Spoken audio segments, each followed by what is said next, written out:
Chapter 15. Governor Taft, 1901-2.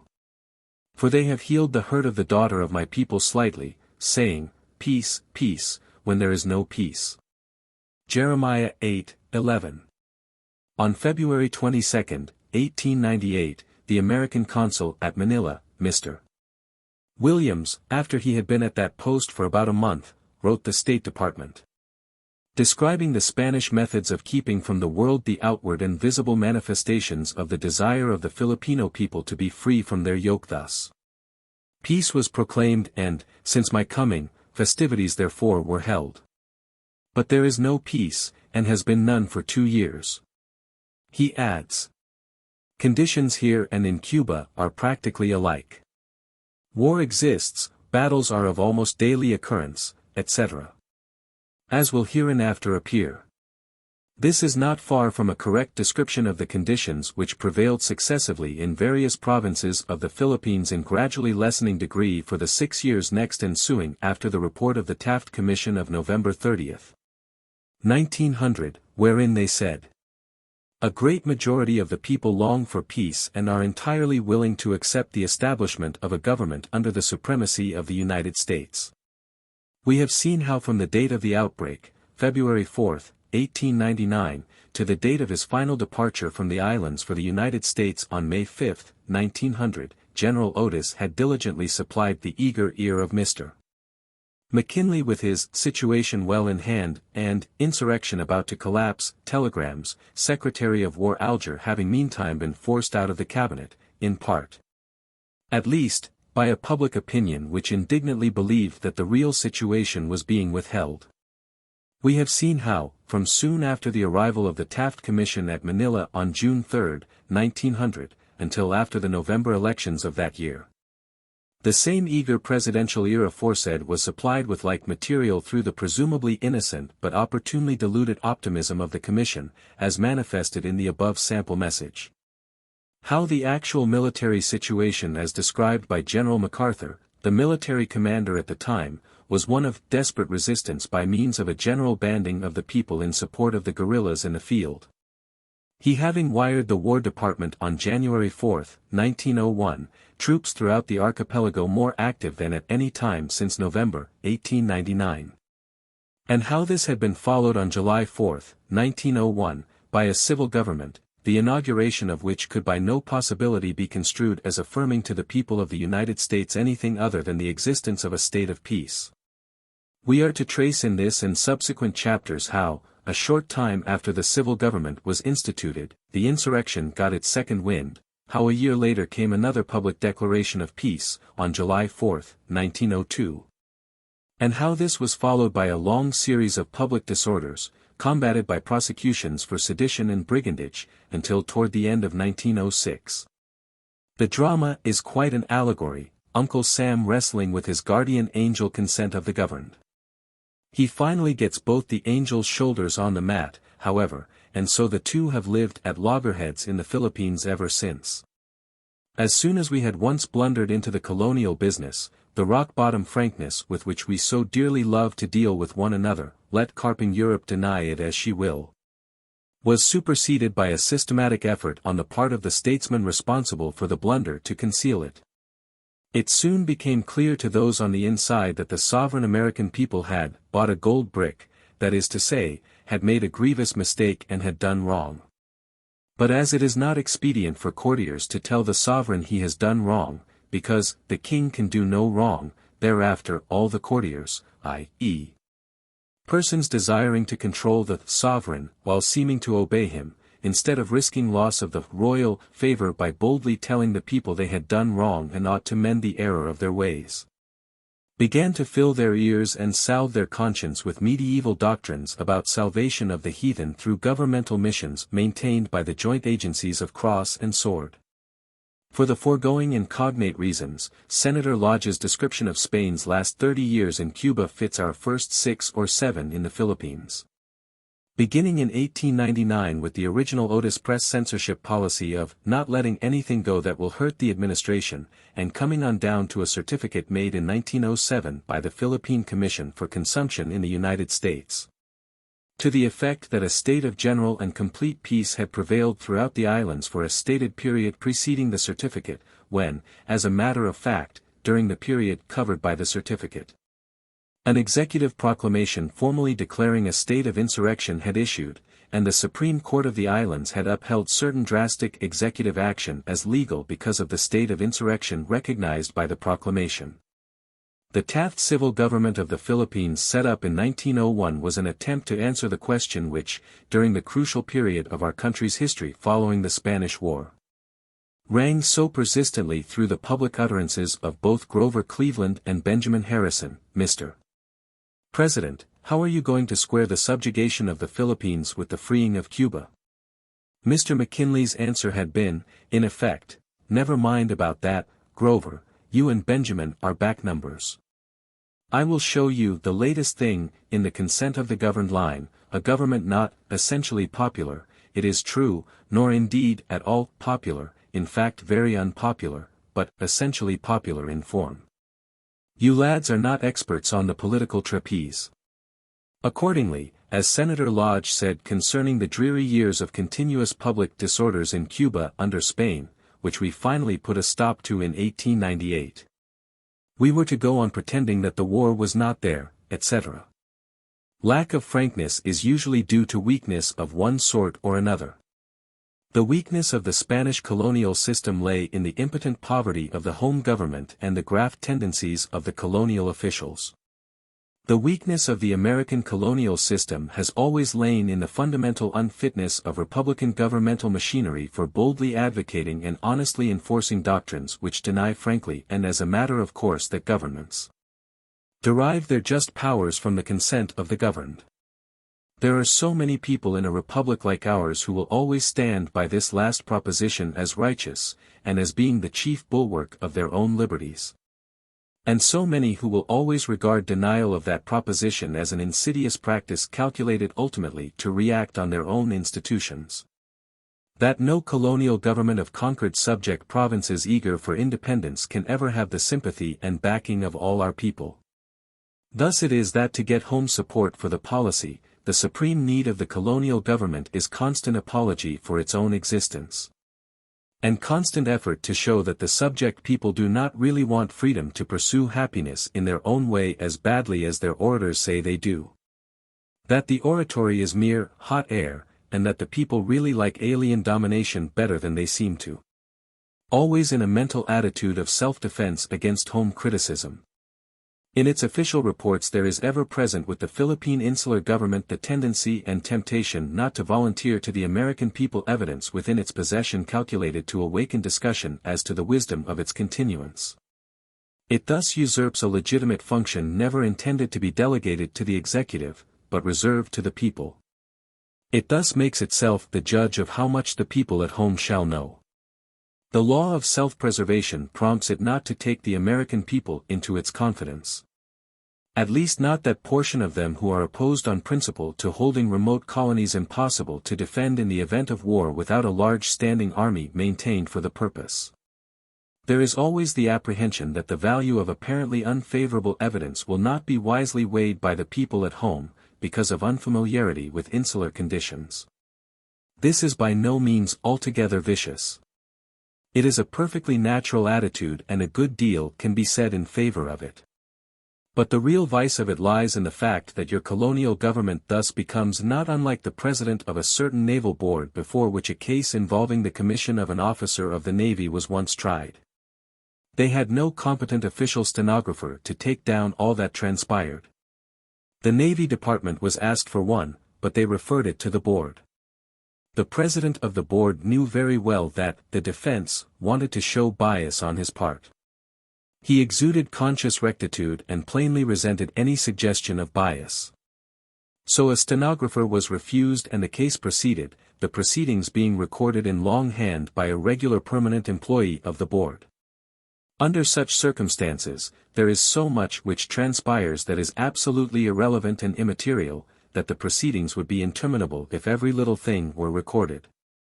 Consequently, much that was material, including casual remarks of the president of the board clearly indicative of bias sufficient to disqualify any judge or juror on earth, failed of entry in the record.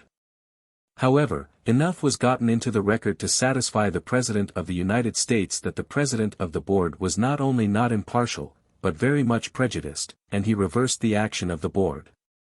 The case of that Board is very much like the case of the Philippine government. The case of the latter is, as it were, a case involving a question as to how long a guardianship ought to continue, and they simply fail and omit to have recorded in a form where it may be available to the reviewing authority, the American people. Much that is material, on the idea of saving the reviewing authority labor and trouble, which they think the record ought not to be cumbered with, or the reviewing authority bothered with.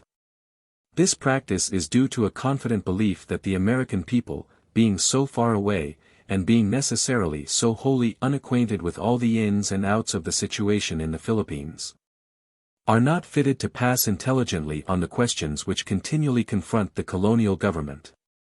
This is not a mental attitude of insult to the intelligence of the people of the United States. It is simply a belief that they, the colonial officials, know much better than the American people can ever know, what is wisest, in each case, to be done in the premises. And there is much to be said in favor of this view, so far as details go. The fundamental error of it, however, lies in the assumption that the American people are forever committed to permanent retention of the Philippines, i.e., permanent so far as any living human being is concerned, an assumption wholly unauthorized by any declaration of the lawmaking power of this government, and countenanced only by the oft-expressed hope of President Taft that will be the policy some day declared, if any definite policy is ever declared. Thus it is that throughout the last 12 years those particular facts and events which, to me, seem most vitally relevant to the fundamental question in the case, viz., whether or not we should continue to persist in the original blunder of inaugurating and maintaining a, to all intents and purposes, permanent overseas colonial government, have been withheld from the knowledge of the American public. The present policy of indefinite retention with undeclared intention is a mere makeshift to avoid a frank avowal of intention to retain the islands for all future time with which anybody living has any practical concern, until it is substituted by a definite declaration by Congress similar to the one we made in the case of Cuba. And the present American Governor-General and his associates are substituted by men sent out to report back how soon they think the Filipinos may safely be trusted to attend to their own domestic concerns. All crucial facts and situations that might jeopardize the continuance of the present American regime in the Philippines will continue, as heretofore, to remain unmentioned in the official reports of the American authorities now out there. Until that is done, you will never hear the Filipino side of the case from anybody whose opinion you are willing to make the basis of governmental action. These remarks will, obviously from the nature of the case, be quite as true long after President Taft, the reader, and I are dead as they are now. Mr. Taft would be very glad to have Congress declare frankly that it is the purpose of this government to hold the Philippines permanently, i.e., permanently so far as the word means continuance of the uplift, treatment long after everybody now on the earth is beneath it. But because public opinion in the United States is so much divided as to the wisdom of a policy of frankly avowed intention permanently to retain the islands, he prefers to leave the whole matter open and undetermined, so as to get the support both of those who think a definite program of permanent retention righteous and those who think such a program vicious. He wishes to please both sides of a moral issue, on the idea that, as the present policy is in his individual judgment best for all concerned, the end justifies the means.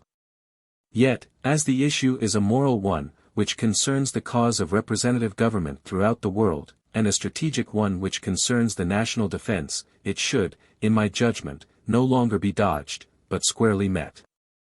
You constantly hear President Taft talking quite out loud here at home, in his public utterances, about the great politico-missionary work we are doing in the Philippines by furnishing them with the most approved up-to-date methods for the pursuit of happiness, the avoidance of graft in government, the elimination of crimes of violence. In short, the ideal way to minimize the ills that human governments are heir to, while every day and every dollar spent out there by Americans induced by him to go there, are time and money tensely arrayed against the ultimate independence he purports to favor. Give the Americans out there a square deal. Let them know whether we are going to keep the islands or whether we are not. Honesty is a far better policy than the present policy. The Americans in the islands, Mr. Taft's agents in the Philippines, talk no uncandid and misleading stuff about the Philippines being exclusively for the Filipinos. And they do considerable talking. They need looking after, if the present pious fiction is to be kept up at this end of the line. Nobody in the Philippines today, among the Americans, considers talk about independence as anything other than political bunkum very hampering to their work. Listen to this high official of the insular government, who writes in the North American Review for February 1912. The somewhat blatant note with which we at the beginning proclaimed our altruistic purposes in the Philippines has died away into a whisper. To say much about it is to incur a charge of hypocrisy. The most important problem which confronted Mr. McKinley when he sent Judge Taft to the Philippines was how to so handle the supreme question of public order as to avoid any necessity of having to ask Congress later for more volunteers to replace those whose terms of enlistment would expire June 30, 1901. We have already reviewed the strenuous efforts of General MacArthur during the 12 months immediately following the arrival of the Taft Commission in June, 1900, to get rid of the shadow of this necessity by the date named. The regular army having been reorganized meantime and considerably increased by the Act of February 2, 1901. On March 22, 1901, while the Taft Commission was going around the islands with their federal party folk, holding out the prospect of office to those who would quit insurging and come in and be good, General MacArthur reported progress to Secretary of War Root by cable as follows: Hope reports cessation of hostilities before June 30. His idea was to get a good military grip on the situation, if possible, by that time, and, as a corollary, of course, that the grip thus obtained should be diligently retained for a long time, not loosened, so that the disturbed conditions incident to many years of war might have a few years, at least, in which to settle. In his annual report dated July 4, 1901, the date of the inauguration of Judge Taft as civil governor, he says: in regard to the imperative necessity for continuing the military grip by keeping on hand sufficient forces, anything in the immediate future calculated to impede the activity or reduce the efficiency of these instruments will not only be a menace to the present, but put in jeopardy the entire future of American possibilities in the archipelago. General MacArthur believed in keeping the islands permanently. His views were frankly imperialistic. He had no salve to offer to the conscience of pious thrift at home anxious to believe that the Filipinos were not bitterly opposed to our rule, and very much in favor of what was supposed to be a glittering opening for trade expansion. He was thoroughly imbued with the British colonial idea known as the white man's burden. On the other hand, Governor Taft firmly believed that kindness would cure the desire of the people for independence. The difference between these two gentlemen was fully ventilated afterward before the Senate Committee of 1902. A statement of General MacArthur's embodying the crux of this difference was read to Governor Taft by Senator Carmack, and the governor's reply was: "We did not then agree with that statement, and we do not now agree with it." A little later, in the same connection, he said to the same Senate Committee: "With the cheery tolerance of conflicting views which comes only from entire confidence in the soundness of one's own, I have been called the Mark Tapley of this Philippine business. There is no doubt about the fact that President Taft is an optimist. But while optimism is a very blessed thing in a sick room or a financial panic, it is a very poor substitute for powder and lead in putting down an insurrection, or in weaning people from a desire for independence accentuated by a long war waged for that purpose. Especially when your kindness must be accompanied by assurances to the objects of it that on account of a lack of sufficient intelligence they are not fit for the thing they want." It was upon a program of this sort that Governor Taft entered upon the task of reconciling the Filipinos to American rule more than 10 years ago. The impossibility of the task is of course obvious enough from the mere statement of it. The subsequent bitterness between him and the military authorities was quite carefully and very properly kept from the American public because it might get back to the Filipino public. The military folk knew that to go around the country setting up provincial and municipal governments, carrying a liberal payroll.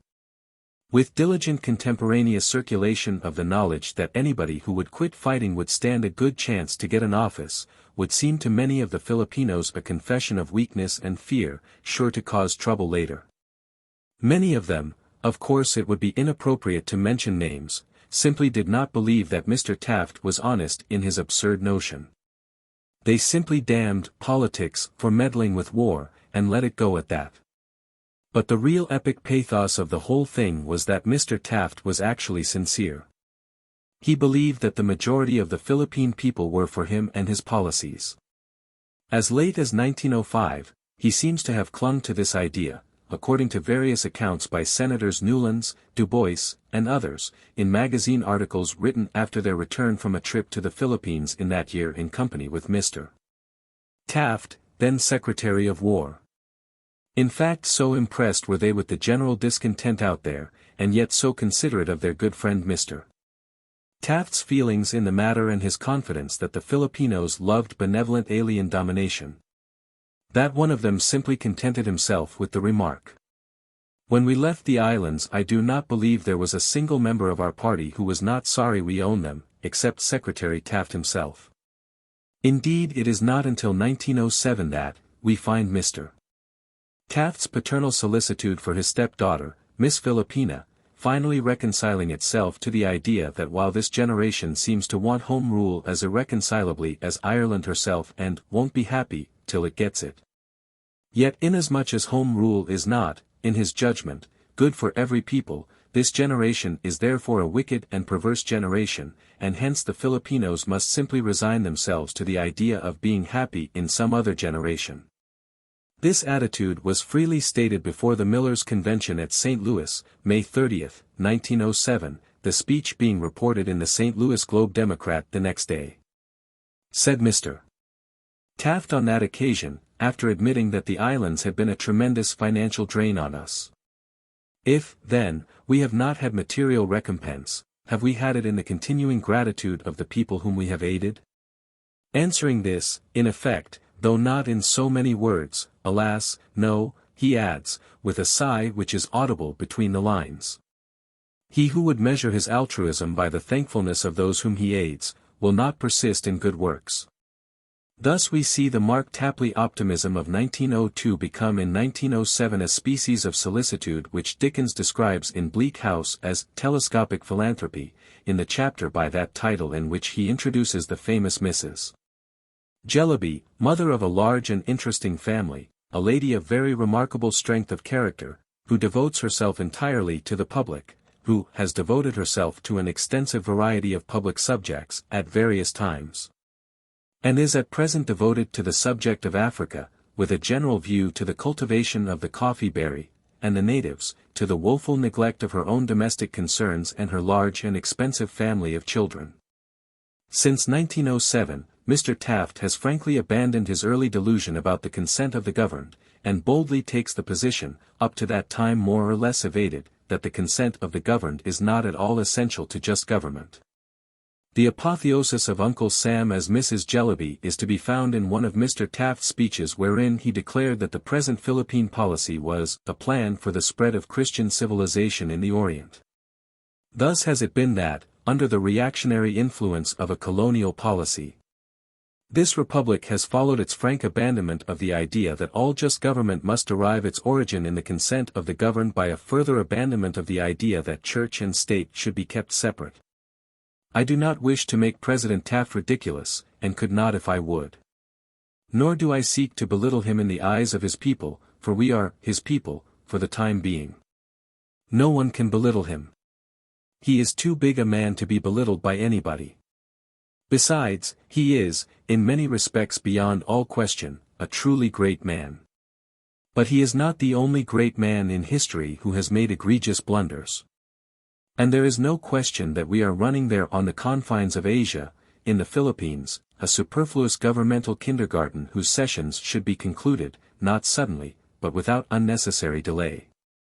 The two principal reasons for retaining the Filipinos as subjects, or wards, or by whatever euphemism anyone may prefer to designate the relation, are, first, that a Filipino government would not properly protect life and property, and second, that although they complain much at taxation without representation through tariff and other legislation placed or kept on the statute books of Congress through the influence and for the benefit of special interests in the United States, yet that such taxation without representation is not so grievous as to justify them in feeling as we did in 1776. Whether these reasons for retaining the Filipinos as subjects indefinitely are justified by the facts, must depend upon the facts. If they are not, the question will then arise, would a Filipino government be any worse for the Filipinos than the one we are keeping saddled on them over their protest? In his letter of instructions of April 7, 1900, to the Taft Commission, Mr. McKinley first quoted the noble concluding language with which the Articles of Capitulation of the City of Manila gave an immediate and supremely comforting sense of security to a city of some 300,000 people who had then been continuously in terror of their lives for 3½ months. Thus, this city, its inhabitants, and its private property of all description are placed under the special safeguard of the faith and honor of the American Army. And then added, as high and sacred an obligation rests upon the government of the United States to give protection for property and life to all the people of the Philippine Islands. I charge this commission to labor for the full performance of this obligation, which concerns the honor and conscience of their country. How the premature setting up of the civil government of the Philippines in 1901 under pressure of political expediency, and the consequent withdrawal of the police protection of the army, was followed by a long series of disorders combated by prosecutions for sedition and brigandage, toward the end of which the writer broke down and left the islands exclaiming inwardly, I do not know the method of drawing an indictment against a whole people, will now be traced. Not so much to show that the Philippine insular government has failed properly and competently to meet the most sacred obligations that can rest upon any government, but to show the inherent unfitness of a government based on the consent of the governed to run any other kind of a government. There were 5 officers of the Philippine Volunteer Army of 1899 to 1901 appointed to the bench by Governor Taft in 1901. Their names and the method of their transition from the military to the civil regime are indicated by the following communication, a copy of which was furnished to each, as indicated in the endorsement which follows the signature of Judge Taft. United States Philippine Commission. President's Office, Manila, June 17, 1901. Major General Arthur MacArthur, U.S.A. Military Governor of the Philippine Islands, Manila. Sir, I am directed by the Commission to inform you that it has made the following appointments under the recent Judicial Act passed June 11, 1901. You will observe that among our appointees are 5 Army officers, Brigadier General James F. Smith, Lieutenant James H. Blount, Jr., 29th Infantry, Captain Adam C. Carson, 28th Infantry, Captain Warren H. Ickes, 36th Infantry, and Lieutenant George P. Whitsett, 32d Infantry. It is suggested that it would be well for these officers to resign their positions in the United States military service to the end that they may accept the civil positions, take the oath of office, and immediately begin their new duties. I have the honor to be, very respectfully, your obedient servant. Signed, William H. Taft. President. Official extract copy respectfully furnished Lieutenant James H. Blount, Jr., 29th Infantry, U.S. Volumes, Manila, P.I. Your resignation, if offered in compliance with above letter, will be accepted upon the date preferred. By command of Major General MacArthur. Signed, E. H. Crowder.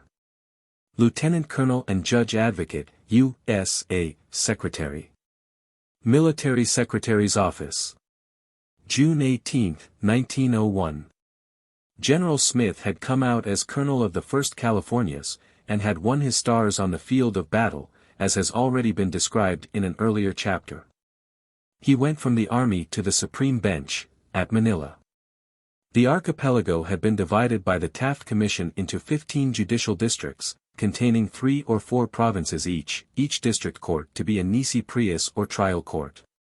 Judge Carson, Virginia, went to the Hemp Peninsula district in the extreme south of Luzon, already described, and 4 years later to the Supreme Bench, where he still is. Judge Ickes, IA, went to Mindanao, and later died of the cholera down there.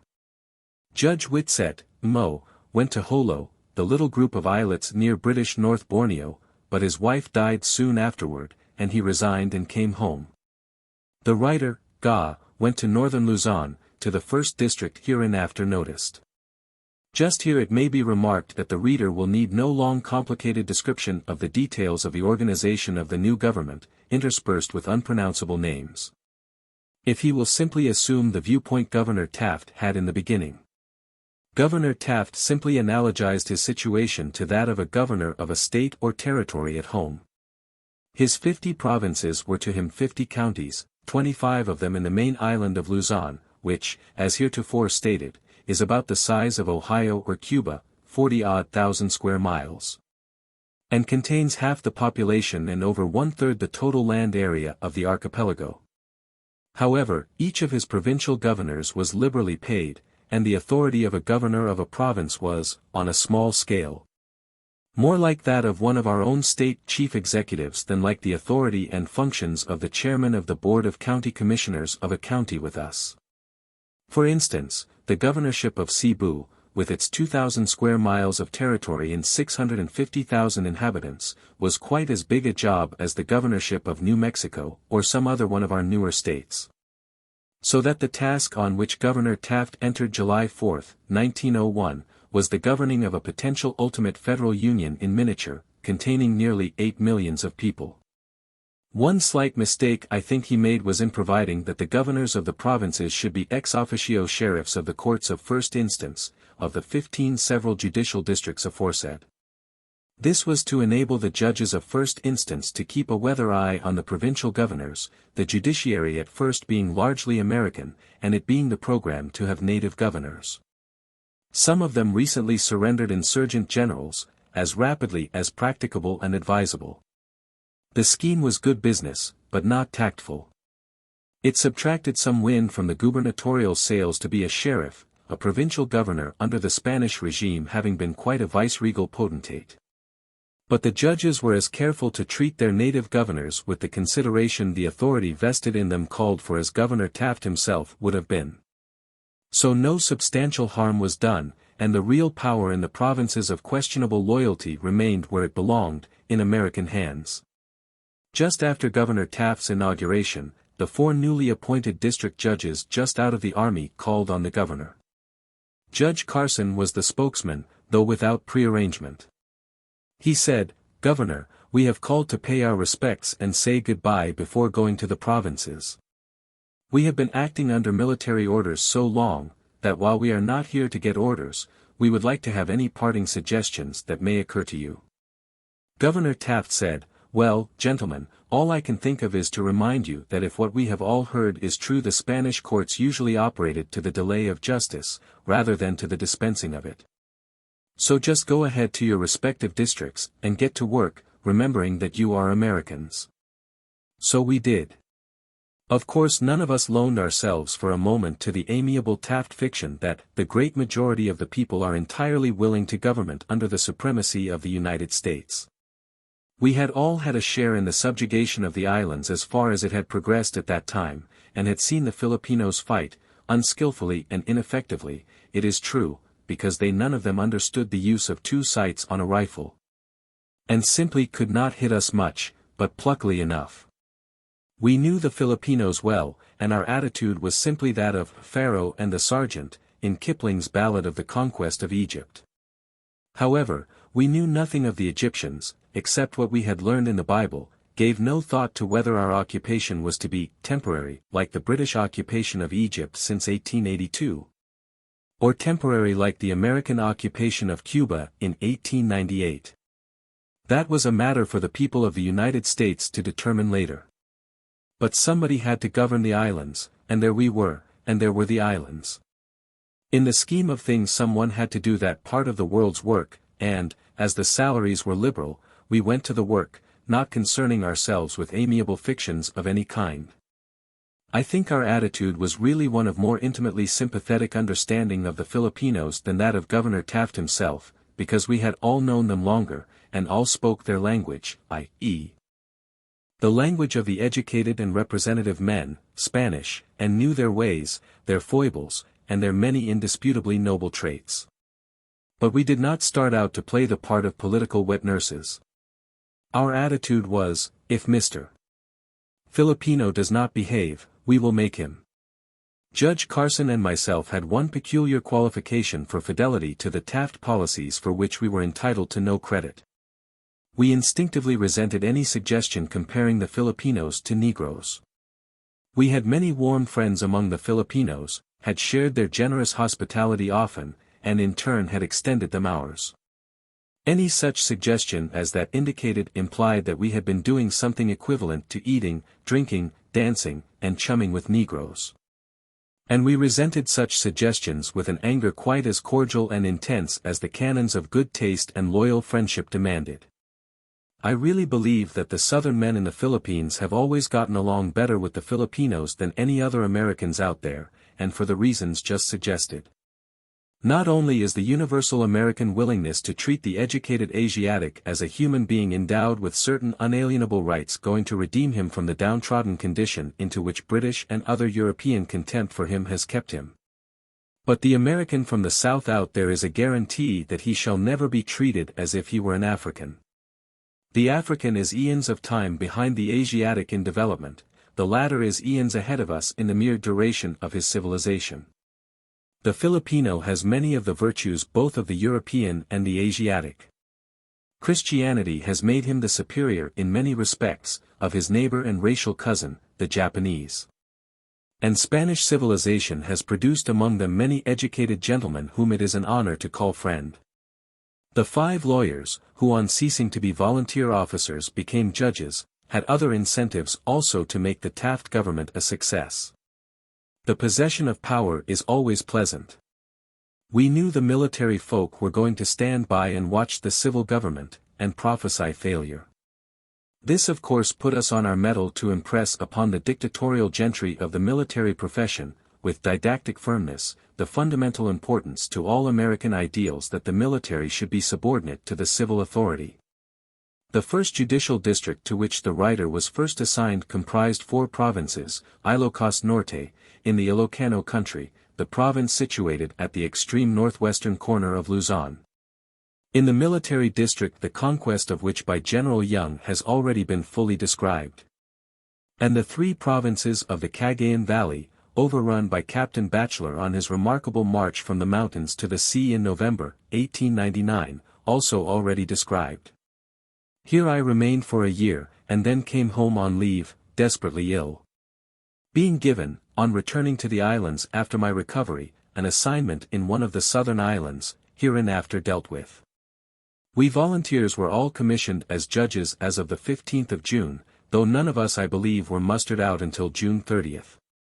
The day after I was notified of my appointment as judge, as above set forth, desiring to enter upon my judicial emoluments, which were several times those I was receiving as a soldier.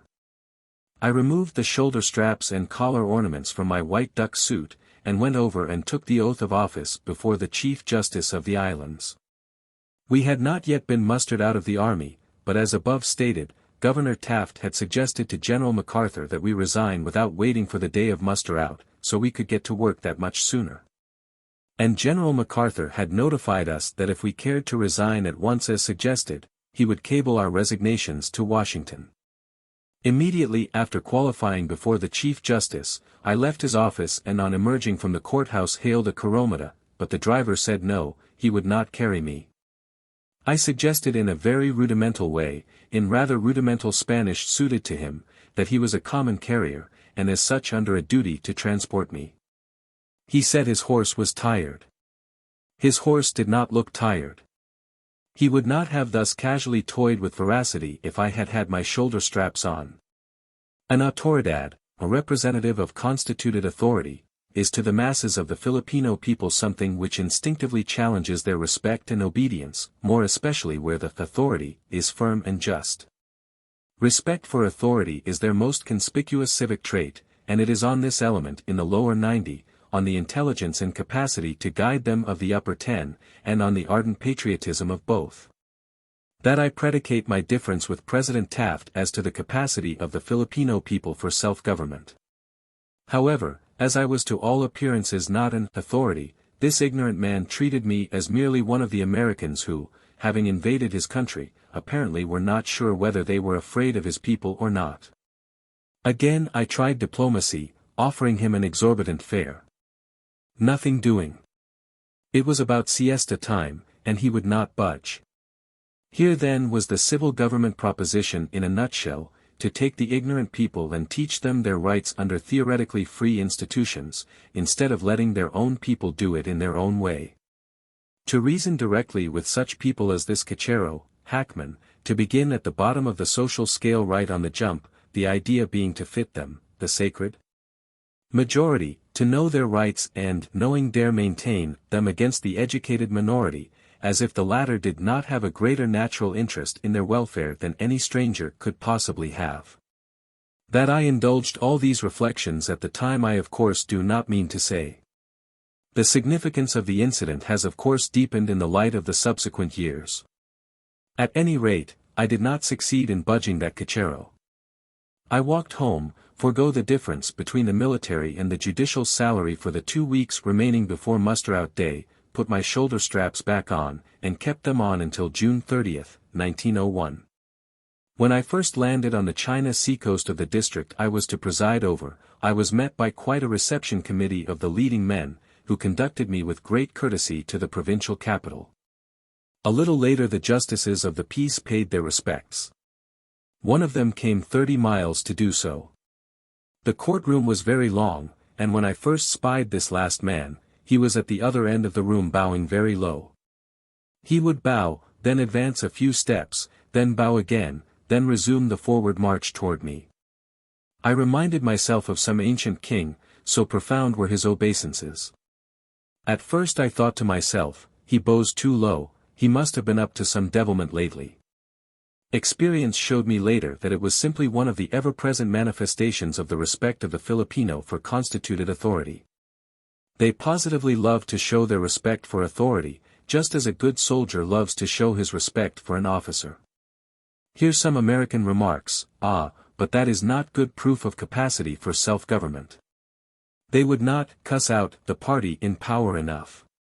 I answer, who made you the judge to say that our particular form of government and our particular way of doing things is better for each and every other people under the sun than any they can devise for themselves? But there was of course another possible reason for the profundity of the obeisances of my judicial subordinate above mentioned. When I reached that province of Ilocos Norte in July, 1901, the people were in a state of submission that was simply abject.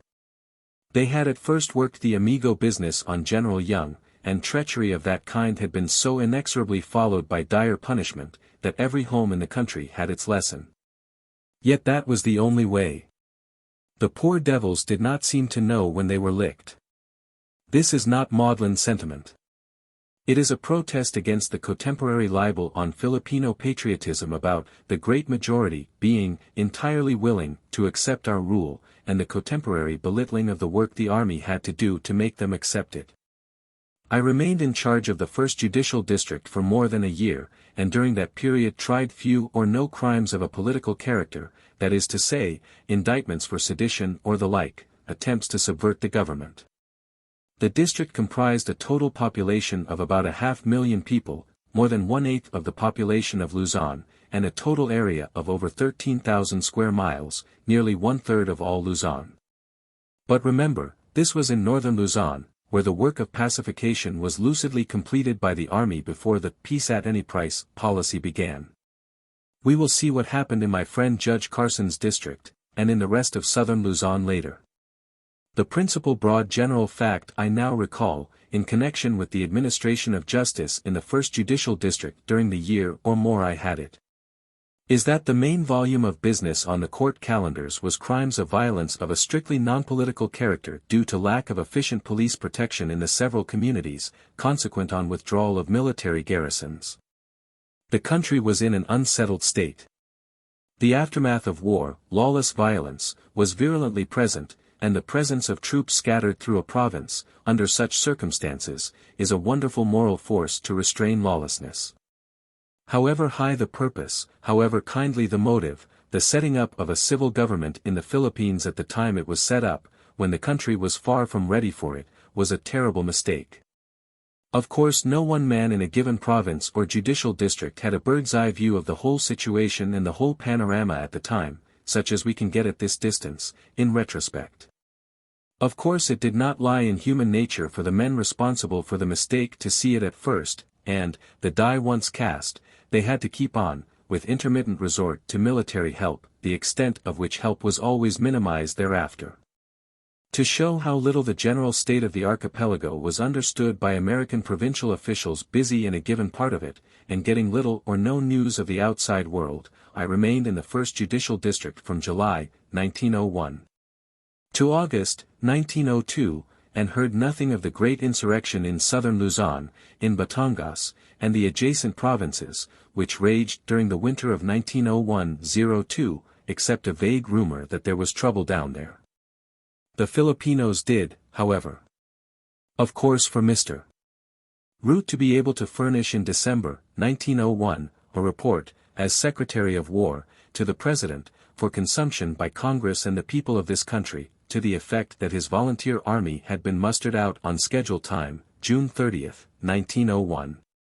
And a civil government set up and in due operation, was a nice showing, calculated to soothe latent public discontent with wading through slaughter to overseas dominion.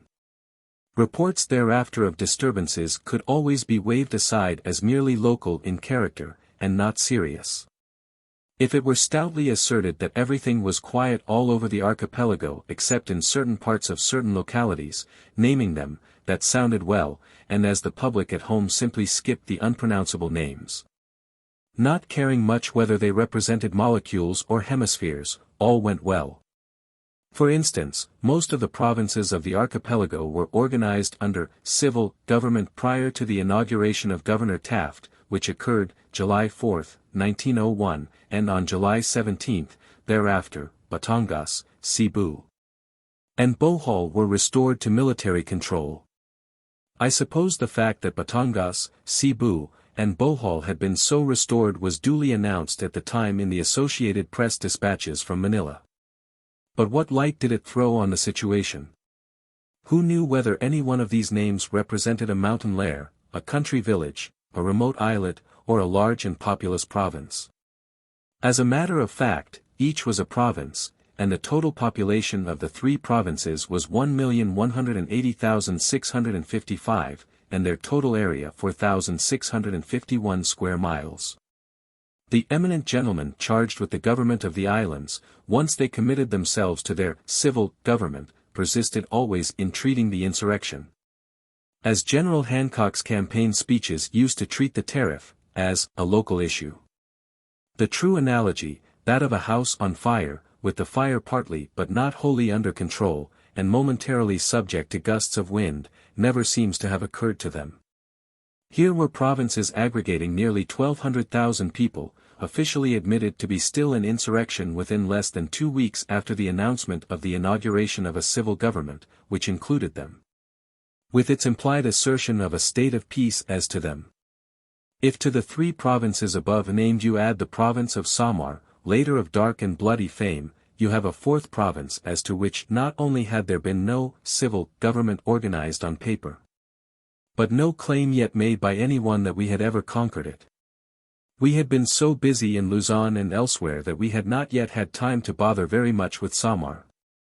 The area of Samar is 5,276 square miles, and its population 266,237. See the census tables already cited. In their report dated October 15, 1901, you find the Commission admitting that the insurrection still continues in Batangas, Samar, Cebu, and parts of Laguna and Tayabas provinces. Now the euphemistic limitation implied in the words parts of is quite negligible, for any serious purpose, since our troops kept the insurgents rather constantly on the move. And the population in all the parts of any province that was still holding out backed up the combatants morally and materially, with information as to our movements, supplies, etc. Whenever the insurgent detachments, in the course of their peregrinations, happened to pass through those parts. So, to make a recapitulation presenting the political situation admitted by the Commission to exist a little over 3 months after the inauguration of civil government, we have the insurrection still in progress as follows. Province. Area, SQ.M. Population. Batangas. 1,201. 257,715. Cebu. 1,939. 653,727. Bohol. 1,511. 269,223. Laguna. 148,606. Tayabas. 5,993. 153,065. Samar. 5,276. 266,237. Total. 16,549. 1,748,573. According to his own official statements. It thus appears that on October 15, after Governor Taft set up his civil government on the 4th of July, throughout 1/5 of the territory and among 1/4 of the population insurrection was rampant. The total area of the archipelago, if Mohammedan Mindanao be accepted, for the reason that the Moros never had anything to do with the Filipinos and their insurrection against us, is about 80,000 square miles, having a total population of 7,000. So that, to restate the case, 1/5 of the house was still on fire, and 1/4 of the inmates were trying their best to keep the fire from being put out. Just here I owe it to President Taft, under whose administration as governor I served as a judge, as well as to myself, to explain why I have so frequently put the word civil in quotations in referring to the civil government of the Philippines. Broadly speaking, if civil does not imply consent of the governed, it at least distinctly negatives the idea of a bleeding, prostrate, and deeply hostile people. And, in that the civil government of the Philippines founded in 1901 did so negative the actual conditions, it was a kindly humbug.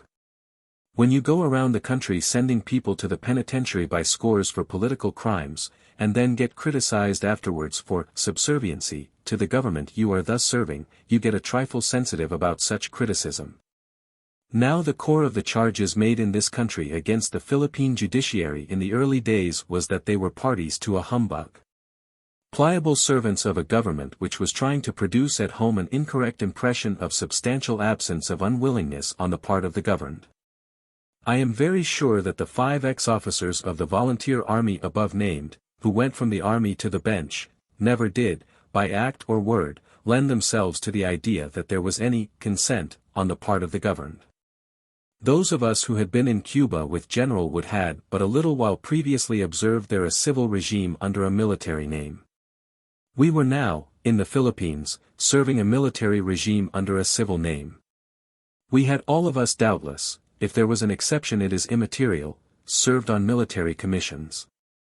We therefore felt, without immodesty, that we could deal out to insurrectos and their political cousins, the brigands, more even-handed justice, as a military commission of one, than a board of several officers, booted, spurred, and travel-stained from some recent manhunt. Turning, however, from the more inconspicuous objects of Professor Willis's attacks, the American trial judges in the Philippines in the pioneer days, to the now wide-looming historic personage who was his real objective. I was asked at a public meeting in Boston, rather significantly, by one of the most eminent lawyers in this country, Mr. Moorfield Story, formerly president of the American Bar Association, whether or not there had been attempts in the Philippines, while I was there, to make the judiciary subservient to the executive. My answer was, no, the lawyers who have been in charge of the Philippine government have never been guilty of any unprofessional conduct. But the distinguished Boston barrister above referred to has a nephew who is now and has been since 1909, governor of the Philippines, and who, before he went out there was a representative of big business in Boston, Governor Forbes. And I have no idea that any judge who during that time has rendered any decision of importance he did not like has been promoted to the Supreme Bench of the Islands, though I know that under Governor Taft, Judge Carson unhesitatingly declared a certain act of the Commission null and void as being in conflict with an act of Congress, and before the time-servers had gotten through wondering at his rashness, Mr. Taft had him put on the Supreme Bench of the Philippines because he liked that kind of a judge. Having sown the wind by setting up his civil government too soon, let us now observe the whirlwind Governor Taft reaped within 6 months thereafter. Of course the civil and military folk were at daggers' points. That goes without saying. But their differences were decorously suppressed so that the Filipinos did not get hold of them. To that end, the situation was also diligently concealed in the United States. In his proclamation of July 4, 1902, you find President Roosevelt publicly smoothing the ruffled feathers of that rugged hero of many battles in 2 hemispheres, General Chaffee, and also commending Governor Taft, and telling them how harmoniously they had gotten along together to the credit of their common country. But in 1901, shortly after General Chaffee had relieved General MacArthur, you find the following cablegram.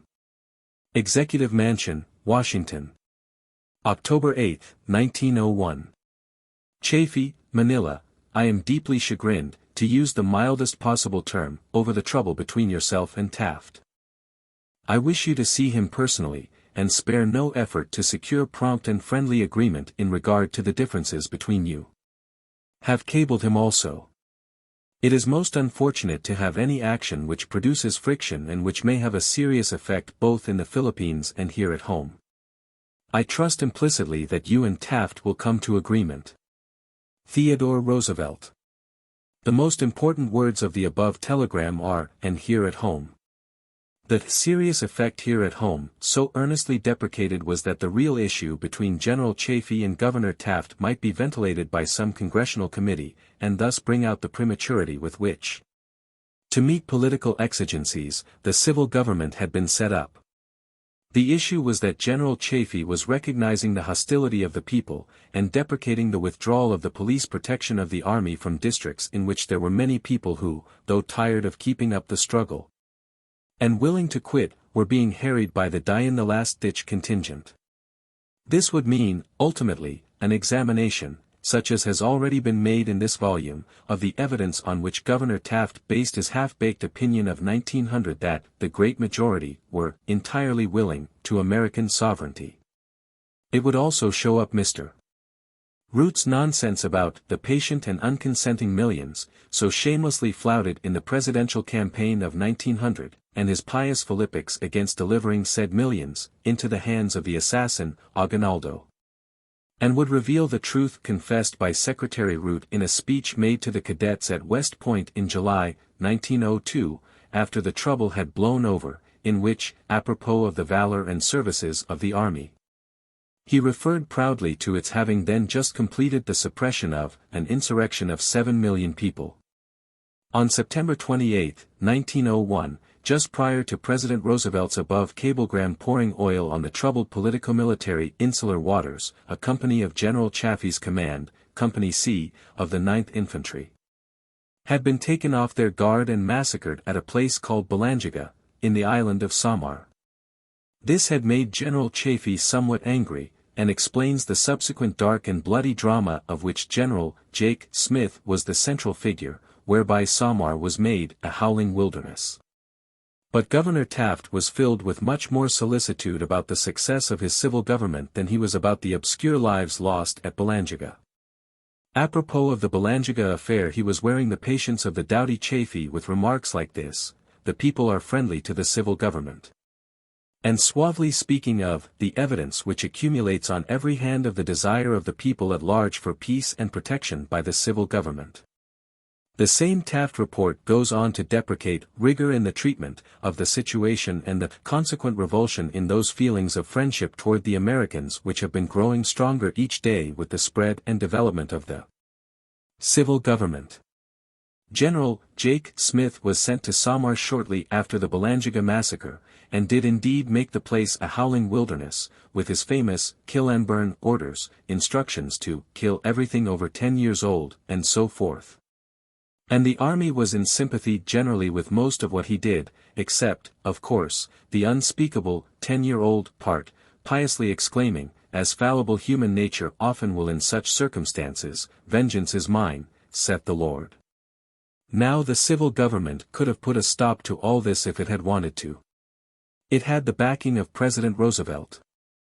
But it quietly accepted the benefit of such fear of God, to use the Army's rather sacrilegious expression about that Samar campaign, as the military arm put into the heart of the Filipino, and went on the even tenor of its way.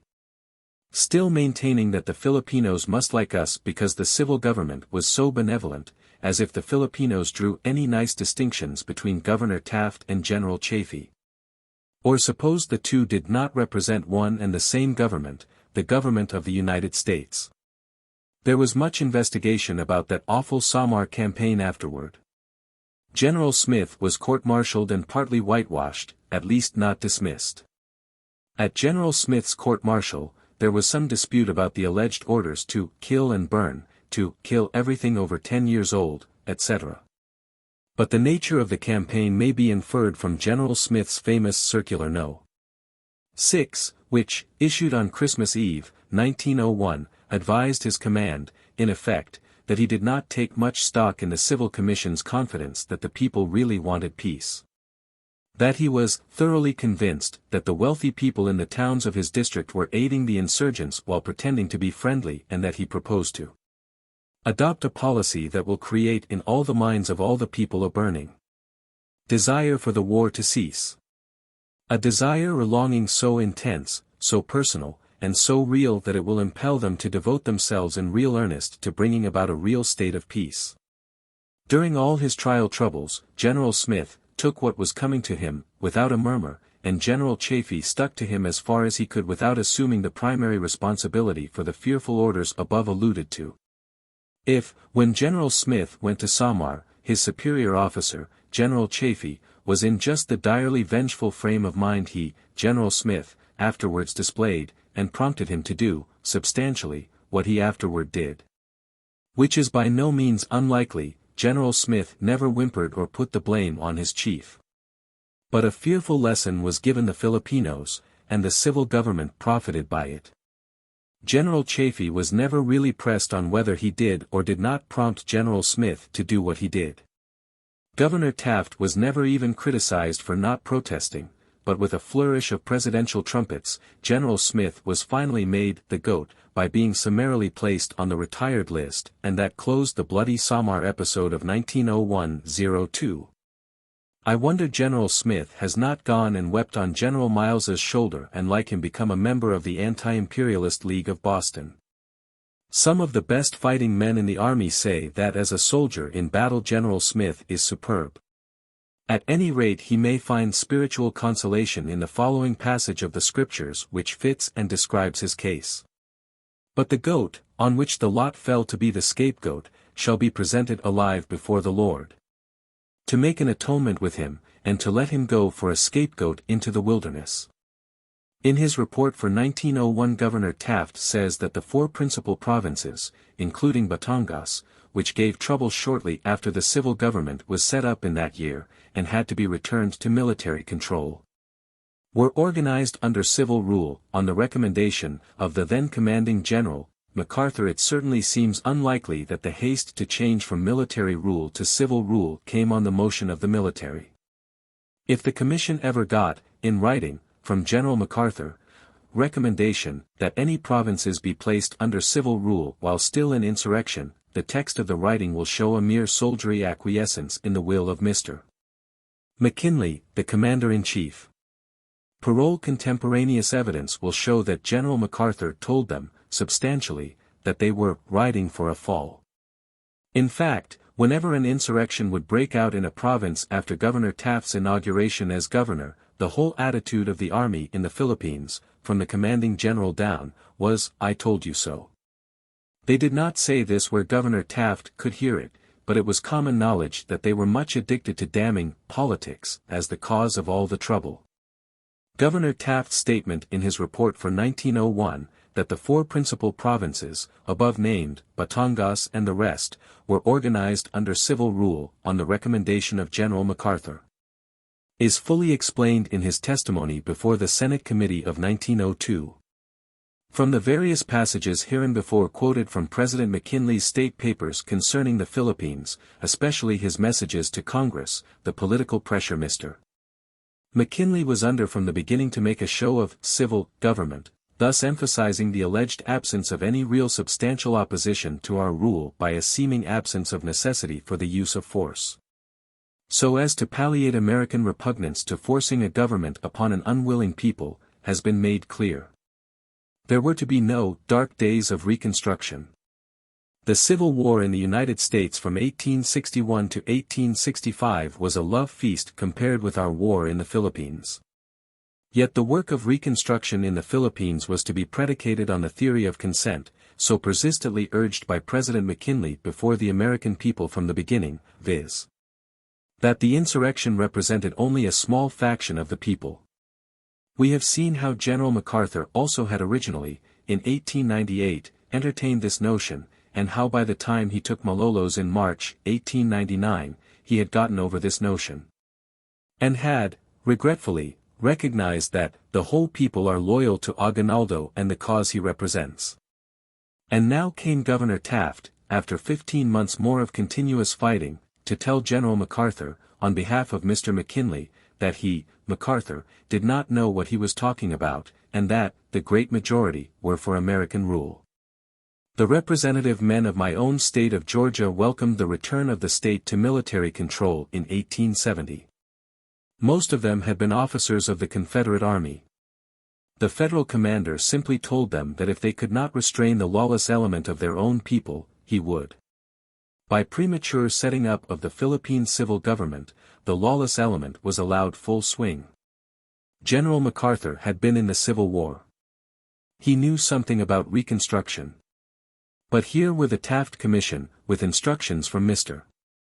McKinley to the effect that civil government, essentially popular in form, was to be set up as fast as territory was conquered. It didn't make any difference about the government being essentially popular, just so it was essentially popular in form.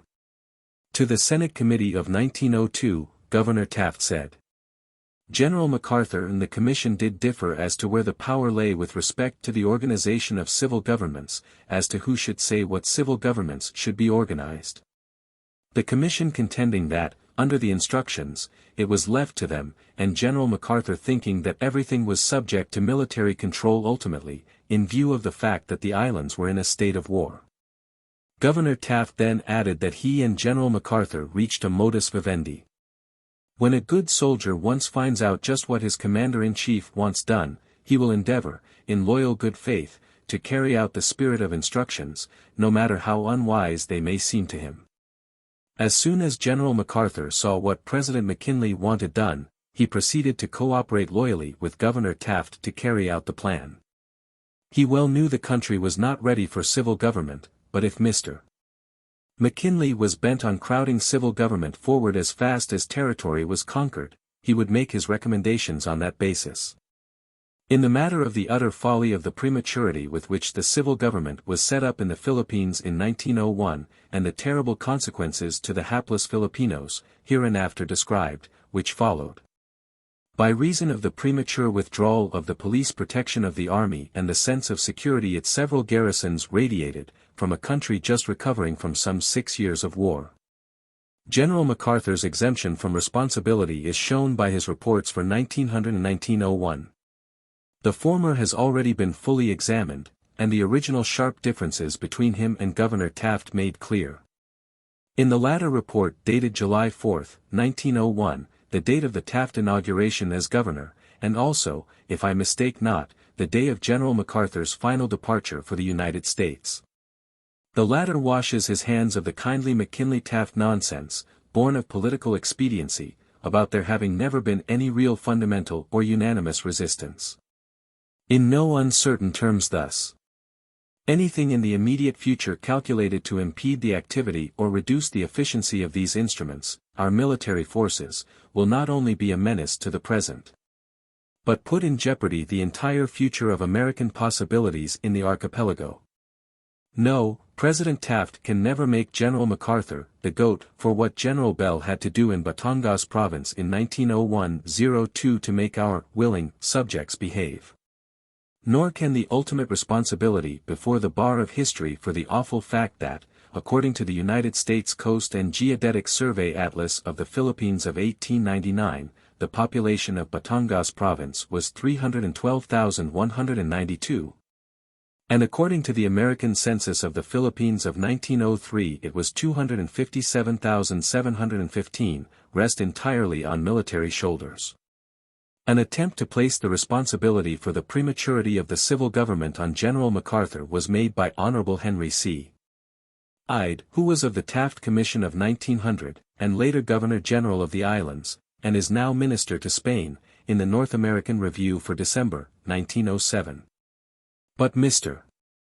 Taft, a man of nobler mold, has at least maintained a decorous silence on the subject except when interrogated by Congress, and when so interrogated, his testimony, above quoted, if analyzed, places the responsibility where it honestly belongs. In 1900 the Taft Commission were not taking much military advice. Batangas Province was first taken under the wing of the peace at any price policy by the Act of the Taft Commission of May 2, 1901, entitled, An Act Extending the Provisions of the Provincial Government Act to the Province of Batangas. By the Act of the Commission of July 17, 1901, the provinces of Batangas, Cebu, and Bohol were restored to military control. When the civil authorities turned those provinces back to military control, they well knew the frame of mind the military were in, and there is no escape from the proposition that they, in effect, said to the military, take them and chasten them. Go as far as you like. After you are done with them, it will be time enough to pet them again. But for the present we mean business. General Bell was scathingly criticized on the floor of the United States Senate for what he did in Batangas in 1901–02, but by the time he took hold there it had become a case of spare the rod and spoil the child. The substitution by the Commission of Kindness, and a disposition to forget what the Filipinos could not forget, for firmness and the policy of making them submit unreservedly to the inevitable, viz. abandonment of their dream of independence, had created among them a well-nigh ineradicable impression that, for some reason or other, whether due to disapproval in the United States of the so-called imperial policy or what not, we were afraid of them. General Bell's task in Batangas, therefore, was to eradicate this impression all over the archipelago by making an example of the Batangas people. In General Chaffee's report for 1902, he prefaces his account of General Bell's operations in Batangas as follows. The long-continued resistance in the province of Batangas and in certain parts of the bordering provinces of Tayabas, Laguna, and Cavite, had made it apparent to me and to others that the insurrectionary force keeping up the struggle there could exist and maintain itself only through the connivance and knowledge of practically all the inhabitants. That it received the active support of many who professed friendship for United States authority, etc. This last was a thrust at Governor Taft's newfound Filipino friends and advisers, in whose lack of sympathy with the cause of their country the governor so profoundly believed, but in whose continuing cooperation in the killing of his soldiers General Chaffee believed still more profoundly. General Bell's famous operations on a large scale in Batangas began January 1, 1902. The great mistake of the Civil Commission, to which they adhered so long, was in supposing that when the respectable military element of the insurgents was pursued to capture or surrender, these last could and would thereafter control the situation. As a matter of fact, whether they could or not, they did not. In his celebrated circular order dated Batangas, December 9, 1901, General Bell announced, "To all station commanders, a general conviction, which the brigade commander shares, appears to exist, that the insurrection in this brigade continues because the greater part of the people, especially the wealthy ones, pretend to desire, but do not in reality want peace. That when all really want peace, we can have it promptly. Under such circumstances, it is clearly indicated that a policy should be adopted that will, as soon as possible, make the people want peace and want it badly. The only acceptable and convincing evidence of the real sentiments of either individuals or town councils should be such acts publicly performed as must inevitably commit them irrevocably to the side of Americans by arousing the animosity of the insurgent element. No person should be given credit for loyalty simply because he takes the oath of allegiance, or secretly conveys to Americans worthless information and idle rumors which result in nothing. Those who publicly guide our troops to the camps of the enemy, who publicly identify insurgents, who accompany troops in operations against the enemy, who denounce and assist in arresting the secret enemies of the government, who publicly obtain and bring reliable and valuable information to commanding officers, those in fact who publicly array themselves against the insurgents, and for Americans, should be trusted and given credit for loyalty, but no others.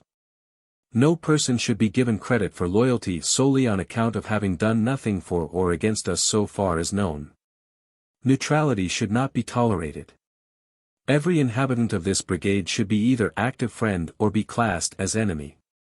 In his Circular Order No. 5, dated Batangas, December 13, 1901, General Bell announced that General Orders No. 100, Adjutant General's Office, 1863, approved and published by order of President Lincoln, for the government of the armies of the United States in the field, would thereafter be regarded as the guide of his subordinates in the conduct of the war. This order is familiar to all who have ever made any study of military law. Ordinarily, of course, a captured enemy is entitled to the honors of war, i.e., he must be held, housed, and fed, unless exchanged, until the close of the war. But where an enemy places himself by his conduct without the pale of the laws of war, i.e., where he does not play the game according to the rules, he may be killed on sight, like other outlaws. Under General Orders No. 100, 1863, men and squads of men who, without commission, without being part or portion of the regularly organized hostile army, fight occasionally only, and with intermittent returns to their homes and avocations, and frequent assumption of the semblance of peaceful pursuits, divesting themselves of the character and appearance of soldiers. Armed prowlers seeking to cut telegraph wires, destroy bridges, and the like, etc., are not entitled to the protection of the laws of war and may be shot on sight. In other words, the game being one of life and death, you must take even chances with your opponent. General Bell's defenders on the floor of the Senate simply relied on General Orders No. 100. However, there is nothing about reconcentration in that order. We learned that from the Spaniards. In fact, we never did succeed in bringing to terms the far eastern colonies we bought from Spain, until we adopted her methods with regard to them. Another of the expedients adopted by General Bell in Batangas seems harsh, but it was used by Wellington in the latter end of the Napoleonic Wars, and by the Germans in the latter end of the Franco-Prussian War. It was to promise the inhabitants of a given territory that whenever a telegraph wire or pole was cut, the country within a stated radius thereof, including all human habitations, would be devastated. It is in General Bell's Circular Order No. 7th of December, 1901, that we find the genesis of the idea of basing tactics used by Weyler in Cuba on Mr. Lincoln's General Order 100. He there says, though Section 17, General Orders 100, authorizes the starving of unarmed hostile belligerents as well as armed ones, provided it leads to a speedier subjection of the enemy, it is considered neither justifiable nor desirable to permit any person to starve who has come into towns under our control seeking protection. This order goes on to direct that all food supplies encountered be brought to the towns. Of course, this does not mean supplies captured from the enemy's forces, which may lawfully be destroyed at once. To those not familiar with reconcentration tactics, it should be explained that reconcentration means this: you notify, by proclamation and otherwise, all persons within a given area, that on and after a certain day they must all leave their homes and come within a certain prescribed zone or radius of which a named town is usually the center, there to remain until further orders. And that all persons found outside that zone after the date named will be treated as public enemies. General Bell's order of December 20th, provided that rice found in the possession of families outside the protected zone should, if practicable, be moved with them to the town which was the center of the zone. That found apparently cached for enemies' use should be confiscated, and also destroyed if necessary. Whenever it is found absolutely impossible to transport it, any food supply, to a point within the protected zone, it will be burned or otherwise destroyed. These rules will apply to all food products. No person within the reconcentration zones was permitted to go outside thereof, cross the deadline, without a written pass.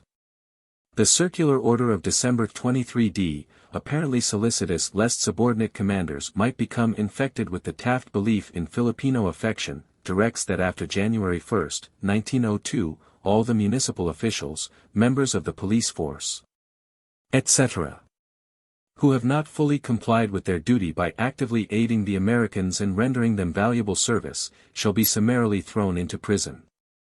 Circular Order No. 19, issued on Christmas Eve, 1901, provided that in order to make the existing state opound war and martial law so inconvenient and unprofitable to the people that they will earnestly desire and work for the re-establishment of peace and civil government, subordinate commanders might, under certain prescribed restrictions, put everybody they chose to work on the roads. This was an ingenious blow at the wealthy and soft-handed, intended to superinduce submission by humbling their pride. Note also the seeds of affection thus sown for the civil government under the Reconstruction period which was to follow. In one of Dickens' novels there occurs a law firm by the name of Spenlow and Jorkins. Mr. Spenlow was quite fond of considering himself, and of being considered by others, as tender-hearted.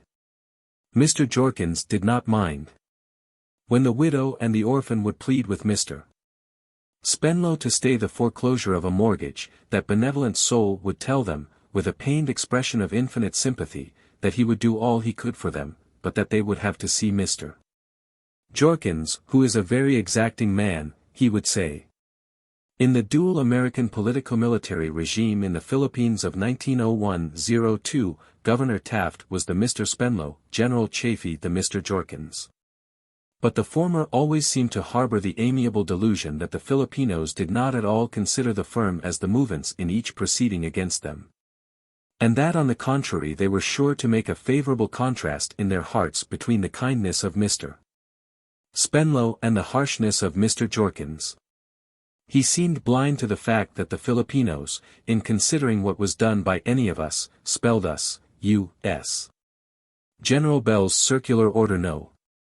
22, also a Christmas Eve product, reiterates the usual purpose to make the people yearn for civil government, and the usual warning that none of them really and truly want the blessings of American domination and benevolent assimilation as they truly should, and adds, to combat such a population, it is necessary to make the state of war as insupportable as possible. And there is no more efficacious way of accomplishing this than by keeping the minds of the people in such a state of anxiety and apprehension that living under such conditions will soon become unbearable. Little should be said. The less said the better. Let acts, not words, convey intentions. Under date of December 26, 1901, General Bell reports, I am now assembling in the neighborhood of 2,500 men, who will be used in columns of 50 each. I expect to accompany the command. I take so large a command for the purpose of thoroughly searching each ravine, valley, and mountain peak for insurgents and for food, expecting to destroy everything I find outside of town. All able-bodied men will be killed or captured. Such was the central idea animating the Bell Brigade that overran Batangas in 1902. The American soldier in officially sanctioned wrath is a thing so ugly and dangerous that it would take a Kipling to describe him.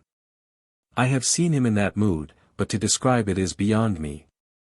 Side by side with innumerable ambuscades incident to the nature of the field service as it then was, in which little affairs the soldier above mentioned had lost many a bunkie, there had gone on for some time, under the McKinley-Taft peace at any price policy, whose keynote was that no American should have a job a Filipino could fill, much appointing to municipal and other offices of Filipinos. Many of whom had at once set to work to make their new offices useful to the cause of their country by systematic aid to the ambuscade business.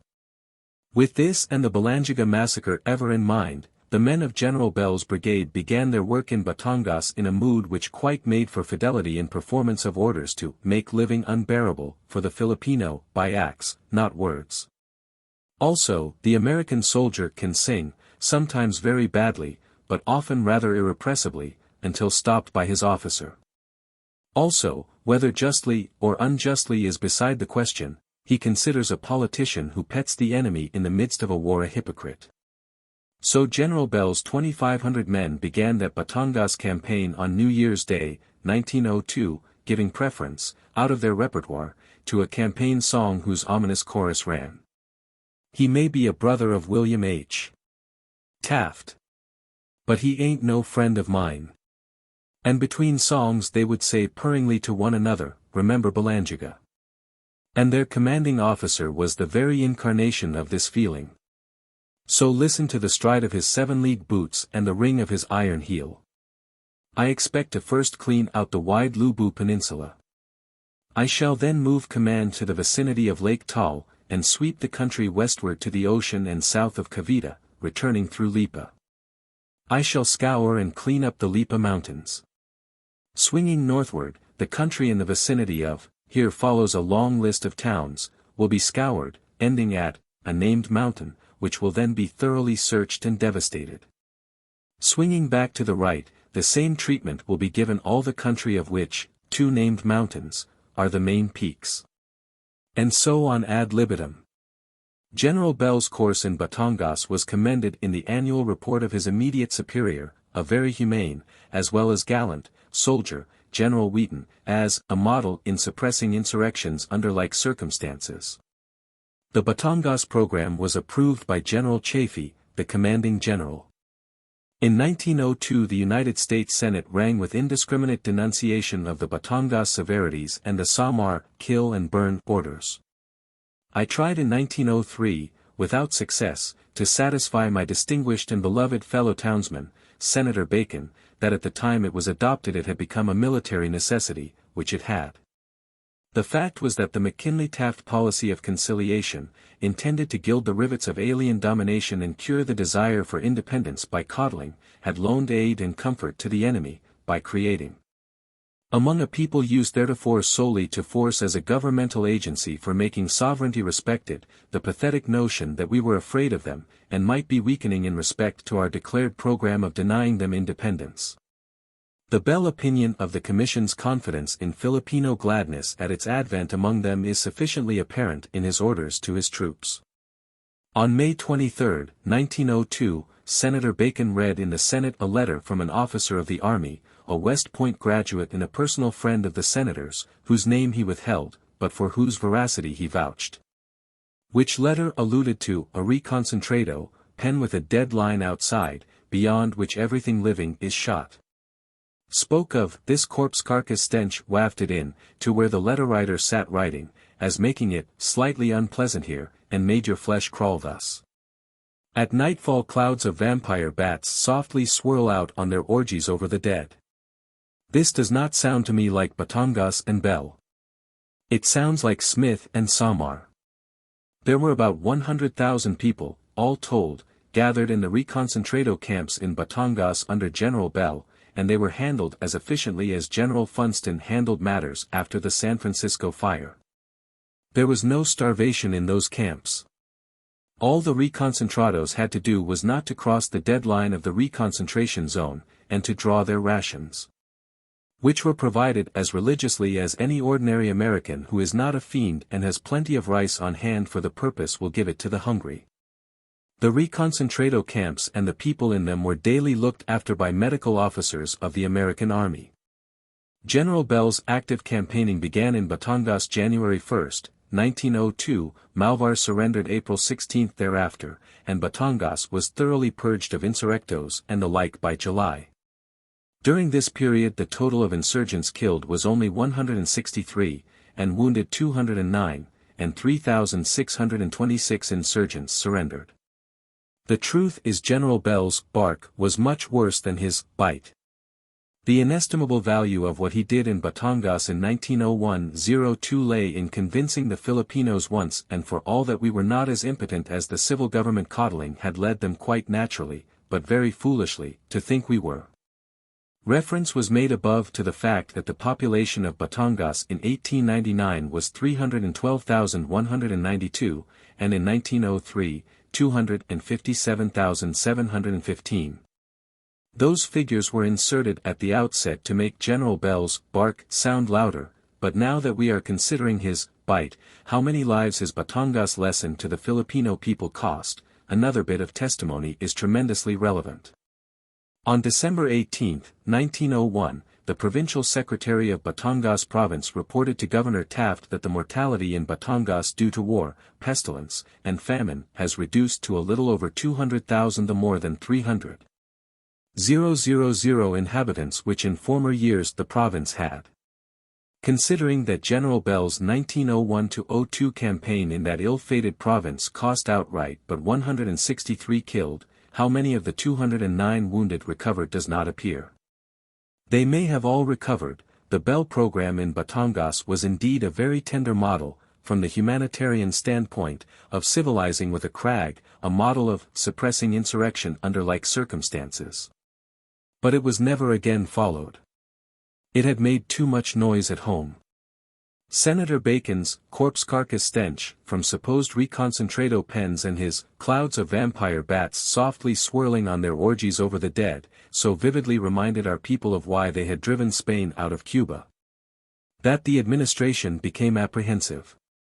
Until the noise about the Batangas business, our people had been led by Governor Taft and President Roosevelt to believe that the Filipinos were most sobbingly in love with a benign civil government and had forgotten all about independence.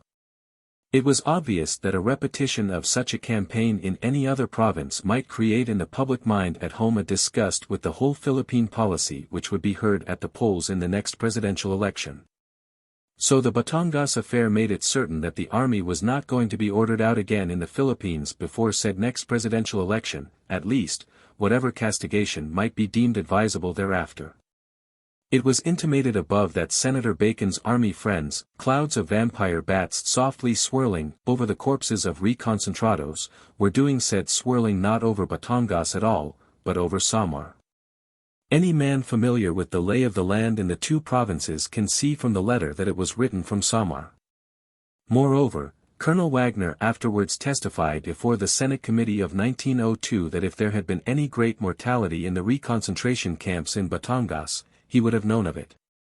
He inspected practically all those Batangas camps. Nobody who was in the islands at the time doubts but what such conditions may have obtained in some places under General Smith in Samar, or believes for a moment that any such conditions would have been tolerated under General Bell. General Bell has that aversion to either causing or witnessing needless suffering, which you almost invariably find in men who are both constitutionally brave and temperamentally generous and considerate of others. But the moral sought to be pointed here is not that the Bell reconcentration in Batangas was as merciful as the Smith performances in Samar were hellish, but that, in all matters concerning the Philippines, the army, as in the case of Senator Bacon's friend, is gagged by operation of law, and its enforced silence is peculiarly an asset in the hands of the party in power seeking to continue in power, in a distant colonial enterprise. Senator Bacon withheld his friend's name, because for an army officer to tell the truth about the Philippines would be likely to get him into trouble with the President of the United States. The President, be it remembered, is also the leader of the political party to which he belongs. That is why the country has never been able to get any light from those who know the most about the Philippines and the wisdom or unwisdom of keeping them, viz., the army. In 1898 this republic was beguiled into abandonment of the faiths of the founders and started after a gold brick, thinking it was a Klondike. Then and ever since, the most important and material witnesses concerning the wisdom or unwisdom of keeping the brick, viz., the army, which best of all knows the rank folly of it, have been gagged by operation of law. All republics that have heretofore become monarchies, have become so through manipulation of the army by men in power seeking to continue in power. We should either resign our expensive kingship over the Philippines or get a king for the whole business, and be done with it. We have some ready-made coronet initials in T.R. On June 23, 1902, says General Chaffee, in his report for that year, by Act No. 421 of the Philippine Commission, so much of Act No. 173, of July 17, 1901, as transferred the province of Batangas to military control was revoked. Civil government was re-established in the province at 12 o'clock noon, July 4, 1902. The rest of the 1,748,573 people herein above mentioned as constituting the population of Batangas, Cebu, Bohol, Laguna, Tayabas, and Samar, were also in turn made to want peace and want it badly, and on July 4, 1902, President Roosevelt issued his proclamation declaring that a state of general and complete peace existed. This is the famous proclamation in which he congratulated General Chaffee and the officers and men of his command on a total of more than 2,000 combats, great and small, most of them subsequent to the Taft-Roseate cablegrams of 1900. And the still more roseate reports of 1901 from the same source. The proclamation appeared in the Philippines as General Orders No. 66, Adjutant General's Office, Washington, dated July 4, 1902. It directed, in the body of it, that it be read aloud at parade in every military post. It thanked the officers and enlisted men of the Army in the Philippines, in the name of the President of the United States, for the courage and fortitude, the indomitable spirit and loyal devotion with which they had been fighting up to that time. Alluded to the implied lamb-like or turn-the-other-cheek way in which they had been behaving, no special reference is made either to Batangas, Samar, or the water cure. And closes with a bully Rooseveltian war whoop about the more than 2,000 combats, great and small, above mentioned. It also referred to how, with admirable good temper and loyalty to American ideals the armies, commanding generals have joined with the civilian agents of the government in the work of superinducing allegiance to American sovereignty. This document is one of the most remarkable state papers of that most remarkable of men, ex-President Roosevelt, in its evidences of ability to mold powerful discordant elements to his will. It put everybody in a good humor. And yet, read at every military post, it served notice on the military that if they knew which side their bread was buttered on, they had better forget everything they knew tending to show the prematurity of the setting up of the civil government. Sheath all tomahawks and scalping knives they might have whetted and waiting for Governor Taft's exit from office, abstain from chatty letters to United States senators telling tales out of school. Such as the one Senator Bacon had read on the floor of the Senate, already noticed, and dutifully perceive, in the future, that the war was ended, as officially announced in the proclamation itself. The report of the Philippine Commission for 1902, declares that the insurrection, as an organized attempt to subvert the authority of the United States, is over, page 3. They then proceed, with evident sincerity, to describe the popularity of themselves and their policies with the same curious blindness you sometimes find in your congressional district. In the type of man who thinks he could be elected to Congress, in a walk, if he should only announce his candidacy, when as a matter of fact, the great majority of the people of his district are, for some notorious reason connected with his past history among them, say his war record, very much prejudiced against him. They repeat one of their favorite sentiments about the whole country, always except as hereinafter accepted, being now engaged in enjoying civil government. But they casually admit also that much remains to be done in suppressing lawlessness and disturbances, so as to perfect and accentuate said enjoyment. Let us see just what the state of the country was in this regard according to their own showing. They say, the 6 years of war to which these islands have been subjected have naturally created a class of restless men utterly lacking in habits of industry. Taught to live and prey upon the country for their support by the confiscation of food supplies as a war measure, and regarding the duties of a laborer as dull and impossible for one who has tasted the excitement of a guerrilla life. Even to the man anxious to return to agricultural pursuits, the conditions existing present no temptation.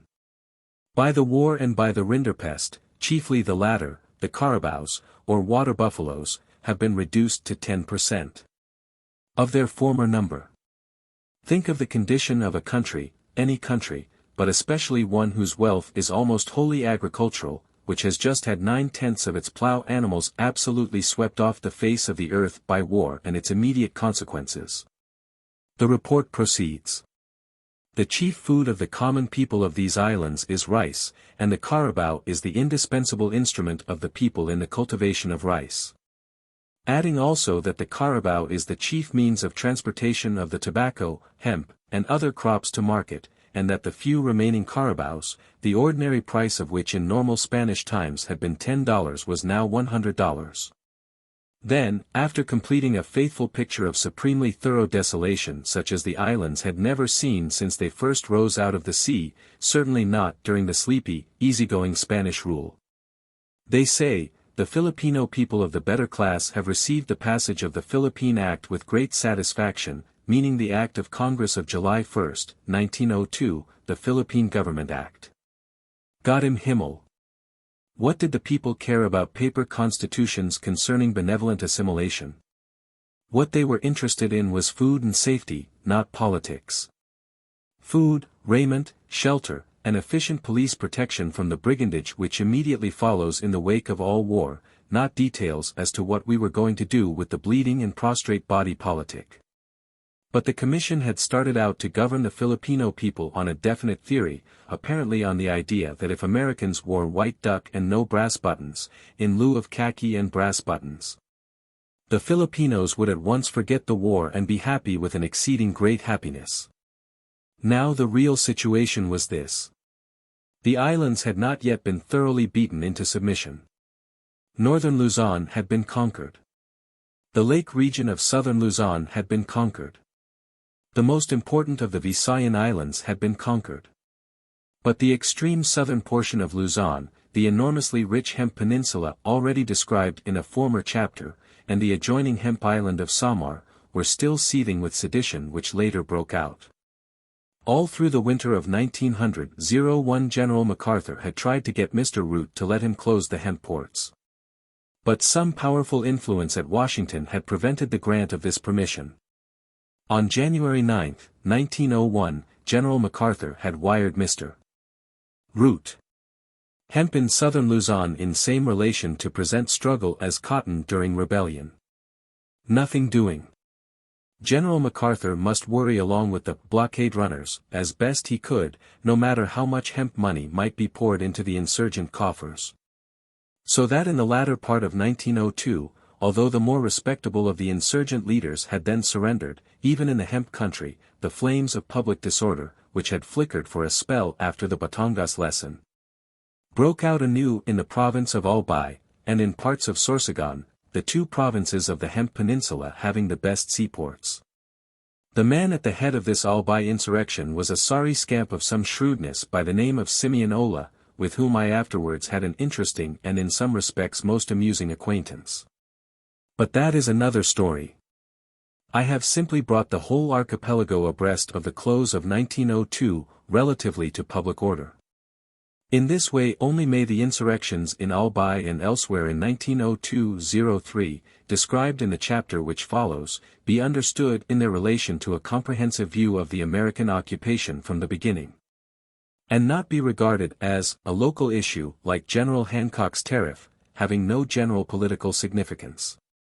In this way only may those insurrections be understood in their true relation to the history of public order in the islands. The Commission always represented all disturbances after 1902 as matters of mere banditti, such as have been chronic for generations in Calabria or the Transcaucasus, wholly distinct from, instead of being an inevitable political sequel of, the years of continuous warfare which had preceded. Their benevolent obsession was that the desire of the Philippine people for independence was wholly and happily eradicated. Mr. Williams to Mr. Kreidler, Senate Document 62, 1898, page 319. See First Report of Taft Philippine Commission to the Secretary of War, page 17. General MacArthur's Report for 1901, War Department Report, 1901, Volume 1, PD 4, page 90. Correspondence relating to the war with Spain, Volume 2, page 1241. J. R. Arnold, of the Philippine Civil Service Board, in North American Review, for February, 1912. Correspondence relating to war with Spain, Volume 2, page 1261. War Department Report, 1901, Volume 1, pt 4, page 98. Senate Document 331.1, 57th Congress, First Session, 1902, page 136. Cagayan, Isabela, and Nueva Vizcaya. A kind of two-wheeled buggy, the principal public vehicle of Manila. As it turned out, I lost nothing in the end, because my resignation of my military commission was not acted on at Washington, and I only ceased to be an officer of the Army by operation of law at the end of the fiscal year, June 30, 1901. As had been provided by the Act of Congress of March 2, 1899, organizing the 25 regiments for Philippine service. See the Act of the U.S. Philippine Commission of July 17, 1901, entitled, An Act Restoring the Provinces of Batangas, Cebu, and Bohol, to the Executive Control of the Military Governor, in Public Laws, U.S. Philippine Commission, Division of Insular Affairs, War Department. See American Census of the Philippines, Volume 2, page 123. IB, Volume 1, page 58. War Department Report, 1901, Volume 1, pt 8, page 7. See pages 102 Seek. Of Our Philippine Problem by H. Parker Willis, Professor of Economics and Politics in Washington and Lee University. New York, Henry Holt and Company, 1905. Where He Still Is. Correspondence relating to the war with Spain, Volume 2, page 1297. The words quoted were used by Mr. Root in a speech delivered at Youngstown, Ohio, October 25, 1900. 66 men and 3 officers were surprised at breakfast and cut off from their guns by several hundred BOLO men who had come into town as unarmed natives under pretense of attending a church fiesta. 45 men and officers were killed after a desperate resistance. 24 only were able to escape. War Department Report, 1901, Volume 1, pt 8, page 8. Governor Taft's Report for 1901, War Department Report, 1901, Volume 1, pt 8, page 8. War Department Report, 1902, Volume 9, page 208. Leviticus 16, 10. War Department Report, 1901, Volume 1, pt 8, page 12. Senate Document 331, pt 1, page 86, 57th Congress, First Session, 1902. War Department Report for 1900, Volume 1, pt 5, p. 59 Seek. Ibid, 1901, Volume 1, pt 4, page 88 et Seek. Report for 1901, page 98. See Philippine Census, Volume 2, page 123. The Provincial Government Act was an act passed February 6, 1901, outlining the general scheme of government for the several provinces, and indicating the various tempting official positions attaching thereto. War Department Report, 1902, Volume 9. Page 191. Senate Document 331, page 1612 et Seek. Senate Document 331, 1902, page 1614. S.D. 331, 1902, page 1622. Ibid, page 1623. S.D. 331, 1902, page 1628. War Department Report, 1902, Volume 9, page 221. Colonel Wagner's Testimony before Senate Committee of 1902. Senate Document 331, pt 3, page 2873. War Department Report, 1902, Volume 9, page 284. Senate Document 331, 1902, page 887. Senate Document 331, pt 3, page 2878. Theodore Rex. War Department Report, 1902, Volume 9, page 192. Correspondence Relating to the War with Spain, Volume 2, pages 1352-3. Military Correspondence Relating to War with Spain, Volume 2, page 1244. Chapter 16. Governor Taft, 1903. Me miserable. Which way shall I fly? Paradise Lost. Throughout the last year of Governor Taft's administration in the Philippines, 1903, both he, and the peaceably inclined Filipinos in the disturbed districts, were between the devil and the deep sea. The military handling of the Batangas and Samar disorders of 1901-2 had precipitated in the United States Senate a storm of criticism, at the hands of Senator Bacon and others, which had reminded a public already satiated with slaughtering a weaker Christian people they had never seen in the interest of supposed trade expansion, of the days when Cicero pleaded the cause of Sicily against Verres, and when, before a Senate which still retained some show of freedom, Tacitus thundered against the oppressor of Africa. He did not want to order out the military again if he could help it, and this relegated him to his native municipal police and constabulary, experimental outfits of doubtful loyalty, and, at best, wholly inadequate, as it afterwards turned out. For the maintenance of public order and for affording to the peaceably inclined people that sort of security for life and property, and that protection against semi-political as well as unmitigated brigandage, which would comport with the dignity of this nation. The better class of Filipinos, though not so enamored of American rule as Governor Taft fondly believed, had by 1903 about resigned themselves to the inevitable, and would have liked to see brigandage masquerading under the name of patriotism stopped by that sort of adequate police protection which was so obviously necessary in the disturbed and unsettled conditions naturally consequent upon many years of war, and which they of course realized could only be afforded by the strong arm of the American army. But they knew that if the army were ordered out, the burden of proof as to their own loyalty would at once be shifted to them, by the strenuous agents of that strenuous institution.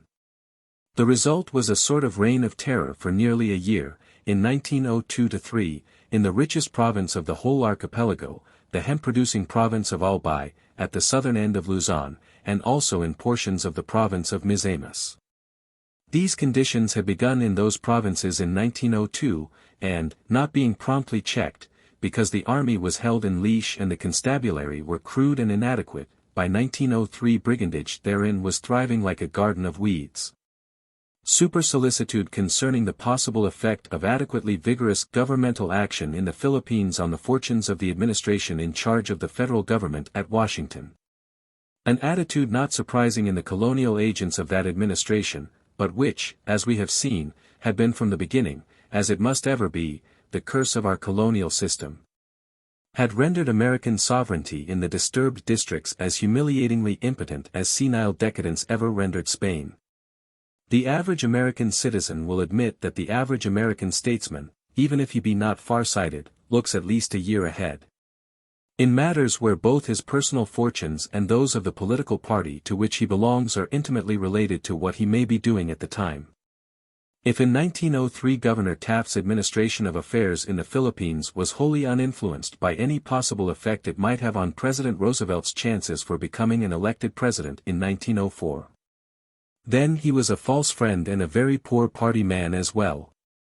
Assuming that he was neither, let us examine his course regarding the disturbances of public order in the Philippines in that year, as related to the first and most sacred duty of every government, adequate protection for life and property.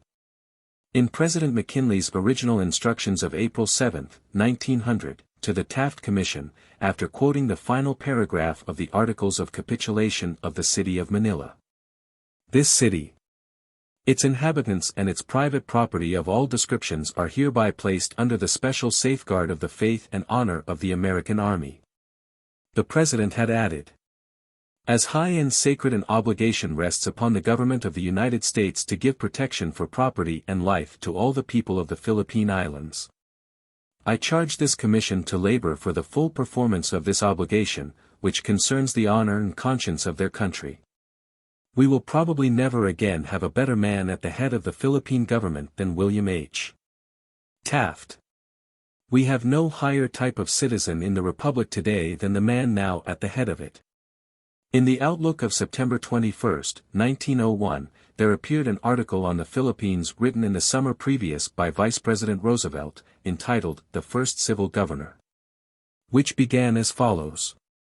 A year ago a man of wide acquaintance both with American public life and American public men remarked that the first governor of the Philippines ought to combine the qualities which would make a first-class President of the United States with the qualities which would make a first-class Chief Justice of the United States.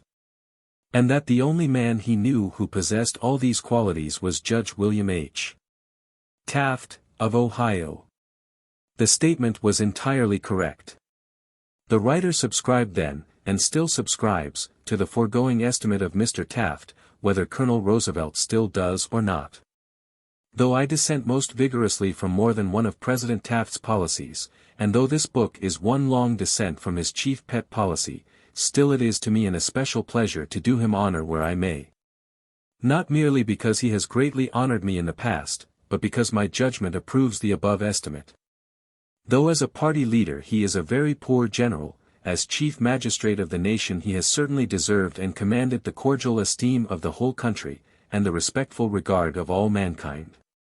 With this admission freely made, if after reading what follows in this and the next chapter, and weighing the same in the light of all that has preceded, the reader does not decide that the writer, far from being animated by any intelligent high purpose, is merely a foolish person of the sounding brass and tinkling cymbal variety full of sound and fury signifying nothing, then he can reach but one other conclusion, viz.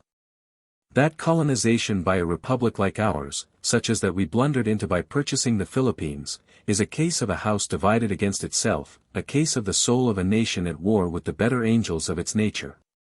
A case where considerations of what may be demanded by home considerations of political expediency will always operate to the detriment of the Filipino people, and be the controlling factor in our government of them. And if I show that in the Philippines in 1903 Governor Taft failed properly to protect the lives and property of peaceably inclined people, as so sacredly enjoined in the language above quoted from President McKinley's original instructions to him, lest the full performance of this obligation might prejudice the presidential prospects of his friend, Mr. Roosevelt, and the success of the party to which they belonged, then I will have shown that for this republic to be in the colonizing business is an absolutely evil thing. And that any man who proposes any honorable way out of the conceited blunder of 1898, is entitled to a hearing at the hands of the American people, because it concerns the honor and conscience of their country. Having tried most of the cases which arose out of the public disorders in the Philippines in 1903, and knowing from what I thus learned, together with what I subsequently learned which Mr. Taft knew then, that the most serious of those disorders were very inadequately handled by native police, and constabulary, with much wholly unnecessary incidental sacrifice of life. In order to preserve the appearance of civil government and convey the impression of the state of peace the name implied. At a time when a reign of terror due to brigandage prevailed throughout wide and populous regions in whose soil lay the riches of agricultural plenty, while the United States Army looked on with a silent disgust which understood the reason, and a becoming subordination which regretfully bowed to that reason as one which must ever be the curse of colonization by a republic like ours, I know whereof I shall speak, and will therefore speak neither lightly nor unadvisedly, but soberly, charitably, and in the fear of God. The insurrection in the Philippines against American authority which began with the outbreak of February 4, 1899, and whose last dying embers were not finally stamped out until 1906. Systematic denials by optimist officialdom to the contrary notwithstanding, had three distinct stages. 1. The original fighting in company, battalion, and regimental formation, with the ordinary wide-flung battle line. This having terminated pursuant to a preconcerted plan early in November, 1899. 2. A period of guerrilla warfare maintained by the educated, patriotic, fighting generals, in a gradually decreasing number of provinces, until the summer of 1902. 3. The final long drawn-out sputterings, which began to get serious in the fall of 1902, in provinces prematurely taken under the civil government. and stripped of adequate military protection before things had been given time to settle down in them to normal. These last are the gardens of weeds, brigandage weeds, above mentioned. While the horticultural metaphor will help some, to really understand the case nothing so fits it as the more common illustration applied to grave public disorders having a common cause which likens such matters to a conflagration. The third and last stage through which the Philippine insurrection degenerated to final extinction is adequately and accurately described in the following extract from one of the military reports of 1902. The surrender or capture of the respectable military element left the control of affairs and the remainder of the arms in the hands of a lot of persons. Most of them ignorant, some criminal, and nearly all pertaining to a restless, irresponsible, and scrupulous class of people, whose principal ambition seems to be to live without work. And who have found it possible to so do under the guise of patriotism. Such was the problem which confronted Governor Taft in 1903 as to public order and protection of the peaceably inclined people, in the two main provinces hereinafter dealt with. It is a great pity that in 1903 President Roosevelt could not have called in Secretary of War Root and sent for Senator Bacon. And those of the latter's colleagues whose philippics in the Senate of the year previous against Generals Jake Smith and J. Franklin Bell had reminded an aroused nation of the days of Cicero and Verres, Tacitus and Africa, etc., and had a frank talk with them somewhat after this fashion. Gentlemen, Governor Taft has a hard job out there in the Philippines. There is a big insurrection going on in the province of Albay, which is the very richest province in the whole archipelago, a province as big as the state of Delaware, having a population of about 250,000 people, and he has, for police purposes, a crude outfit of native constabulary, officered mostly by ex-enlisted men of the mustered-out American volunteer regiments. The personnel of the officers may be weeded out later and made a fine body of men, but just at present there are a good many rather tough citizens among them. Moreover, as soon as the constabulary was gotten together they were at once set to work chasing little remnants of the insurgent army all over the archipelago. So as yet they are as undisciplined an outfit as you can well imagine, and have never had any opportunity to act together in any considerable command.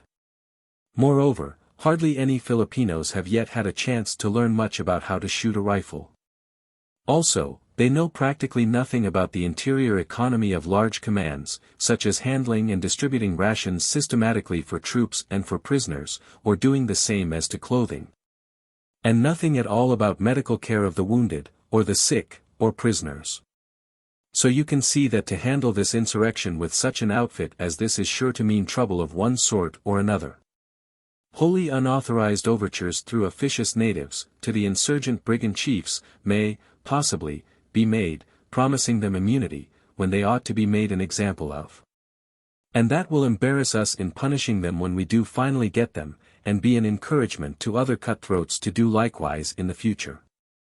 Worst of all, you can see that if some 500 or 1,000 of these brigands, or insurgents, or whatever they are, suddenly surrender, the ordinary police accommodations for housing and feeding prisoners will be wholly inadequate. Yet we will have to detain them all until our courts can sift them and see which are the mere dumb-driven cattle and which are the mischievous fellows. Therefore, in case of such a surrender, the nature of this constabulary force, as I have already described it to you, makes it plain that its inadequacy to meet the serious conditions we are now confronted with may result in our having on our hands a series of little Andersonville prisons that will smell to heaven.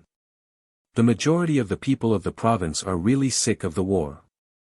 Their best men have all surrendered and come in. But there is an ignorant creature calling himself a general, by the name of Ola, who seems to have a great deal of influence with the lawless element that do not want to work. Ola has gathered together nearly 1,000 malcontents, who obey him implicitly.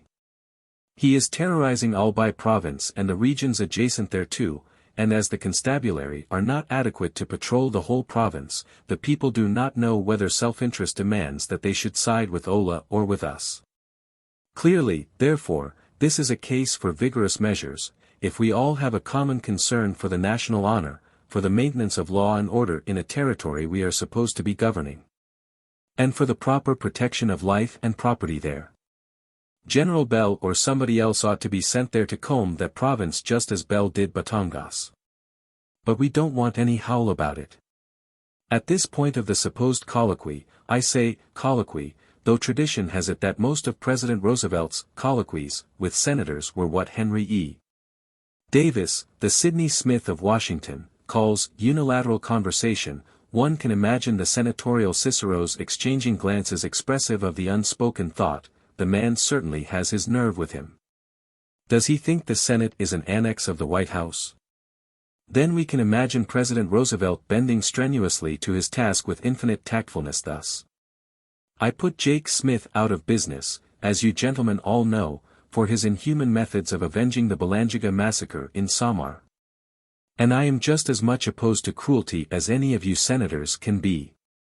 But Bell in Batangas is an altogether different case from Smith in Samar. All this about the odor of decomposing bodies wafted from reconcentration camps, and clouds of vampire bats swirling out on their orgies over the dead, that Senator Bacon's army friend, whoever he may be, wrote the senator, relates to Samar. And never did have any application to Bell's methods in Batangas. Bell did a clean job in a minimum of time and with a minimum sacrifice of life, and, while he did have those reconcentration camps in Batangas, he saw to it religiously that nobody starved, and that all those people received daily medical treatment. For the correctness of the picture of conditions presented in the above hypothetical talk, I of course intend to be understood as vouching. If such a talk could have been had in 1903 by President Roosevelt with Senator Bacon and those of his colleagues who shared his views, the all-by situation might have been handled creditably. But the administration was in no position to be frank with the opposition. No administration has ever yet during the last 14 years been in a position to be frank with the Senate and the country concerning the situation at any given time in the Philippines. Because at any given time there was always so much that it could not afford to reopen and explain. Mr. Root, for instance, might have been questioned too closely as to why, when Secretary of War, he had gone around the country in the fall of 1900 speaking for Mr. McKinley, and talking about the patient and unconsenting millions, so anxious to be rid of Aguinaldo and his band of assassins, when at that very time his, Mr. Root's, generals in the Philippines were engaged in activities, the magnitude of which may be inferred from a telegram sent from Washington to General Wood at Havana, asking if he could possibly spare the 10th Infantry. And adding, imperative that we have immediate use of every available company that we can lay our hands on for service in the Philippines. Although at West Point in 1902 he told the cadets how nobly the army had labored in putting down an insurrection of 7 million people. No, the administration in 1903 simply could not afford to be frank concerning the situation in the Philippines. I need not recapitulate here any more of the long train of reasons why, because they have all been fully explained in the preceding chapters. Of course President Roosevelt had no such guilty knowledge of the facts as Mr. Root. He was not in constant daily contact with Army officers at the War Department, familiar with the actual situation in the Philippines, as Mr. Root was. He was simply sticking to Taft. Somewhere along about the time the military folk in the Philippines were scoffing at the unnecessary sacrifice of life incident to the lack of a strong government, President Roosevelt had written his warm personal friend, Hon. George Curry, now a member of Congress from New Mexico, who had been a captain in his regiment before Santiago, was then an official of the civil government of the Philippines, and later governor of New Mexico, by appointment of Mr. Roosevelt, stick to Taft, George, or words to that effect. Mr. Roosevelt's attitude was simply that of an intensely loyal friend of Mr. Taft, who simply assumed that the Philippine government was not going to tolerate impotence in the matter of protecting life and property. But everybody at both ends of the line was too deep in the mire of all the long and systematic withholding of facts from the American public which had been occurring ever since 1898. And which it has been the aim of the preceding chapters to illuminate by the light since becoming available in the published official records of the government. Hence, in the hypothetical conference above supposed, President Roosevelt was in no position to take any high ground. He would have had to admit that the civil government of 1901 was set up too soon in order to stand by half-baked notions dished out in 1900 by the Taft Commission in aid of his own and Mr. McKinley's campaign for the presidency and vice presidency, respectively. In other words, the truth about the Philippines from the beginning might, and probably would, have seriously jeopardized the Roosevelt presidential chances in 1904. So Governor Taft was left to his own resources in struggling with the problem of law and order in the islands, intimately understanding the obvious bearing, just suggested, of what he might do out there, on the election of 1904. What then did Governor Taft do to meet the situation in 1903? Chronological order, as well as other considerations making for clearness, would suggest that I begin by telling what he did not do. In May, 1903, I was sent to the province of Surigao to try some cases arising out of what has ever since been known in that out-of-the-way region as the Affair of March 23d, 1903. In his annual report for 1903, pages 29 and 30, in describing the Surigao affair, Governor Taft correctly states that a band of outlaws came into the town of Surigao on the day above named, killed Captain Clark. The officer in charge of the constabulary, took the constabulary's guns, while they were all away at their midday meal, scattered about the town, and departed. But Mr. Taft's report disposes of the whole incident in a most casual way. As a matter of fact, the gist of it was that a heroic little band of Americans under Mr. Luther S. Kelly, the provincial treasurer, an old Indian scout of the Yellowstone country, hastily gathered the 7 American women then in the town, one of them in a delicate condition, into the stone government house. And stood off those semi-civilized sensual brigands until reinforcements arrived. Governor Taft's failure adequately to present the gravity of the episode in his account of it does not argue well for the subsequent solicitude he might feel about other American women in other remote provinces which he was anxious to keep on his pacified list. To say nothing of politically negligible native life therein. Nor does this report include any of the material facts showing the ineffectiveness of the rank and file of the constabulary to cope with the situation. Or the general feeling of insecurity I found in the province as to how far the whole population might be in sympathy with the brigands. As a matter of fact, after that Surigao affair, Governor Taft had to turn the army loose in the province to go and get back and restore to his constabulary the 75 to 100 stand of arms the brigands had so rudely and impolitely taken away from them. And I held court there for a month trying the people who were captured and brought in, with Colonel Meyer, of the 11th Infantry, one of the most thorough and able soldiers of the United States Army. And 700 soldiers of his regiment acting as deputy sheriffs, and yet all the time the province was under civil government, nominally. Colonel Meyer got the men who killed Clark, and, upon due and ample proof, I hung them, but Surigao was never taken for a day from the list of provinces enjoying the peace and protection of a benign civil government. The writ of habeas corpus was never suspended for a moment. In the report above quoted from, Governor Taft remarks that if the prompt steps he did take, he had already described the prompt sending of the military to the scene, had not been taken, the trouble might have spread.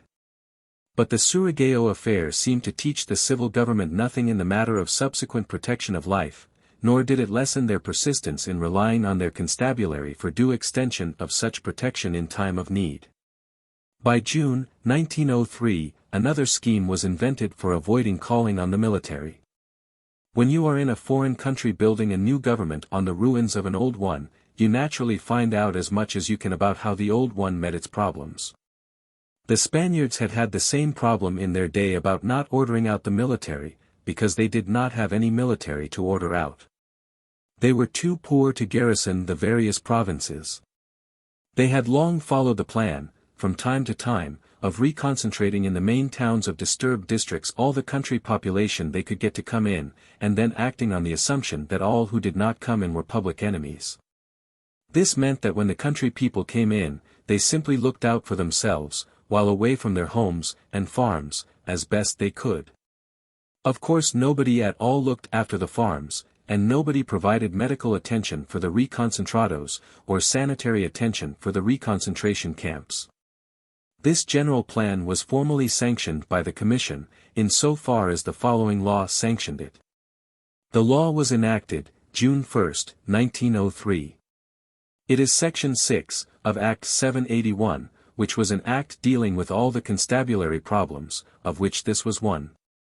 It read: In provinces which are infested to such an extent with ladrones or outlaws that the lives and property of residents in the outlying barrios are rendered wholly insecure by continued predatory raids.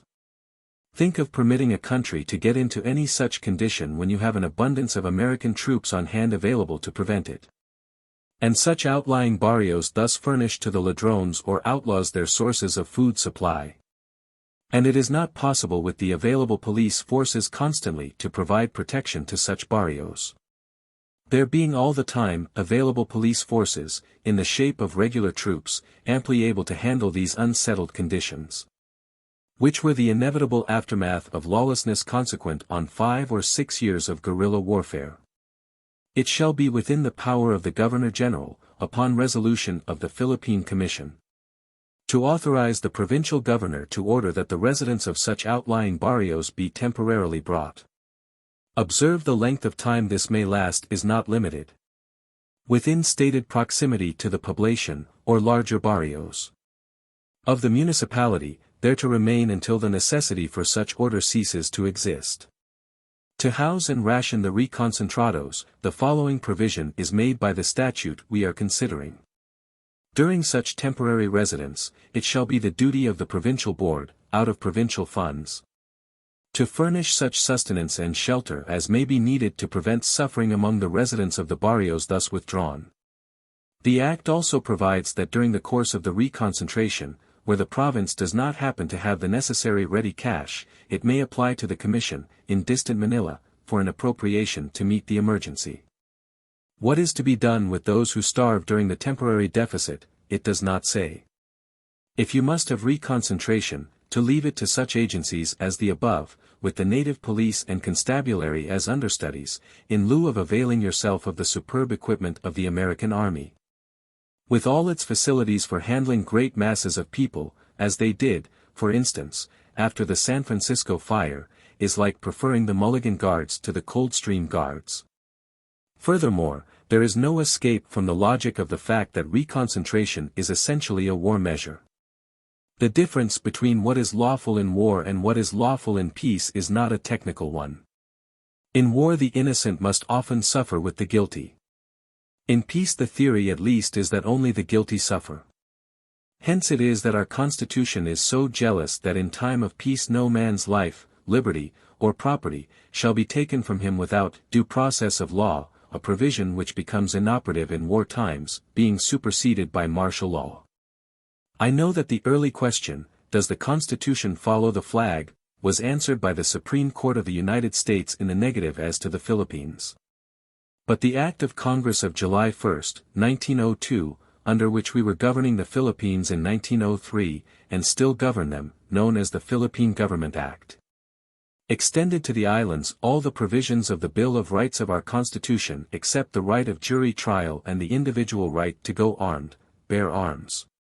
It specifically said in Section 5, "No law shall be enacted in said islands which shall deprive any person of life, liberty, or property without due process of law."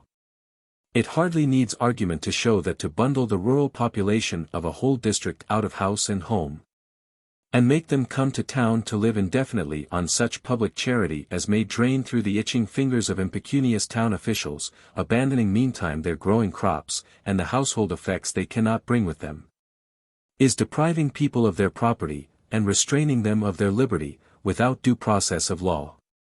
In fact, in 1905, in the case of Barcelon v. Baker, Volume 5. Philippine Report, page 116, during an insurrection in Batangas, to control which, the presidential election of 1904 being then safely over, the writ of habeas corpus had been suspended and martial law declared.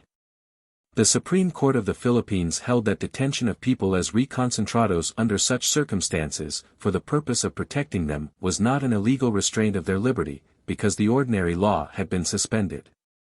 This decision held it to be both the prerogative and the duty of the Governor-General to suspend the writ of habeas corpus when the public safety so required. I refuse to believe for a moment that President Taft, the former wise and just judge, in whom is now vested by law the mighty power of filling vacancies on the highest court in this great country of ours, will seriously contend that that reconcentration law is not in direct violation of the above-quoted section of the Act of Congress of July 1, 1902, for the government of the Philippines, and therefore null and void. The truth is, it was a piece of careless legislation, dealing with conditions that were essentially war conditions, under a government which was forever vowing that peace conditions existed, and determined not to admit the contrary. The civil government was like Lot's wife. It could not look back. The Act of Congress of 1902 had made the usual provision permitting the governor to declare martial law in a given locality in his discretion. But the reconcentration law passed by the Philippine Commission was a way of avoiding the exercise of that authority, so as to keep up the appearance of peace in the provinces to which it might be applied, regardless of how many lives it might cost. In its last analysis, the reconcentration law was at once an admission of a duty to order out the military and a declaration of intention to neglect that duty. I suppose the eminent gentleman who enacted it justified it on the idea of teaching the natives how to maintain order themselves by letting them stew in the dregs of their own insurrection. Yet no one can read the Commission's own description of the widespread lawlessness which so long ran riot after the guerrilla warfare degenerated into brigandage, without seeing, from their own showing, how obvious was their duty to have waited. Originally, until law and order were restored, by not interfering with the war itself until it was over, and by keeping the country properly garrisoned for a decorous and sufficient period after it was over. Until something like real peace conditions should exist, on which to begin the work of postbellum reconstruction. After all, it all gets us back to the original pernicious program outlined in President McKinley's annual message to Congress of December, 1899, wherein was announced the intention to send out the Taft Commission, which message also announced, in effect, that it was Mr. McKinley's purpose to begin the work of reconstruction as fast as the patient and unconsenting millions, loyal to our rule, should be rescued from the clutch of the hated Tagals. Recurring again to the reconcentration law itself, the moral quality of executive action putting it in operation was not unlike that which would attach should the governor of Massachusetts, in lieu of ordering the state troops to the scene of great strike riots in half a dozen towns around Boston, issue a proclamation something like this: "The situation has grown so serious that your local police force, as you see, is wholly inadequate to cope with the situation. You will all, therefore, thrust your toothbrushes, nightgowns, and a change of clothing, into the family grip, and assemble on the Boston Common and in the public gardens, there to remain until the necessity for this order ceases to exist. And we will there take the best care of you we can, as was done in the case of the San Francisco fire. As governor I am unwilling to order out the military." If any lawyer on the Commission gave any thought at the time to the validity of the reconcentration law, in its relation to the due process of law clause of the Philippine Government Act, which none of them probably did, he must simply have justified the means by the benevolence of the end, on the idea that he knew so much better than Congress possibly could, the needs of the local situation.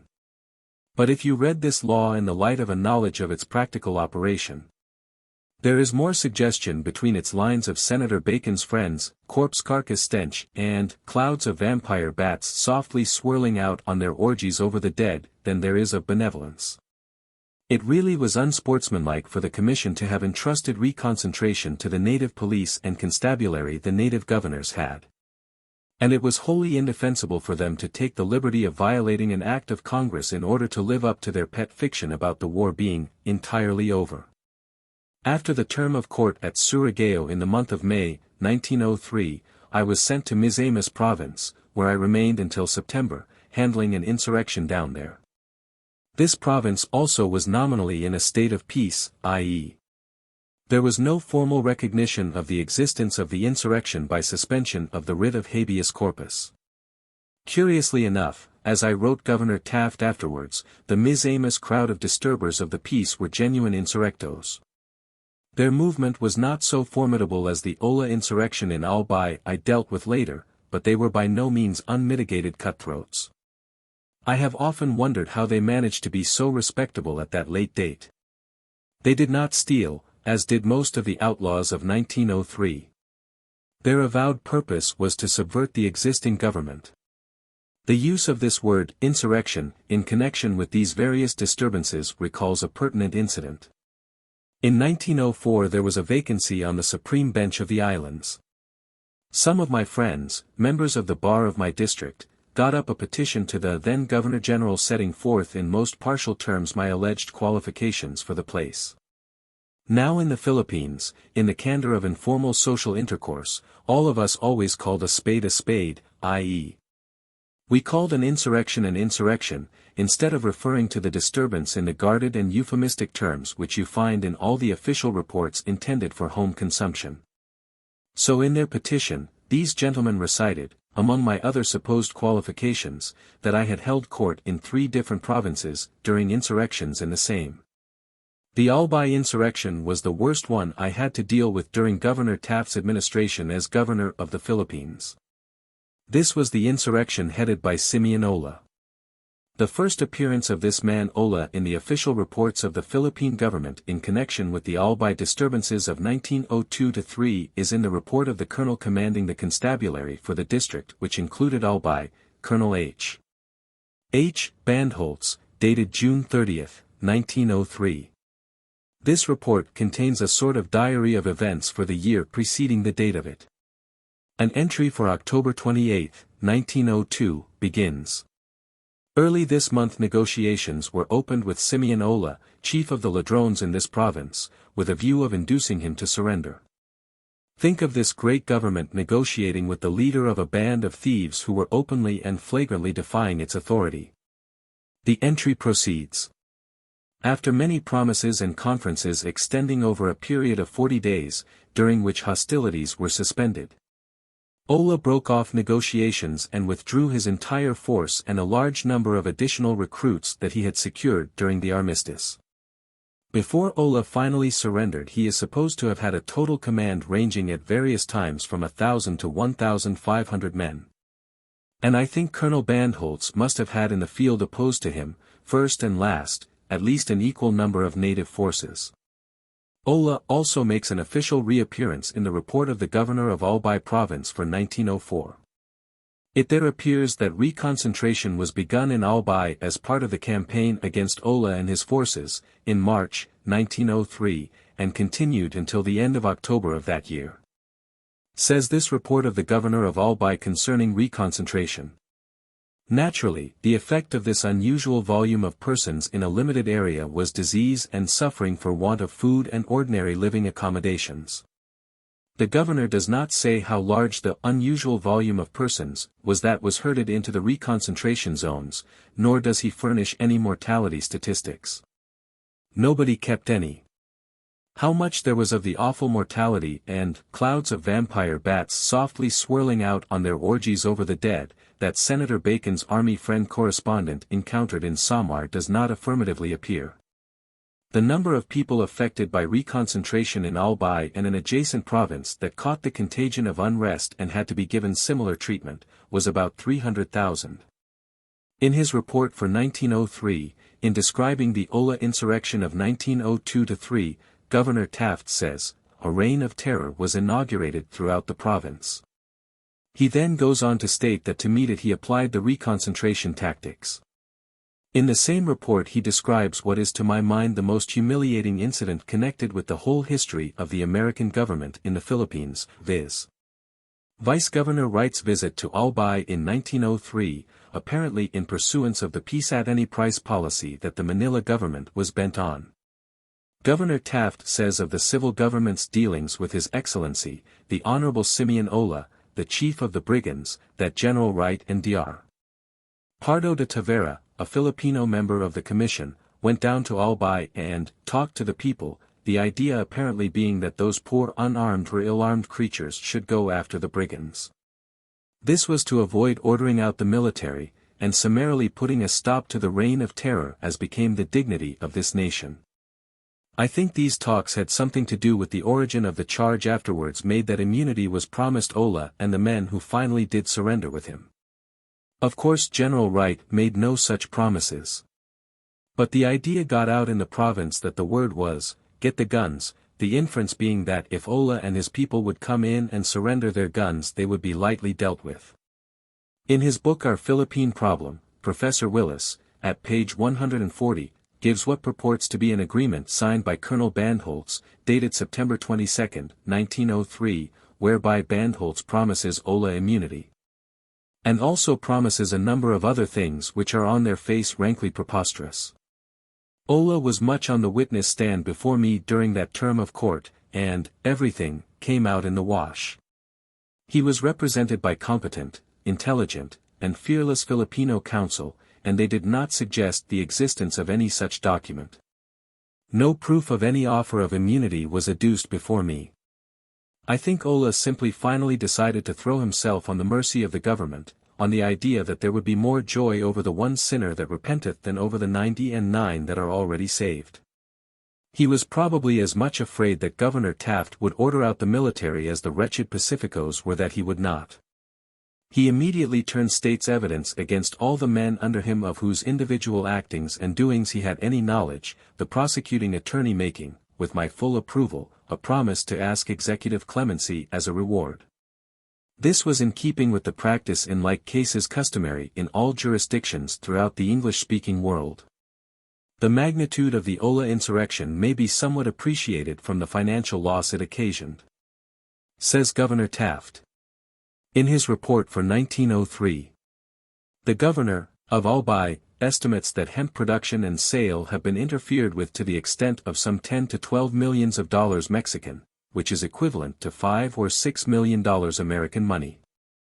As the population of the province was about 250,000, a loss of $5 million meant a loss of $20 per capita for the 6 months or so of reconcentration during which the farms were neglected. This would be equivalent to a loss of $1,800 million, in the same length of time to a country having a population of 90 million, which is the total population figure for the United States according to the census of 1910. It was in the latter part of October, 1903, I believe, that Ola finally surrendered with some 500 or 600 men. I was sent to Albay about the middle of November, to assist the regular judge of the district, Honorable Adam C. Carson, now one of the justices of the Supreme Court of the Philippines, in disposing of the case arising out of the Ola performances. Conditions at the time were also very much perturbed in various neighboring and other provinces, and the courts and constabulary were kept very busy. An incident recurs to memory just here which illustrates the state of public order. But before relating it, a decent respect to the opinions of the reader requires me to state my own attitude toward that whole situation at the time.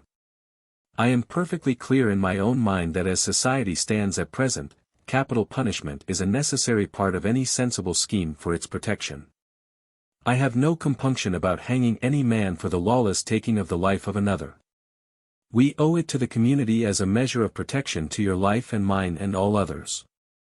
So far as public order was concerned in the country now under consideration in 1903, the civil government was simply a well-meaning sham, a military government with a civil name to it. When the constabulary would get in the various brigands, cutthroats, etc., who might be terrorizing a given district, some of them masquerading as patriots, others not even doing that, the courts would try them. None of the judges cared anything about any particular brigand in any given case except to find out how many, if any, murders, rapes, arsons, etc., he had committed during the particular reign of terror of which he had been a part. Wherever specific murders were proven, the punishment would always be a life for a life. And you have no idea how absolutely wanton some of the murders were, and how cruelly some of the young women, daughters of the farmers, were maltreated after they were carried off to the mountains. I would hate to try to guess how much more of this sort of thing would have had to occur in Albay in 1903 than did occur. To have moved Governor Taft to deprive Albay of the protection of a benign civil government, one of the pet expressions of contemporaneous official literature, and say the word to the army to take hold of the situation and give the people decent protection. But to come to the incident above broached. Shortly after I reached Albay, and set to work to hold Part 2 of the District Court, while my colleague, Judge Carson, held Part 1. We had a call from a third judge, Judge Linebarger, of Chicago, who was on his way to some other perturbed region. I think that by that time, late in November, 1903, Governor Taft must have known he was soon to leave the islands to become Secretary of War, and therefore was anxious to be able to make the best showing possible in his farewell annual report as governor, as to the tranquility conditions. At any rate, Judge Linebarger came to see us, for a few hours, his ship having touched en route at the port near the provincial capital of Albay.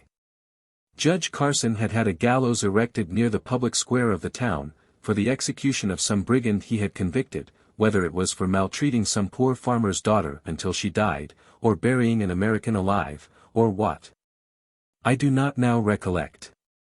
But in going around the town someone suggested, as we passed this gallows, that we go up on it to get the view.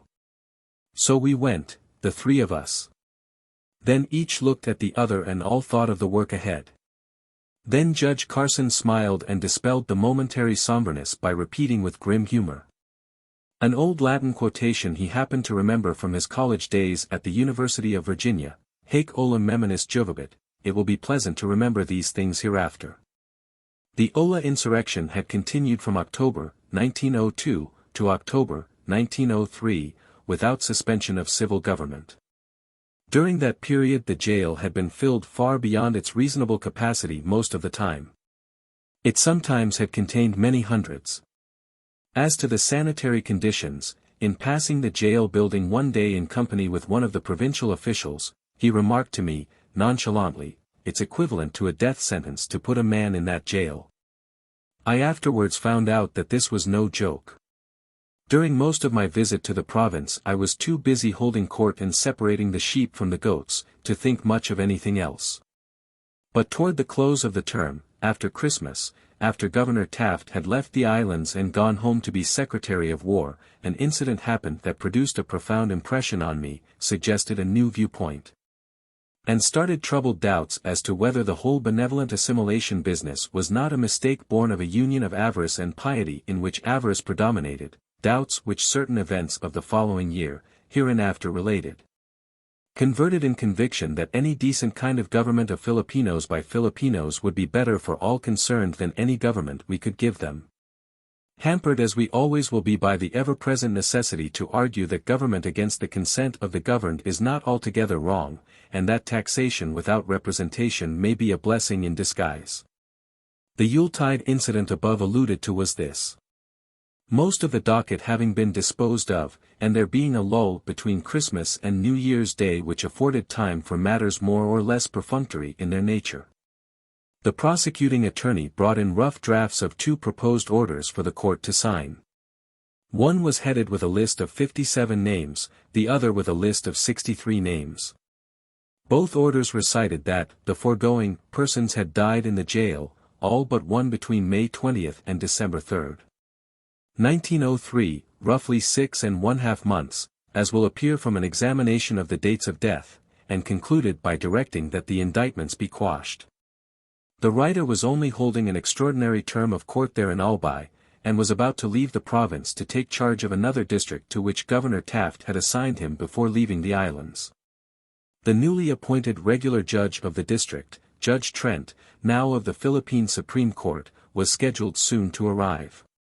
Therefore the writer did not sign the proposed orders but kept them as legal curios. A correct translation of one of them appears below, followed by the list of names which headed the other, identical, order. The United States of America, Philippine Islands. 8th Judicial District. In the Court of First Instance of Albay. The United States against Cornelio Rigorosa.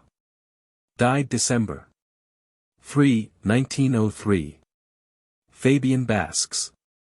Died September 25, 1903. Julian Nacion. Died October 14, 1903. Francisco Rigorosa. Died October 18, 1903. Anacleto Solano. Died November 25, 1903. Valentin Cesolano. Died November 6, 1903. Felix Sacetona. Died September 26, 1903. Marcelo de los Santos. Died June 3, 1903. Marcelo Patingo. Died November 15, 1903. Julian Reynant. Died September 7, 1903. Dionisio Carafayaga. Died October 4, 1903. Felipe Navor. Died September 17, 1903. Luis Nicol. Died November 23, 1903. Balbino Nicol. Died September 23, 1903. Damiano Nicol. Died November 23, 1903. Leoncio Salbaburo. Died November 20, 1903. Catalino Sideria. Died July 25, 1903. Marcelo Areola. Died October 26, 1903. Francisco Chao. Died November 26, 1903. Martin Olaguier. Died November 13, 1903. Juan Neric. Died November 16, 1903. Eufemio Baer. Died November 21, 1903. Julian Sotero. Died October 30, 1902. Juan Peadon.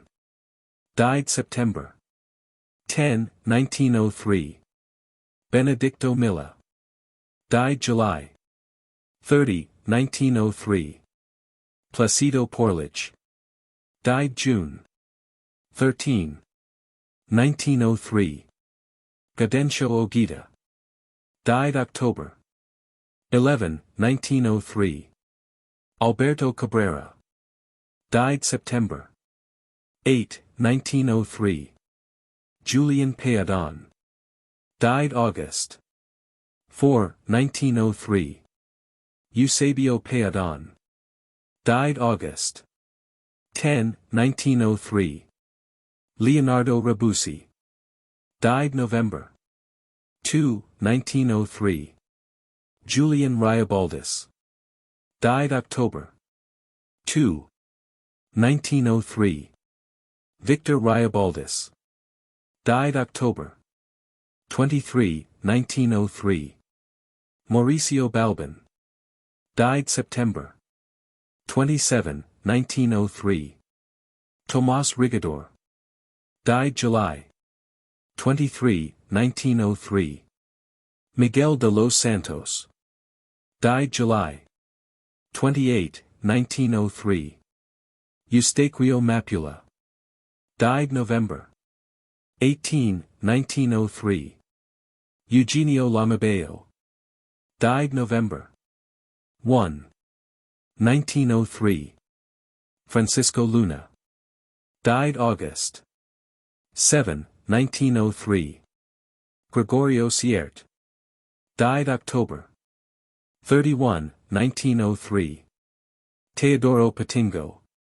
Died November 21, 1903. Teodorico Tua. Died September 23, 1903. Seferino Octia. Died November 10, 1903. Graciona Pamplona. Died September 12, 1903. Felipe Bonifacio. Died November 26, 1903. Baltazar Bundy. Died October 12, 1903. Julian Locat. Died October 13, 1903.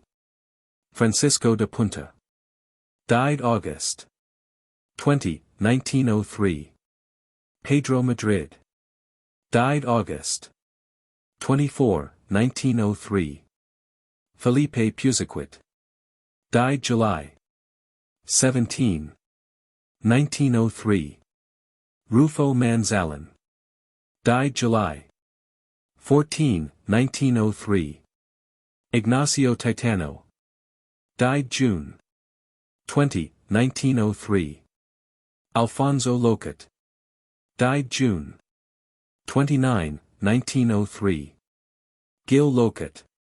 Died May 23, 1903. Regino Bitara.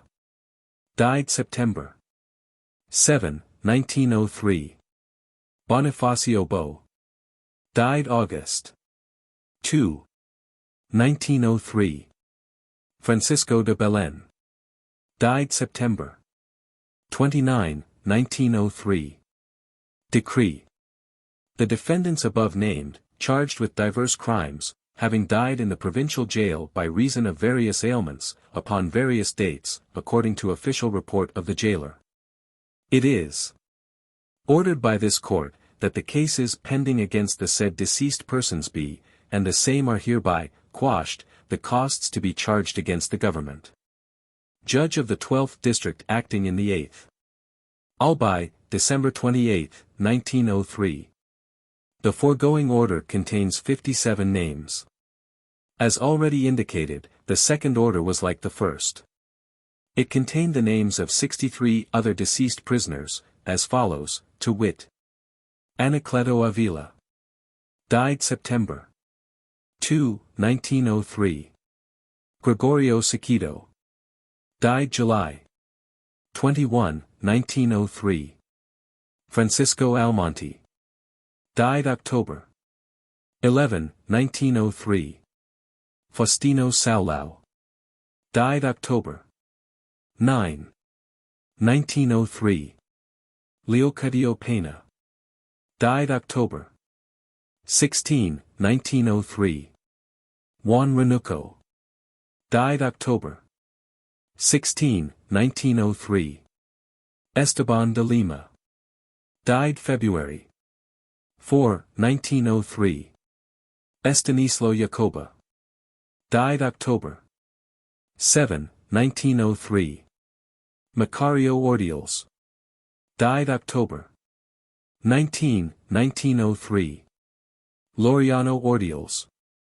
Died October 27, 1903. Raimundo Nerito. Died October 4, 1903. Antonio Polverido. Died September 12, 1903. Norberto Melgar.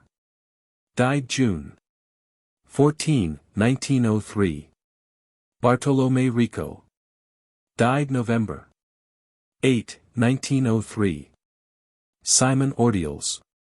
Died September 13, 1903. Candido Rosari. Died September 29, 1903. Saturnino Vuelvo. Died October 18, 1903. Vicente Belceda. Died May 26, 1903. Felix Canaria. Died June 12, 1903. Pedro Tsuya. Died July 26, 1903. Evaristo Diaz. Died July 24, 1903. Felix Padre. Died July 8, 1903. Alberto Mantes. Died August 7, 1903. Joaquin Mamet. Died September 5, 1903. Santiago Casero. Died May 28, 1903. Hilario Salazar. Died July 26, 1903. Tomas Otsinada. Died October 1, 1903. Julian Oko. Died October 4, 1903. Julian Lontac. Died August 27, 1903. Ambrosio Rabosa. Died September 19, 1903. Mariano Garcia. Died September 12, 1903. Ramon Madrigalejo. Died August 19, 1903. Albino Oyardo. Died October 1, 1903. Felipe Rotarla. Died September 29, 1903. Urbano Serralde. Died October 5, 1903. Gil Mediavillo. Died June 13, 1903. Egidio Mediavillo. Died June 16, 1903. Mauricio Lozano. Died October 5, 1903. Bernabe Kernan. Died September 27, 1903. Pedro Sagase. Died September 29, 1903. Laureano Ebo. Died August 5, 1903. Vicente Sanosing. Died July 17, 1903. Francisco Moranti. Died June 10, 1903. Anatolo Cedello. Died September 16, 1903. Lucio Rebiza. Died August 27, 1903. Eugenio Sanbuena. Died August 13, 1903. Nicolas Abaros. Died August 26, 1903. Eusebio Rambillo. Died September 13, 1903. Tomas Rampillo. Died August 19, 1903. Daniel Pattison. Died August 19, 1903. Ignacio Bundy. Died September 7, 1903. Juan Locat. Died May 23, 1903. Zacharias David Padilla. Died August 7, 1903. Juan Almazer. Died September 12, 1903. Rufino Kipi. Died June 13, 1903. Antonio Brio. Died June 13, 1903. Timoteo Enciso. Died September 12, 1903. Hilario Pallet. Died August 28, 1903. Ventura Prades. Died May 24, 1903. Alejandro Alivanto. Died May 22, 1903. Rufino Palicia. Died May 20, 1903. Alejo Bruqueza. Died July 19, 1903. Prudencio Estrada. Died September 15, 1903. These lists were printed in an article by the author which appeared in the North American Review for January 18, 1907, which article was reprinted by Hon. James L. Sladen, of Texas, in the Congressional Record for February 12, 1907. There can be little doubt that President Taft saw the article, and that if it had contained any inaccuracies they would long since have been noticed. So that in the Albay jail in 1903 we had a sort of Andersonville prison, or Black Hole of Calcutta, on a small scale. If the military authorities had had charge of the Albay insurrection and of the prisoners in the Albay jail in 1903, it is safe to say that the great majority of those who died would have lived. But to have ordered out the troops would have been to abandon the official fiction that there was peace. Of Ola's 500 or 600 men, Judge Carson and I, assisted by the chief prosecuting attorney of the government, Hon. James Ross, turned several hundred loose. Another large batch were disposed of under a vagrancy law, which allowed us to put them to work on the roads of the provinces for not exceeding 2 years, usually 6 to 12 months. Most of the remainder, a few score, we tried under the sedition law, and sent to Bilibid, the central penitentiary at Manila, for terms commensurate with their individual conduct and deeds. The more serious cases were sent up for longer terms under the brigandage law. We indulged in no more maudlin sentiment about those precious scamps who had been degrading Filipino patriotism by occasionally invoking its name in the course of a long season of preying upon their respectable fellow countrymen than Aguinaldo or Juan Calas would have indulged. I am quite sure that either Aguinaldo or Juan Calas would have made much shorter shrift of the whole bunch than Judge Carson and I did. It was only the men shown to have committed crimes usually punished capitally in this country that we sentenced to death, a dozen or more, all told. Ola was the star witness for the state. He held back nothing that would aid the prosecuting attorney to convict the men who had followed him for a year. He was given a sentence of 30 years, by Judge Carson, as a sort of expression of opinion of the most Christian attitude possible concerning his real deserts, but his services as state's evidence entitled him to immunity. And for that very good and sufficient reason Judge Carson, prosecuting attorney Ross, and myself so recommended to the governor. Ola could read and write after a fashion, though he was quite an ignorant man. But to show what his control must have been over the rank and file of his men, let one incident suffice. On the boat going up to Manila from Albay, after the term of court was over, Ola was aboard, en route for the penitentiary. But, as he was a prospective recipient of executive clemency, though the guards kept an eye on him, he was allowed the freedom of the ship. One night on the voyage up, the weather being extremely warm, I left my stateroom sometime after midnight, carrying blanket and pillow, and went back to the storm steering gear at the stern of the ship, to spend the rest of the night more comfortably.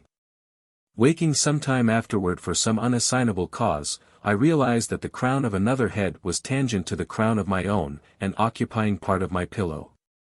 It was Ola, the chief of the brigands. I raised up, shook the intruder, and said, "Hello, Ola, what are you doing here?" He wakened slowly. He had no idea of any first-class passenger being back there, and had taken it for granted that I was one of the ship's crew, when he decided to share my pillow. As soon as he realized who I was, he sprang to his feet with profound and effusive apologies, and paced the deck until morning, perhaps thinking over the possible effect of the incident on my recommendation concerning himself. After I had recovered the use of all my pillow I went back to sleep for a spell. About dawn I was wakened by some of the guards chattering.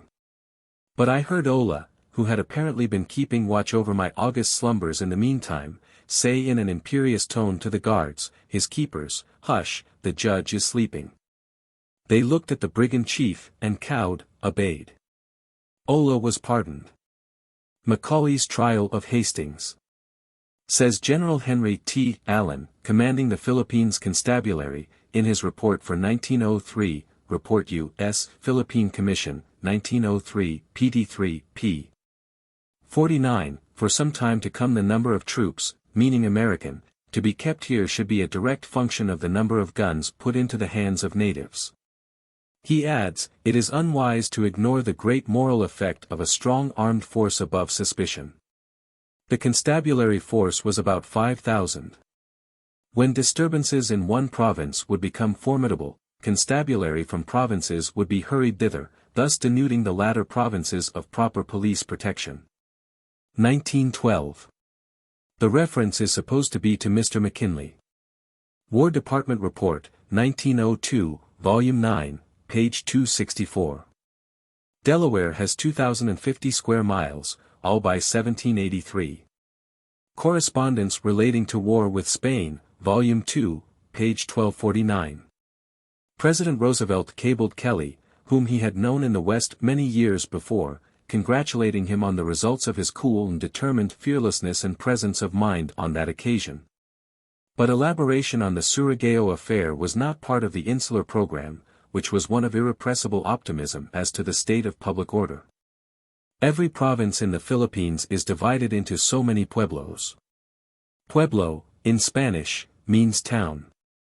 But the Spanish pueblo is more like a township.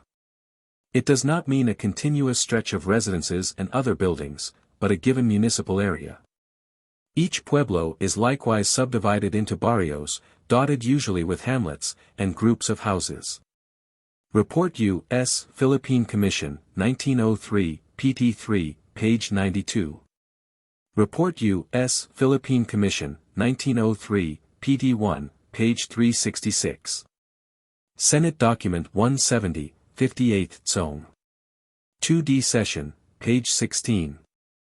Report U.S. Philippine Commission, 1903, pt. 1, page 32. 240, 326, Philippine Census, 1903, Volume 2, page 123. Chapter 17. Governor Taft, 1903, continued. The Philippines for the Filipinos. Speech of Governor Taft. Just before Governor Taft left the islands in 1903, he made a speech which made him immensely popular with the Filipinos and immensely unpopular with the Americans. The keynote of the speech was, "The Philippines for the Filipinos." The Filipinos interpreted it to mean for them that ultimate independence was not so far in the dim distance of what is to happen after all the living are dead as to be a purely academic matter. And there was absolutely nothing in the speech to negative that idea, although he must have known how the great majority of the Filipinos would interpret the speech. On the other hand, the Americans in the islands, popularity with whom was then and there a negligible factor, interpreted the speech, not inaccurately, to mean for them, if you white men out here, not connected with the government, you Americans, British, Germans and Spaniards, and the rest of you, do not like the way I am running this country, why, the boats have not quit running between here and your respective homes. Then he came back to the United States and has ever since been urging American capital to go to the Philippines. All the time opposing any declaration by the lawmaking power of the government which will let the American who goes out there know where he is at, i.e. whether we are or are not going to keep the islands permanently, and how to formulate his earthly plans accordingly, though the educated Filipinos are concurrently permitted to clamor against American exploitation, American rule, and Americans generally, and to keep alive among the masses of their people what they call the spirit of liberty, and what the insular government calls the spirit of irreconcilableness. Clearly, a policy which makes for race friction and race hatred is essentially soft-headed, not soft-hearted, and ought not to be permitted to continue. Yet it has been true for 12 years, as one of President Taft's admiring friends proudly boasted concerning him some time since. One man virtually holds in his keeping the American conscience with the regard to the Philippines. This is true, and it is not as it should be. We should either stop the clamor, or stop the American capital and energy from going to the islands. After an American goes out to the islands, invests his money there, and casts his fortunes there, unless he is a renegade, he sticks to his own people out there. Then the Taft policy steps in and bullyrags him into what he calls knuckling to the Filipinos, every time he shows any contumacious dissent from the Taft decision reversing the verdict of all racial history, which has been up to date. That wheresoever white men dwell in any considerable numbers in the same country with Asiatics or Africans, the white man will rule. Yet the American in the Philippines, once he is beguiled into going there, must bow to the Taft policies. He has taken his family to the islands, and all his worldly interests are there. Yet he is living under a despotism, a benevolent despotism, it is true, so long as the non-office-holding American does not openly oppose the government's policies, but one which, however benevolent, is, so far as regards any brooking of opposition from any one outside the government hierarchy, as absolute as any of the other despotic governments of Asia. Though the governor of the Philippines does not wear as much gilt braid as some of his fellow potentates on the mainland of Asia, still, in all executive matters he wields a power quite as immediate and substantial, in its operation on his subjects as any of his royal colleagues. It never for a moment occurs either to the American government official in the Philippines or to the American citizen engaged in private business there who is in entire accord with the policies of the insular government and on terms of friendship with the officials, that the government under which he is living is any more of a despotism than the government of the United States. The shoe never pinches the American citizen engaged in private business until he begins, for one reason or another, to be at outs with the insular government, and to have opinions which, American-like, he at once wants to express. If he permits himself to get thoroughly out of accord with the powers that be, the sooner he gets out of the islands the better for him. This is the most notorious single fact in the present situation. There is no public opinion to help such a person, in any case where he differs with any specific act or policy of the insular government. The American colony is comparatively small, say between 10 and 20,000 all told, outside the army, which consists of 10 or 12,000 individuals living wholly apart from the rest of the community. The doctor who is known to have the patronage of high government officials is sure of professional success, and his wife is sure to receive the social recognition her husband's position in the community naturally commands. And this permits her to make auspicious entrance into the game of playing at precedence with her next neighbor called society, so dear to the hearts of many otherwise sensible and estimable women, to say nothing of carpet knights, callow youths, cads, and aging gourmands. Also if the doctor and his lady have adult children, their opportunities to marry well are multiplied by the sunlight from the seats of the mighty. Thus the doctor and his wife are a standing lesson to the man with convictions that yearn for utterance, but who is also blessed with a discreet helpmate, more concerned in the general welfare and happiness of all the family than in seeing her husband's name in the paper. What is true of the doctor is also true of the lawyer known to be persona grata to the government. Again, the newspaper man in favor with the government is sure to get his share of the government advertising, according to a very liberal construction. And that ensures his being able to command reportorial and editorial talent such as will sell his paper, and the consequent circulation is sure to get him the advertising patronage of the mercantile community, thus placing success for him on a solid, comfortable basis. Also, a contrary course will, slowly, maybe, but surely, freeze out any rash competitor. Consequently, the American in the Philippines is deprived of one of his most precious home pleasures, viz. letting off steam, in some opposition paper, about the real or imagined shortcomings of the men in charge of the government. For the reasonable expectancy of life of an opposition paper in Manila is pathetically brief. The hapless editor on the prosperous paper, whatever his talents, who happens to become afflicted with views which he airs in his editorial columns, is soon upbraided by his friends at his club as getting cranky, and is told by the orthodox old-timers among them, "John, you've been out here too long. You better go home." If he does not change his tone, the receipts of the advertising department of his paper soon fall off, and his friend, the more tactful proprietor, who knows how to get along with people, is not long in agreeing with the rest of his friends that he has been out here too long. Again, the successful merchant has too many interests at stake in which he needs the cordial friendship of the government to be able to afford to antagonize it. And so on, through every walk of life, the influence of the government permeates every nook and corner of the situation. The average public man in the United States would not feel nat row unless intermittently bedewed with steam from the exhaust valve of the soul of some outraged citizen, through the medium of the public press. But in the Philippines a public man occupying a conspicuous position with the government may be very generally detested and actually not know it. The American in the Philippines, with all his home connections severed, might as well send his family to the poorhouse at once as to come out in a paper with an interview or speech, even supposing any paper would publish it, which, copied by the papers back in the United States, would embarrass the national administration's Philippine policy in any way. The same applies to talking too freely for the newspapers when home on a visit. I think the foregoing makes sufficiently obvious the inherent impossibility of the American people ever knowing anything about current governmental mistakes in the Philippines, of which there must be some. in time for their judgment to have anything to do with shaping the course of the government out there for which they are responsible.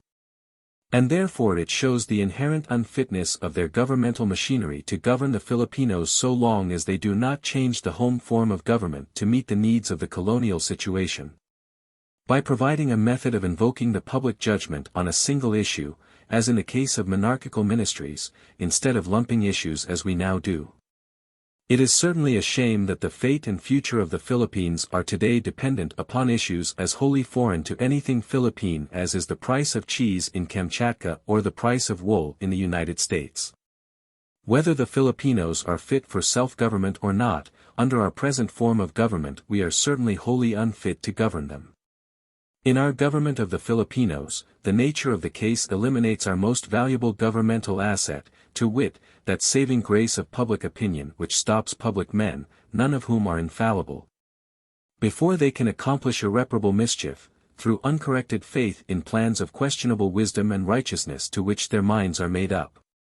To show how absolute was the executive and legislative power over 8 million of people entrusted by the sole authority of President McKinley to Governor Taft, without consulting Congress. Though afterwards the authority so conferred was ratified by Congress and descended from Governor Taft to his successor, an incident related to me in the freedom of social intercourse, and not in the least in confidence, by my late beloved friend Arthur W. Ferguson, long Executive Secretary to Governor Taft, will suffice. In 1901 the Commission had passed a law providing for the constitution of the Philippine judiciary, according to which law an American, in order to be eligible to appointment as a judge of first instance, the ordinary trial court, or nisi prius court, of Anglo-Saxon jurisprudence, must be more than 30 years old, and must have practiced law in the United States for a period of 5 years before appointed. In 1903 President Roosevelt wanted to make Honorable Beekman Winthrop, then under 30 years of age, now, 1912, Assistant Secretary of the Navy, a judge of first instance. Governor Taft called Ferguson in and said, "Fergie, make me out a commission for Beekman Winthrop as a judge of first instance." Ferguson said, "You can't do it, Governor. It's against the law. He's not old enough." Winthrop was a graduate of the Harvard Law School. Governor Taft said humorously, "I can't I'll show you. Send me a stenographer." A law was dictated striking out 30 years and inserting 25, and adding after the words, "must have practiced law for a period of 5 years," the words, "or be a graduate of a reputable law school." Ferguson was then called in, and told to go down the hall, see the other commissioners, and get them together, which he did, and the law was passed in a few minutes. Then Ferguson was sent for, and the governor said, handing him the new law, "Now make out that commission." Even if Ferguson colored the incident up a bit, in the exercise of his inimitable artistic capacity to make anything interesting, his story was certainly substantially correct relatively to the absoluteness of the authority of the governor, as will appear by reference to the 2 laws cited. It is only fair to say that Winthrop made a very good judge. There used to be current in the Philippines a story that Governor Taft had said, in more or less humorous vein, "Gentlemen, I'm somewhat of an expert on judges. What you need in a judge is, counting with the index finger of one hand on the fingers of the other, firstly, integrity, secondly, courage, thirdly, common sense, and fourthly, he must know a little law." Winthrop's integrity, courage, and common sense were beyond all question. It could hardly have been otherwise. He came of a long line of sturdy and distinguished men, the first of whom had come over in the Mayflower days to the Massachusetts coast. And he did know a little law. But the manner of his appointment is none the less illustrative of how much quicker Governor Taft could make and publish a law than any of his fellow despots over on the mainland of Asia. Considering how slow-moving all their various grand viziers were, compared with Fergie, and his corps of stenographers. Having now given, I hope, a more or less sympathetic insight into what absolute rulers our governors in the Philippines have been, in the very nature of the case, from the beginning, let us observe the change of tone of the government. After the reign of the first ended, and the reign of the second began. The speech referred to in the text was made at Manila in December, 1903, but the same Philippines for the Filipinos policy had already been proclaimed much earlier. The Manila American of February 28, 1903, reprints from the Iloilo Times of February 21, 1903, an account of Governor Taft's celebrated Iloilo speech of February 19, 1903, which was received with such profound chagrin by the American business community in the islands. There had been much bad blood between the American colony at and about Iloilo and the native Americanophobes. The following is from the Iloilo paper's account of Governor Taft's speech. The governor then gave some advice to foreigners and Americans, remarking that if they found fault with the way the government was being run here, they could leave the islands. That the government was being run for the Filipinos. James Leroy in the World's Work for December, 1903. A familiar instance of this will occur to anyone acquainted with the situation in the islands for any considerable part of the last 10 years. Act No. 136, U.S. Philippine Commission, passed June 11, 1901. Act 1024, Philippine Commission, passed October 10, 1903. There were 5 members of the original Taft Commission, including President Taft.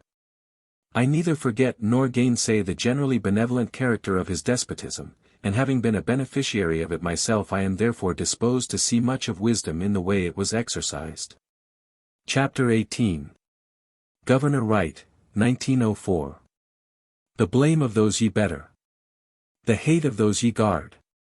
Kipling's White Man's Burden. Governor Taft left the Philippines on or about December 23, 1903, to become Secretary of War in President Roosevelt's cabinet, and shortly afterward Vice-Governor Luke E. Wright succeeded to the governorship. After the accession of Governor Wright, there was no more hammering it into the American businessmen having money invested in the islands that the Filipino was their little brown brother, for whom no sacrifice, however sublime, would be more than was expected. Governor Wright was quite unpopular with the Filipinos and immensely popular with the Americans and Europeans, because, soon after he came into power, he let the cat out of the bag.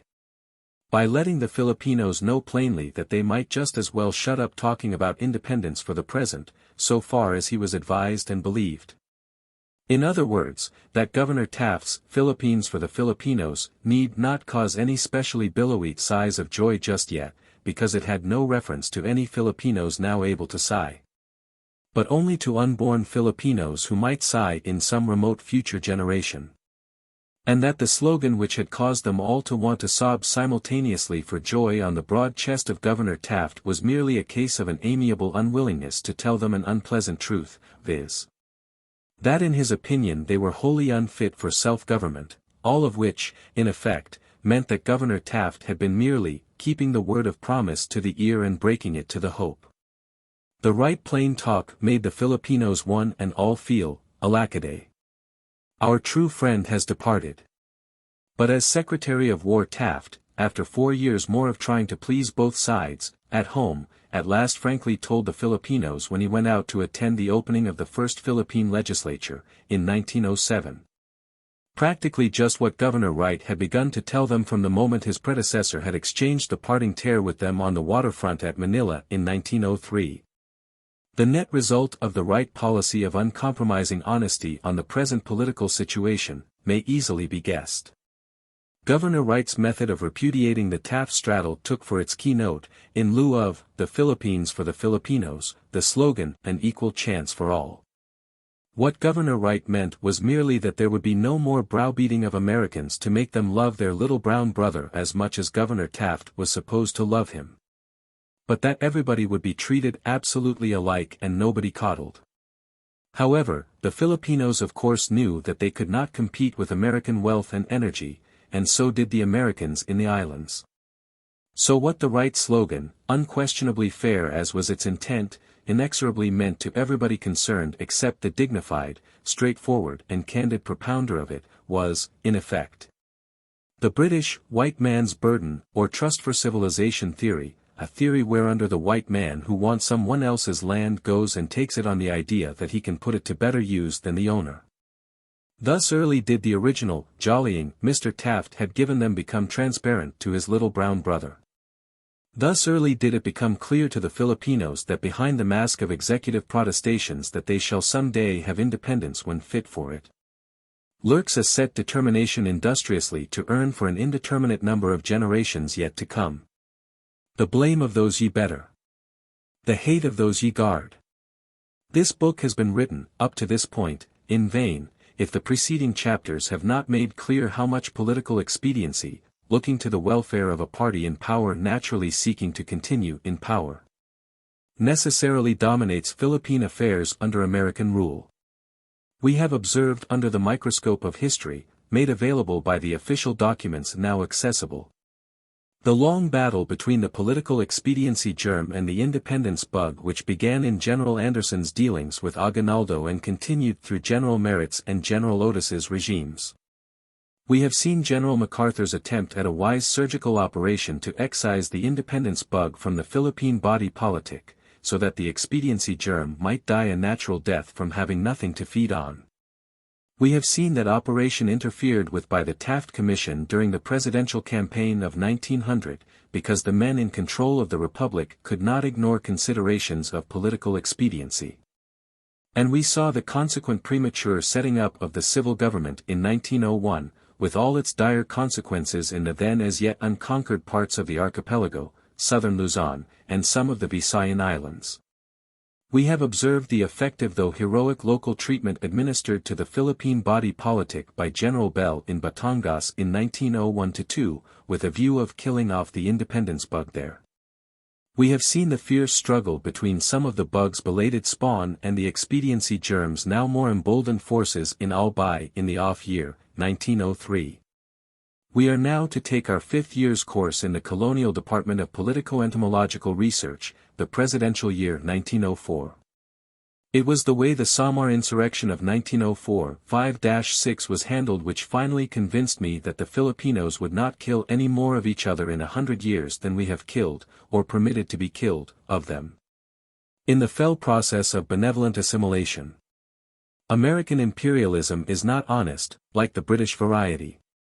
American imperialism knows that avarice was its father, and piety its mother, and that it takes after its father more than it does after its mother. British imperialism frankly aims mostly to make the survivors of its policies happy, not the people it immediately operates on. American imperialism pretends to be ministering to the happiness of the living, and, though it realizes that it is not a success in that line, it resents identification with its British cousin, by sanctimonious reference to the alleged net good it is doing.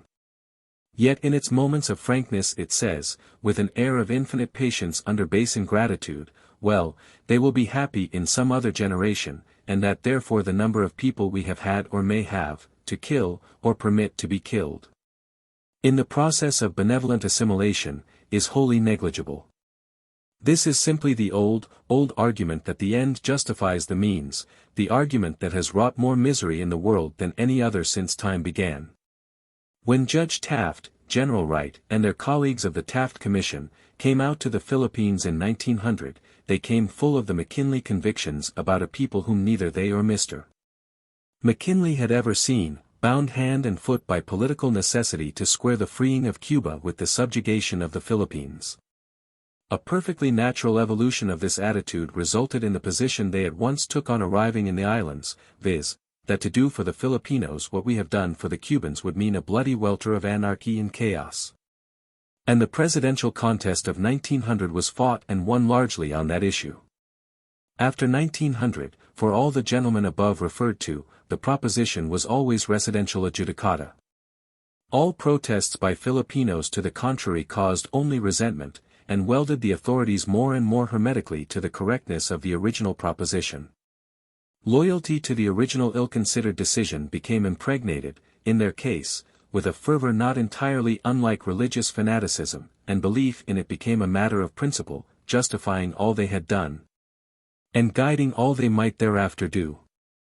So that when General Wright came to the throne in our colonial empire, as governor, and legatee of the McKinley-Taft benevolent assimilation policies, his attitude in all he did was thoroughly honest, and also thoroughly British. He honestly believed in the bloody welter of anarchy and chaos proposition, and was prepared, in any emergency that might arise, to follow his convictions in that regard whithersoever they might lead, without variableness or shadow of turning. Take him all in all, Governor Wright was about the best man occupying exalted station I ever knew personally, President Taft himself not excepted, although I still adhere to Colonel Roosevelt's opinion of 1901 concerning Mr. Taft, quoted in the chapter preceding this, from the Outlook of September 21, 1901, notwithstanding that in the contest for the Republican nomination for the presidency in 1912, the Colonel recalled that opinion. Seriously. A man may combine the qualities which would make a first-class President of the United States with the qualities which would make a first-class Chief Justice of the United States and still cut a sorry figure trying to fit a square peg into a round hole. Or a scheme of government, the breath of whose life is public opinion, into the running of a remote colonial government, the breath of whose life is exemption from being interfered with by public opinion. After the Albay insurrection of 1903 had been cleaned up, I took charge of the 12th Judicial District, having been appointed thereto by Governor Taft just before he left the islands to become Secretary of War. In those trying pioneer days they always seemed to give me the insurrections to sift out, but it was purely fortuitous. Whenever you ceased to be busy, prompt arrangements were made for you to get busy again. Judge Ide, the Minister of Justice, wasted no government money. The 12th District consisted of the two island provinces of Samar and Leyte. Two of the 6 Visayan islands heretofore noticed as the only ones worth considering in a general view of the archipelago such as the student of world politics wants or needs. Leyte had a population of 388,922, and an area of 3,008 square miles. Samar's population was 266,237, and its area, 5,276 square miles, makes it the third largest island of the Philippine archipelago. So that as judge of the 12th district, consisting of 2 provinces, the governor of each of which was ex officio sheriff of the court for his province, I was, in a sense, a sort of shepherd of a political flock of some 650,000 people, whom I always thought of as a whole as my people. Samar and Leyte are separated, where nearest together, by a most picturesque winding strait bordered with densely wooded hills. San Juanico Strait is much narrower than the inland sea of Japan at its narrowest point, and almost as beautiful. In fact, at its narrowest point it seems little more than a stone's throw in width. It is as pretty as the prettiest part of the Golden Horn. Leyte had been put under the civil government in 1901, and this premature interference with the military authorities in the midst of their efforts to pacify the island had had the usual result of postponing pacification. By filling local politicians, wholly unable to comprehend a government which entreated or reasoned with people to do things, with the notion that we were resorting to diplomacy in lieu of force because of fear of them. Leyte and Samar were strategically won for the insurgents, just as the provinces of the Lake District of Luzon, described in an earlier chapter, or, because they could flee by night from one province to another in small boats without detection. When hard pressed by the Americano, the main insurgent general in Samar, Luke Ban, had surrendered to General Grant in 1902, but the cheaper fellows stayed out much longer, preying upon those who preferred daily toil to cattle stealing and throat-cutting as a means of livelihood, and continuing the political unrest intermittently in gradually diminishing degree, through 1903. By the spring of 1904, however, there still remained in Samar riffraff enough, the jetsam and flotsam of the insurrection, professional outlaws, to get up some trouble, so that, as brigand chiefs, they might resume the roles of Robin Hood. Jesse James, et al. During the first half of that year the opportunity these worthies had been waiting for, while resting on their oars, developed. The crop of municipal officials resulting from the original McKinley plan of beginning the work of reconstruction during, instead of after, the war, and among the potential village Hamptons, instead of among the Cromwells, had resulted in some very rascally municipal officials who oppressed the poor, getting the hemp of the small farmer, when they would bring it to town, at their own prices, hemp being to Samar what cotton is to the South.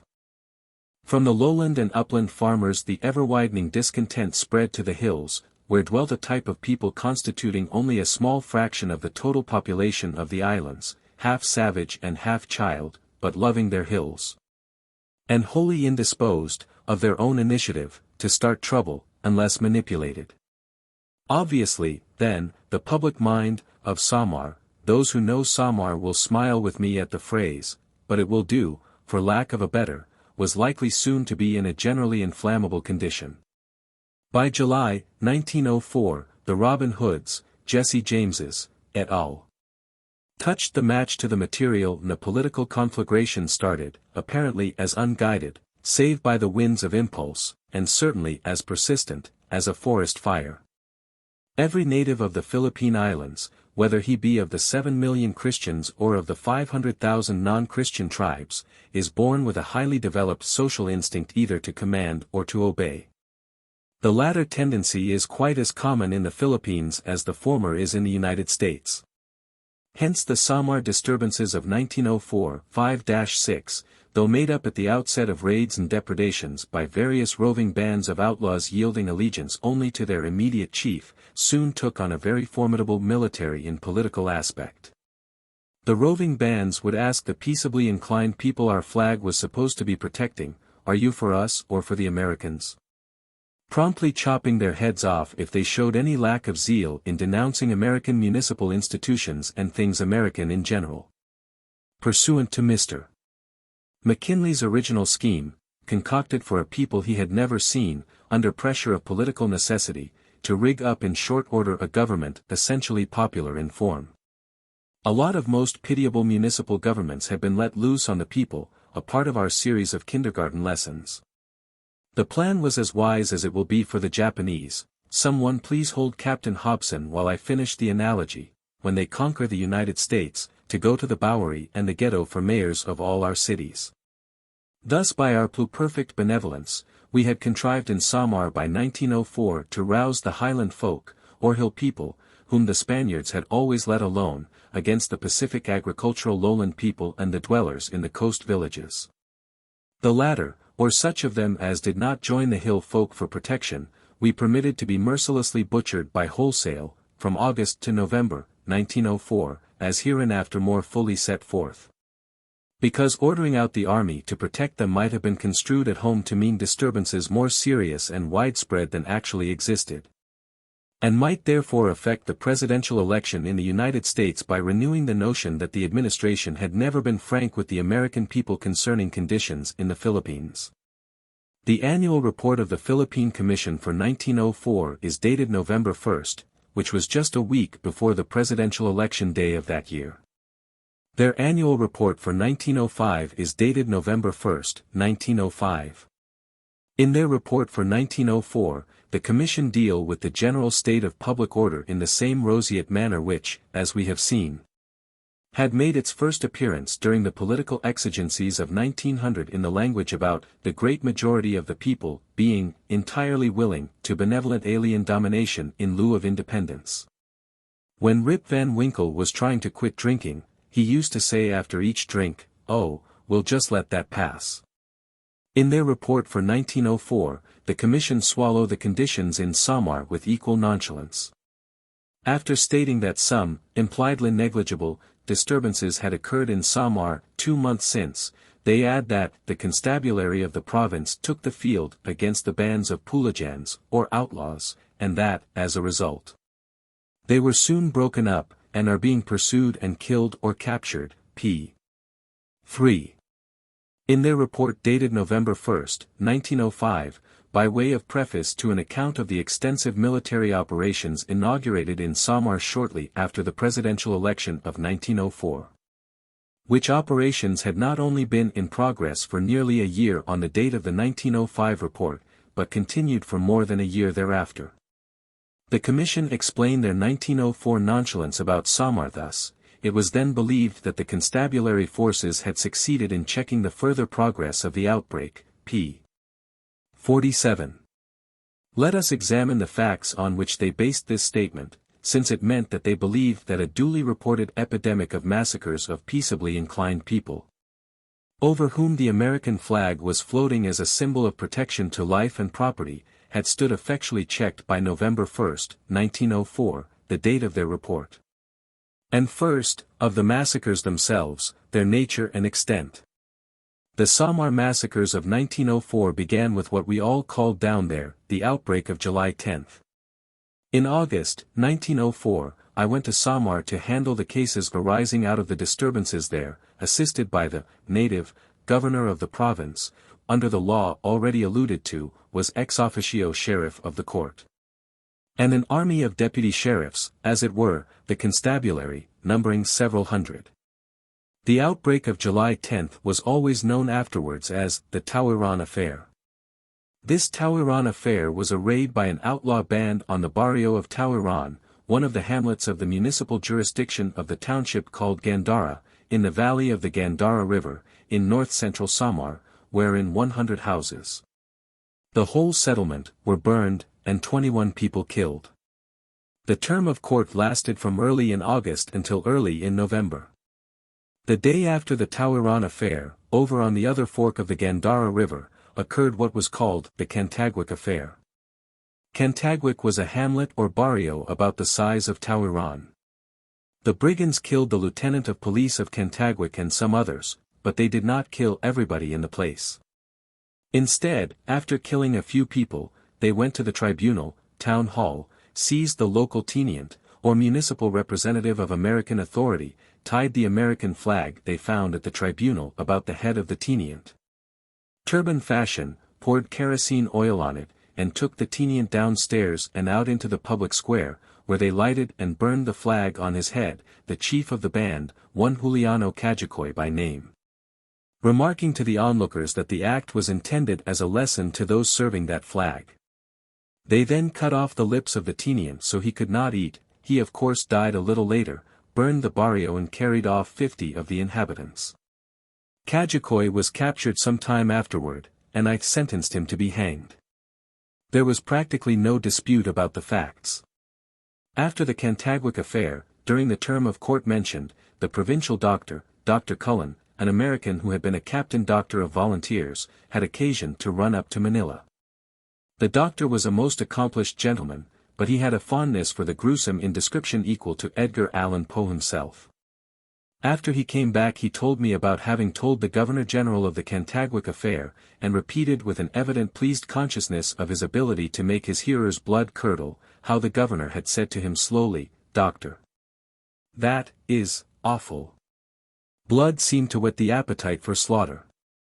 The records of the August-November 1904 term of the Court of First Instance of Samar show all the various barrios of the Gandara Valley in flames on successive days, after the affairs of July 10 and 11.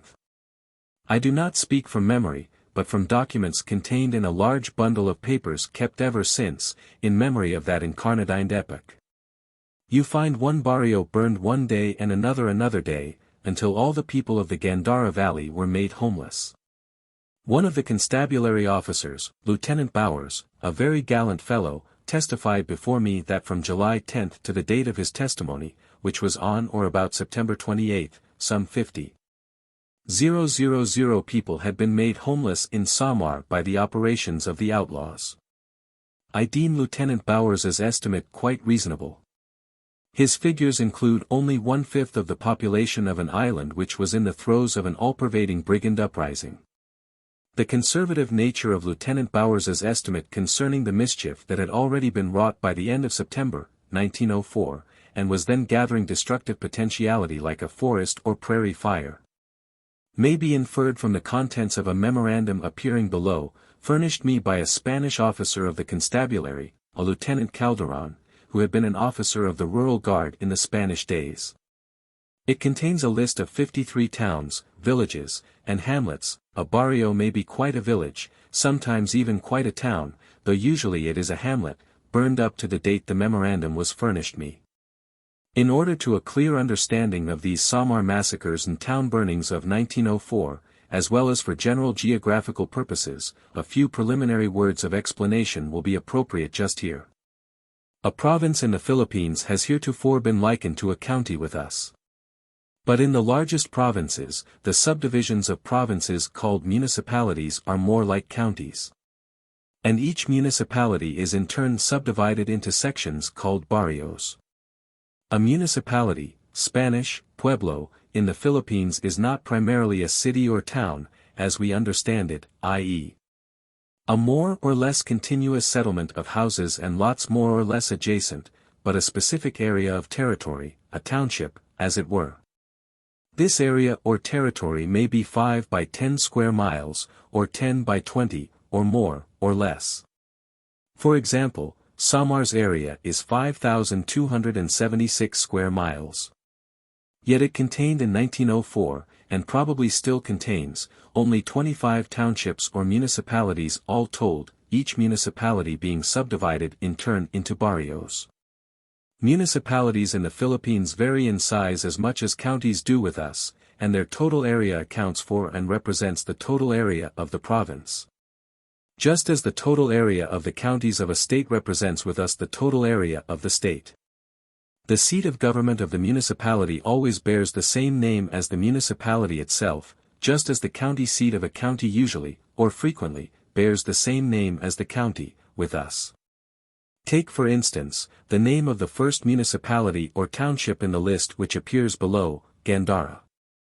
The municipality of Gandara might be described by analogy as the county of Gandara, the list of barrios burned as a list of towns and villages of the county of Gandara. The municipality of Gandara included a watershed in north-central Samar from which the Gandara River flowed in a southwesterly direction to the sea. Within this watershed, parallel 12.5 north of the equator intersects the 125th meridian of longitude east of Greenwich. Northern Samar is a very rich hemp country, Katarman hemp being usually quoted higher than any hemp listed on the London market. If you stand at the highest point of the Gandara watershed you can see 4 streams flowing off north, northwest, northeast, and southwest to the sea. There are some half-dozen streams having their source there. Brigands making their headquarters there could always, when hard-pressed, get away in canoes toward the sea in almost any direction they wished. The following is Lieutenant Calderon's list. Relación por municipios de los barrios quemados. List by municipalities of the barrios burned. Municipality of Gandara. Tauiran. July 10th. Cantagwic. July 12th. Colin. July 13th. Arenas. July 16th. Blanca Aurora. July 19th. Bulow. July 21st. Pizarro. August 8th. Cajababago. August 8th. Nueva. August 10th. Hernandez. August 10th. San Miguel. August 10th. Wow. August 15th. El Cano. August 17th. San Enrique. August 20th. San Luis. August 25th. Municipality of Catbalogan. Calderon's list of barrios burned. Continued.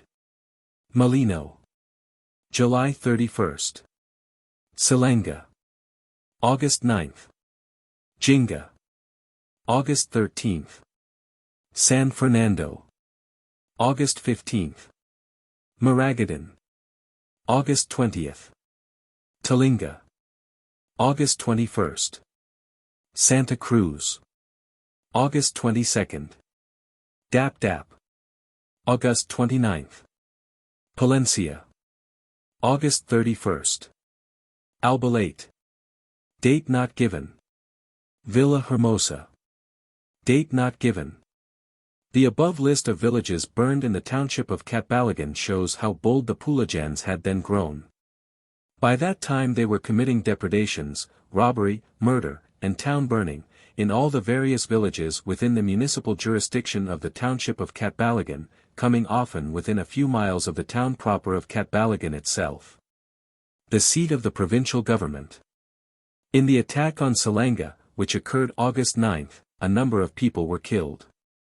Selanga was but little more than an hour's walk from the courthouse at Catbalogan. The governor at once wired Manila as follows. Catbalogan, Samar, August 9, 1904. Executive Secretary, Manila. The peaceably inclined people of the barrios near here are collecting here in large numbers, terrorized by Pulajans who are boldly roaming the country, burning barrios within 7 or 8 miles from Catbalogan.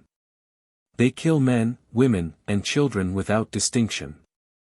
These Pulajans have fled from Gandara where they are being actively pursued by constabulary. All forces that could be spared have gone out. We have about 30 available fighting men here.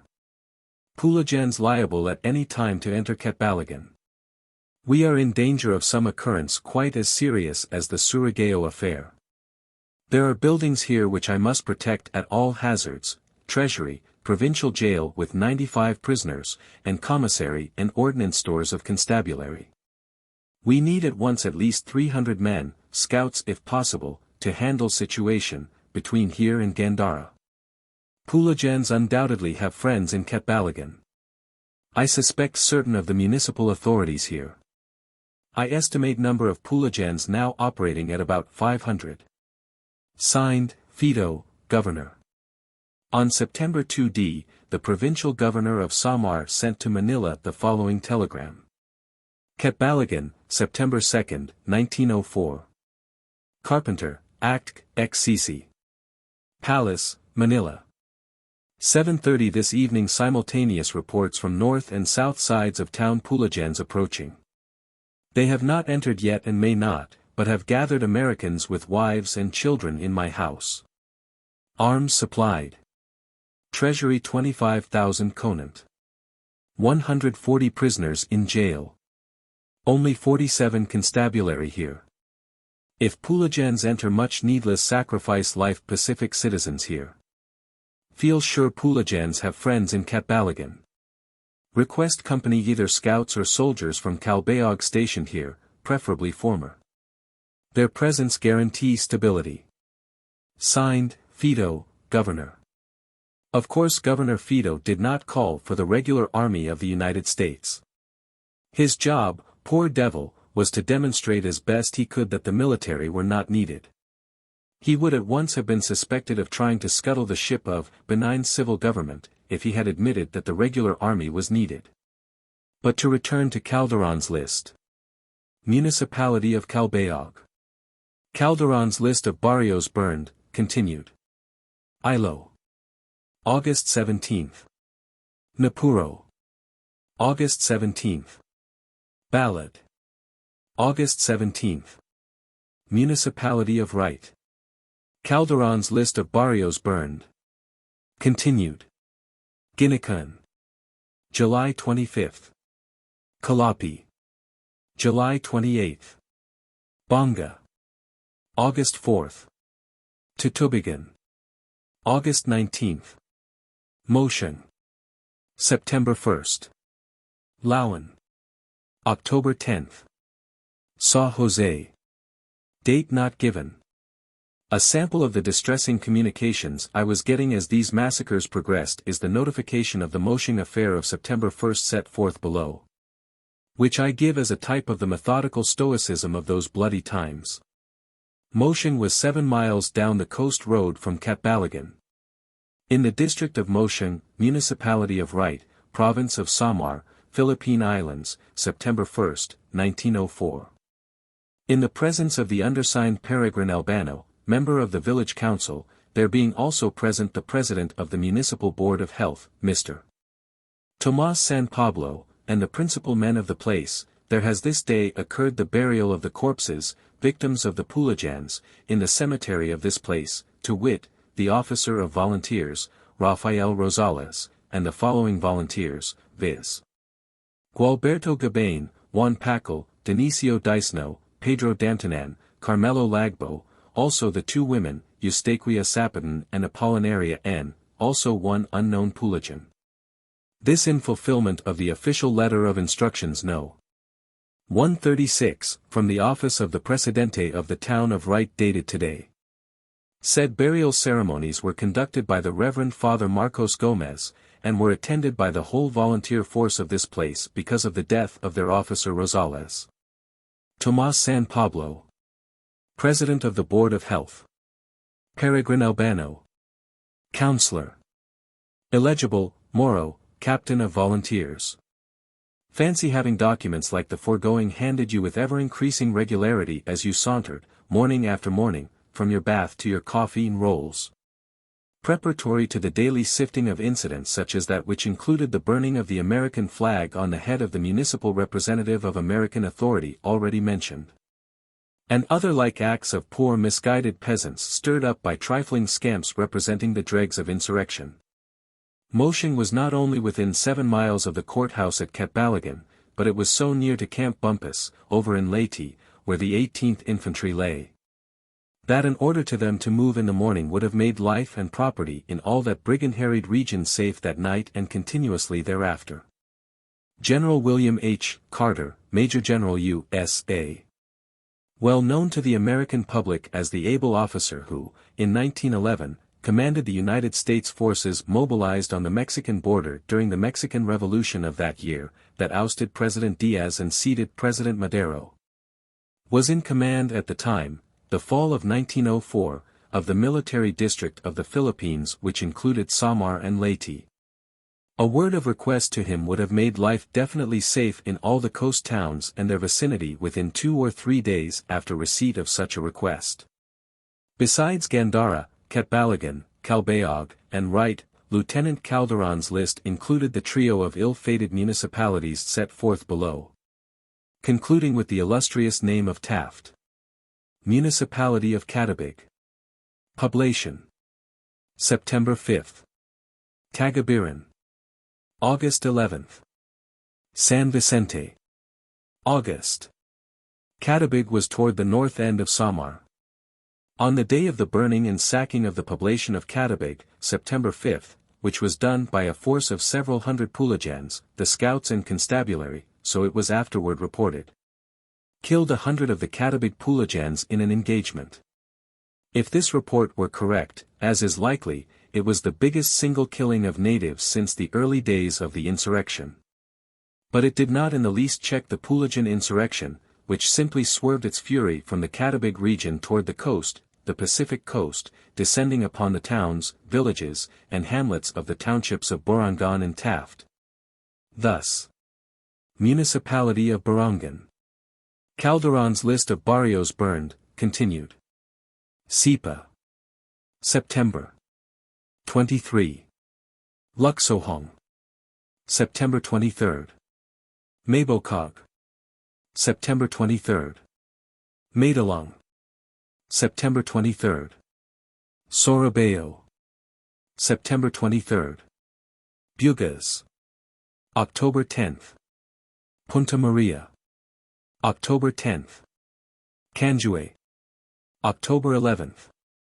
Municipality of Taft. Calderon's list continued.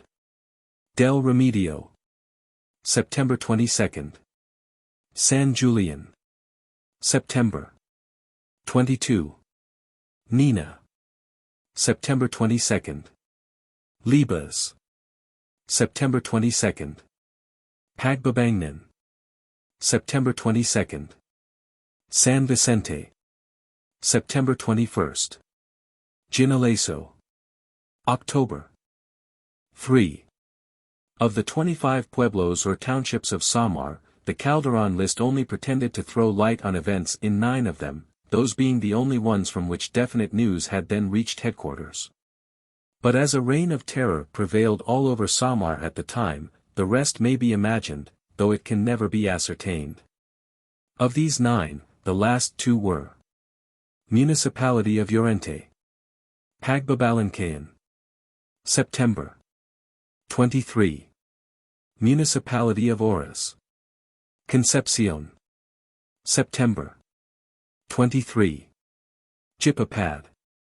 Now it feels just as uncomfortable to be boloed in Pagbabalancayan as it would in a place with a more pronounceable name, and the same is true of the comparatively mellifluous Chipapad. True, some of these places were mere hamlets of 20 to 40 houses, but you may be sure there were 5 or 6 people, on an average, to each house. On the other hand, glance back again at the list of towns of the township of Taft that were sacked and burned, and consider that San Julian was about the size of the provincial capital, Catbalogan, and that Catbalogan, the town proper, contained a population of 4,000, though looked at from the amphitheater of hills which surround it, Catbalogan does not look like such a very large group of houses. Filipino houses are usually full of people. It is easier to live that way than to build more houses. After the Pulajan descent on Llorente, the people of Llorente all went off to the hills to the Pulajans for safety. They were not allowed to have firearms. This was forbidden by law, except on condition of making formal application for permission, getting it finally approved, and giving a bond, conditions which, in practical operation, made the prohibition all but absolute. The law was general for the whole archipelago. The theory of the law was that the inhabitants were under the peace and protection of a benign civil government. The real reason of the law was that if the people were allowed to bear arms it was very uncertain which side they would use them on, our side or the other. But, by 1904, the lowland and coast people of Samar would have been glad enough to have stuck to us and gone out after the mountain robber bands had we armed them. Left unprotected, a feeling seemed to spread in many places that about the only thing to do to be safe was to depart from under the protection of the American flag and take to the hills and join, or seem to join, the uprising. Toward the last of September, the provincial treasurer of Samar, an American, a Mr. Whittier, visited the east coast of Samar, including Taft. On October 5, he stated before me as follows. All the presidentes that I have talked with, and this man Hill, said that they wanted some protection for their towns. Except at Borongon there are no guns in the hands of the municipal police. This band near Taft was said to have 19 guns, and they felt they could not defend their towns with spears against these guns. There were reported to be between 200 and 600 in operation on the coast at that time, and they felt that they could not defend their towns with the means at hand. I found at Taft that they had taken all the records of the municipality, and the money, and taken it over to an island away from the main coast, in order to protect their money and their records, and I understand the same thing was done at Llorente. At Oras they had practically decided to take the same step if it became necessary. All of the commercial houses on the east coast and a large number of people congregated at Borongon, which was safe on account of the protection of the constabulary. And the constabulary there were doing very good work, doing everything they could with their small force. And they, the presidentes, felt that if they had guns in the hands of the municipal police or if they had the constabulary to guard their towns, they could go out after these people themselves. The importance of all this testimony, relatively to its forever sickening anyone acquainted with it with colonization by a republic, is that a transcript of Mr. Whittier's statement of October 5 was placed in the hands of the Governor-General a few days later by Mr. Harvey, the Assistant Attorney General, and yet this situation continued until shortly after the presidential election.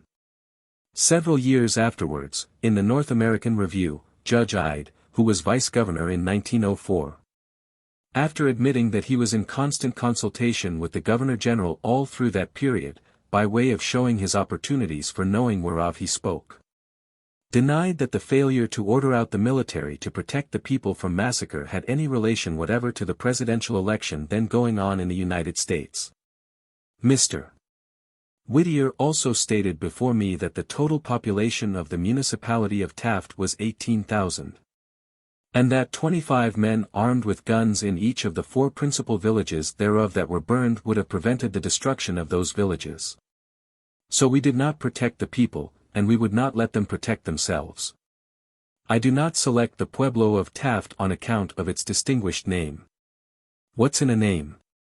The fate of Taft and its inhabitants was simply typical of the fate which descended upon scores of other places in dark and bloody Samar between the outbreak of July 10, 1904, and the presidential election of November 8 of that year. And between those 2 dates the shadow of such a fate was over all the towns of the island on which it did not in fact descend. Mr. Whittier stated to me informally that at the time he was speaking of in the above formal statement, There were pending and had been pending for a long time, he seemed to think they must have been pigeonholed, applications for permission to bear arms from 15 different pueblos. After Mr. Whittier had finished his statement, the Presidente of Taft made a like statement on the same day, October 5. My retained copy shows that this official bore the ponderous name of Angel Custodio Crisologo. He declared a willingness to lead his people against the Pulajans if given guns, though the fervent soul did qualify this martial remark by adding, "if I am well enough," explaining that the presidential body was subject to rheumatism. Mr. Crisologo stated among other things that there had been 800 houses burned in the jurisdiction of Taft before he left the east coast for Catbalogan, about a week before. Like Mr. Whittier's, a copy of Mr. Crisologo's statement was delivered a few days later to the Governor-General in person by the Assistant Attorney General, Mr. Harvey, who had been present when it was made and taken down. This Mr.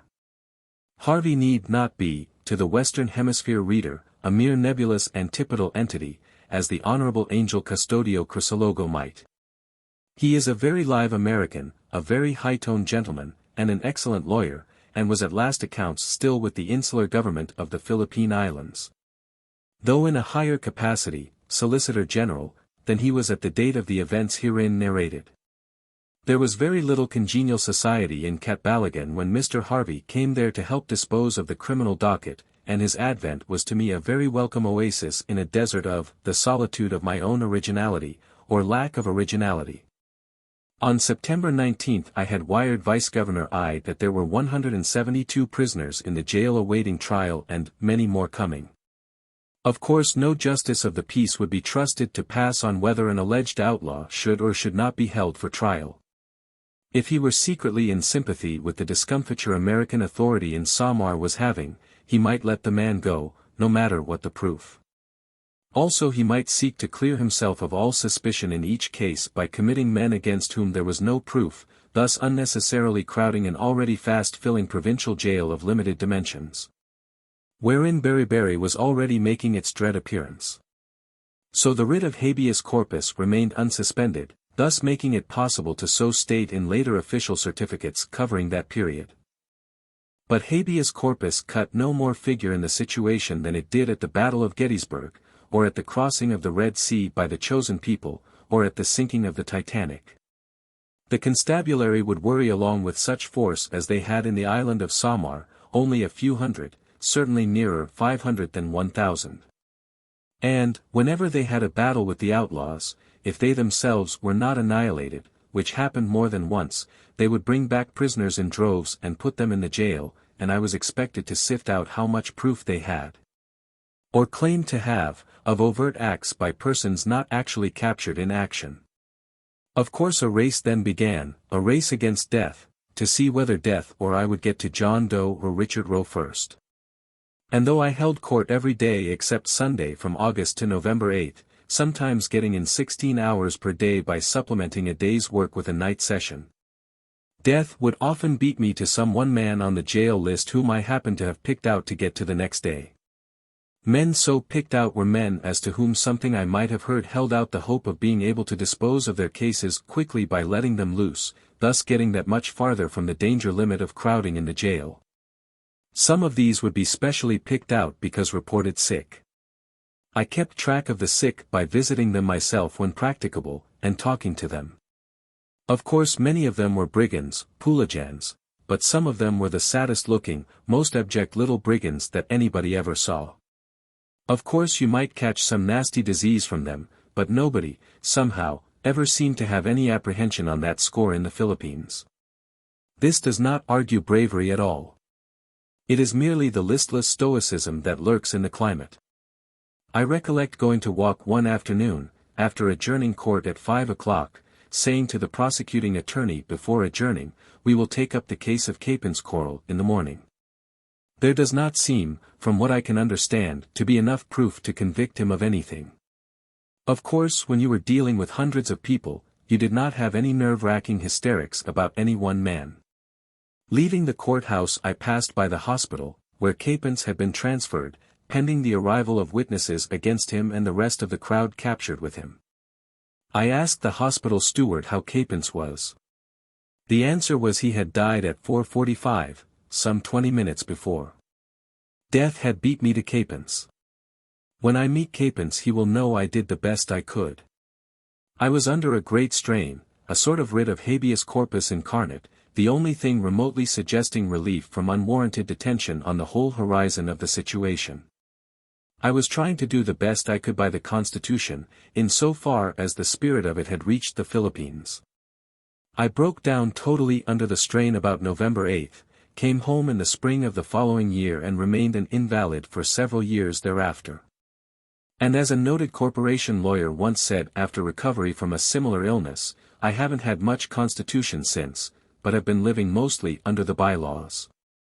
American office holding in the Philippines is not so popular with the Filipinos as to have moved them to any outburst of gratitude in the shape of an effort to create a pension system for Americans who lose their health in the government service out there. When they leave the islands they become as one dead so far as the Philippine insular government is concerned. And the men whose health is more or less permanently impaired by disability incurred in line of duty in the Philippines are not and will never be numerous or powerful enough back home to create any sentiment in favor of a pension system for former Philippine employees. Since the Philippine business is not a subject of much popular enthusiasm at best. So if I had not had private resources, the results of the Samar insurrection of 1904 would have left me also in the pitiable plight in which I have beheld so many of my repatriated former comrades of the Philippine service in the last 7 years. To whom the heart of the more fortunate ex-Filipino indeed goes out in sympathy. But to return to the race to beat death to prisoners in that grim and memorable fall of 1904. In September the crowded condition of the jail had begun to tell on the inmates. The constabulary force at Catbalogan was quite inadequate for the varied emergencies of the situation, there being, besides the town itself to protect, the provincial treasury to guard, the governor's office, the courthouse, and the jail. Consequently the jail guard was too small. The jail buildings were in an enclosure a little larger than a baseball diamond, surrounded by high stone walls. But it was not safe to let the inmates sleep out in the enclosure at night. They had to be kept at night in the buildings.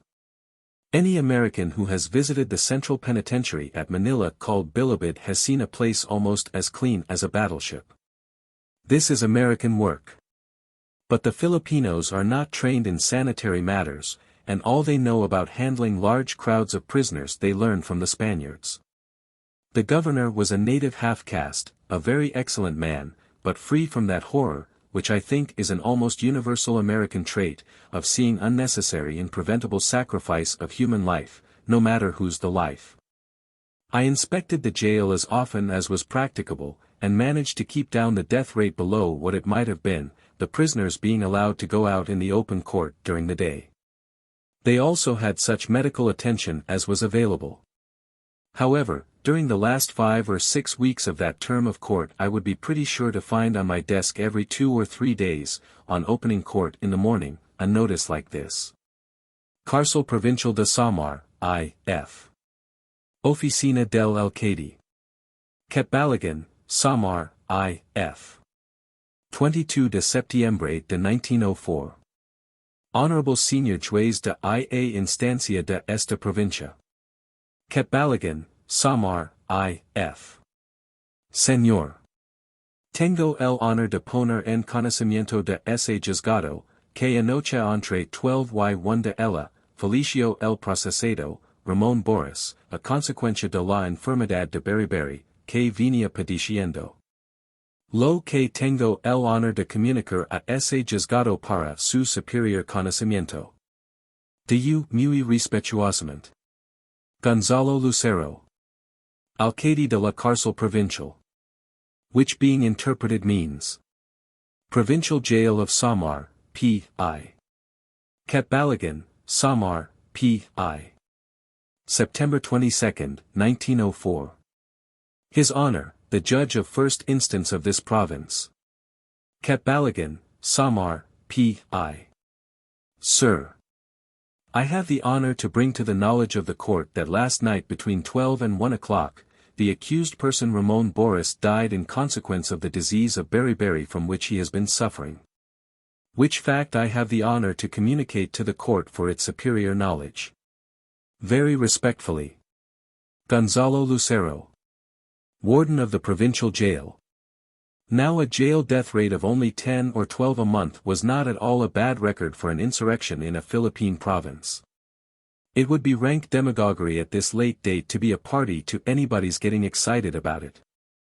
I was rather proud of it by comparison with the jail death rate of the Albay insurrection of the year before, where 120 men had died in the jail in about 6 months.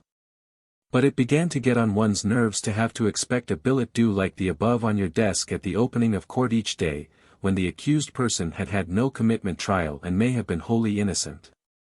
It all came back to the difference between war and peace, viz., that in war it is to be expected that many innocent persons will suffer, but that in peace only the guilty should suffer. Moreover, in war that admits it is war, your agents, your army, are better able to handle crowds of prisoners than native police and constabulary, and the percentage of innocent who suffer with the guilty in such war will be far less. Whereas the contrary is true of war, waged by constabulary checked by courts, which pretends that a state of peace exists, i.e., which pretends there is no need for declaring martial law and calling on your army. It was this Samar insurrection which convinced me that waging war with courts and constabulary in lieu of the recognized method was, in its net results, the cruelest kind of war, and that the civil government of the Philippines was a failure. In so far as regarded Mr. McKinley's original injunction to the Taft Commission, where, after alluding to the articles of capitulation of the city of Manila to our forces, which concluded with the words, "This city, its inhabitants and its private property of all descriptions are placed under the special safeguard of the faith and honor of the American army," he added, "As high and sacred an obligation rests upon the government of the United States to give protection for property and life to all the people of the Philippine Islands. I charge this commission to labor for the full performance of this obligation, which concerns the honor and conscience of their country."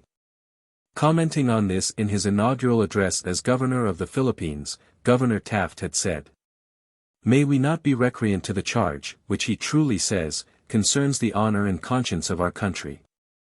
No matter who was to blame, here we were in Samar, with the 14th Infantry 3 hours away in one direction at Calbayog, doing nothing, and the 18th Infantry 5 hours away in another direction, at Tacloban, doing nothing. And a reign of terror going on in Samar, with the peaceably inclined people of the lowlands and coast towns appealing to us for protection and not getting it, sometimes crouching in abject terror without knowing which way to fly. Sometimes taking to the hills and joining the outlaws as a measure of self-preservation. 'Twas pitiful, wondrous pitiful. I then and there decided that we ought to get out of the Philippines as soon as any decent sort of a native government could be set up, and that our republic was not adapted to colonization. In his North American Review article above cited, in denying that the unwillingness of the Manila government to order out the army in Samar in the fall of 1904 had anything to do with the possible effect so doing might have had on the presidential election, then in progress in the United States. Governor Ide rebuked me with patronizing self-righteousness thus, was Judge Blount opposed to kindness? He means in giving the Filipinos, under such circumstances, the protection of civil government, instead of ordering out the army. No, but I was opposed to using a saw, in lieu of a lancet, in excising the ulcers of that body politic at that time. In protesting that there was nothing sinister about the failure to use the troops, Judge Ide cunningly wonders whether my attitude was subsequently assumed after I left the islands because of proclivities as a Democrat, or whether it was merely due to predilections in favor of military rule. Read Mr. McKinley's instructions to the Taft Commission, above quoted, that to protect life and property concerned the honor and conscience of their country. And consider if the Ide suggestion does not seem to hide its head and slink away in shame before the strong clear light of what was then a plain duty. As a matter of fact, Judge Charles S.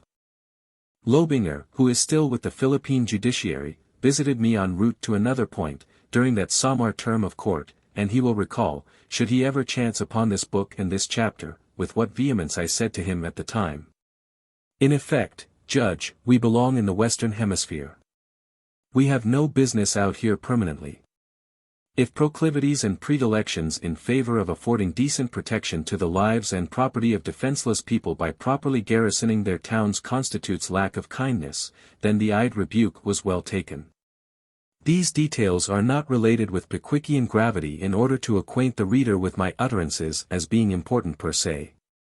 But it is important to make clear to the reader, and he is entitled, in all frankness, to have it made clear by one who has now so long detained his attention on this great subject.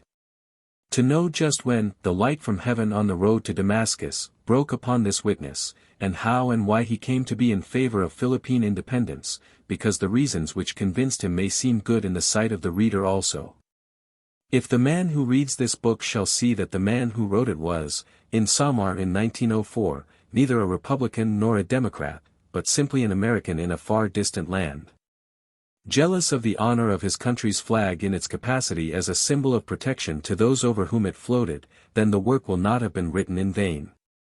The presidentes or mayors of the various pueblos were in session at Catbalogan in semi-annual convention during the first few days of October, 1904, when the Assistant Attorney General, Mr. Harvey, visited Catbalogan. Mr. Harvey and the writer had taken a number of long walks together in the suburbs of Catbalogan, though Major Dade, commanding the Samar Constabulary, an officer of the regular army, had warned us it was not safe outside of town. We had talked over the situation fully. Besides all its other aspects, there were a number of American women in Catbalogan, an American lawyer's wife, the wife of the superintendent of schools, her sister, and others. It was not at all likely that the Pulajans would enter Catbalogan, but there was always the possibility, not to be wholly ignored, that some such episode as that of March 23d of the preceding year, at Surigao, already described, might be repeated. As hereinbefore noted, on August 9, the Pulajans had done some killing and burning at Salanga, less than 10 miles north of Catbalogan, and likewise at Motion, less than 10 miles south of Catbalogan, on September 1. And on the evening of September 2d, about 7:30, there had been a false alarm caused by some native of Catbalogan running down the main street yelling, "Pulajans! Pulajans!" All of which did not tend to make you feel that your American women were quite as entirely safe from harm as they ought to be. In the course of one of our walks Mr. Harvey and I had stopped on the mountainside overlooking Catbalogan, to catch our breath and take in the view of the town below and the sea beyond. I said to him, because I knew his mind also was on the one great need of the hour, "Yes, sir, if President Roosevelt were here, and could see this situation as we do, he would order out the army and protect these defenseless people, no matter which way the chips might fly." Mr. Harvey agreed with me. He promised to go back to Manila and tell the authorities there so. After we came back to town, we were advised that the Convention of Presidentes desired to have Mr. Harvey favor them with an address. He said, "What shall I tell them?" I said, "Tell them that if they will do their duty by the American government will do its duty by them." He spoke Spanish fluently, made a good speech, and told them in effect just that thing. Then he went back to Manila, and shortly afterward wrote me the 2 letters which follow. Department of Justice, Philippine Islands. Office of the Assistant Attorney General. For the Constabulary. Manila, P.I., October 15, 1904. My dear Judge, we arrived in Manila on Tuesday morning, the 11th instant, and I prepared my report and submitted it to the Attorney General on the 12th. In the meantime making a transcript of your summary and delivering a copy of same with other information to the Attorney General along with my report. After dictating the report and before delivering it I had a conversation with General Allen on the situation in Samar and told him what my recommendations would be. He agreed that rewards should be offered for the capture of Pablo Bulan, Antonio Onogar, and Pedro de la Cruz, but took issue on the other recommendations, and to my mind he takes a very extreme view. But I thought at the time and still think that he wanted to tone me down in my feelings in the matter. I think the real cause for his opposition is the effect that he fears an aggressive attitude might have on the presidential election. In other words, whatever they do aggressively might be misconstrued and made use of as political capital. At Governor Wright's request I got the report from the Attorney General before it was sent up and went over to the Malakanan, and the Governor read the report and read most of the data that I submitted with the report, including your summary. And while he did not say much, what he did say convinced me that there would be something doing if it were not on the eve of election, and in my opinion there will be things doing in Samar within 30 days. I enclose here with a copy of your summary, and also a copy of my report to the Attorney General. On the 18th instant I received your telegram to hold the completion of your summary until receipt of a letter mailed by you that day. I telegraphed you in reply that my report and your summary were placed in the hands of the Attorney General on the 12th instant. If there is any additional data in your letter mailed on the 13th, I will submit it to the proper authorities. For the lack of time, I will close, and write more next time. Very truly yours. Signed, G.O.R. Harvey. Assistant Attorney General. Department of Justice, Philippine Islands. Office of the Assistant Attorney General. For the Constabulary. Manila, P.I., October 19, 1904.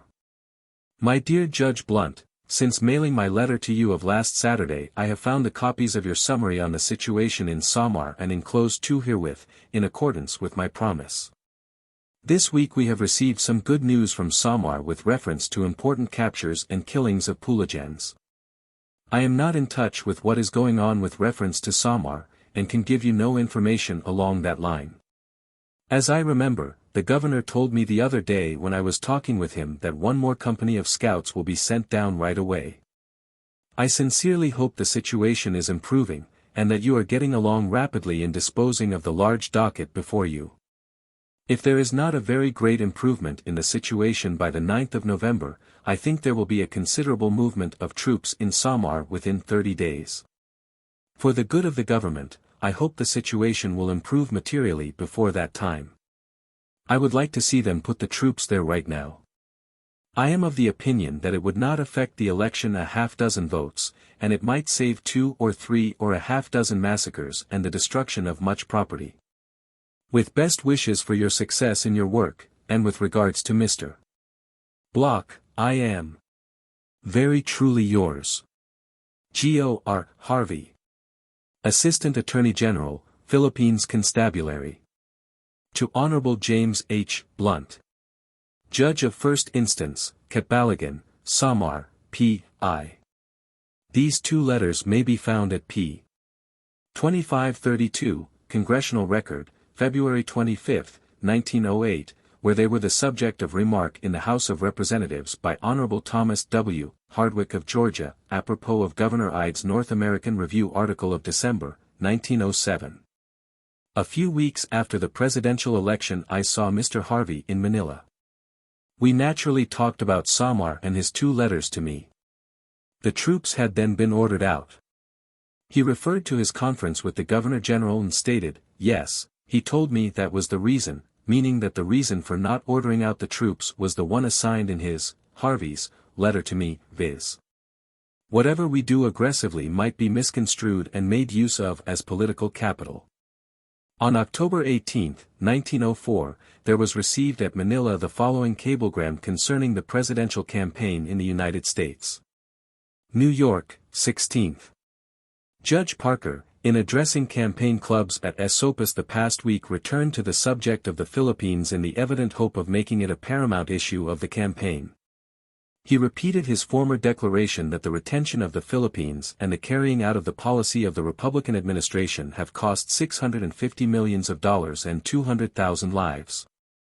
Secretary of War Taft, in addressing a mass meeting held in Baltimore, Saturday night, ridiculed Judge Parker's statement and characterized his figures as alarmist. Of course Judge Parker's figures were rather high, of which more anon. He was not going to miss anything in the way of a chance of getting a rise out of the administration, by understatement. But some statement from the Philippines at once became a supremely important desideratum, to counterbalance Judge Parker's overstatement, some optimism to meet the Parker pessimism. Encouraged by the public interest aroused by the figures furnished him, and the consequent apparent uneasiness it created in the enemy's camp, Judge Parker soon had the whole Philippine group of islands going to the demnition bow-wows. On October 20th, Secretary of War Taft cabled Governor Wright, then Governor-General of the Islands, a long telegram, quoting Judge Parker as having used, among other language descriptive of the Beatitudes we had conferred on our little brown brother, the following: the towns in many places in ruins, whole districts in the hands of ladrones. At that time the whole archipelago was absolutely quiet for the nonce, except Samar. Samar was the only island where Judge Parker's statement was true, and as to Samar, it was absolutely true. On October 23, Governor Wright wired Secretary of War Taft as follows: "There is nothing warranting the statement that towns are in ruins. It is not true that there are whole districts in the hands of ladrones. Life and property are as safe here as in the United States." This was followed by a perfectly true and correct picture of the peace and quiet which then prevailed for the time being everywhere throughout the archipelago, except in Samar, which dark and bloody isle was specifically excepted. Then followed a statement as to Samar, full of allusions as elaborately optimistic as any of the Taft cablegrams of 1900, to impliedly inconsiderable, prowling bands, of outlaws in Samar. Of course nobody at home knew the answer to this, so it silenced the Parker batteries, and the Samar massacres proceeded unchecked. Meanwhile the 14th Infantry at Calbayog, Samar, and the 18th Infantry, at Tacloban, Leyte, smiled with astute, if contemptuous, tolerance at the self-inflicted impotence of a republic trying to make conquered subjects behave without colliding too violently with home sentiment against having conquered subjects. Sang their favorite Barak Room song. He may be a brother of William H. Taft, but he ain't no friend of mine. And continued to enjoy enforced leisure. They did chafe under the restraint, but it at least relieved them from the not altogether inspiring task of chasing poolajans through jungles and along the slippery mire of precipitous mountain trails. And at the same time permitted the secondist second lieutenant among them to swear fierce blasé oaths, not wholly unjustified, about how much better he could run the islands than they were being run. On October 26, I wired Governor Wright at Manila as follows: "Since my letter of October 6, situation appears worse. Additional depredations both on east and west coast. Smith Bell closing out. Reliable American residing in Wright says that during week ending last Sunday 13 families living along River Nakbac, barrio of Tutubigan, said Pueblo, kidnapped by brigands and carried off to hills. This means some 60 people having farms along river, rice ready to be harvested. 7 of the 11 barrios of Wright have been burned. Blount." When I sent that telegram of October 26, the situation in the Pueblo of Wright was typical of the reign of terror throughout the island. Wright could have been reached by the 18th Infantry, then over at Tacloban, in Leyte, and garrisoned on 8 hours' notice. But I had little hope that the telegram would stir the 18th. The best man I had ever personally known well in high station was at the head of the government of the islands, and as he was my friend, I sat down to think the situation out, determined, with the prejudice which is the privilege of friendship, to analyze his apparent apathy, and to conjecture how many times 13 families, having farms along river, rice ready to be harvested, would have to be carried off to the hills by the brigands in order to move the 18th Infantry before the presidential election. Then I wondered just how many seconds it would have taken a British Governor-General, backed by unanimous home sentiment concerning the wisdom of having colonies, to have acted, had a great British colonial mercantile house like Smith, Bell and Company appealed to him for protection of its interests. And that brought me, thereon, the tie ribs of earth, as Kipling would phrase it, to the fundamentals of the problem. The British imperial idea of which Kipling is the voice and Benjamin Kidd the accompanist is based, superficially, upon a supposed necessity for the control of the tropics by non-tropical peoples, though fundamentally, it is an assertion of the right of any people to assume control of the land and destinies of another when they feel sure they can govern that other better than that other can govern itself. Is this proposition tenable, and if so, within what limits? Is it tenable to the point of total elimination of the people sought to be improved?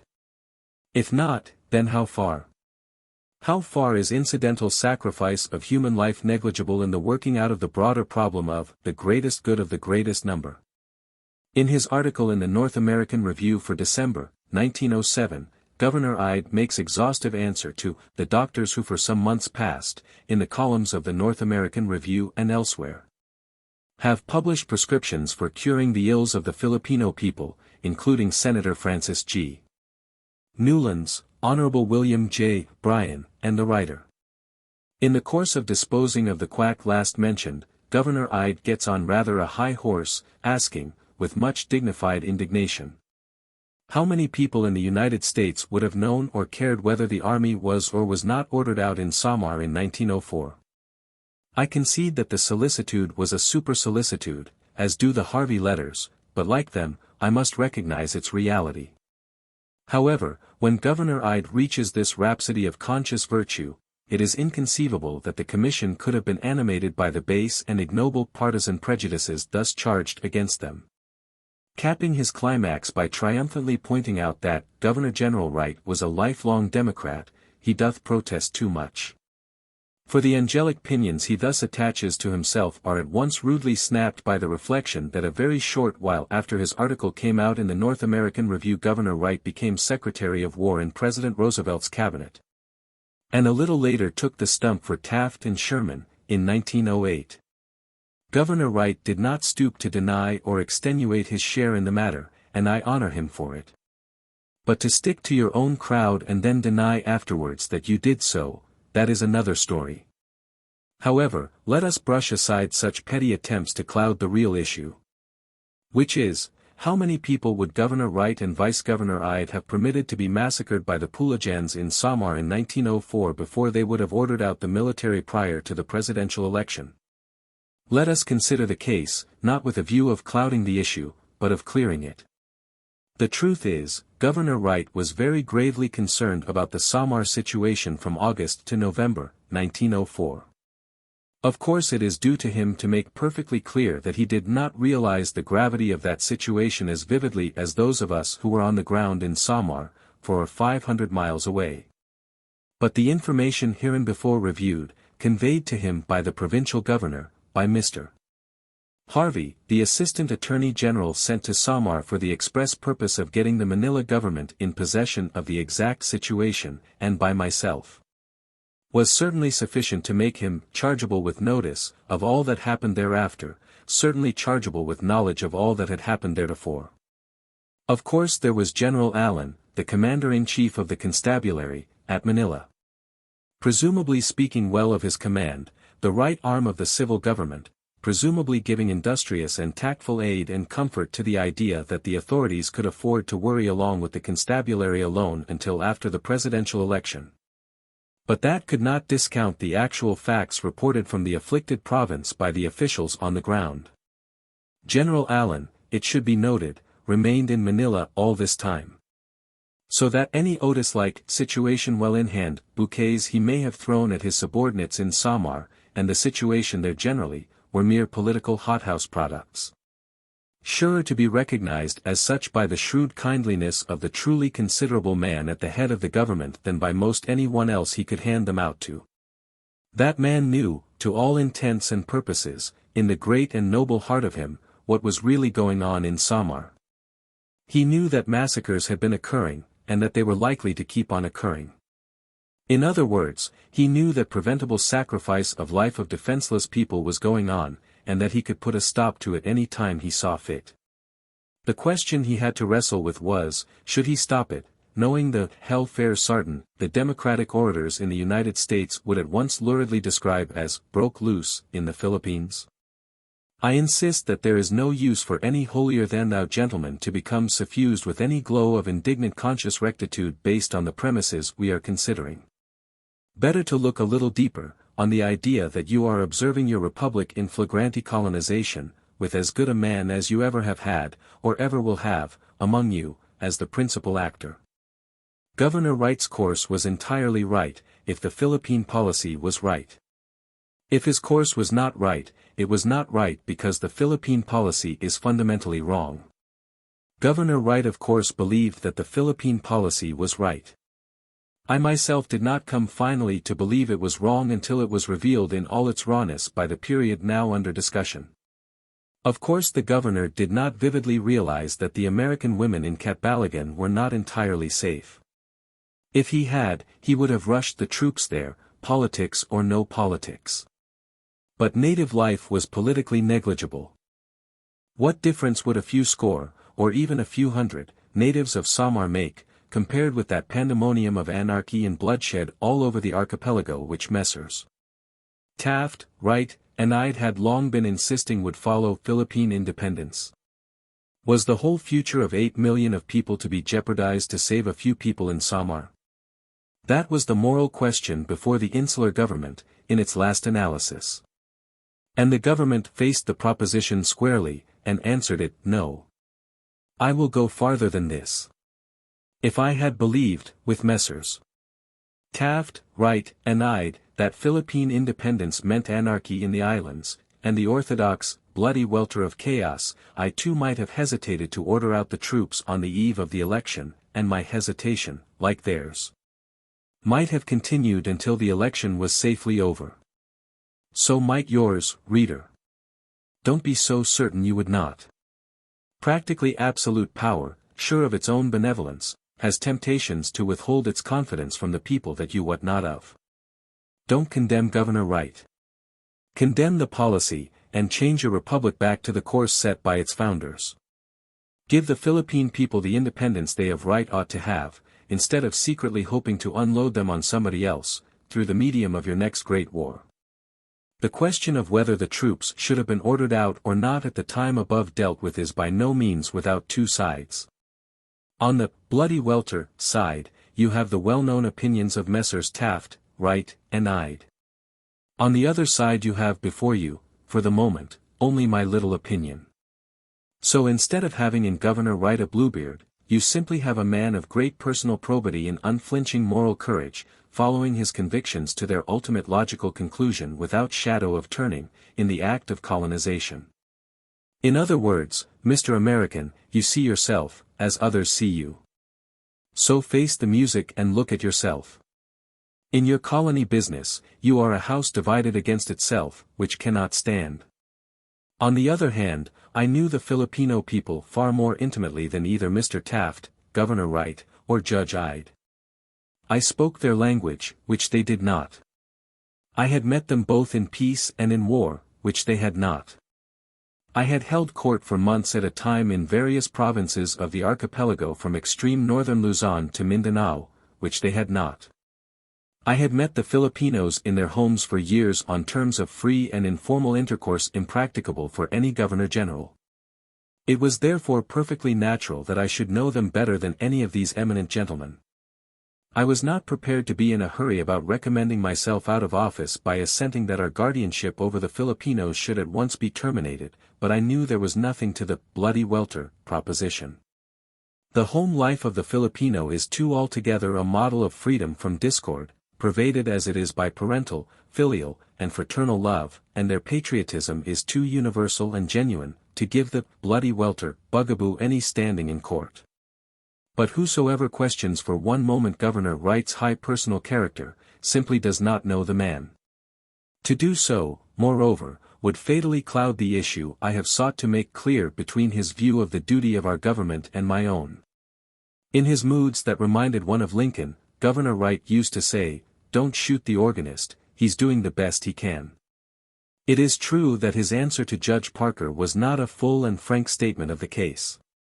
But did it lie in American human nature, when your antagonist was recklessly overstating the case in the heat of debate on the eve of a presidential election, to take him into your confidence and tell him all you knew? In simple trusting faith that he would thereafter quit exaggerating. To permit the dispute to boil down to the real issue, viz. How many lives it was permissible to abandon on the greatest good to the greatest number theory, would obviously jeopardize the existence of a government which the governor of the Philippines naturally believed to be better for all concerned than any other. And there is your cul-de-sac. Hinc illi lacrimae. We can point with pride to many things we have done in the Philippines, the public improvements, the school system, the better sanitation, and a long list of other benefits conferred. But in the greatest thing we have done for them, we have builded wiser than we knew. God moves in a mysterious way his wonders to perform. In 14 years we have welded the Filipinos into one homogeneous political unit. In a most charming book, entitled An Englishwoman in the Philippines, we can see our attempts to fit government by two political parties into overseas colonization caricatured without sting until we really remind ourselves of a hippopotamus caressing a squirrel. In one passage the British sister describes our program as one, to educate the Filipino for all he is worth, so that he may, in the course of time, be fit to govern himself according to American methods. But at the same time they have plenty of soldiers to knock him on the head if he shows signs of wanting his liberty before the Americans think he is fit for it, a quaint scheme, she naively adds. And one full of the go-ahead originality of America. The more we teach the Filipinos, the more intimately they will become acquainted, in their own way, with the history of the relations between our country and theirs from the beginning, including the taxation without representation. Through congressional legislation, hereinafter noticed, placed or kept on our statute books by the Hemp Trust and other special interests in the United States. And they will learn all these things in the midst of a growing gulf between the two peoples. In 14 years we have made these unwilling subjects, whom we neither want nor need any more than they want or need us, a unit. A unit for home rule in preference to alien domination, it is true. But, nevertheless, a patriotic unit, one people, a potential body politic which can take a modest, but self-respecting place in the concert of free nations, with only a little more additional help from us. In the handling of an insurrection in any given province with courts and constabulary during the first 4 or 5 years after the Taft government of the Philippines was founded. The function of a representative of the Office of the Attorney General, coming from Manila to help the local prosecuting attorney handle a large docket and a crowded jail, was by no means remotely analogous to that of a grand jury. He originated prosecutions, found no bill, etc. When Mr. Harvey came to Samar, he came direct to the courtroom, and I suspended the trial of the pending case, and, after greeting him, began an informal talk which was akin to the nature of a charge to a grand jury. Putting him in possession of the general aspects of the uprising. He was a very just and kindly man, and entered into the spirit of the task. I elaborated on the class of cases where the defendant claimed, as most of them did, yes, I joined the band of brigands, but I was made to do so. It was also indictable to furnish supplies to the public enemy. This presented the class of cases where the brigands would swoop down on a town and demand rice, and not getting it, would sometimes kill the persons refusing it, and so intimidate the rest into finding rice for them. Also there was the class of cases where a man would claim to have been one of the inhabitants of an unprotected town who had gone off to the hills in a body, for safety, to propitiate the mountain people by becoming part of them. This sort of thing at one time threatened to become epidemic with all the coast towns. It did not, however. A modus vivendi of some sort, sometimes express, sometimes merely tacit, would be arranged between the coast people and the hill people. These modus vivendi arrangements enabled the coast people to obtain a certain degree of safety, in lieu of that we should have secured them but did not, by making the hill folk believe that the coast men were against us and for them. At one time the prosecuting attorney got hold of evidence sufficient to authorize the issuance of a warrant for the Presidente of Balangiga, the man supposed to have engineered the massacre of the 9th Infantry in September 1901. I authorized the issuance of the warrant for his arrest. But the native governor of the province, and also Major Dade, the American regular officer commanding the constabulary, satisfied me that we did not have force sufficient to protect Balangiga from the Pulajans, if we arrested the Presidente, who, being persona grata to the Pulajans, was able to keep them from descending on his town. To arrest him would therefore mean, in their opinion, that the people of Balangiga would take to the hills for protection, and join the hill folk, or Pulajans. And if a town as large as Balangiga set any such example all the coast towns might follow it. So the supposed perpetrator of the 9th Infantry massacre was allowed to remain unmolested. The American court was impotent to enforce its processes. In my mass of Philippine papers there is one containing a copy of my remarks to the Assistant Attorney General on his arrival at Catbalogan, above referred to as analogous to a charge to a grand jury at home. It is dated Catbalogan, Samar, September 28, 1904, and is headed, Remarks by the Court upon the occasion of the arrival of Assistant Attorney General Harvey, with regard to the recent disturbances in Samar, and the cases for brigandage and sedition growing out of the same. Certain parts of this contemporary document will doubtless give the reader a more vivid apprehension of the then situation than he can get from mere subsequent description. Of course the visiting representative of the Attorney General's office was familiar in a general way with the manner of the handling of the Albay insurrection in the previous year, described in the chapter preceding this. In discussing the Samar situation the remarks of the court contain, among other things, this passage. In the cases growing out of the Albay disturbances there were a great many people who strayed out to the mountains just like cattle. They did not know why or whither they went. As to those persons, Judge Carson, Mr. Ross, and myself were unanimous in the opinion that some of them could be indicted under the vagrancy law.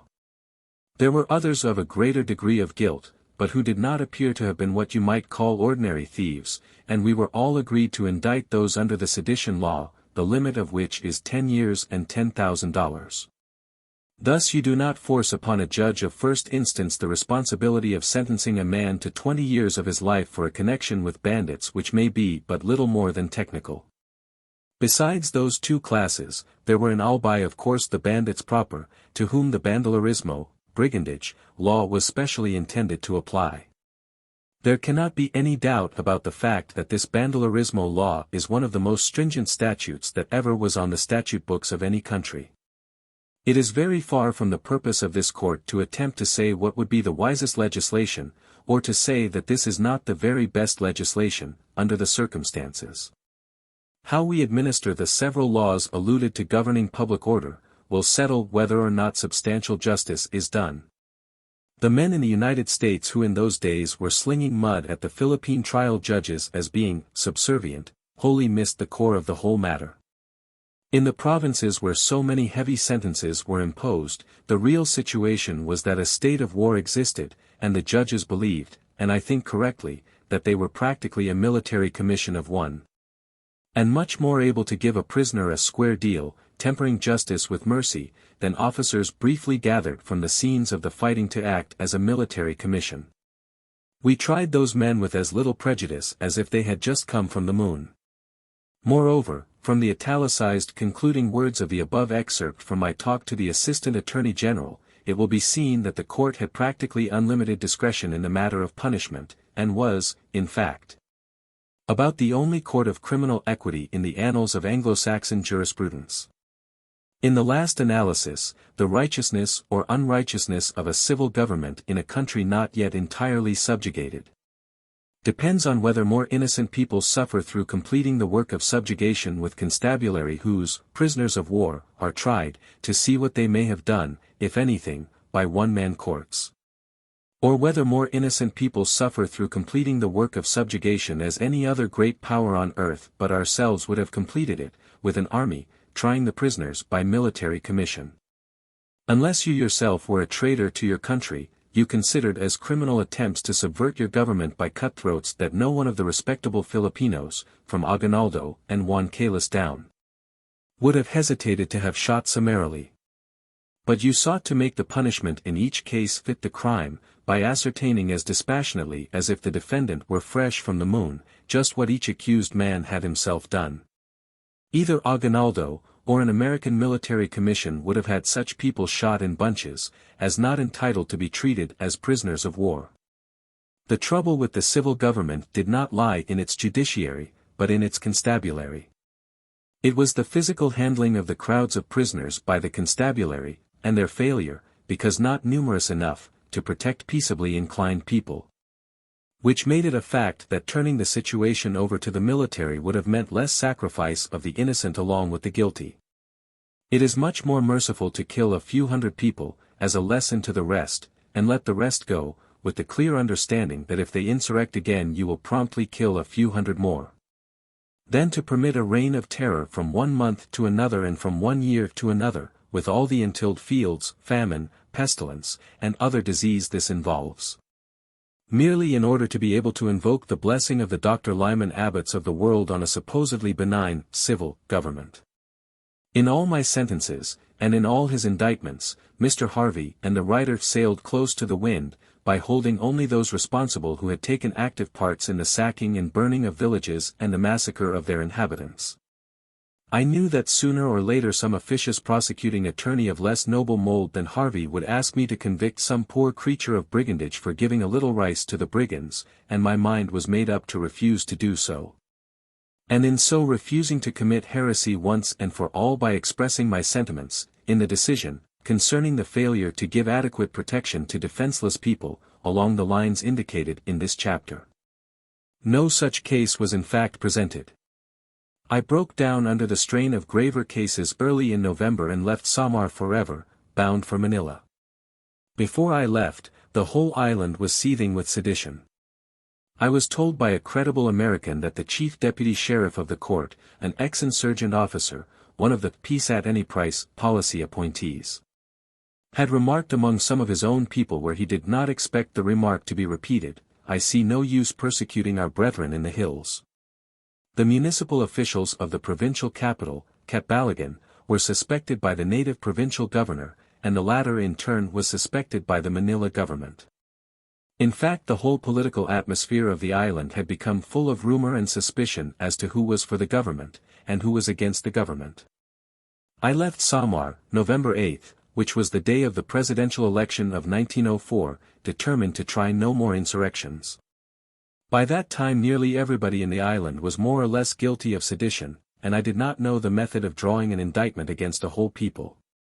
Philippine Census, Volume 2, page 123. IB, Volume 1, page 58. Says Brigadier General W.M. H. Carter, in his annual report for 1905 covering the Samar outbreak of 1904-5, whatever may have been the original cause of the outbreak. It was soon lost sight of when success had drawn a large proportion of the people away from their homes and fields. Except in the largest towns it became simply a question of joining the Pulajans or being harried by them. In the absence of proper protection thousands joined in the movement. See War Department Report, 1905, Volume 3, page 286. Bulow was situated on a high bluff on the left bank of a river called the Bangahan. The Pulajans entered before daybreak, on July 21. There was a stiff fight at Bulow, also, between our native troops and the enemy on August 21, but Calderon seems to have left it out of his list. See General William H. Carter's report for 1905, War Department Report, 1905, Volume 3, page 290. Captain Cary Crockett, a descendant of David Crockett, commanded the constabulary, and though badly wounded himself, as were also half his command, he defeated a force of Pulajans greatly outnumbering his, killing 41 of them. Report U.S. Philippine Commission, 1905, pt 3, page 90, report of Colonel Wallace C. Taylor. I think he was awarded a Medal of Honor for his work. He certainly earned it. Pulajan means red breeches, the uniform of the mountain clans, worn whenever they set out to give trouble. Of March 23d of the previous year, already described in a previous chapter, where Luther S. Kelly, Yellowstone, Kelly, saved the American women by gathering them and a few men in the government house and bluffing the brigands off. The Conant peso, named for the noted fiscal expert, Mr. Conant. It was worth 50 cents American money.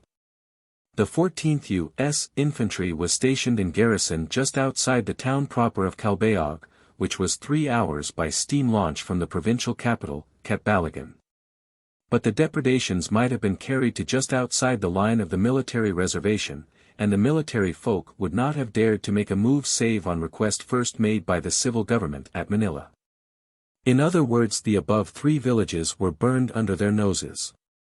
One seems to get the stoicism better in the original, somehow, so I give the body of the original Spanish, as it came to me.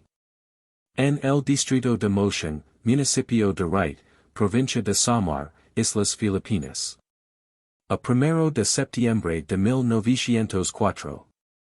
Ante mi peregrino albano, concejal del mismo, y present el presidente de sanidad municipal, d.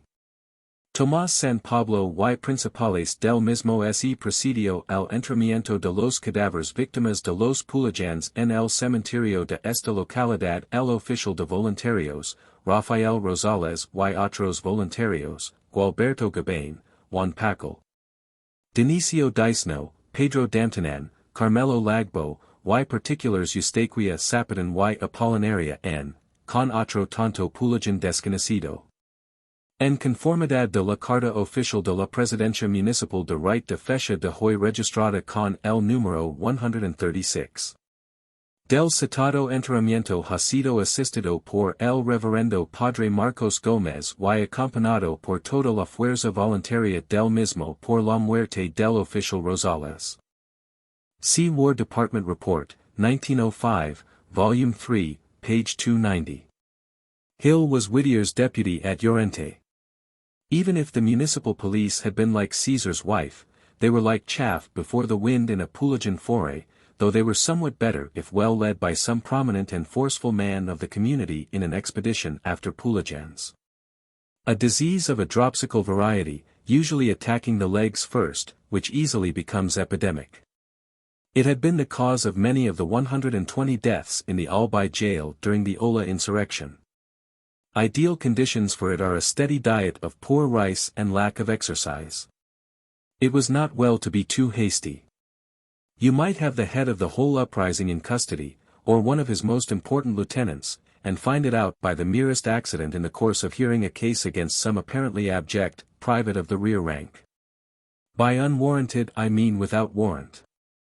Nobody bothered much with warrants. The times were too strenuous.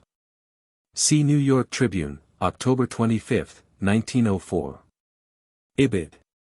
Smith, Bell and Company are an old British mercantile house, well known in Manila and Hong Kong. The North American Review article by the writer, to which Judge Ide was replying, appeared in the issue of that magazine for January 18, 1907, and could hardly have escaped the attention of anybody concerned, having been given wide circulation.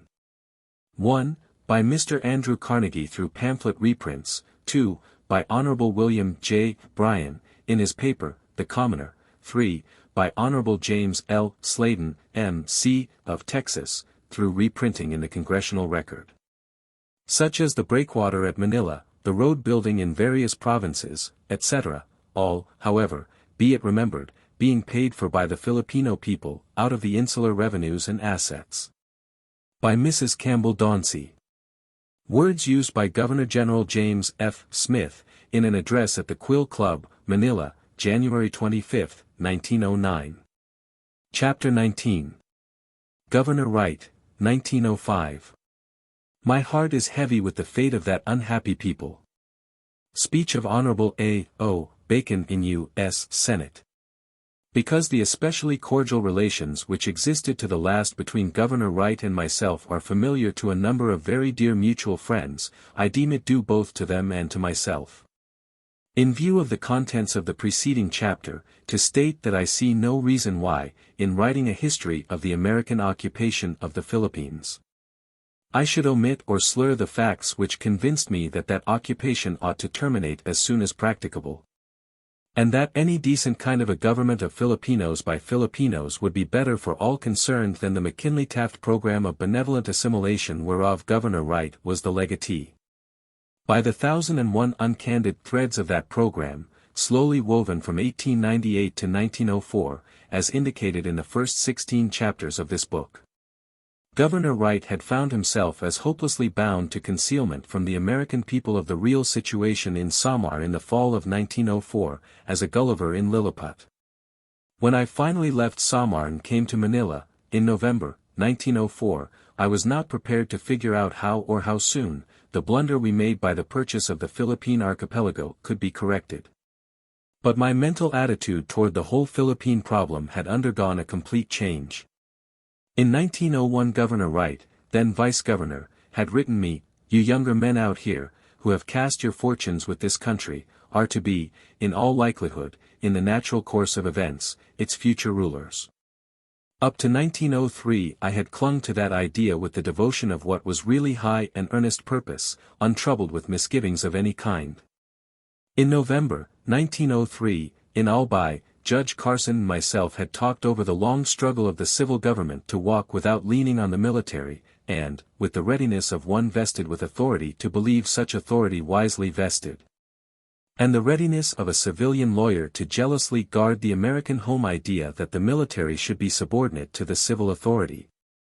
I had cordially agreed with a sentiment one day expressed by Judge Carson concerning Governor Taft about the splendid moral fiber of the man, meaning in keeping the military from prancing out of the traces. After Governor Taft left the islands to be Secretary of War, December 23, 1903, and while I was still in Albay, I had learned of the 120 men who had died in the Albay jail while awaiting trial. And thereafter something of the magnitude of the Ola insurrection there, and that had given me pause as to the practical benevolence of the operation of a benign civil government. Then the Samar massacres of 1904, and the gory panorama I had there witnessed, had finally convinced me that a republic like ours is wholly unfitted to govern people against their consent. But I did not tell anybody in Manila all these things. I simply pondered them. Grover Cleveland was the only man in the world I would have liked to talk to just then freely and fully. And he was not about. My heart was heavy with the fate of that unhappy people, as Senator Bacon had said in the Senate in 1902, after visiting the islands in 1901. I did not condemn Governor Wright.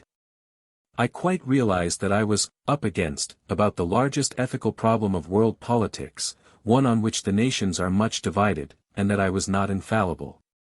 I did not say to the governor, "Governor, let's resign and go home and tell our people that this whole business is a mistake."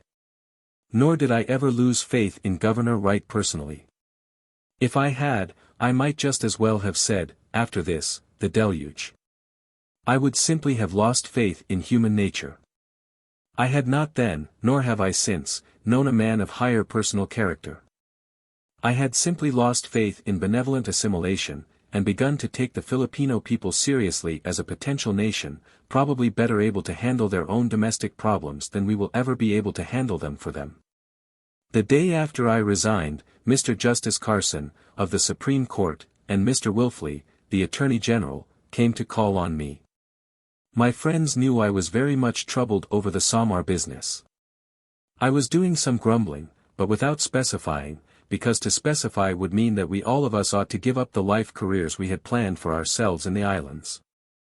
I knew the old familiar answer a grumbler was sure to get in the Philippines, viz., "Old man, you've been out here too long.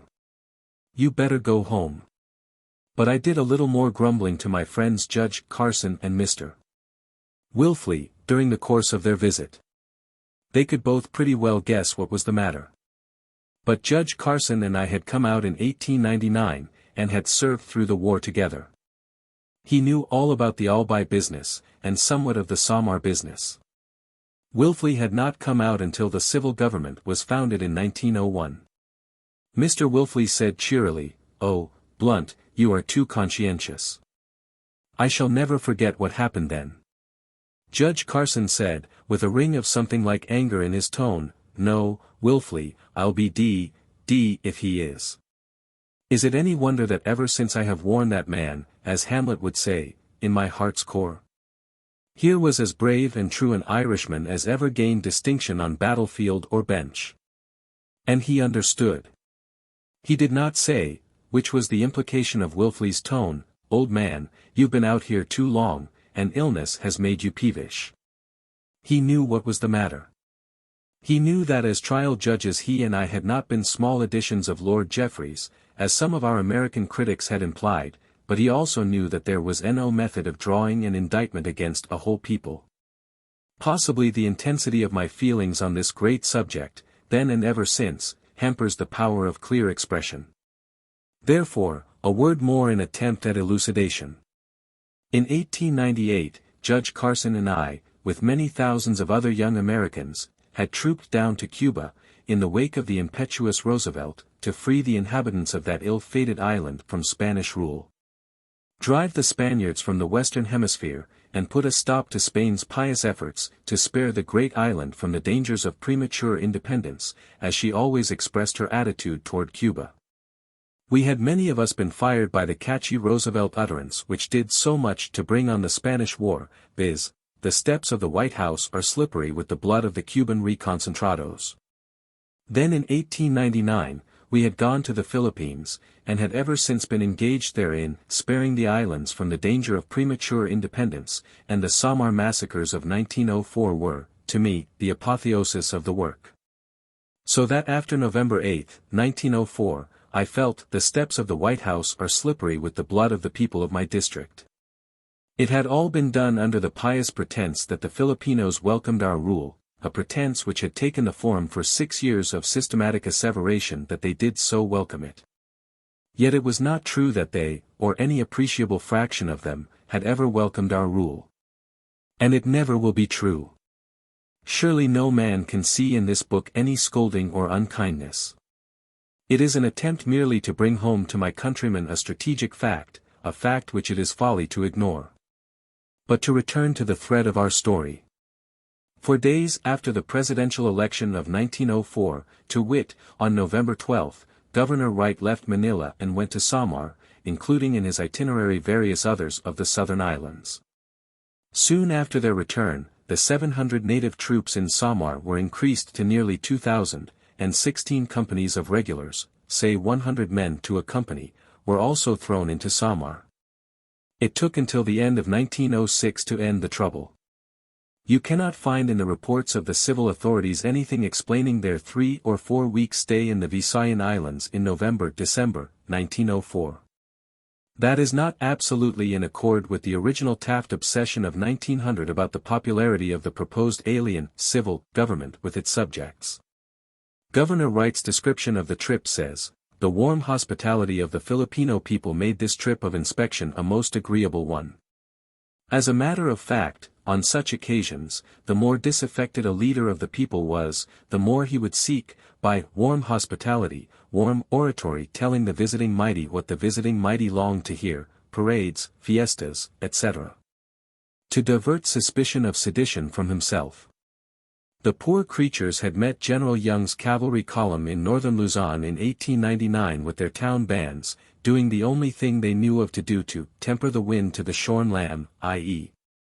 to temper it to their several communities, many of them doubtless expecting to be put to the sword by General Young's troopers, as the Cossacks did the Persians during the brief and sensational sojourn of that brilliant young administrator, Honorable W. Morgan Schuster, in Persia in 1911-12. I have no doubt that high on the list of those extending some of the warm hospitality above mentioned appeared the name of Don Jaime de Vera. Yet in the summer of 1904 Don Jaime had gotten out of a sick bed to attend a convention called to send delegates to the Democratic National Convention in the United States that year, and also, in that same year, had run for governor of Leyte on a platform the principal plank of which was Carthago es delenda, Carthago being us, the American regime. De Vera was defeated that time, but ran again the next time and was elected. While the writer is not one of those who seek to show their breadth of view, by gossiping with outsiders regarding what is peculiarly our own affair, still, the British viewpoint of the situation in the Visayan Islands, as conveyed by an Englishwoman whose husband was engaged in mercantile business there in 1904-5, and who therefore was certainly in a position to know the opinion of the little circle of British people at Cebu and Iloilo, may not be superfluous here. This lady, living then at Iloilo, wrote a series of letters to friends back home in England which she afterwards published in book form. In a letter dated Iloilo, January 22, 1905, page 86, she says, "The Americans give out and write in their papers that the Philippine Islands are completely pacified, and that the Filipinos love Americans and their rule. This, doubtless with good motives, is complete and utter humbug, for the country is honeycombed with insurrection and plots, the fighting has never ceased. And the natives loathe the Americans and their theories, saying so openly in their native press and showing their dislike in every possible fashion. Their one idea is to be rid of the USA. and to be free of a burden of taxation which is heavier than any the Spaniards laid on them. Also an Englishman who was in Samar in 1904–5, a Mr. Hyatt, who, with his brother, served with the American troops there in the bloody Pulajan uprising, afterwards wrote a book called The Little Brown Brother, wherein he fully corroborates Mrs. Dauncey's appreciation of the situation during that period. In its blindness to the unanimity of Visayan discontent, as manifested in its report now under consideration, the civil government of the Philippines was not trying willfully to deceive anybody. It was deceiving itself. It was obeying the law of its life, its existence having been originally predicated on the consent of a great free people to keep in subjection a weaker people eager to be also free. Such consent having been obtained through diligent nursing of the original idea that the subject people were not in fact so eager, but were, on the contrary, in a mental attitude of tearful welcome toward the proffered protection of a strong power. In his report for 1905, General William H.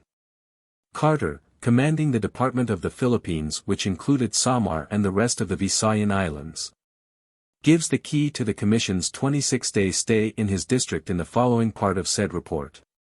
Within a few days after the rendition of the annual report for last year, a serious outbreak occurred in the Gandara Valley, Samar.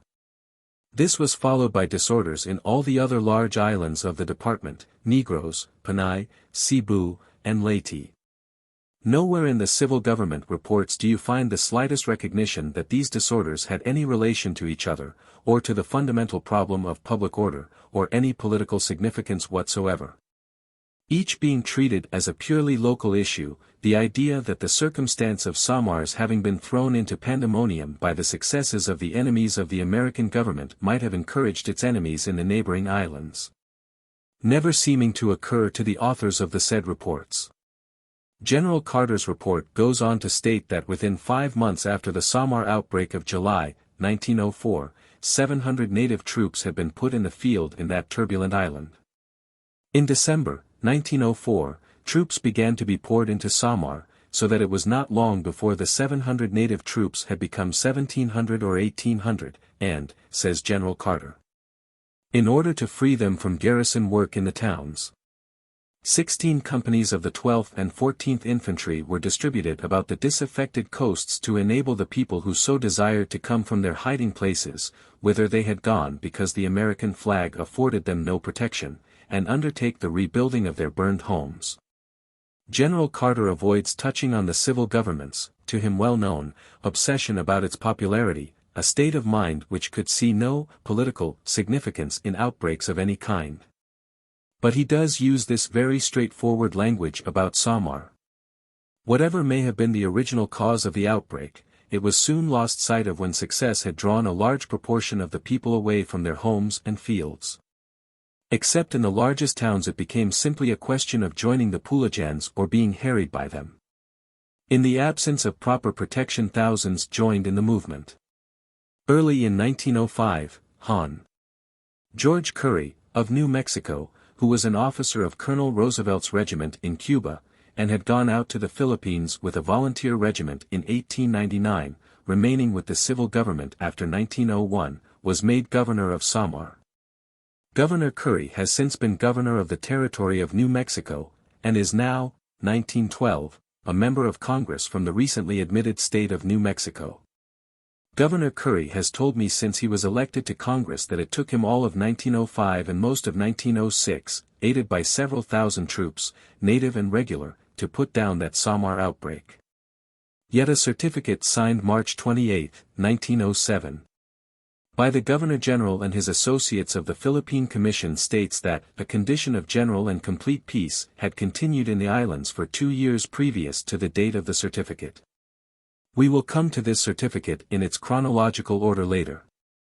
How many and what sort of uprisings were blanketed in that "forget it" certificate of 1907 is material to the question whether or not the national administration has ever been or is now frank with the country about the universality of the desire of the Philippine people for independence and local self-government. And pertinent to the insistently recurring query, why should we make of the Philippines an American Ireland? But inasmuch as, in addition to the Samar uprising which raged all through 1905, another insurrection occurred in that year, which was duly forgotten by said certificate. This last movement must now claim our attention. The provinces which were the theater of the outbreak last above mentioned were all near Manila. They were, Cavite, a province of 135,000 people almost at the gates of Manila; Batangas, a province of 257,000 inhabitants adjoining Cavite; and Laguna, a province of 150,000 people adjoining both. Some 500 brigands headed by cutthroats claiming to be patriots were terrorizing whole districts.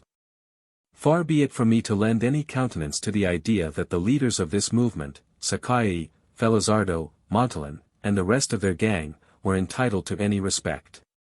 But they certainly had a hold on the whole population akin to that of Robin Hood, Little John, and Friar Tuck. In refusing in 1907 to commute Sakaye's death sentence after he was captured, tried, and convicted, Governor-General James P. Smith gives some gruesome details concerning the performance of that worthy, and his followers, yet in dealing with the nature and extent of the trouble they gave the Manila government he says they assumed the convenient cloak of patriotism, and under the titles of defenders of the country and protectors of the people, proceeded to inaugurate a reign of terror, devastation, and ruin in 3 of the most beautiful provinces in the archipelago. It has already been made clear that, during the time of the insurrection against both the Spaniards and Americans, the insurrecto forces were maintained by voluntary contributions of the people. Major D. C. Shanks, 4th U.S. Regular Infantry, who was governor of Cavite Province in 1905, after calling attention to this fact, adds: when the insurrection was over, a number of these leaders remained out and refused to surrender. Included among them were Felizardo and Montalban. The system of voluntary contributions, carried on during the insurrecto period, was continued after establishment of civil government. Again, Governor Shanks says, with more of frankness than diplomacy, considering that he was a provincial governor under the civil government. The establishment of civil government of this province was premature and ill-advised. Records show the capture or surrender since establishment of civil government of nearly 600 hostile firearms. One of the causes contributory to the Cavite-Batangas-Laguna insurrection is stated in the report of the Governor-General for 1905 thus: in the autumn of 1904 it became necessary to withdraw a number of the constabulary from these provinces to assist in suppressing disorder which had broken out in the province of Samar. Another of the contributory causes is thus stated: there was at the time, the fall of 1904, also considerable activity among the small group of irreconcilables in Manila, who began agitating for immediate independence. Doubtless because of the supposed effect it would have on the presidential election in the United States, in which the Philippines was a large topic of discussion. Evidently this was regarded as a favorable time for a demonstration by Felizardo, Montalban, de Vega, Oruga, Sakaye, etc.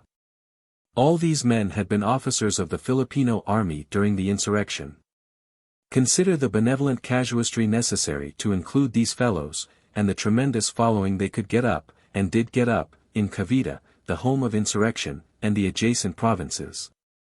In a certificate to a condition of general and complete peace, alleged in the certificate to have prevailed for 2 years prior to March 28, 1907. To make a long story short, on January 31, 1905, a state of insurrection was declared to exist, the writ of habeas corpus was suspended in Cavite and Batangas, the regular army of the United States was ordered out, and reconcentration tactics resorted to, as provided by Section 6 of Act 781 of the Commission. This is the act already examined at length, intended to meet cases of impotency on the part of the insular government to protect life and property in any other way.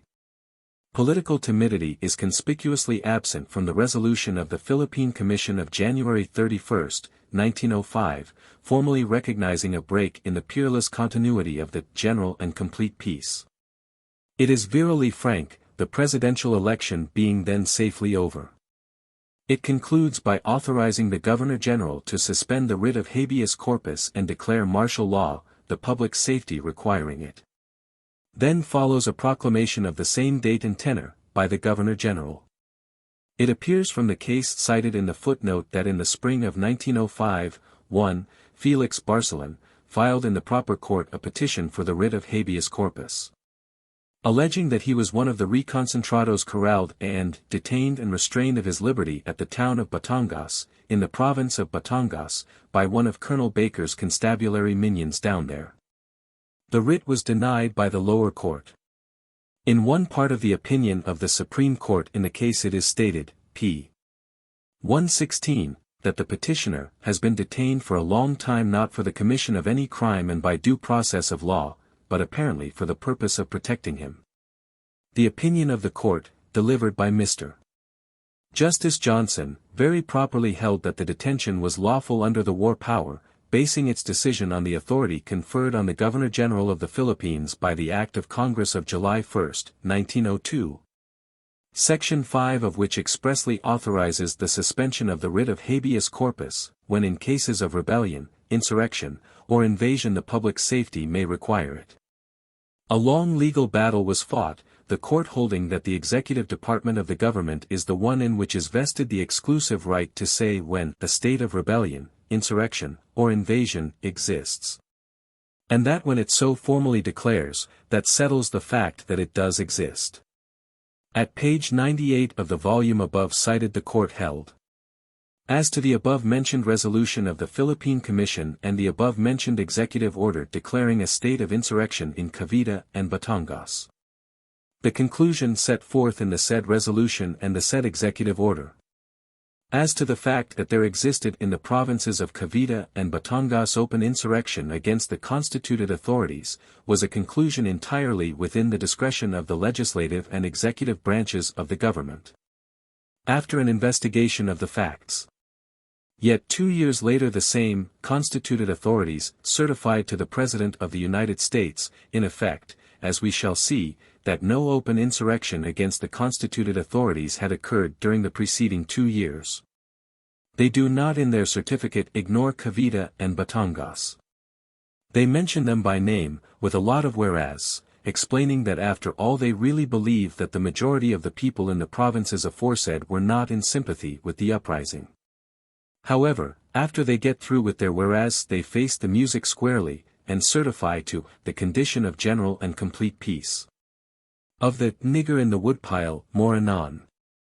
Governor Wright was not a party to the certificate of 1907. He left the islands on leave November 4, 1905. A speech made by him prior to his departure, as published in a Manila paper, indicates an expectation to return. He never did. In 1906 he was demoted to be ambassador to Japan, a place of far less dignity, and far less salary, which he resigned after a year or so. Vice-Governor Ide acted as Governor-General until April 2, 1906, on which date he was formally inaugurated as Governor-General. Just why Governor Wright did not go back to the Philippines as governor, after his visit to the United States in 1905-06, does not appear. It would seem almost certain that if Secretary of War Taft had wanted President Roosevelt to send him back, he would have gone. Mr. Taft never did frankly tell the Filipinos until 1907 that they might just as well shut up talking about any independence that anybody living might hope to see. Governor Wright began to talk that way soon after Mr. Taft left the islands. Possibly Governor Wright undeceived them too soon, and thereby made the Philippines more of a troublesome issue in the presidential campaign of 1904. President Roosevelt recognized the sterling worth of the man, by inviting him to succeed Mr. Taft as Secretary of War in 1908. But President Taft did not invite him to continue in that capacity after March 4, 1909. Gossip has it that when the incoming President Taft's letter to the outgoing President Roosevelt's last Secretary of War, Governor Wright, was handed to the addressee. And it's conventional, hope to be able to avail myself of your services later in some other capacity, was read by him, the outgoing official quietly remarked, well, that is a little more roundabout than the one Jimmy Garfield got. But it's a dismissal just the same. I have always thought that the reason Governor Wright did not go back to the Philippines as governor after 1905 was that he did not continue to jolly the Filipinos. and abstain from ruthlessly crushing their hopes of seeing independence during their lifetime, as Mr. Taft did continuously during his stay out there. The inevitable tendency of the right frank talk was from the beginning to discredit the Taft-pleasing and evasive nothings. Also, it was followed, as we have seen, by quite a crop of serious disturbances of public order, and somebody had to be the goat. Delivered in 1902, after the senator visited the islands in 1901. The following is a copy of the letter accepting my resignation. Office of the Civil Governor of the Philippine Islands.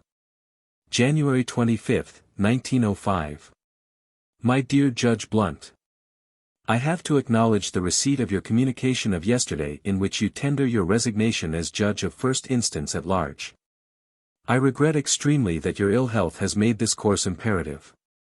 Under all the circumstances, however, I am satisfied that you have acted wisely, as I have feared for some time that you would be unable to perform the duties pertaining to your office because of your physical condition. I, therefore, though with much regret accept your resignation. At the same time I beg to express my appreciation of the faithful and efficient services you have rendered in the past. I hope very much that a rest and change of climate may have the effect of restoring you again to vigorous health, and I assure you that you carry with you my best wishes for your future prosperity and happiness. Sincerely yours. Luke E. Wright. Civil Governor. To the Honorable James H. Blount, Judge of First Instance at Large, Manila, P.I. See Annual Report of the Governor-General for 1905, in Report of the Philippine Commission for 1905, pt. 1, page 85. Which delegates were denied admission to the convention on the ground that no American living in the Philippines could be in sympathy with the democratic program as to them. An Englishwoman in the Philippines, by Mrs. Campbell Dauncey. War Department Report, 1905, Volume 3, page 285. Army reports are usually made right after the expiration of the American governmental fiscal year, June 30th. Report, U.S. Philippine Commission, 1907, pt. 1, page 47. See Report, U.S. Philippine Commission, 1907, pt. 1, page 38. He means Cavite, Batangas, and Laguna. Report, U.S. Philippine Commission, 1905, pt. 1, page 212. Report, U.S. Philippine Commission, 1905, pt. 1, page 52. For a copy of it, see the case of Barcelon vs. Baker, Philippine Supreme Court Reports, Volume 5, page 89. Volume V, Philippine Reports. Mr. Garfield was President Roosevelt's Secretary of the Interior. Chapter 20. Governor Ide, 1906. The tariff is a local issue. General W. S. Hancock. After Governor Wright left the islands finally on November 4, 1905, Vice-Governor Henry C. Ide acted as Governor-General until April 2, 1906, when he was duly inaugurated as such. He resigned and left the islands finally in September thereafter. All through 1905, Governor Curry, as Governor of Samar, which is the third largest island of the archipelago, wrestled with the Pulajan uprising there, aided, as has been stated in the previous chapter, by the native troops, scouts, and constabulary, and also by the regular army. But at the end of 1905, the situation was not yet well in hand. Since his election to Congress in 1912, Governor Curry has told me that in 1905 many thousands of people of Samar participated actively as part of the enemy's force in the field during that period. By the spring of 1906 Governor Curry was getting a grip on the situation, and in the latter part of March of that year, some of the main outlaw chiefs agreed to surrender to him. The report of Colonel Wallace C. Taylor, commanding the constabulary of the 3rd District, which included Samar states, after several weeks of negotiating, during which time the camp of the Pulahanes was visited by Governor Curry. And the Pulahan officers visited the settlement at Magtayan, a settlement in south-central Samar, an understanding was arrived at by which the Pulahanes were to surrender, March 24, 1906.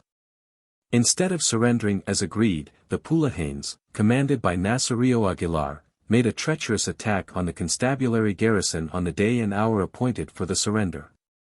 The constabulary numbered some 50 men, the Pulajans about 130. After the Pulajans opened fire, they made a rush on the constabulary and a hand-to-hand fight ensued. Colonel Taylor's report continues. After the first rush the fighting continued fiercely, and when the last of the Pulahanes disappeared there remained but 7 enlisted men of the constabulary able to fight. 7 more were lying about more or less seriously wounded and 22 were dead. Captain Jones received a bad spear thrust in the chest early in the fight, but fought on, regardless. Lieutenant Bowers received a gunshot wound through the left arm, which, however, did not put him out of the fight. 35 dead Pulahanes were found on the field and 8 more have since been found some distance off. The number of wounded who escaped cannot be determined. The unarmed Americans present with Governor Curry escaped to the river and afterwards rejoined Captain Jones who armed them. The explanation of this treachery, as given by Governor Curry, is curious and interesting. The outlaws had intended in good faith to surrender as a result of his negotiation with them. But at the last moment there arrived to witness the surrender certain native officials and other natives bitterly hated by the Pulajans and wholly mistrusted by them. Their arrival caused the outlaws to suspect treachery themselves, and that was the cause of their change of plans. It was not until the end of the year 1906 that the various energetic campaigns which followed the Magtayan incident finally began to work more or less complete restoration of public order by gradual elimination of the enemy through killings, captures, and surrenders.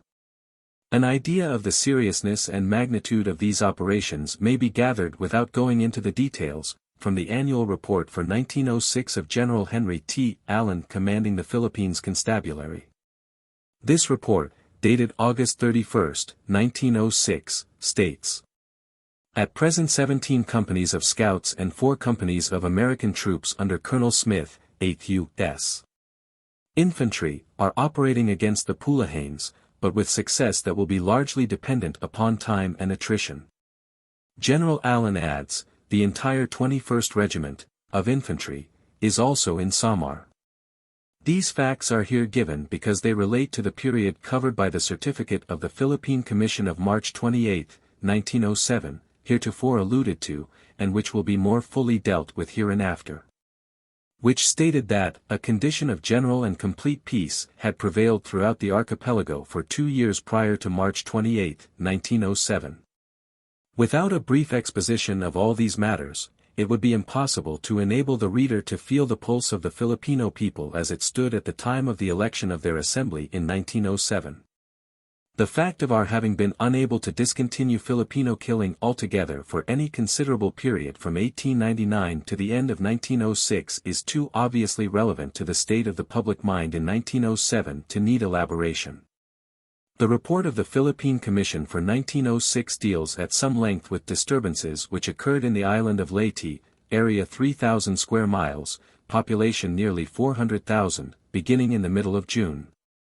It describes among other things a visit of Governor-General Ide to Tacloban, the capital of Leyte, made in consequence of said disturbances, and conferences held by him there with Major General Wood, commanding all the United States forces in the Philippines, Brigadier General Lee, commanding the Department of the Visayas, which included Leyte, headquarters, Iloilo, Colonel Borden, commanding the United States forces in the island of Leyte, Colonel Taylor, the chief of the constabulary of the district, etc.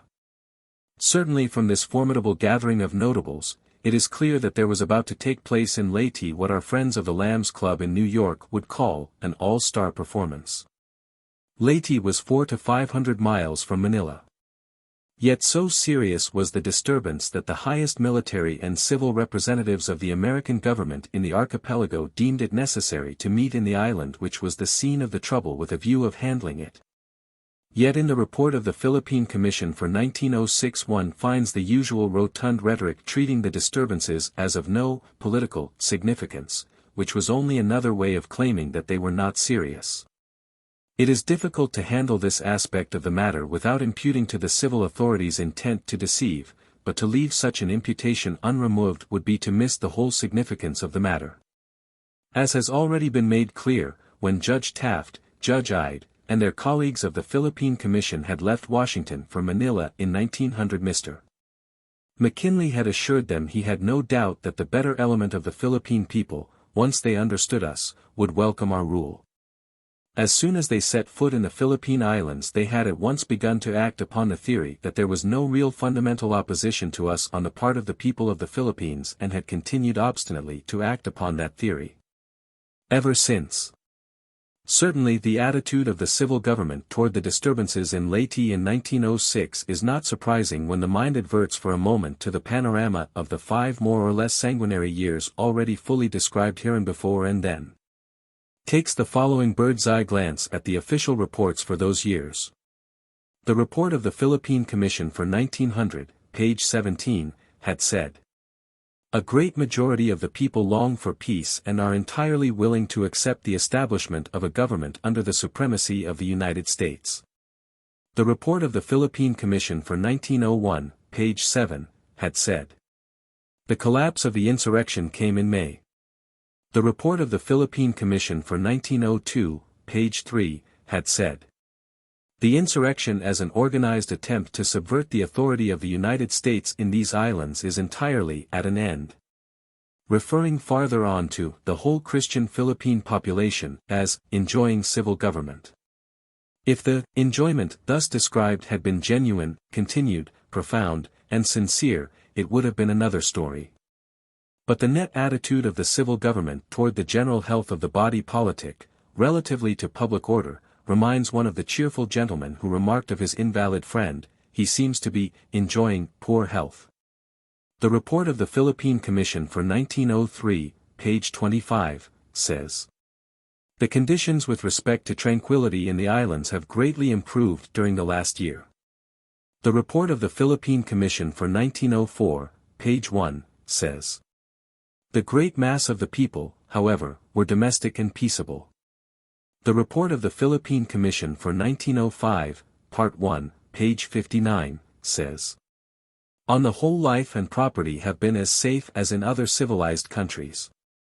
The report of the Philippine Commission for 1906, page 40, says, "Viewing the entire situation, the islands are in a peaceable and orderly condition aside from various disorders which fill some 10 pages of the report."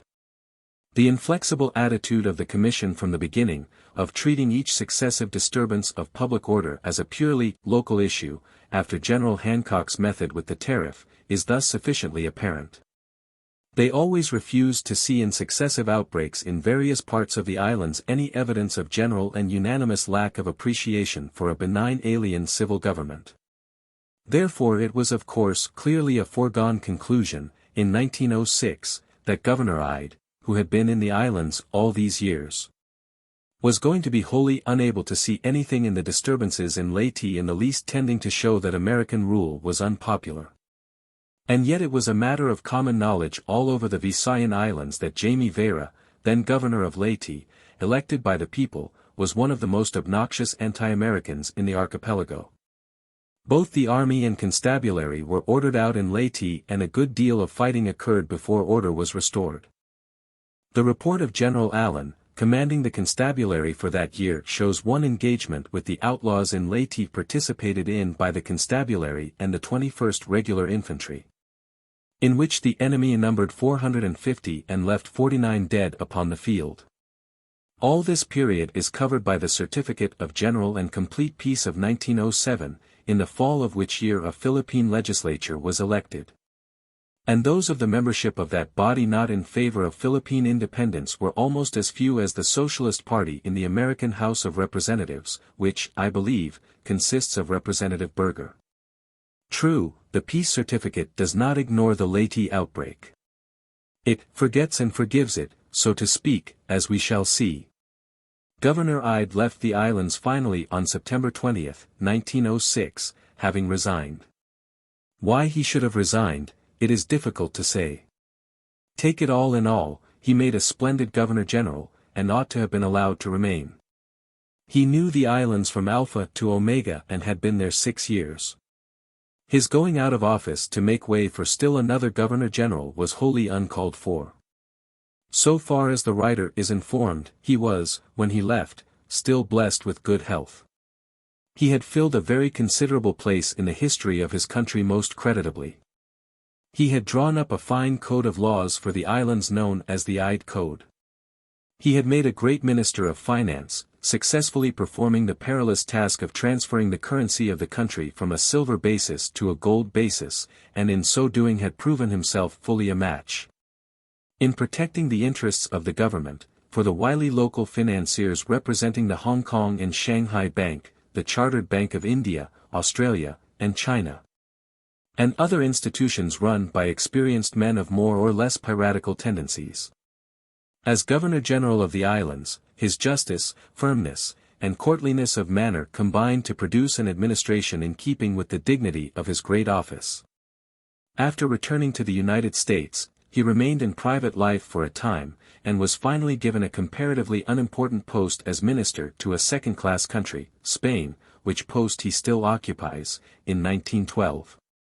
When, fresh from the memory of the Samar massacres of 1904, I landed at Seattle, at the end of my last homeward-bound journey across the Pacific, in April, 1905.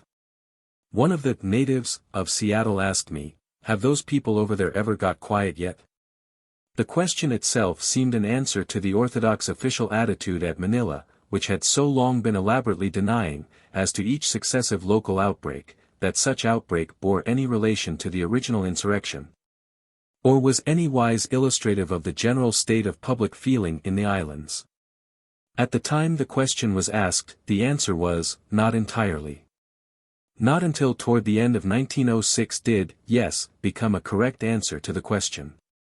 In other words, there were no more serious outbreaks after 1906, nor was a state of general and complete peace ever finally established until then. Since 1906 there have been occasional dispatches from Manila recounting small episodes of bloodshed, several of which have had quite a martial ring. These have related merely to the country of the Mohammedan Moros, who are as wholly apart from the main problem as the American Indian today is from our tariff and other like questions. The Moros are indeed what Kipling calls half savage and half child. They never did have anything more to do with the Filipino insurrection against us than the American Indian had to do with the Civil War. Report, U.S. Philippine Commission, 1906, pt 2, page 255. See page 227, Report of Philippine Commission, 1906, pt 2. Report, Philippine Commission, 1906, pt 1, page 37. See Report of Philippine Commission, 1906, pt 2, page 228. Chapter 21. Governor Smith, 1907-9. Oh, but honey, dis rabbit des bleached tur climb dis tree. Uncle Remus. On September 20, 1906, says the report of the Philippine Commission for 1907, the resignation of the Hon. Henry Clay Ide as Governor-General became effective, and on that date the Honorable James F. Smith was inaugurated as Governor-General of the Philippine Islands. The year 1907 will be known most prominently to the future history of our Far Eastern possession as the year of the opening of the Philippine Assembly, which momentous event occurred on October 16. But in the departments both of politics and psychology it should be known as the year of the Great Certificate. The Great Certificate was a certificate signed by certain eminent gentlemen on March 28, 1907, which made the preposterous affirmation that a condition of general and complete peace had prevailed throughout the archipelago, except among the non-Christian tribes, for the 2 years immediately preceding. Taken in its historic setting, that certificate can by no possibility escape responsibility, as accessory after the fact, at least, to the pretense that a similar condition had prevailed ever since President Roosevelt's final war whoop of July 4, 1902, published to the American troops in the islands on the day named. That war whoop, it will be remembered, was in the form of a presidential proclamation congratulating General Chaffee and the gallant officers and men under his command on some 2,000 combats, great and small, and declaring, in effect, that benevolent assimilation was at last triumphantly vindicated, and that opposition to American rule was at an end.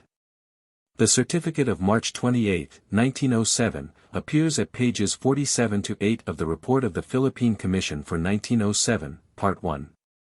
If we consider what is now going on in the islands as modern history, and the days of the early fighting as ancient history, this certificate will serve as the connecting link between the two.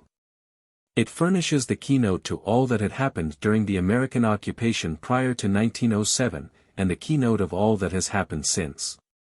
Therefore, though somewhat long, it is deemed indispensable to clearness to submit here in full the text of the Great Certificate of 1907.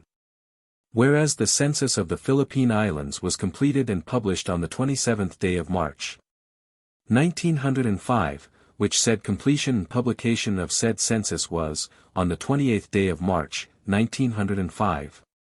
Duly published and proclaimed to the people by the Governor-General of the Philippine Islands with the announcement that the President of the United States would direct the Philippine Commission to call a general election for the choice of delegates to a popular assembly. Provided that a condition of general and complete peace with recognition of the authority of the United States should be certified by the Philippine Commission to have continued in the territory of the Philippine Islands for a period of 2 years after said completion and publication of said census. And whereas since the completion and publication of said census there have been no serious disturbances of the public order save and except those caused by the noted outlaws and bandit chieftains, Felizardo and Montalban, and their followers in the provinces of Cavite and Batangas, and those caused in the provinces of Samar and Leyte by the non-Christian and fanatical Pulahanes resident in the mountain districts of the said provinces and the barrios contiguous thereto. And whereas the overwhelming majority of the people of said provinces of Cavite, Batangas, Samar, and Leyte have not taken part in said disturbances and have not aided or abetted the lawless acts of said bandits and Pulahanes. And whereas the great mass and body of the Filipino people have, during said period of 2 years, continued to be law-abiding, peaceful, and loyal to the United States, and have continued to recognize and do now recognize the authority and sovereignty of the United States in the territory of said Philippine Islands, now, therefore, be it resolved by the Philippine Commission in formal session duly assembled, that it, said Philippine Commission, do certify, and it does hereby certify, to the President of the United States that for a period of 2 years after the completion and publication of the census a condition of general and complete peace, with recognition of the authority of the United States, has continued to exist and now exists in the territory of said Philippine Islands not inhabited by Moros or other non-Christian tribes. And be it further resolved by said Philippine Commission, that the President of the United States be requested, and is hereby requested, to direct said Philippine Commission to call a general election for the choice of delegates to a popular assembly of the people of said territory in the Philippine Islands, which assembly shall be known as the Philippine Assembly. Let us examine these amiable liberties thus taken with the facts of history by men of irreproachable private character, briefly analyzing their action. Such an examination and analysis are indispensable to a clear understanding by a great free people whose proudest boast is love of fair play, of whether the Filipino people, or any appreciable fraction of them, have ever in the least consented, or do now in the least consent, to our rule, as the small minority among us interested in keeping the islands, have systematically sought, all these years, to have this nation believe. As the above certificate of 1907 was the last hurdle that benevolent assimilation had to leap on the benevolent hypocrisy course over which we had to gallop in order to get from the freeing of Cuba to the subjugation of the Philippines. Let us glance back for a moment at the first hurdle or two, leapt when Mr. Taft was in the Philippine saddle. Judge Taft had said on November 30, 1900. A great majority of the people long for peace and are entirely willing to accept the establishment of a government under the supremacy of the United States. And, pursuant to that idea, he had set up his civil government on July 4, 1901. He never did thereafter admit that he was mistaken in his original theory, but kept on trying to fit the facts to his theory, hoping that after a while they would fit. He clung to his policy of disinterested benevolence with a tenacity born of conviction, to borrow a phrase from Governor-General Smith's inaugural address of 1907. But in this same inaugural address of Governor Smith of 1907, you find, for the first time in all the Philippine state papers, a frank admission of the actual conditions under which the civil government of 1901 was in fact set up. Says he, while the smoke of battle still hung over the hills and valleys of the Philippines and every town and barrio in the islands was smoking hot with rebellion, she, the United States, replaced the military with a civil regime and on the smoldering embers of insurrection planted civil government. That confession, made with the bluntness of a most gallant soldier, is as refreshing in its honesty as the Roosevelt war whoop of 1902. There shall be no tiresome repetition here concerning the original withholding of the facts from the American people in 1898-9, but to place in juxtaposition Secretary of War Root's representations to the American public in the year last named, and the actual facts as stated earlier in the same year by General MacArthur, one of our best fighting generals, during the thick of the early fighting, in an interview already noticed in its proper chronological place, will forever fix the genesis of the original lack of frankness as to conditions in the Philippines which has naturally and inexorably made frankness as to those conditions impossible ever since. As late as October 7, 1899, Mr. Root, who had not then and has not since been in the Philippines, had said in Chicago, in a speech at a dinner of the Marquette Club, "Well, against whom are we fighting? Are we fighting the Philippine nation? No. There is none. There are hundreds of islands, inhabited by more than 60 tribes, speaking more than 60 different languages, and all but one are ready to accept American sovereignty." As early as the beginning of April, 1899, just after the taking on March 31 of the first insurgent capital, Malolos, General MacArthur, who commanded our troops in the assault on that place, had said, in an interview with a newspaper man afterwards verified by the General before the Senate Committee of 1902 as substantially correct, "When I first started in against these rebels, I believed that Aguinaldo's troops represented only a faction. I did not like to believe that the whole population of Luzon was opposed to us. But after having come thus far, and having been brought much in contact with both insurrectos and amigos, I have been reluctantly compelled to believe that the Filipino masses are loyal to Aguinaldo and the government which he heads."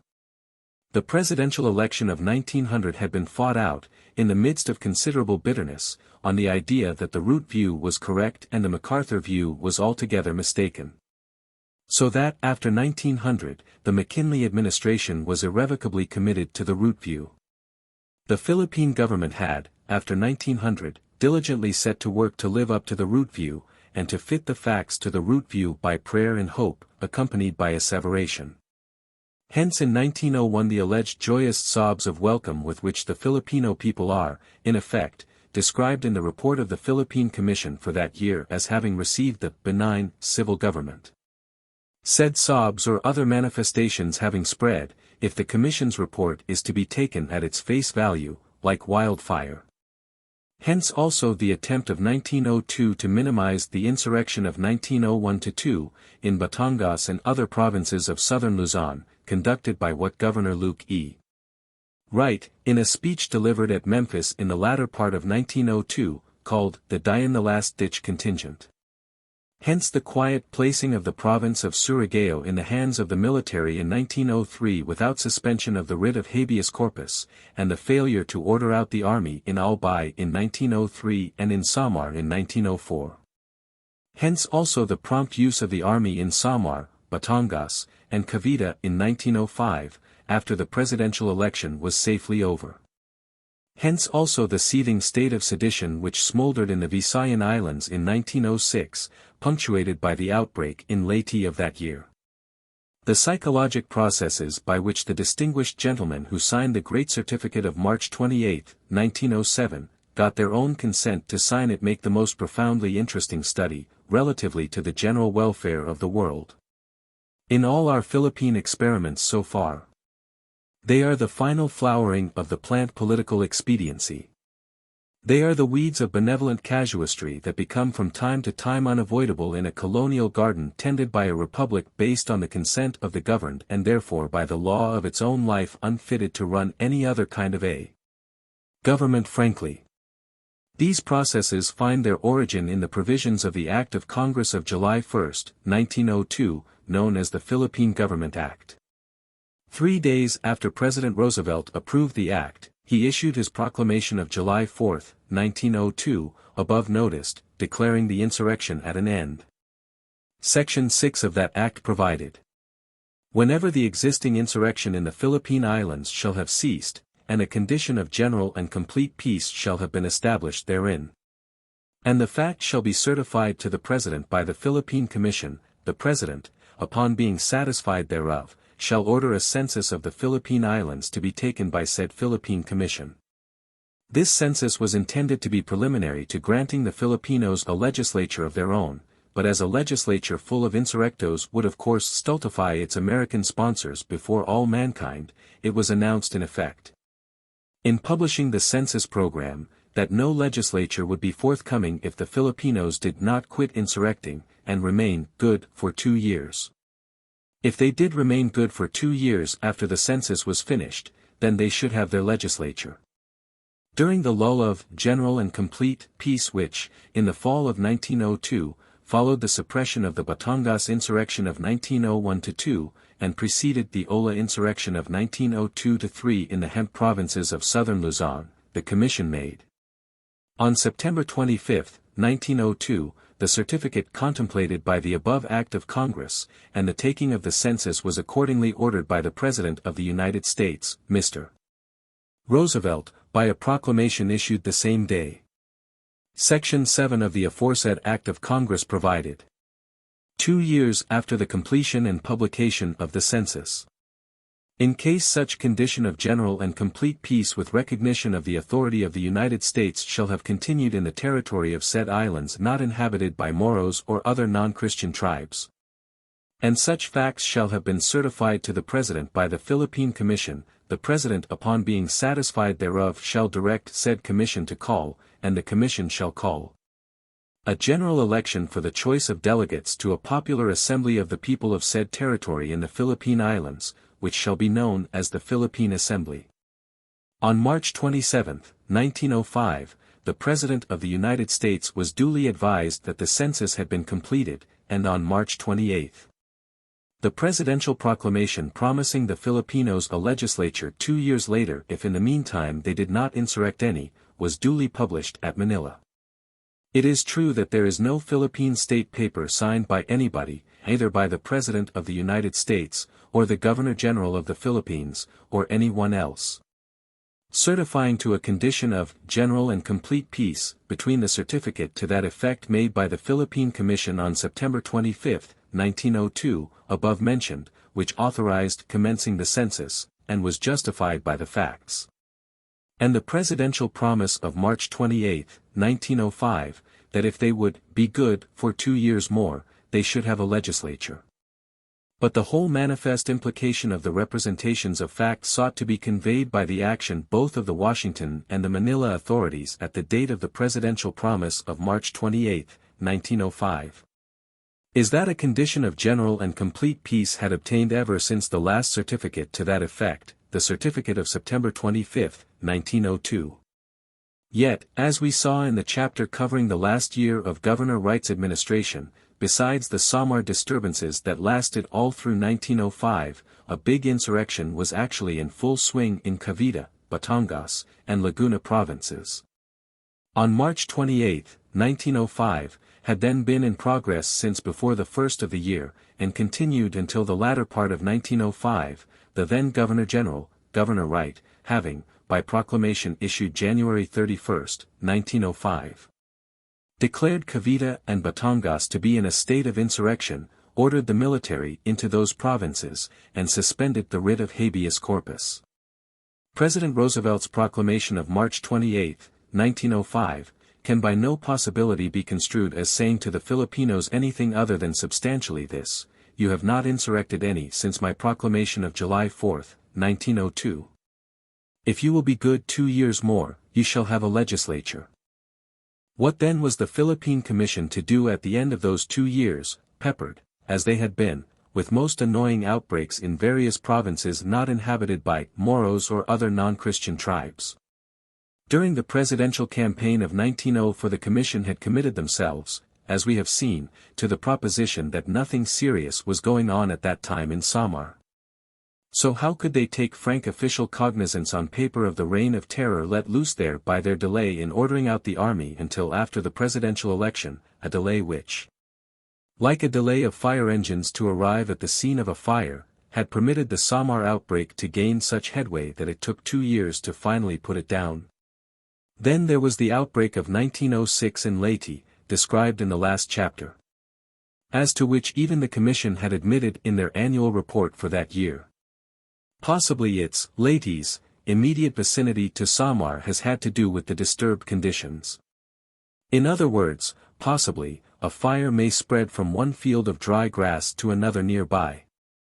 As to the Cavite-Batangas Laguna insurrection of 1905, in an executive order dated September 28, 1907, noticed in a previous chapter, but too pertinent to be entirely omitted here, wherein are set forth the reasons for withholding executive clemency from the condemned leaders of that movement, Governor-General Smith describes in harrowing terms a reign of terror, devastation, and ruin in 3 of the most beautiful provinces in the archipelago, wrought by the condemned men, who he says, assumed the cloak of patriotism, and under the titles of defenders of the country and protectors of the people proceeded to inaugurate said reign of terror.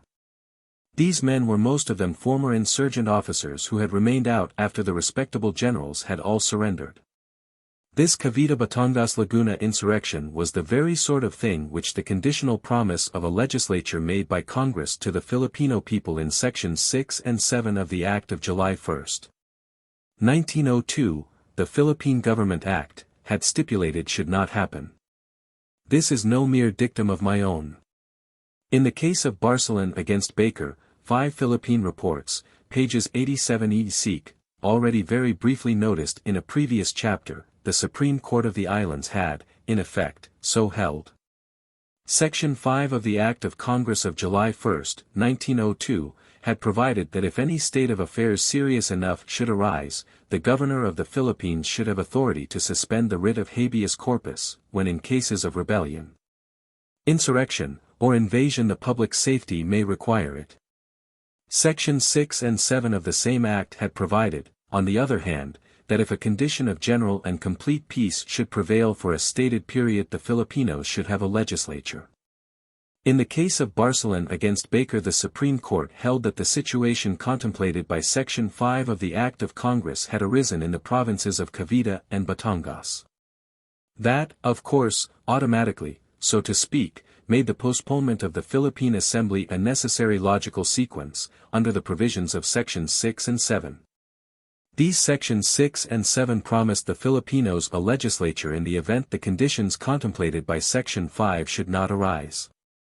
Barcelon, who was one of the non-combatant, reconcentrados restrained of his liberty at Batangas, claimed that his detention as such reconcentrado by the defendant in the habeas corpus proceeding, the constabulary officer, Colonel Baker, was unlawful, in that, he being charged with no crime, such detention deprived him of his liberty without due process of law. The Philippine Commission, however, had declared, by virtue of the authority vested in it by Section 5 of the Act of Congress aforesaid, that a state of insurrection existed in Cavite and Batangas. And accordingly the Governor-General had suspended the writ of habeas corpus and declared martial law in those provinces. The Attorney General representing the Philippine Commission before the court rested the government's case on the proposition that the petitioner was not entitled to claim the ordinary due process of law because open insurrection against the constituted authorities existed in the provinces named. And the Supreme Court upheld his contention. In so holding, they say, among other things, page 93, in construing Section 5 of the Act of Congress we are considering. Inasmuch as the President, or Governor-General with the approval of the Philippine Commission, can suspend the privilege of the writ of habeas corpus only under the conditions mentioned in the said statute, it becomes their duty to make an investigation of the existing conditions in the archipelago, or any part thereof, to ascertain whether there actually exists a state of rebellion, insurrection, or invasion, and that the public safety requires the suspension of the privilege of the writ of habeas corpus. When this investigation is concluded, and the President, or the Governor-General with the consent of the Philippine Commission, declares that there exists these conditions, and that the public safety requires the suspension of the privilege of the writ of habeas corpus, can the Judicial Department of the government investigate the same facts and declare that no such conditions exist? They answer, no. The head note of the decision is as follows. The privilege of the writ of habeas corpus may be suspended in the Philippine Islands in the case of rebellion, insurrection, and invasion, when the public safety requires it, by the President of the United States, or by the Governor-General of the Philippine Islands with the approval of the Philippine Commission. Thus the Supreme Court of the island squarely held that on the 4th day of August, 1905, the day the writ of habeas corpus was made returnable, open insurrection existed against the constituted authorities in the islands, in the provinces named, and had existed since the executive proclamation of January 31, previous, declaring a state of insurrection, and on that ground denied the writ. Yet the Commission certified on March 28, 1907, that a state of general and complete peace as contemplated by the Act of Congress conditionally promising a legislature, had prevailed for the 2 years preceding. In other words, the Philippine Commission declared a state of insurrection to exist in certain populous provinces, and was upheld by the Supreme Court of the Islands in so doing, and later certified to the continuance of a state of general and complete peace covering the same period. All the uncandid things, uncandid in failure to take the American people into their confidence, that have been done by all the good men we have sent to the Philippines from the beginning, have been justified by those good men to their own consciences on the idea that, because the end in view was truly benevolent, therefore the end justified the means.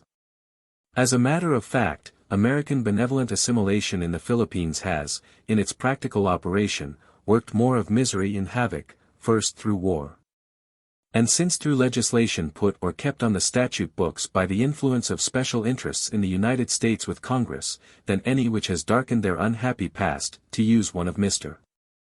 McKinley's early expressions deprecating doing for the Philippines what we did for Cuba.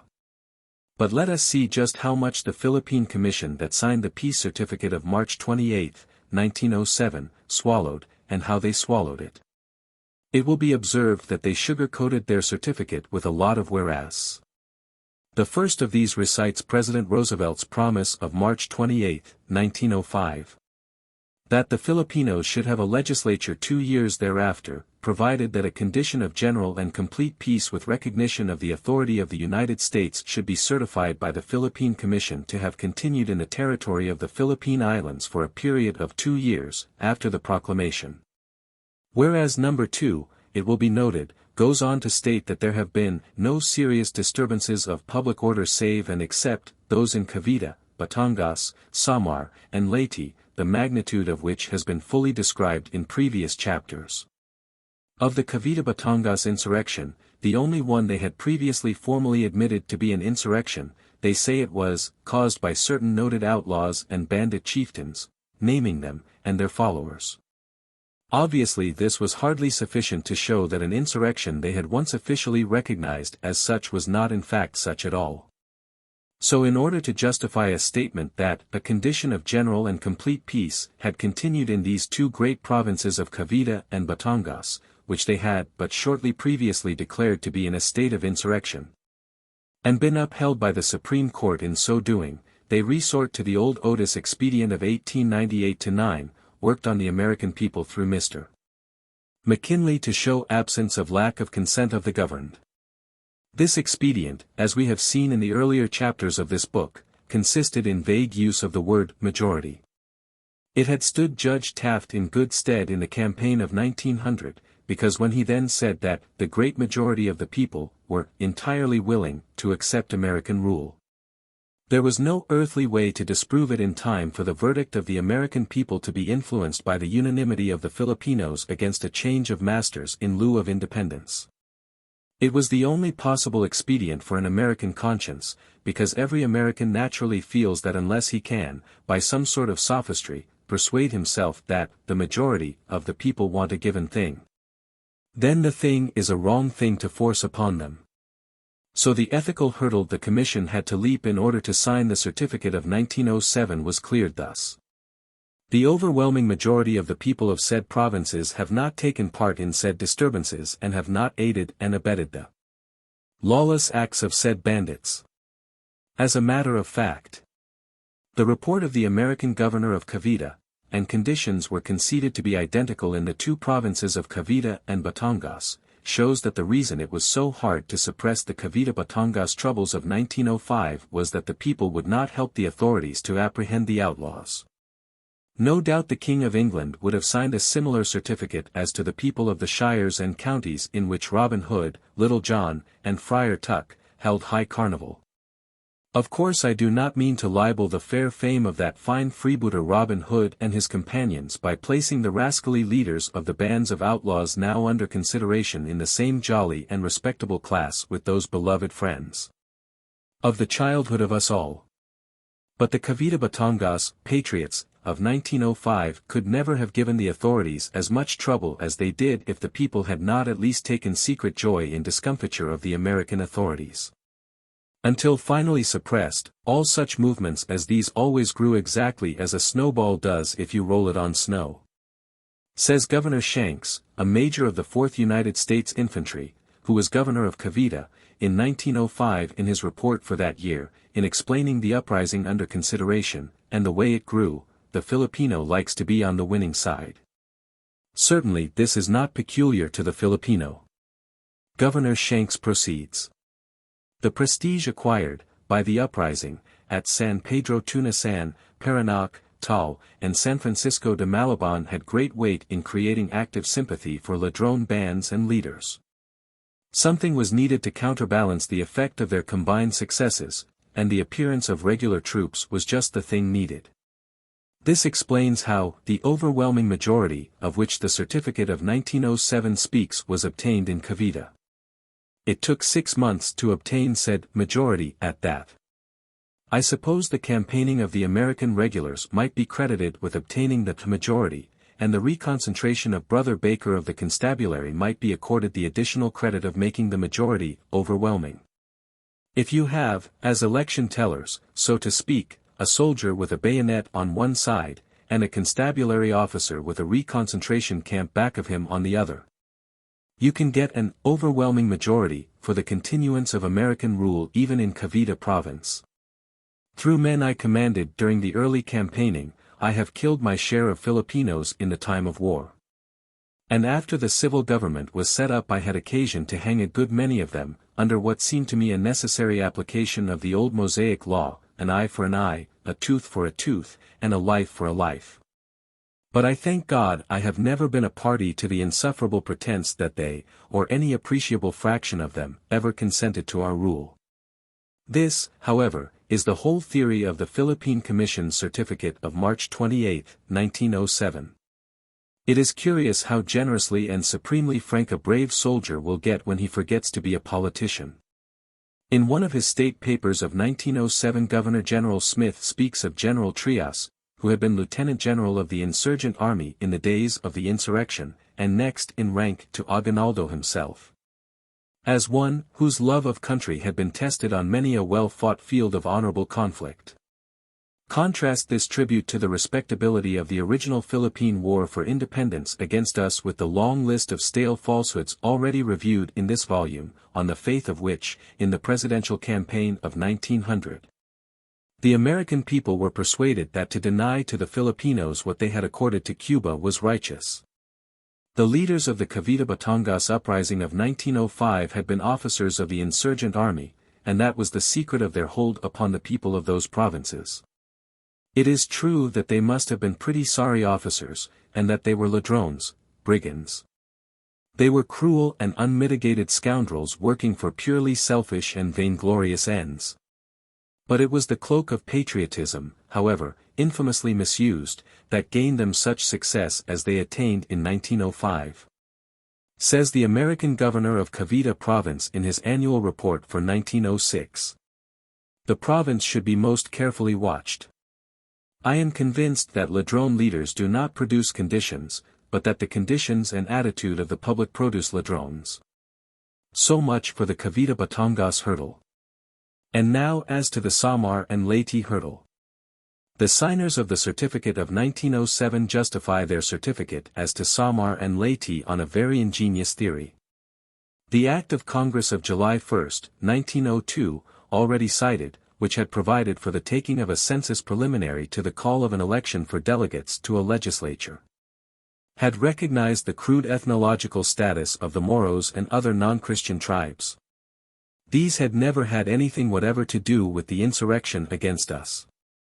Therefore, in making the continuance of a state of general and complete peace for a prescribed period a condition precedent to granting the Filipinos a legislature, the Act of 1902 had limited that condition precedent to the territory of said islands not inhabited by Moros or other non-Christian tribes. In fact, President Roosevelt's proclamation of September 25, 1902, already noticed, ordering the taking of the census on the theory that a state of general and complete peace then existed, explains that this theory is entirely consistent with trouble among the Moros and other non-Christian tribes because they, it says, quoting from a statement of the Philippine Commission previously made to the President, never have taken any part in the insurrection. The Moros and other non-Christian tribes were, so to speak, in no sense assets of the Philippine insurrection. All the rest of the population was, that is, if there was anything in the veteran General MacArthur's grim jest of 1900, prompted by Governor Taft's half-baked opinion to the contrary, that ethnological homogeneity was the secret of the unanimity of the opposition we met, and that somehow people will stick to their own kith and kin. When the Philippine Government Act of 1902 was drawn, nobody pretended for a moment that there were any non-Christian tribes either in Samar or Leyte. The whole population of those islands were valuable assets of the insurrection. If anyone doubts it, let him ask the 9th Infantry. You will find in the census of 1903 that there are no non-Christian tribes credited either to Samar or Leyte. When the Philippine Government Act of 1902 was drafted, the exception about Moros and other non-Christian tribes was intended to accept merely certain types of people as distinct from the great mass of the Philippine population as islands are from the sea. The fact is, no person connected with the Philippine government either before or after the certificate under consideration, ever thought of classifying the ignorant country people of the uplands and hills of Samar or Leyte as non-Christian tribes. The Philippine census of 1903 does not so classify them. The very volume of the report of the Philippine Commission for 1907 in which the certificate aforesaid appears, does not.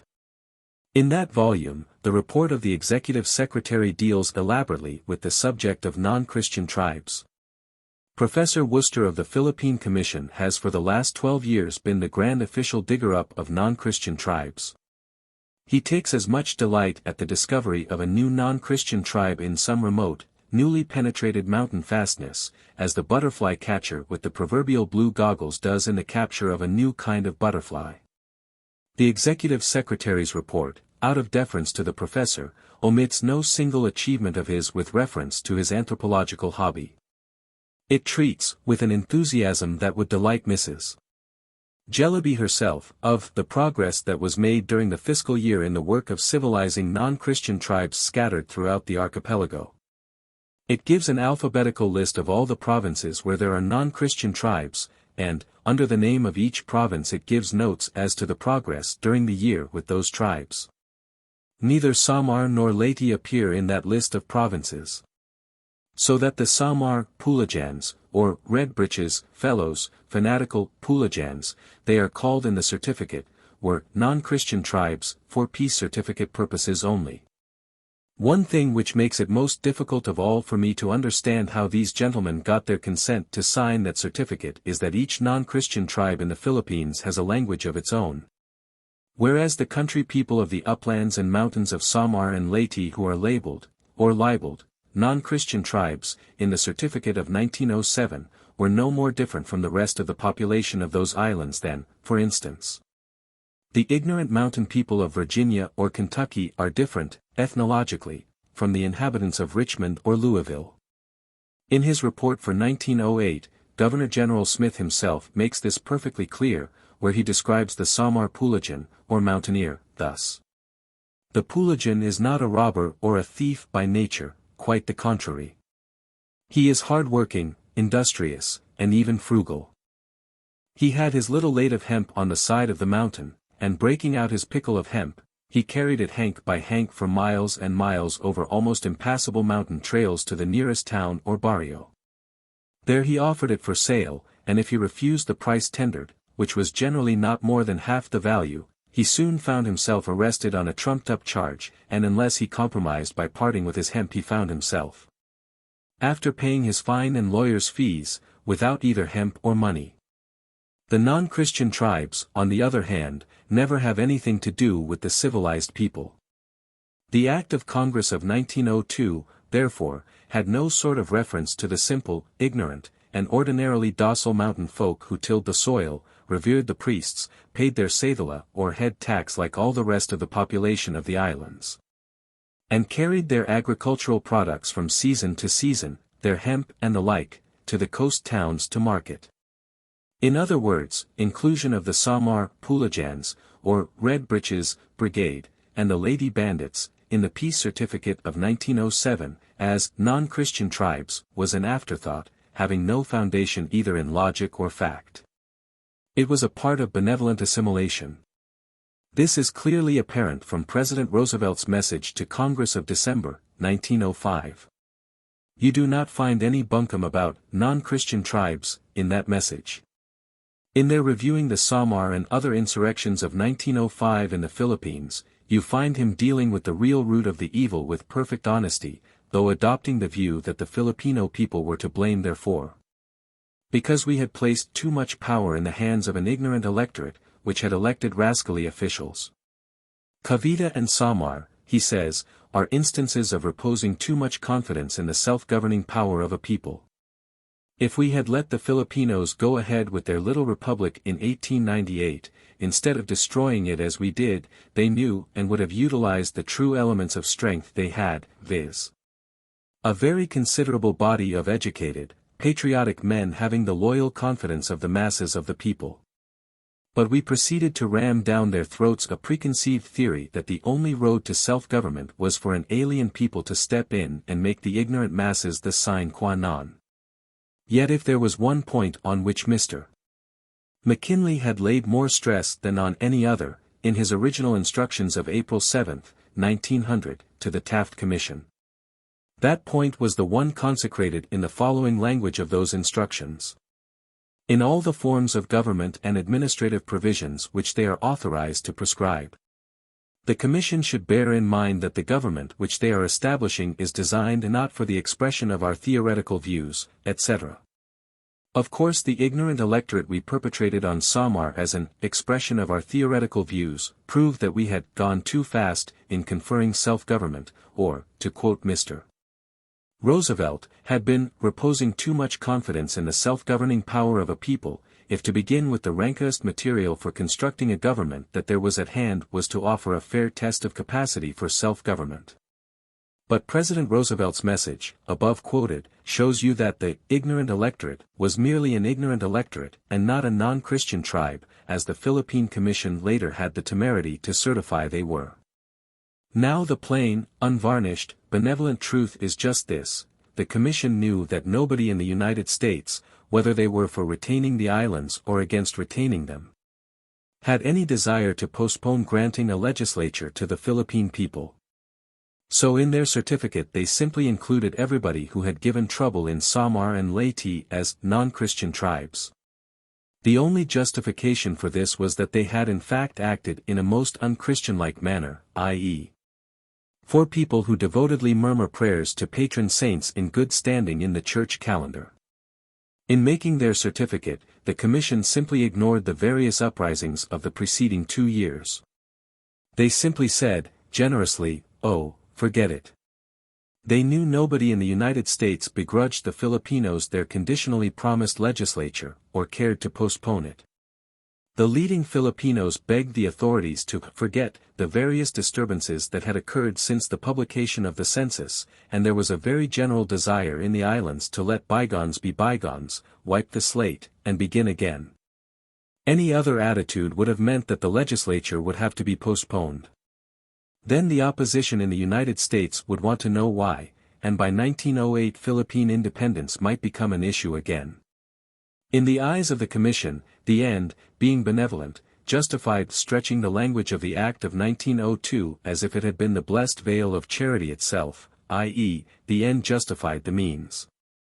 In fact it did, almost, justify the means. But not quite. The moral quality of the Great Certificate of 1907 was not as reprehensible as General Anderson's dealings with Aguinaldo, already described, which, like the certificate, were a necessary part of the benevolent hypocrisy of benevolent assimilation of an unconsenting people. Yet General Anderson is an honorable man. It was not as bad as General Greene's juggling Aguinaldo out of his trenches before Manila in a friendly way, and failing to give him a receipt for said trenches, as he had promised to do. Because such a receipt would show cooperation and might look too much like an alliance. This also was done on the idea that the end justified the means. Yet General Greene is an honorable man. The signers of the Great Peace Certificate of 1907 are all honorable men. But they signed that certificate, just the same. Judge not that ye be not judged. All I have to say is, I would not have signed that certificate. I would have said, no, gentlemen, the end does not justify the means. The Philippine Assembly must be postponed, if we are going to deal frankly with Congress and the folks at home. The conditions Congress made precedent to the grant of an assembly have not been met, and we each and all of us know it. We owe more to our own country and to truth than we do to the Filipinos. The Act of Congress of 1902 did not vest in the Philippine Commission authority to pardon disturbances of public order. It imposed upon the Commission an implied duty to report such disturbances, fully and frankly. It is not true that there has been a continuing state of general and complete peace in these islands for the last 2 years, and I for one will not certify that there has been. The truth is, the attitude of the signers of the certificate was like that of Uncle Remus, when interrupted by the little boy in one of his stories. When Uncle Remus gets to the point in the rabbit story where the rabbit thrillingly escapes from the jaws of death, i.e., from the jaws of the dogs, by climbing a tree, the rapt listener interrupts, "Why, Uncle Remus, a rabbit can't climb a tree." To which Uncle Remus replies, with a reassuring wave of the hand, "Oh, but honey, dis rabbit des bleeged ter climb dis tree." Should any of my good friends still in the Philippines feel disposed to censure such levity as the above, I can only say, as Kipling writes from England to his Anglo-Indian friends in a foreword to one of his books, I have told these tales of our life for a sheltered people's mirth. In jesting guise, but ye are wise, and ye know what the jest is worth. Moreover, my authority to speak frankly about these matters is also aptly stated by the same great poet thus: I have eaten your bread and salt. I have drunk your water and wine. The deaths ye died I have watched beside, and the lives that ye led were mine. Was there aught that I did not share? In vigil or toil or ease? One joy or woe that I did not know? Dear friends across the seas. The above reflections are not placed before the reader to show him what a pity it is that the writer was not a member of the Philippine Commission at the time of their certificate of 1907. Or to show what a fine thing for our common country it would be if he were made a member of that commission now. He is, personally, as disinterested as if Manila were in the moon, for he cannot live in the tropics any more. The effect of a year or so of residence there upon white men invalid home for tropical dysentery and then returning to the islands is like the effect of water upon a starched shirt. However, it is believed that the facts of official record collected in this chapter up to this point are a demonstration of this proposition. To wit, what the Philippine government needs more than anything else is that the minority party in the United States should be represented on the commission. By this I do not mean representation by what are called, under Republican administrations, White House Democrats, nor what under a Democratic administration, if one should ever occur, would probably be called Copperhead Republicans. I mean the genuine article. A Democrat who has cast his fortunes with the Philippines is no longer a Democrat relatively to the Philippines, because the Democratic Party wants to get rid of the Philippines and the Democrat in the Philippines of course does not. How absurd it is to talk about former Governors Wright and Smith, as lifelong Democrats, by way of preliminary to using their opinions as admissions. In the law of evidence, an admission is a statement made against the interest of the party making it. The first election for representatives in the Philippine Assembly was held on July 30, 1907, and on October 16 thereafter the Assembly was formally opened by Secretary of War, William H. Taft. The various whereas hereinabove reviewed, importing complete acquiescence in American rule since President Roosevelt's proclamation of July 4, 1902, were first duly read, and then the Assembly was opened. Of course, no man could have been elected to the Assembly without at least pretending to be in favor of independence, and all but a corporal's guard of them were outspoken in favor of the proposition.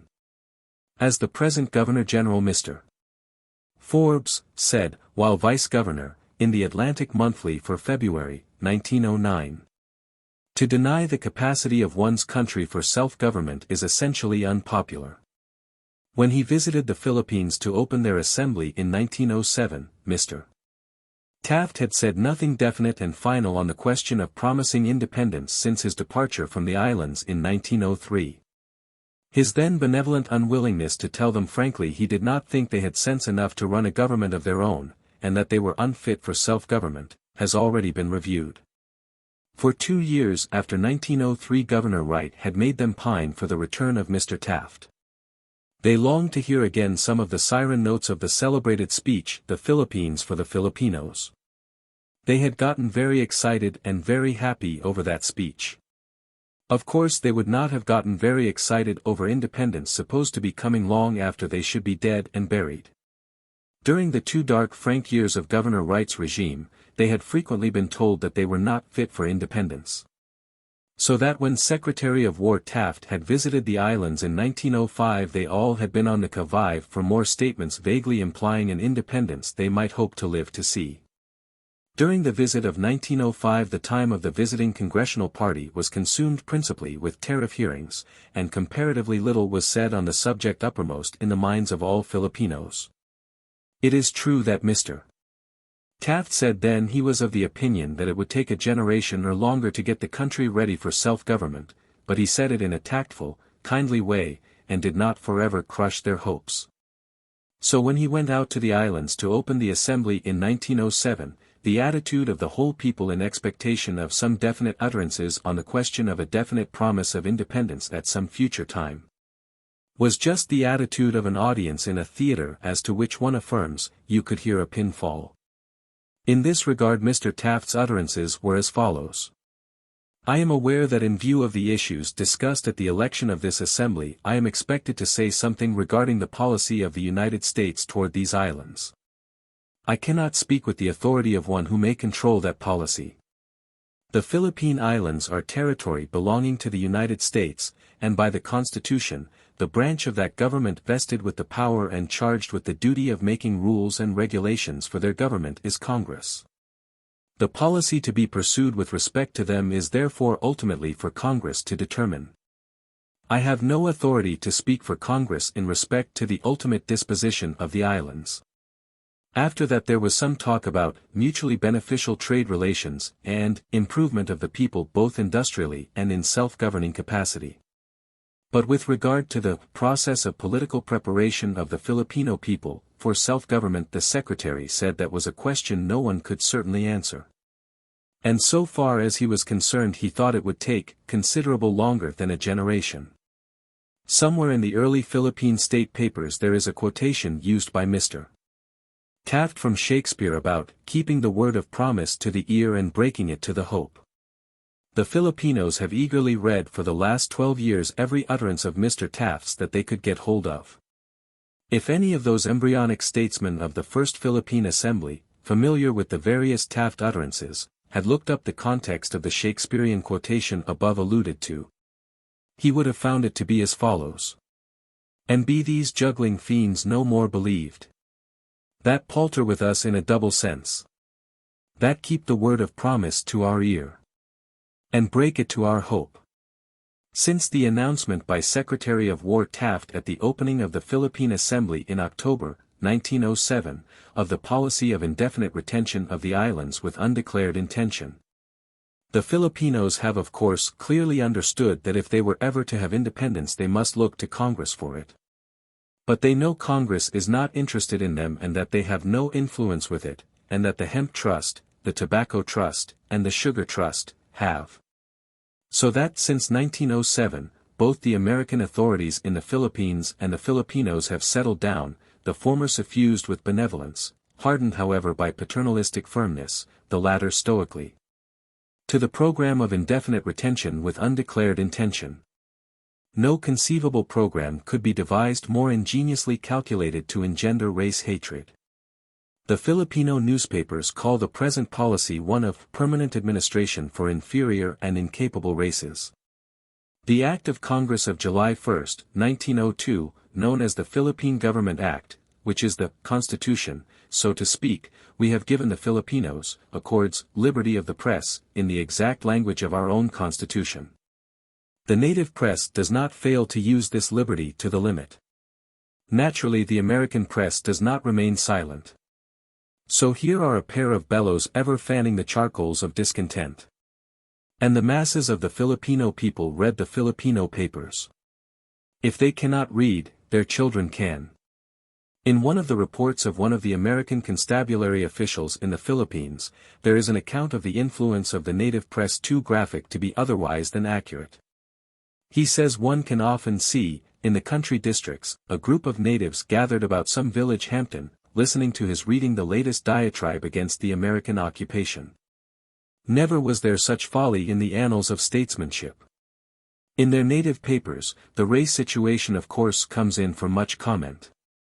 Now the most notorious and inflexible fact of that race situation is that the colonial Anglo-Saxon does not intermarry with the yellow and brown subject people, as the Latin colonizing races do.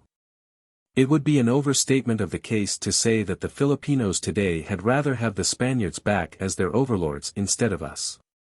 In 1898, they tasted the sweets of liberty, to use an expression of one of their leaders. And I am perfectly sure that today the desire of all those people for a government of their own is so genuine and universal as that it amounts to a very hopeful positive factor in the equation of their capacity for self-government. But there is no doubt that many of the Filipinos after all have a very warm place in their hearts for the Spanish people. How could it be otherwise when so many of the Filipinos are sons and grandsons of Spaniards? Much of like and dislike in life's journey is determined prenatally. On the other hand, the American women in the Philippines maintain an attitude toward the natives quite like that of their British sisters in Hong Kong toward the Chinese, and in Calcutta toward the natives there. The social status of an American woman who marries a native, I myself have never heard of but one case, is like that of a Pacific Coast girl who marries a Jap. This is merely the instinct of self-defense with which nature provides the weaker sex, just as she provides the porcupine with quills. But look at the other side of the picture. When an American man marries a native woman, he thereafter finds himself more in touch with his native in-laws, it is true, but correspondingly, and ever increasingly, out of touch with his former associations. This is not as it should be.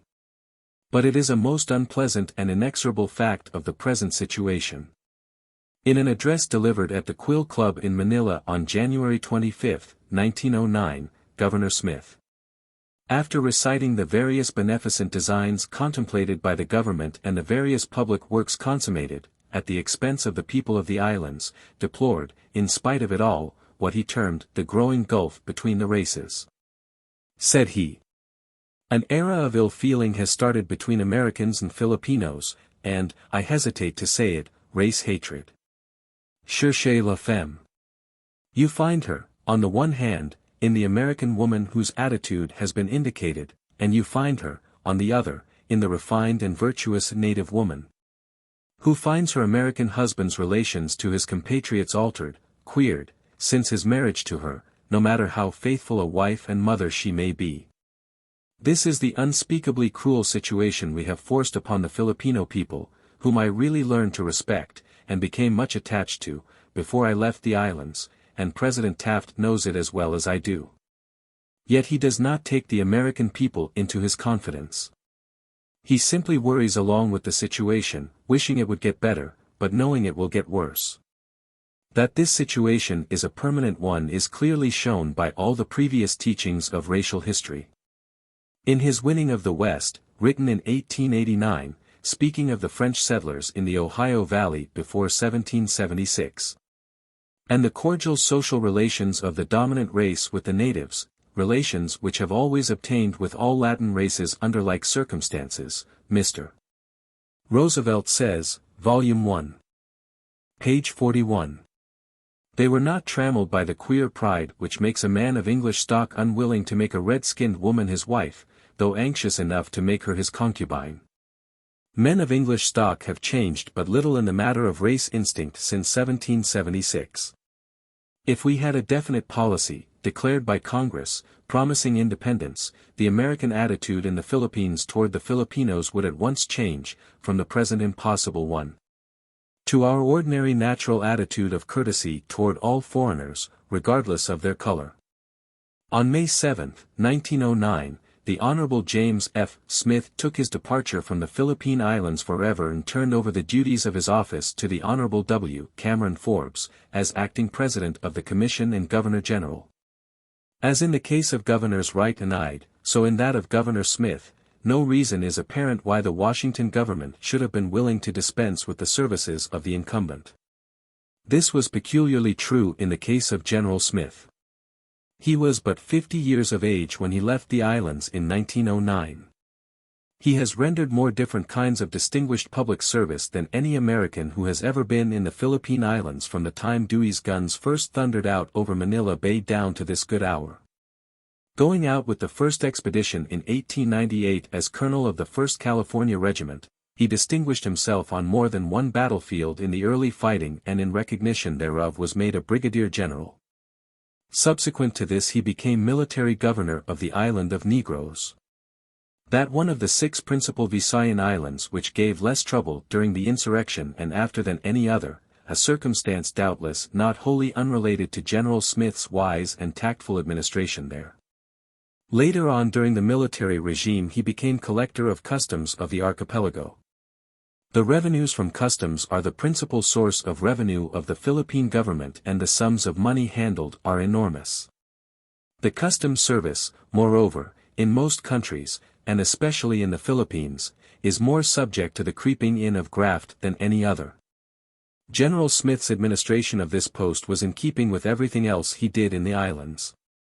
When the civil government was founded by Judge Taft in 1901, he was appointed one of the justices of the Supreme Court and filled the duties of that office most creditably. Thence he was promoted to the Philippine Commission, which is, virtually, the cabinet of the Governor-General.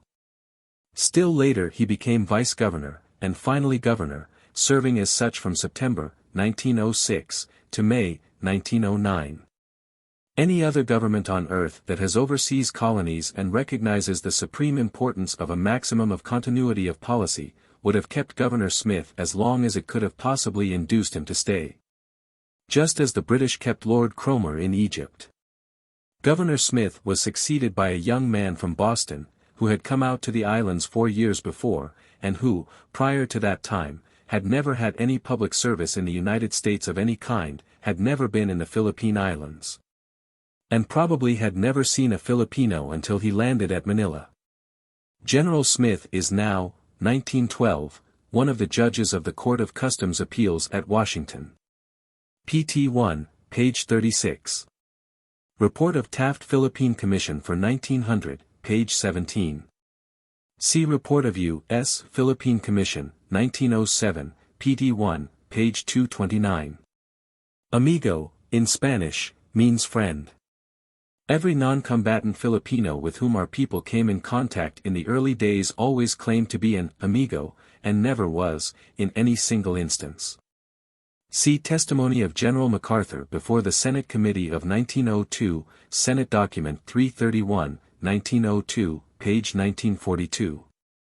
The Adverse Minority Report on the pending Jones Bill, which bill proposes ultimate Philippine independence in 1921, is full of the old insufferable drivel about tribes, and of the rest of the root views of 1900.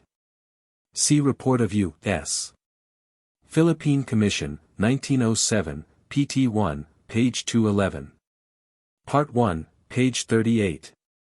Report of Philippine Commission, 1907, pt. 1, page 37. See President McKinley's Annual Message to Congress of December, 1899, Congressional Record, December 5, 1899, page 34. Provinces totaling about 1 million people. Report of U.S. Philippine Commission, 1905, pt. 1, page 211. Report of Philippine Commission, 1907, pt. 1, page 38.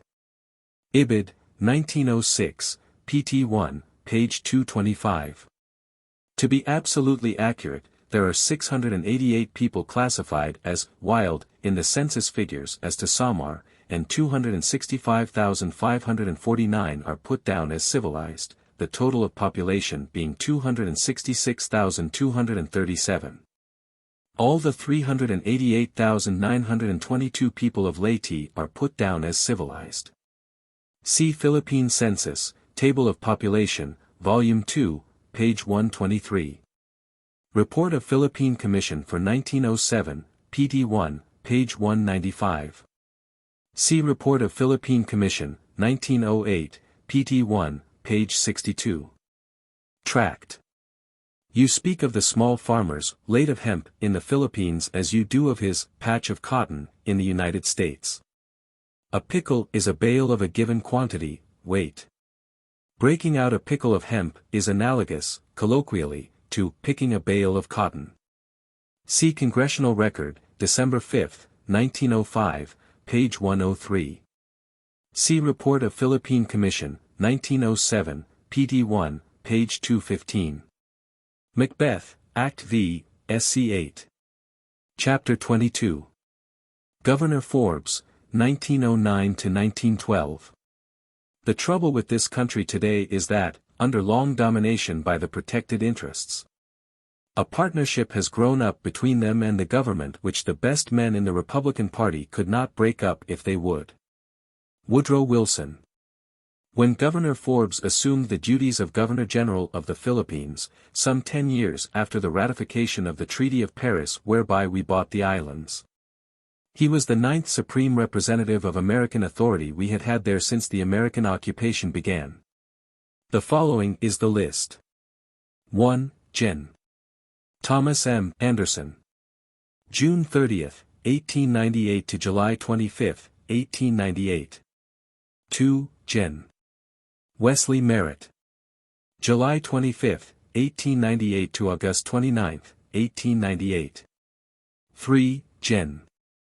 Elwell S. Otis. August 29, 1898 to May 5, 1900. 4. Gen. Arthur MacArthur. May 5, 1900 to July 4, 1901. 5. Hon. William H. Taft. July 4, 1901 to December 23, 1903. 6. Hon. Luke E. Wright. December 23, 1903 to November 4, 1905. 7. Hon. Henry C. Ide. November 4, 1905 to September 20, 1906. 8. Hon. James F. Smith. September 20, 1906, May 7, 1909. 9. Hon. W. Cameron Forbes. May 7, 1909. No one of these distinguished gentlemen has ever had any authority to tell the Filipinos what we expect ultimately to do with them. They have not known themselves. Is not this distinctly unfair both to governors and governed? Before Governor Forbes went to the Philippines he had been a largely successful businessman. He is a man of the very highest personal character, and an indefatigable worker. He has done as well as the conditions of the problem permit. But he is always between Scylla and Charybdis. American capital in or contemplating investment in the islands is continually pressing to be permitted to go ahead and develop the resources of the islands. To keep the islands from being exploited, Congress early limited grants of land to a maximum too small to attract capital. So those who desire to build up the country, knowing they cannot get the law changed, are forever seeking to invent ways to get around the law. And, being firm in the orthodox administration belief that discussion of ultimate independence is purely academic, i.e., a matter of no concern to anybody now living, Governor Forbes is of course in sympathy with Americans who wish to develop the resources of the islands. On the other hand, he knows that such a course will daily and hourly make ultimate independence more certain never to come. So do the Filipinos know this. Therefore they clamor ever louder and louder against all American attempts to repeal the anti-exploiting acts of Congress by liberal interpretation. Many an American just here is sure to ask himself, why all this clamor? Do we not give them good government? What just ground have they for complaint? Yes, we do give them very good government, so far as the Manila end of the business is concerned, except that it is a far more expensive government than any people on the earth would be willing to impose on themselves. But their main staples are hemp, sugar, and tobacco, and we raised the last two in this country. Their sugar and tobacco were allowed free entry into the United States by the Payne Law of 1909 up to amounts limited in the law.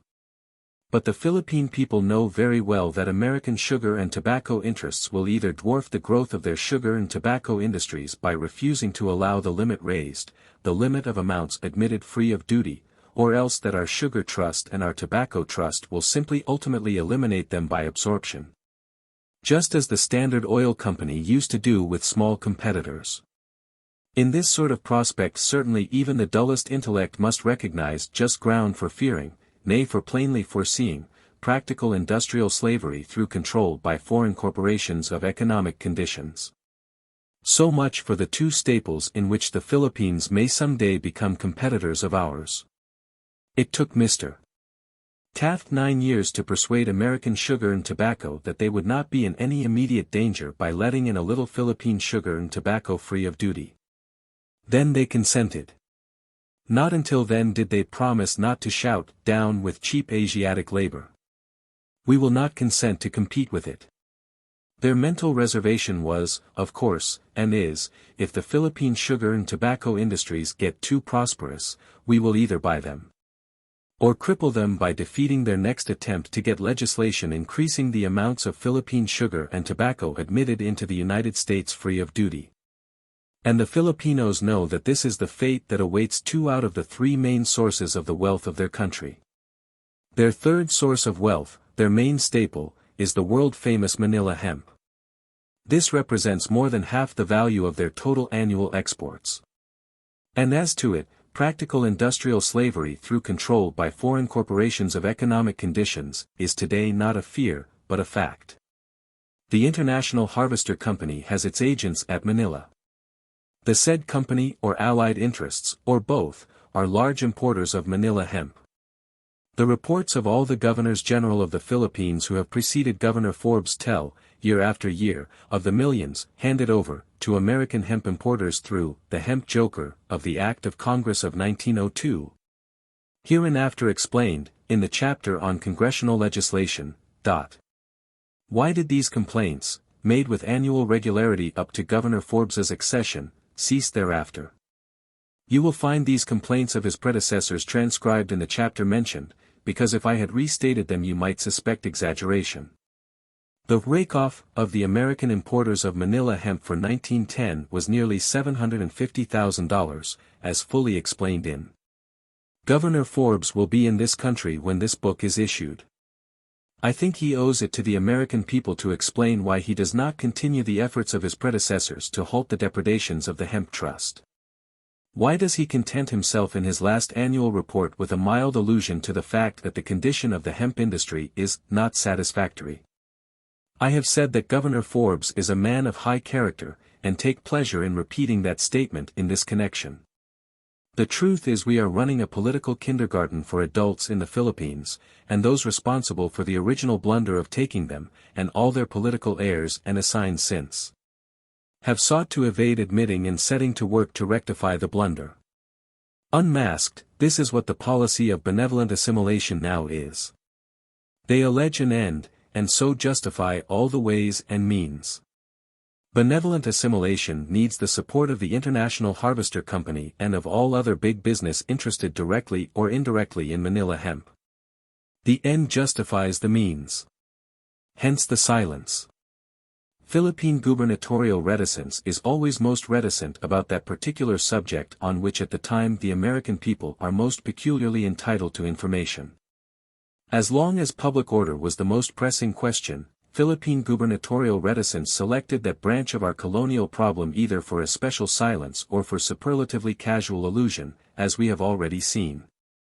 So now with the economic distresses.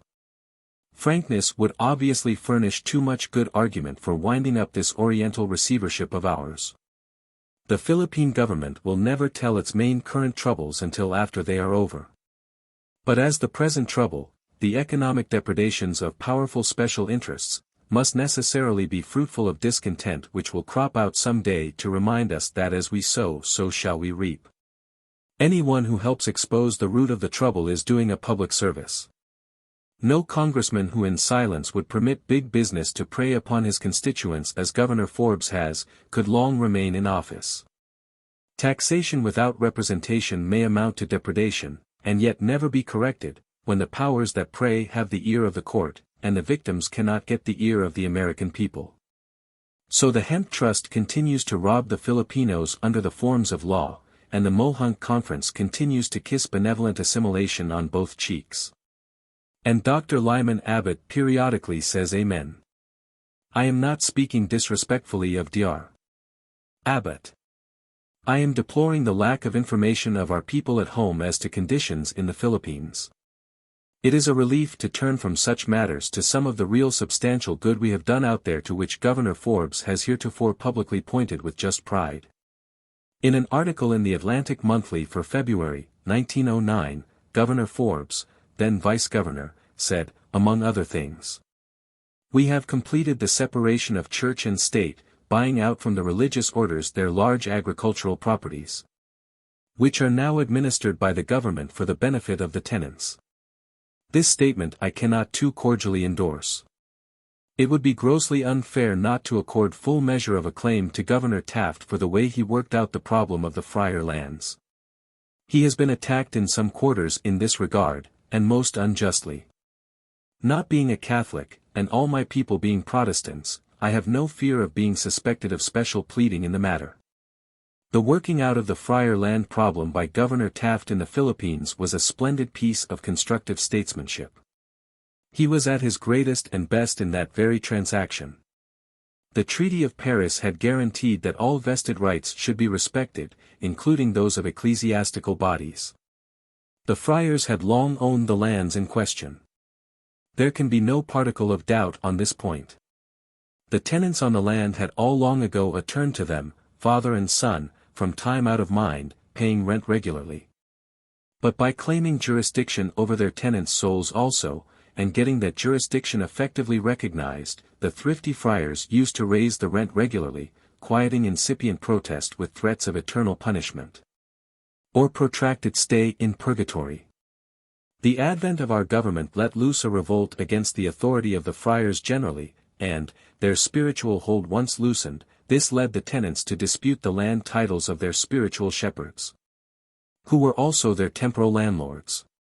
Of course the titles had all been long recorded, and looked after by the best legal talent the country afforded. As long as you control the future of your tenant's soul, you can make him pay his last kopeck for rent. But as soon as that control is lost, the man on whom the governing of the country thereafter devolves has a certain prospect of a great agrarian revolution on his hands, having in it many elements of substantial righteousness. Governor Taft's capacious mind, prompted by his strongest instinct, love of justice, conceived the idea of having the Philippine government raise the money to buy the friar lands, by issuing bonds. and then buying the friars out and reselling the land to the tenants on long time, on the installment plan, the installments to be so graduated as to be equal to a moderate rental. Each tenant stayed right where he had been all the time, in possession of the tract he had always tilled, he and his father before him. To arrange all this it took an act of Congress authorizing the bond issue, and a visit to Rome to arrange the bargain with the Pope. Some say His Holiness drove a hard bargain with Governor Taft, or to put it another way, that Governor Taft paid the church people too much for the land. He did not. He may not have counted pennies with them, but the lands were worth what he paid for them. And the purchase protected the faith and honor of our government, as pledged by the Treaty of Paris, and at the same time prevented an agrarian revolution, which would have had a lot of elemental justice on its side. Another of the good works we have done in the Philippines, to which Governor Forbes points in his magazine article above mentioned, is thus noted by him. We have put the finances on a sound and sensible basis. To this also I say Amen. The Forbes article then goes on to say that the government of the islands is self-supporting. This is true, except the $14 million a year it costs us to keep out there a garrison of 12,000 American troops, supplemented by certain native scouts, see chapter on Cost of the Philippines, hereafter. This garrison is conceded to be a mere handful, sufficient merely. And intended merely, as a witty English woman has put it in a book on the Philippines, to knock the Filipino on the head in case he wants his liberty before the Americans think he is fit for it. In other words, we only attempt to keep force enough there to quell any outbreak that might occur. So far as possible invasion by any foreign power is concerned, our $14 million per annum is an absolutely dead loss. Brigadier General Clarence Edwards, U.S.A., commanding the Bureau of Insular Affairs, said recently before the Finance Committee of the Senate, "I would never think of the Philippines as a military problem for defense. If any nation wants them, it is merely a declaration of war." What a shameful admission for a great nation to subscribe to, relatively to people it pretends to be protecting. The program of the War Department is to abandon the islands to their fate, for the time being at least, in our next war, letting them remain a football until the end of such war, when, as an independent republic they could, and would, rally as one man to the defense of their country against invasion, and would, with a little help from us, make life unbearable for an invading force. As things stand, we are just as impotent as Spain was out there in 1898, and it is utter folly to forget what happened then. But to return to Governor Forbes's article and to a pleasanter feature of the situation. He says, "We have established schools throughout the archipelago, teaching upward of 500,000 children. This also is true, and greatly to our credit. But as the American Hemp Trust mulks the Philippine hemp output about $500,000 a year, as above suggested, and later, in another chapter, more fully explained, it follows that each Filipino child pays the Hemp Trust $1 a year for the privilege of going to school." And now let us consider the most supremely important part of Governor Forbes's magazine article above quoted. The burden of the Song of the Adverse Minority Report on the pending Jones Bill, looking to Philippine independence in 1921, is that because there are certain wild tribes scattered throughout the archipelago, in the mountain fastnesses. Therefore we should cling to the present policy of indefinite retention with undeclared intention until the wild tribes get civilized. Governor Forbes's article is an absolute, complete, and final answer to the misinformed nonsense of the Minority Report aforesaid. He says, apropos of public order, "It is now safe to travel everywhere throughout the islands without carrying a weapon, excepting only in some of the remote parts of the mountains, where lurk bands of wild tribes who might possibly mistake the object of a visit, and in the southern part of the great island of Mindanao which is inhabited by intractable Moros. The foregoing unmasks, in all its contemptible falsehood, the pretense that the presence of a few wild tribes in the Philippines is a reason for withholding independence from 7,000 of Christian people in order that a greedy little set of American importers of Manila hemp may fatten thereon. True, hemp is not edible, but it is convertible into edibles, and also into campaign funds. That the existence of these wild tribes, the dog-eating Igorots and other savages you saw exhibited at the St. Louis Exposition of 1903-4, constitute infinitely less reason for withholding independence from the Filipinos than the American Indian constituted in 1776 for withholding independence from us.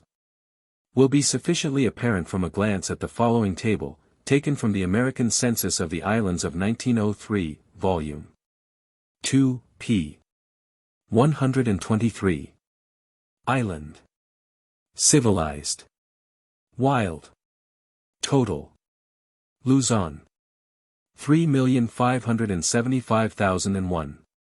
223,506. 3,798,507. Panay. 728,713. 14,933. 743,646. Cebu. 592,247. 592,247. Bohol. 243,148.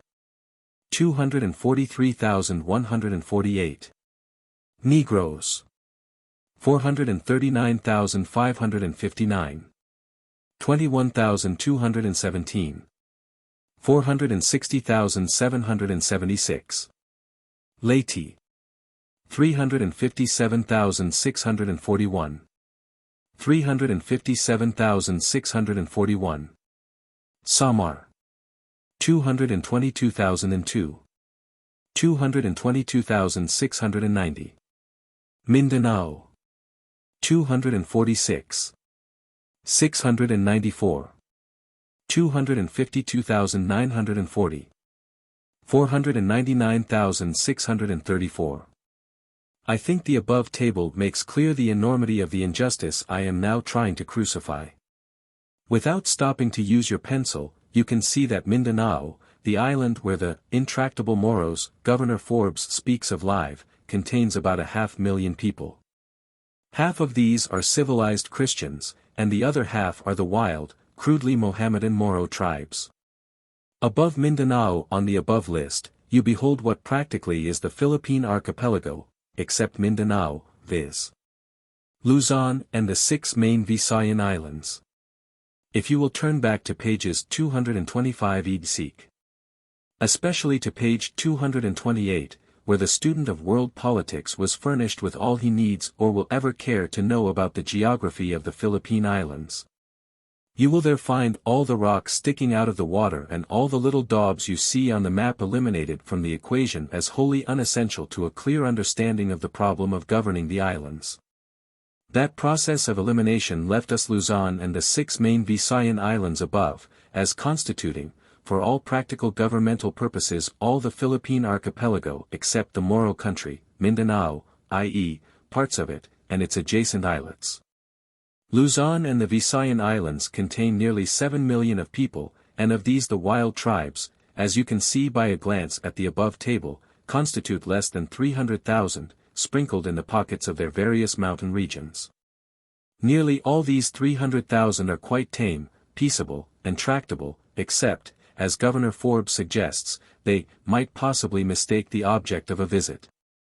The 500,000 intractable Moros of Mindanao, plus those in the adjacent islets, make up another 300,000. These last, it is true, will need policing for some time to come, but whether we do that policing by retaining Mindanao, or whether we let the Filipinos do it, is a detail that has no standing in court as a reason for continuing to deny independence to the 7 million of people of Luzon and the Visayan Islands because they have some 300,000 backward people in the backwoods of their mountains. Yet see how the ingenuity of inspired ignorance states the case, by adding the 300,000 tame tribes of Luzon and the Visayas to the 300,000 fierce Moro savages away down in Mindanao, near Borneo, so as to get 600,000 wild people. And then alluding to the fact that so far only 200,000 Filipinos are qualified to vote. Says the report of the minority of the Committee on Insular Affairs on the pending Jones Bill, proposing independence in 1921.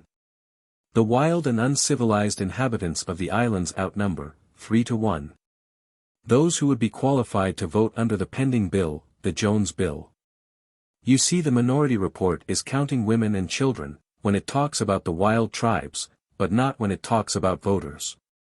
According to universally accepted general averages, among 7,500,000 people you should find 1,500,000 adult males. No one doubts that of these, by 1921, 500,000 will have become qualified voters. No one can deny that any such country having 500,000 qualified voters, the bulk of whom are good farmers, and the cream of whom are high-minded educated gentlemen, and all of whom are intensely patriotic, will be in good shape for promotion to independence. What wearies me about this whole matter is that the Minority Report above mentioned is permitted to get off such rot, and the New York Times, the Army and Navy Journal, and others, to applaud it, while the administration sits by, silent, and reaps the benefit of such stale, though not intentional, falsehoods, without attempting to correct them, so that our people may get at the real merits of the question. You see, this silence inures to the benefit of the interests that have cornered the Manila hemp industry. In the campaign of 1912 for the Republican nomination for the presidency, there was much mutual recrimination between Colonel Roosevelt and Mr. Taft about which of them had been kindest to the International Harvester Company. It seems to me it is up to Governor Forbes, who in the Philippines has served under the present president and his predecessor also, to explain why he has abandoned the fight, so long waged by previous governors general, to get what former Governor General James F. Smith calls the hemp joker of the Act of Congress of 1902 concerning the Philippines, wiped from the statute books of this country. In June, 1912, Governor Forbes was still Governor General. By foreign, I mean, of course, American, i.e. non-resident. Hearings on Sugar, April 5, 1912. Introduced in the House of Representatives by Honorable W. A. Jones, of Virginia, Chairman of the Committee on Insular Affairs of the House, in March, 1912. See also, in connection with this table, the folding map of the archipelago at the end of the book. Chapter 23. Non-Christian, Worcester. The cry of remote distress is ever faintly heard. Gibbon's Decline and Fall of the Roman Empire.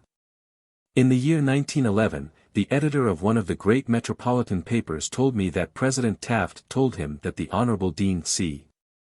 Worcester, the Secretary of the Interior of the Philippine government, was the most valuable man we have on the Philippine Commission.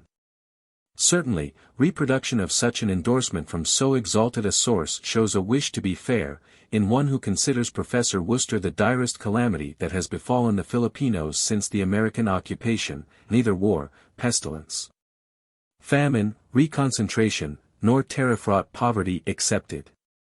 During all my stay in the Philippines I never did have any official relations of any sort with the professor, and only met him, casually, once, in 1901. The personal impression left from the meeting was distinctly that of an overbearing bully of the beggar on horseback type. Conscious of liability to error, and preferring that the reader should judge for himself, I give the main circumstances upon which this impression is based. Soon after the Central Insular Government was set up, in 1901, Judge Taft and certain other members of the Philippine Commission, the professor among the number, came into my judicial district to organize provincial governments. Their coming to each town where they stopped was telegraphed in advance. And before they reached the town where I then was holding court, each one of the American colony of the town was designated by common consent to look after a fraction of the Taft party during their stay. The professor fell to my lot. I always was unlucky. However, their stay was only a few hours. While they were there, I had occasion to observe that the professor spoke Spanish quite well, and so remarked to him.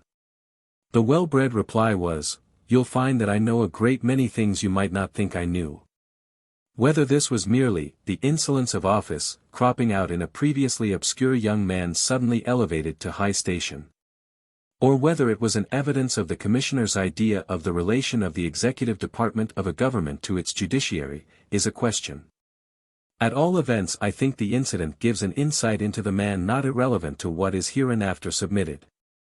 I have met a number of other Americans since who had received impressions similar to my own. And the professor's whole subsequent course in the islands corroborates those impressions. I have never talked to any American in the Philippines who had a good word for him. Of course, power, like property, will always have friends. So that even Professor Worcester may have some friends, among his fellow countrymen in those faraway islands. But it has already been made clear in a former chapter how entirely possible it is for a man occupying high position in the government out there to be very generally and cordially disliked by his own countrymen there and actually not know it. Whether this is true of Professor Worcester or not, as a general proposition it is quite possible. One thing is certain, namely, that he is very generally and very cordially detested by the Filipinos. That this detestation is perfectly natural under the circumstances, and entirely justifiable, and that it is a cruel injustice to those people, as well as a monumental piece of folly, to keep the professor saddled upon them. It is now in order to show. In ante, we made the acquaintance of two young naval officers. Paymaster W. B. Wilcox and Naval Cadet L. R. Sargent, who, in the fall of 1898, while the fate of the Philippines hung in the balance at Paris, and peace still reigned in the islands between us and the Filipinos, made a trip through the interior of Luzon, covering some 600 miles. And afterwards furnished Admiral Dewey with a written report of their trip, which was later published as a Senate document. Professor Worcester's greatest value to President Taft, and also the thing out of which has grown, most unfortunately, what seems to be a very cordial mutual hatred between him and the Filipinos, is his activities in the matter of discovering, getting acquainted with, classifying, tabulating, enumerating, and otherwise preparing for salvation, the various non-Christian tribes. These tribes have already been briefly dealt with in ante, apropos of that part of the Great Peace Certificate of 1907 which related to the Moros and other non-Christian tribes, uncivilized tribes which, being as distinct from the great mass of the Filipino people as islets from the sea, had had no more to do with the insurrection against us, than the Pawnees, Apaches, and Sioux Indians had to do with our Civil War of 1861-5. They were also dealt with, somewhat, in the chapter preceding this. Long before Professor Worcester was permanently inflicted upon the Filipino people, one of the young naval officers above mentioned, Mr. Sargent, published an article in the Outlook for September 2, 1899, based on this trip through the interior of Luzon, made by authority of Admiral Dewey the year before. In the course of his article Mr. Sargent says, "Some years ago, at an exposition held at Barcelona, Spain, a man and woman were exhibited as representative types of the inhabitants of Luzon. The man wore a loin cloth, and the woman a scanty skirt. It was evident that they belonged to the lowest plane of savagery." He adds, "I think no deeper wound was ever inflicted upon the pride of the real Filipino people than that caused by this exhibition, the knowledge of which seems to have spread throughout the island. The man and woman, while actually natives of Luzon, were captives of a wild tribe of Igorots of the hills. Professor Worcester was originally a professor of zoology, or something of that sort, in a Western university. In the early 90s he had made a trip to the Philippines, confining himself then mostly to creeping things and quadrupeds, lizards, alligators, pythons, unusual wild beasts, and other forms of animal life of the kind much coveted as specimens by museums and universities. In 1899, just after the Spanish War, he got out a book on the Philippines, and as an American who had been in the Philippines was then a rara avis, it came to pass that the reptile finder ultimately became a statesman. He was brought, possibly by conscious worth, to the notice of President McKinley, accompanied the Sherman Commission to the islands, in 1899, and the Taft Commission in 1900. And finally evolved into his present eminence as Secretary of the Interior and official chief finder of non-Christian tribes for the Philippine government. The best known of the wild tribes in the Philippines are the Igorots, the dog-eating savages you saw at the St. Louis Exposition in 1903-4, the same Mr. Sargent speaks of in his article in the Outlook. Of course it was not a desire to misrepresent the situation, but only the enthusiasm of a zoologist, anthropologically inclined, and accustomed to carry a kodak. Which started the professor to photographing the dog-eating Igorots and specimens of other non-Christian tribes soon after the Taft Commission reached the Philippines. But you cannot get far in the earlier reports of the Taft Commission, which was supposed to have been sent out to report back on the capacity of the Filipinos for self-government. Without crossing the trail of the professor's kodak, pictures of naked Igorots and the like. This, however innocent, must have been of distinct political value in 1900 and 1904 in causing the heart of the missionary vote in the United States to bleed for those 60 different tribes having 60 different languages, of which Secretary Root's campaign speeches made so much. It must also have greatly awakened the philanthropic interest of exporters of cotton goods to learn of those poor, savage millions, wearing only a loincloth, when they could be wearing yards of cotton cloth. By the time this T. Lewis Exposition came off, in 1903-4, it was decided to have the various tribes represented there. So specimens were sent of the Igorot tribe, the Tagalos, the Visayans, the Negrito tribe, and various other tribes. The Tagalos, the Visayans, etc. being ordinary Filipinos, did not prove money makers. But it was great sport to watch the Igorots preparing their morning dog. So it was the non-Christian tribes that paid. It was they that were most advertised. It was the recollection of them that lingered longest with the visitor to the exposition, and there was always in his mind thereafter an association of ideas between the Igorots and Filipino capacity for self-government generally. Many representative Filipinos visited the St. Louis Exposition, saw all this, and came home and told about it.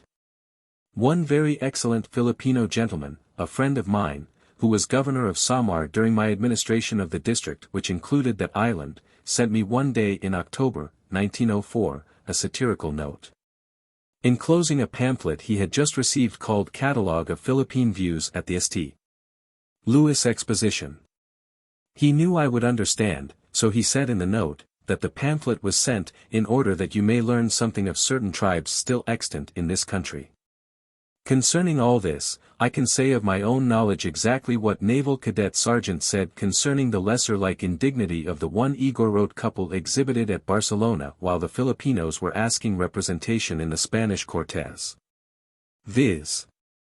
I think no deeper wound was ever inflicted upon the pride of the real Filipino people than that caused by this exhibition, the knowledge of which seems to have spread throughout the islands. You see, our census of 1903 gave the population of the Philippines at about 7,600,000, of which 7 million are put down as civilized Christians.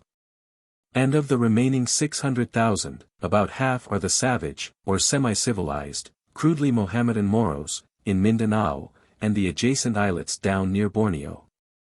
The other 300,000 or so uncivilized people scattered throughout the rest of the archipelago, the non-Christian tribes, which dwell in the mountain fastnesses, remote from the madding crowd, cut little more figure, if any, in the general political equation, than the American Indian does with us today. Take for instance the province of Nueva Vizcaya, in the heart of north-central Luzon. That was one of the provinces of the first judicial district I presided over in the islands. I think Nueva Vizcaya is Professor Worcester's Bragg province, in the matter of non-Christian anthropological specimens, both regarding their number and their variety. Yet while I was there, though we knew those people were up in the hills, and that there were a good many of them, the civilized people all told us that the hill tribes never bothered them. And on their advice I have ridden in safety, unarmed, at night, accompanied only by the court stenographer, over the main high road running through the central plateau that constitutes the bulk of Nueva Vizcaya province. Said plateau being surrounded by a great amphitheater of hills, the habitat of the Worcester pets. The non-Christian tribes in the Philippines have been more widely advertised in America than anything else connected with the islands. That advertisement has done more harm to the cause of Philippine independence by depreciating American conceptions concerning Filipino capacity for self-government than anything that could be devised even by the cruel ingenuity of studied mendacity.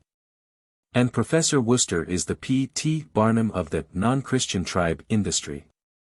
The Filipinos, though unacquainted with the career of the famous menagerie proprietor last named, and his famous remark, "The American people love to be humbugged." Understand the malign and far-reaching influence upon their future destiny of the work of Professor Worcester, and his services to the present Philippine policy of indefinite retention with undeclared intention. Through humbugging the American people into the belief that the islands must be retained until the 300,000 or so Negritos, Igorots, and other primitive wild peoples sprinkled throughout the archipelago are reconstructed. Is it any wonder that the Filipinos do not love the professor? To keep him saddled upon them as one of their rulers is as tactful as it would be to send Senator Tillman on a diplomatic mission to Liberia or Haiti. Not long ago the famous magazine publisher Mr. S. McClure, who, I think, is trying to make his life one of large and genuine usefulness for good, said to me that if we gave the Filipinos self-government we would shortly have another Haiti or Santo Domingo on our hands. He must have seen some of Professor Worcester's pictures of Igorots and Negritos scattered through public documents related to the question of Filipino capacity for self-government. Mr. McClure has never, I believe, been in the islands. And the cruelly unjust impression he had innocently received was precisely the impression systematically developed all these years through the Worcester Kodak. In February, 1911, there appeared an article in the Sunset magazine for that month entitled, "The Philippines as I Saw Them." The contributor of the article is no less a personage than the Honorable James F. Smith, former Governor-General of the islands. At the top of the article one reads the legend, illustrated by photographs through the courtesy of the Bureau of Insular Affairs. If you read this legend understandingly, you can, in so doing, hear the click of the Worcester Kodak. General Smith's article is smeared all over with such pictures. One is merrily entitled 18 Igorot fledglings hatched by the American bird of freedom. Another is entitled Sabano Man and Woman, Mindanao. Another is a picture of an Ifugo home in the province of Nueva Vizcaya, herein above mentioned. Ifugo is the name of one of the wild tribes, one of the results of Professor Worcester's anthropological excavations of the last few years. In front of the Ifugo home stands the master of the house, clothed in a breechclout. Next in the menagerie in the article under consideration you find a group of Ifugo children, then a Bagobo of Mindanao, then some other specimen with a curious name, in which there is a woman naked from the waist up and a man in a loincloth. Then follows a picture of a Tingyen girl from Abra province. And, to cap the climax, among the last of these pictures you find a Filipino couple pounding rice. The rice pounders are ordinary Filipinos. The woman is decently dressed. The man is clothed only from the waist down, having divested himself of his upper garment, as is customary in order to work at hard labor more comfortably in hot weather. I do not so much blame General Smith for this libelous panorama of pictures, scattered though they are through an article by him on "The Philippines as I Saw Them." He probably illustrated his article with what the Bureau of Insular Affairs sent him, without giving much thought to the matter. But the Bureau of Insular Affairs appears to neglect no occasion to parade the Philippine archipelago's sprinkling of non-Christian tribes before the American public. Fully knowing that the hopes of the Filipinos for independence must depend upon impressions received by the American people concerning the degree of civilization they have reached. For all these wanton indignities offered their pride and self-respect, the Filipinos well know they are primarily indebted to Professor Worcester and his non-Christian tribe bureau. The feud between the professor and the Filipino people, the bad blood has been growing so long that the incident hereinafter related justifies its being called a feud, has been peculiarly embittered by the missionary aspect of the non-Christian industry. The great body of the Filipino people, the whole 6 or 7 millions of them, are Catholics, most of them devout Catholics. Presumably, their desire for salvation by the method handed down by their forefathers would not be affected by a change from American political supervision to independence. Yet the darkest thing ahead of Philippine independence prospects is the Protestant missionary vote in the United States. Bishop Brent, Episcopal Bishop of the Philippines, one of the noblest and most saintly characters that ever lived, has devoted his life apparently to missionary work in the Philippines, having twice declined a nomination as Bishop of Washington, D.C., The only field of endeavor open to Bishop Brent and his devoted little band of co-workers is the non-Christian tribes. It seems that the Catholic and Protestant ecclesiastical authorities in the islands get along harmoniously, a kind of modus vivendi having been arranged between them, by which the Protestants are not to do any proselyting among the 7 millions of Catholic Christians. So this field of endeavor is the one Professor Worcester has been industriously preparing during the last 12 years. Obviously, every time Professor Worcester digs up a new non-Christian tribe he increases the prospective harvest of the Protestants, thus corralling more missionary vote at home for permanent retention of the Philippines. Professor Worcester is quoted in a Manila paper as saying, "I am under no delusion as to what may be accomplished for the primitive wild people. It takes time to reconstruct them." This remark is supposed to have been made in a speech before the Young Men's Christian Association of Manila. Neither is Mr. Taft under any delusion as to how valuable is religious support for the idea of retaining the Philippines as a missionary field. The nature of the above allusion to Bishop Brent should certainly be sufficient to show that the writer yields to no one in affectionate reverence and respect for that rare and noble character. But neither Bishop Brent nor anyone else can persuade him that it is wise to abandon the principle that church and state should be separate, in order that our government may go into the missionary business. Since it has become apparent that the Philippines will not pay, the administration has relied solely on missionary sentiment. In one of his public utterances Mr. Taft has said in effect, the program of the Republican Party with regard to the Philippines is one which will make greatly for the spread of Christian civilization throughout the Orient. The foregoing reflections are not intended to raise an issue as to the wisdom of foreign missions. They are simply intended to illustrate how it is possible and natural for President Taft to consider Professor Worcester the most valuable man we have on the Philippine Commission. The professor's menagerie is a vote-getter.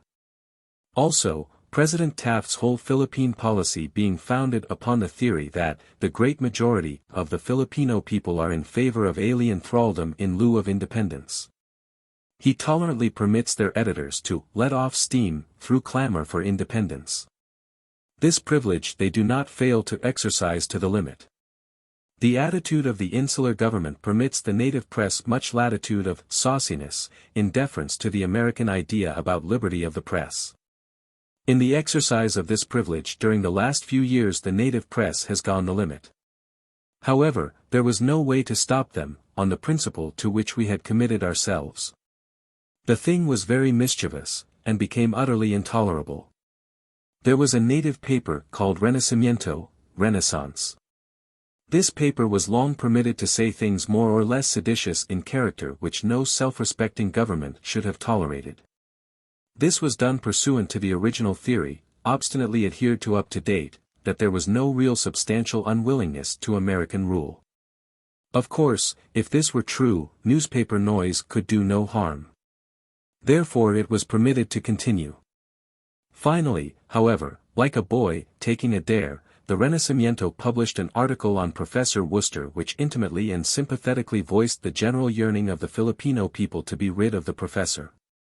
In so doing, however, the hapless editor overstepped the limits of American license, and got into the toils of the law, by saying things about the professor that rendered the editor liable to prosecution for criminal libel. The professor promptly took advantage of this misstep, to the great joy of the authorities, who had been previously much goaded by independence clamor. The result was that the paper was put out of business and the editor was put in jail. No doubt the editor ought to have been put in jail, but his incarceration incidentally served to tone down Filipino clamor for independence. Subsequent to this coup d'état, the professor did a little venting of feelings in his turn. He made a speech at the Y.M.C.A. on October 10, 1910, which was a highly unchristian speech to be gotten off in an edifice dedicated to the service of Christ. The Manila papers give only extracts from the speech, and I have never seen a copy of it. From the newspaper accounts, it seems that the professor was determined to, and did, relieve his feelings about the Filipinos. The Manila Cable News of October 11, 1910, quotes the professor as referring to his pets, the non-Christian tribes, as ancestral enemies of the Christians.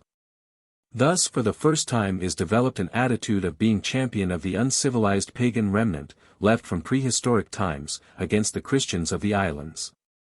The cable news also says that Professor Worcester laughed at the idea that the islands belonged to the so-called civilized people and held that if the archipelago belonged to anyone it certainly belonged to its original owners the Negritos. This remark about the so-called civilized people was as tactful as if President Taft should address a meeting of colored people in a doubtful state and call them niggers. Another of the Manila papers gives an account of the speech from which it appears that the burly professor succeeded in amusing himself at least, if not his audience. By suggestions as to the superior fighting qualities of the Moros over the Filipinos, which suggestions were on the idea that the Moros would lick the Filipinos if we should leave the country. The Moros number 300,000, the Filipinos nearly 7 million. The professor's remarks in this regard, according to the paper, were a distinct reflection upon the courage of the Filipinos generally as a people. The effect of Professor Worcester's speech before the Y.M.C. may be well imagined. However, the facts of history do not leave the imagination unaided. The Philippine Assembly, representing the whole Filipino people, and desiring to express the unanimous feeling of those people with regard to the Worcester speech, unanimously passed, soon after the speech was delivered, a set of resolutions whereof the following is a translation. Resolved that the regret of the Assembly be recorded for the language attributed to the Honorable Dean C. Worcester, Secretary of the Interior of the Philippine Government in a discourse before the Young Men's Christian Association, October 10, 1910. It is improper and censurable in a man who holds a public office and who has the confidence of the government. And as the statements made as facts are false, slanderous, and offensive to the Philippine people, their publication is a grave violation of the instructions given by President McKinley which required that public functionaries should respect the sensibilities, beliefs, and sentiments of the Philippine people, and should show them consideration. The words and the conduct of Mr. Worcester tend to sow distrust between the Americans and the Filipinos, whose aspirations and duties should not separate them but unite them in the pathway which leads to the progress and emancipation of the Philippine people. The influence of Mr. Worcester has caused injury to the feelings of the Filipinos, encouraged race hatred, and tended to frustrate the task undertaken by men of real good will to win the esteem, confidence, and respect of the Philippine people for the Americans.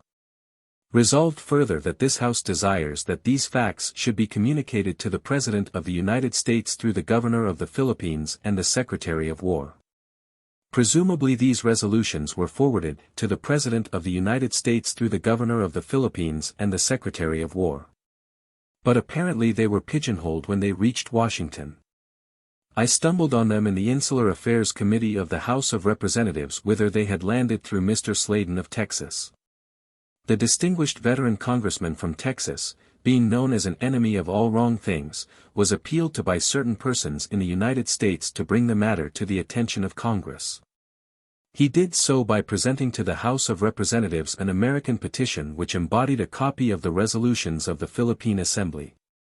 It thus becomes apparent that one of Professor Worcester's principal elements of value is in bullying the Filipinos, and thereby smothering manifestations of a desire for independence, the existence of which desire is denied by President Taft's administration. The more the Filipinos cry for independence the greater seems the sin of holding them in subjection. So that Professor Worcester is very valuable in silencing independence clamor and thereby creating an appearance of consent of the governed, when there is no consent of the governed whatsoever.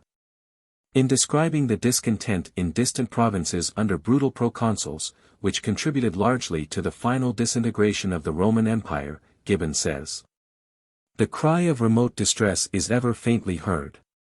The total failure of the above temperate, dignified, and vibrant protest of the Philippine Assembly to reach the ears of the American people is but another reminder that history repeats itself.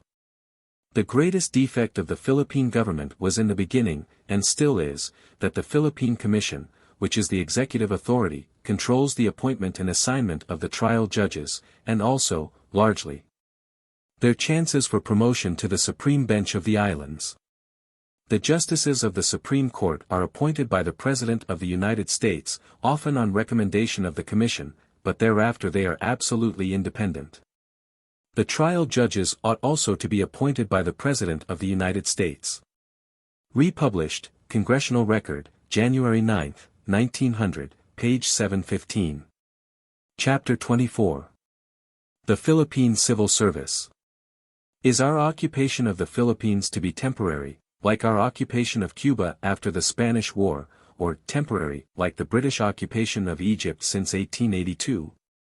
The unsettled question. The policy to be pursued is for Congress to determine. I have no authority to speak for Congress in respect to the ultimate disposition of the islands.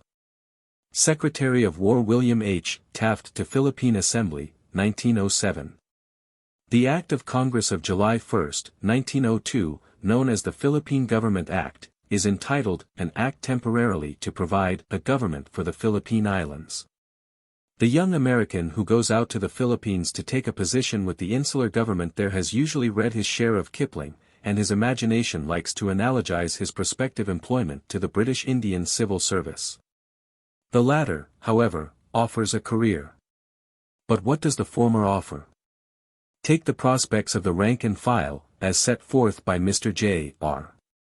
Arnold, of the Executive Bureau of the Philippine Government, in an article published in the North American Review for February, 1912. Suppose a young man goes out to the Philippines at a salary of $1,200. Mr. Arnold discusses fully and frankly the cost of living in the islands, and how much higher board, lodging, etc., are out there than in the United States. He states that board and lodging will cost $15 to $20 a month more than here. So that, so far, a salary of $1,200 in the Philippines would seem equivalent to a salary of say approximately $950 in the United States, say in Washington. Also he calls attention to the fact that the government will pay your way out, but you must get back the best way you can. He does not say so, but the walking is not good all the way from Manila to Washington. Seriously, according to the authority from whom we are quoting, it costs $225 to $300 to get back. So if you come back at the end of a 3-year stay, you must contract to stay at least that long, you must have laid by, taking his maximum return fare as the more prudent figure to reckon on, $100 a year to buy your return ticket. Mr. Arnold does not say so, but it is a fact, that various little expenses will creep in that are sure to amount, even with the most rigidly frugal, to $50 per annum that you would never have spent in the United States. You are hardly respectable in the Philippines if you do not have a muchacho. Muchacho, in Spanish, means the same as garçon in French, or valet in English. But muchachos are as thick as cigarettes in the Philippines. And you can hire one for about $5 a month. To resolve not to have a muchacho in the Philippines would be like resolving at home never to have your shoes shined, or your clothes pressed. It would be contrary to the universal custom of the country, and would therefore be impossible. You have not been long in the Philippines before you get tired of telling applicants for the position of muchacho that you do not want one, and, benumbed by the universal custom, you accept the last applicant. You must figure on a muchacho as one of your fixed charges. Count then an extra $50 annual necessary expense that you would not have at home. If you do not succumb to the muchacho custom, you will get rid of the $50 in other ways fairly classifiable as necessary current expenses.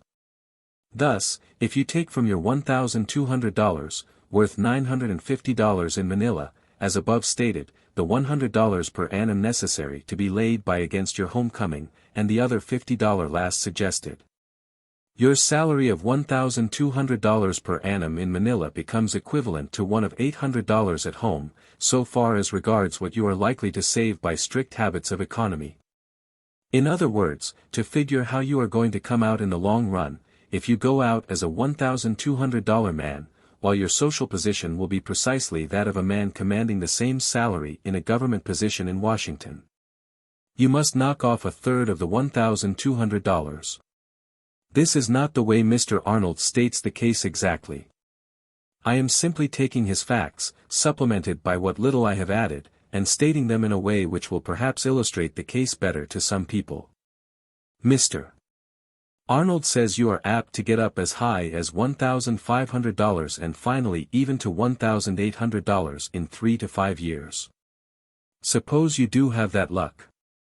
Still, if, as has been made plain above, you must consider $1,200 in Manila as equal to only $800 in Washington, so far as regards what you are going to be able to save each year.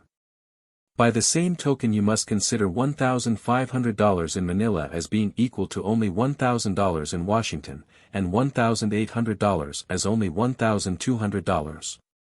The utmost limit of achievement in the Philippine government service, the only one of the higher positions not subject to political caprice. The only one regarded out there as a life position, and this accepts neither the governorship of the islands nor the commissionerships, is the position of Justice of the Supreme Court. The salary is $10,000 per annum, American money. But there is not an American judge on that bench who would not be glad at any moment to accept a $5,000 position as a United States District Judge at home. All of them whom I know are most happily married. But I believe their wives would quit them if they refused such an offer from the President of the United States, or else get so unhappy about it that they would accept and come home. While we have now considered the case from bottom to top, we did not originally figure on the young American going out to the Philippines otherwise than single. In this behalf Mr.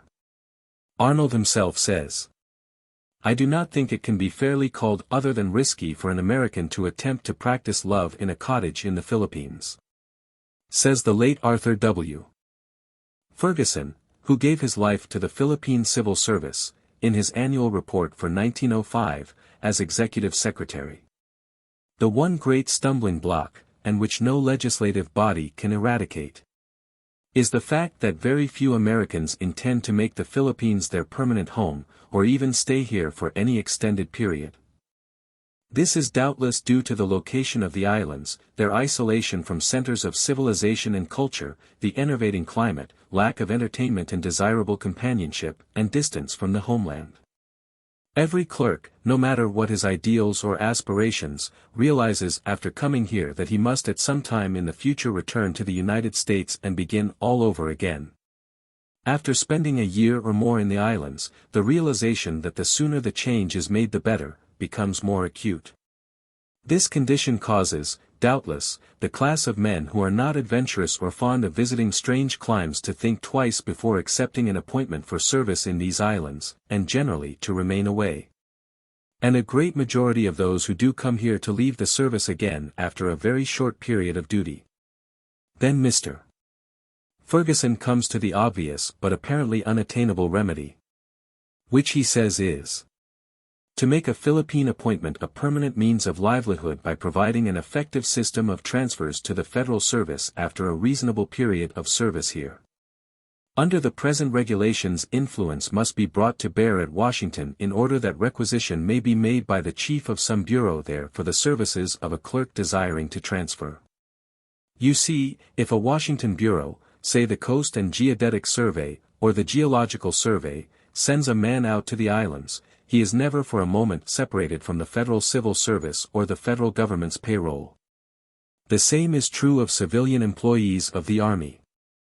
But the man in the insular service, when he wants to get back home, is little better off than if he were in the employ of the Cuban government, or the British Indian government, or that of the Dutch East Indies.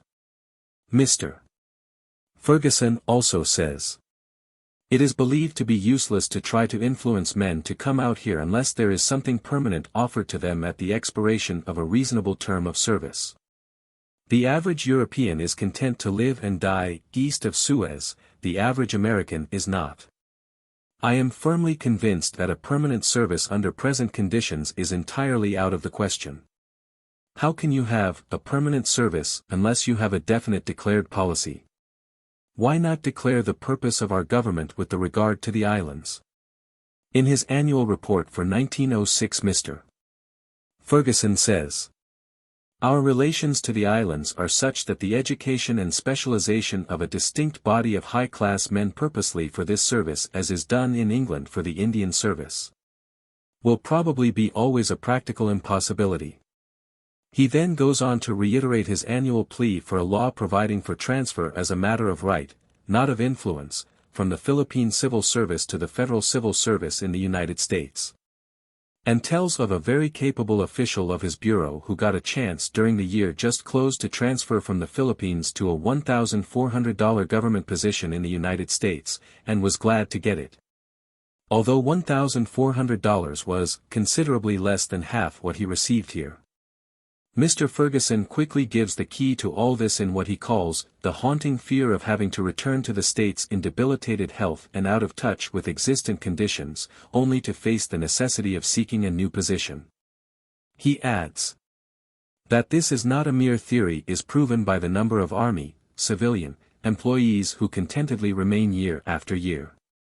In 1907, Mr. Ferguson reports on the same subject, matters do not seem to be improving, and that the director of the Insular Civil Service informs him that, during the fiscal year there were 500 voluntary separations from the service by Americans, of whom 100 were college graduates. He adds, when the expense of getting and bringing out new men, and of training them to their new work is considered, the wastefulness of the present system is evident. You do not find any quotations from any of the Ferguson disclosures in Mr. Arnold's North American Review article. He would probably have lost his job, if he had quoted them. Yet the evils pointed out by Mr. Ferguson come from one permanent source, the uncertainty of the future of every American out there, due to the failure of Congress to declare the purpose of the government. On January 30, 1908, Arthur W. Ferguson died in the service of the Philippine government. No general law putting that service on the basis he pleaded for to the day of his death has ever yet been passed. Since his death, his tactful successor appears to have abandoned further pleading, and concluded to worry along with the permanently lame conditions inherent in the uncertainty as to whether we are to keep the islands permanently or not. Rather than embarrass President Taft by discouraging young Americans from going to the islands. The report of the Governor-General of the Philippines for 1907, Governor Smith, says, American officials and employees have rarely made up their minds to cast their fortunes definitely with the Philippines or to make governmental service in the tropics a career. Many of those who in the beginning were so minded, due to ill health or the longing to return to friends or relatives, changed front and preferred to return to the homeland, there to enjoy life at half the salary in the environment to which they were accustomed. That which operates probably more than anything else to induce good men drawing good salaries to abandon the service is the knowledge that they have nothing to look forward to when broken health or old age shall have rendered them valueless to the government. If Congress should ever care to do anything to improve the Philippine civil service and the status of Americans entering the same, certainly the one supremely obvious thing to do is to make transfer back to the civil service in the United States after a term of duty in the islands a matter of right. See Report U.S. Philippine Commission, 1905, PD 1, page 89 each seek. Report Philippine Commission, 1906, PT 1, page 99. U.S. Philippine Commission Report, 1907, PT 1, page 149. See Report Philippine Commission for 1907, PT 1, page 80. Chapter 25. Cost of the Philippines. If T were well to do right, T were better still if T were more profitable. Cynic Maxims. General Otis's annual report for 1899, dated August 31st, gives the number of Americans killed in battle in the Philippines, from the beginning of the American occupation to that date, as 380. This includes those wounded who afterwards died of such wounds. His report for 1900, covering the period from his 1899 report to May 5, 1900, gives the number of Americans killed in battle from August 31, 1899, to May 1, 1900, as 258. General MacArthur succeeded General Otis in command of the American forces in the Philippines on May 5, 1900. General MacArthur's annual report for 1901 gives the number of Americans killed in battle between May 5, 1900, and June 30, 1901, as 245. Thus the total number of Americans killed in battle up to the time the civil government was set up in 1901, was 883. The military reports do not always give the insurgents killed during the periods they cover.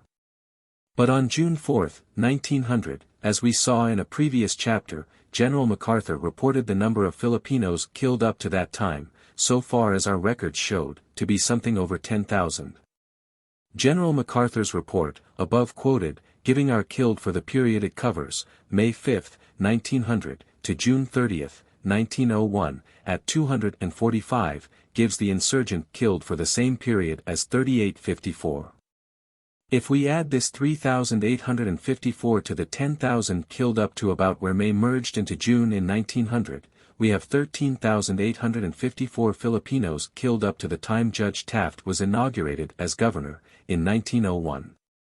There was no record, of course, obtainable or attempted, by the 8th Army Corps, of Filipinos who were wounded and not captured and who subsequently died. It is quite safe to assume that such fatalities must have swelled the enemy's list up to the time of the setting up of the civil government far above 16,000 killed.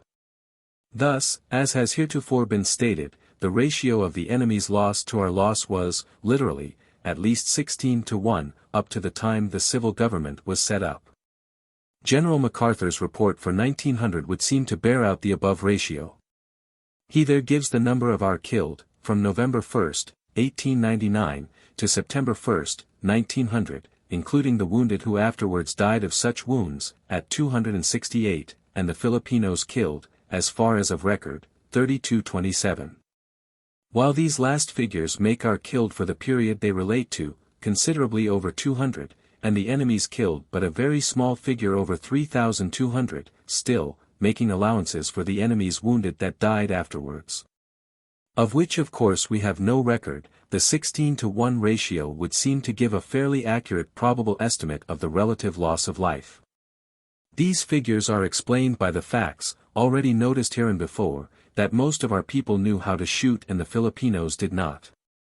The great part of their army were raw recruits who did not understand the use of two sights on a rifle, and frequently relied solely on the one at the muzzle, not even lifting up the sight near the lock which when not in use lies flat along the gun barrel, with the result that they almost invariably got the range too high and shot over our heads. Because the military reports overlap each other in many instances, it is not possible to state accurately how many men the 8th Army Corps lost by disease, but our loss chargeable to this account was not far from our fatalities on the battlefield. It is not possible to even approximate the enemy's loss other than on the battlefield. The United States Coast and Geodetic Survey Philippine Atlas gives the table estimating the population of the various provinces of the Philippine archipelago prior to the American occupation. This estimate gives the population of Batangas Province at 312,192. The American Census of the Philippines of 1903 gives the population of Batangas Province at 257,715. This would present a difference in the population of Batangas prior to 1898 and its population after the war of 54,477. The Provincial Secretary of Batangas Province made a report to Governor Taft on December 18, 1901 on the condition of the province generally. This report, as it appears in the Senate document, is a translation from the Spanish. The portion which relates to the reduction of the population of Batangas Province reads as follows. The mortality, caused no longer by the war, but by disease, such as malaria and dysentery, has reduced to a little over 200,000 the more than 300,000 inhabitants which in former years the province had. Of course these appalling figures must be taken with a grain of salt. In the first place, the man who furnished them was merely reproducing the general impression of his neighbors as to the diminution of the population of the province. He does not pretend to be dealing with official statistics. On the other hand, all of the yearly reports of the various native provincial officers are, as a general rule, pathetically optimistic.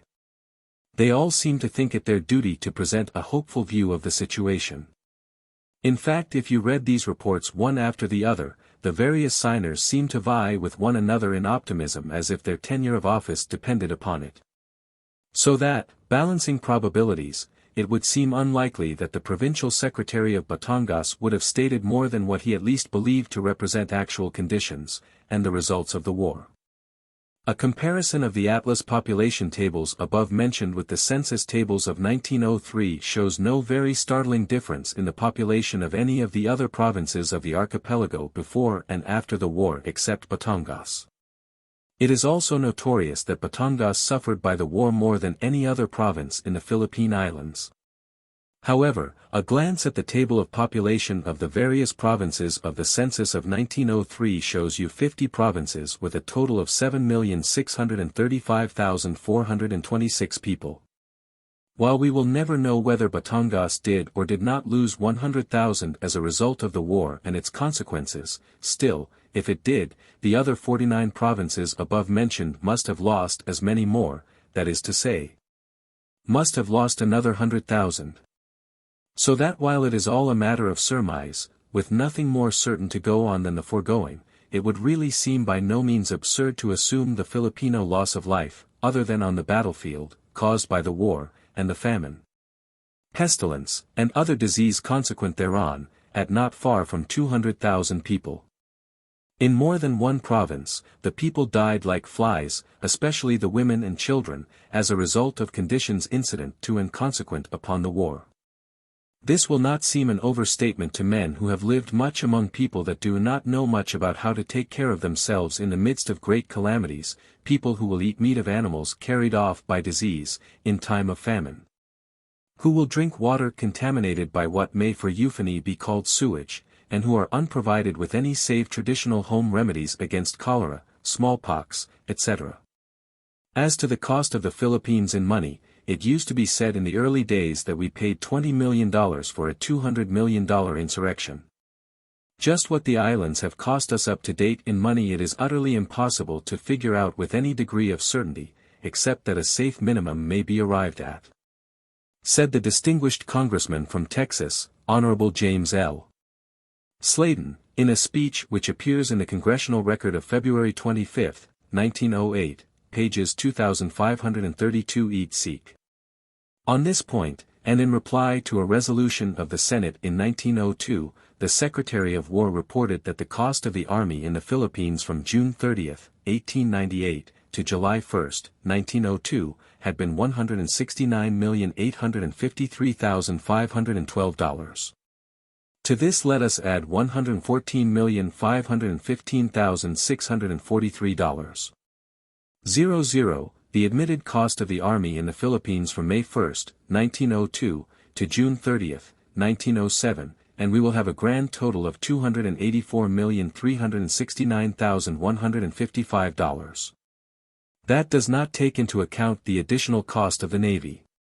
Nor, be it noted, does it count the $20 million we paid Spain for the islands, which item is, however, included in another part of Mr. Sladen's speech.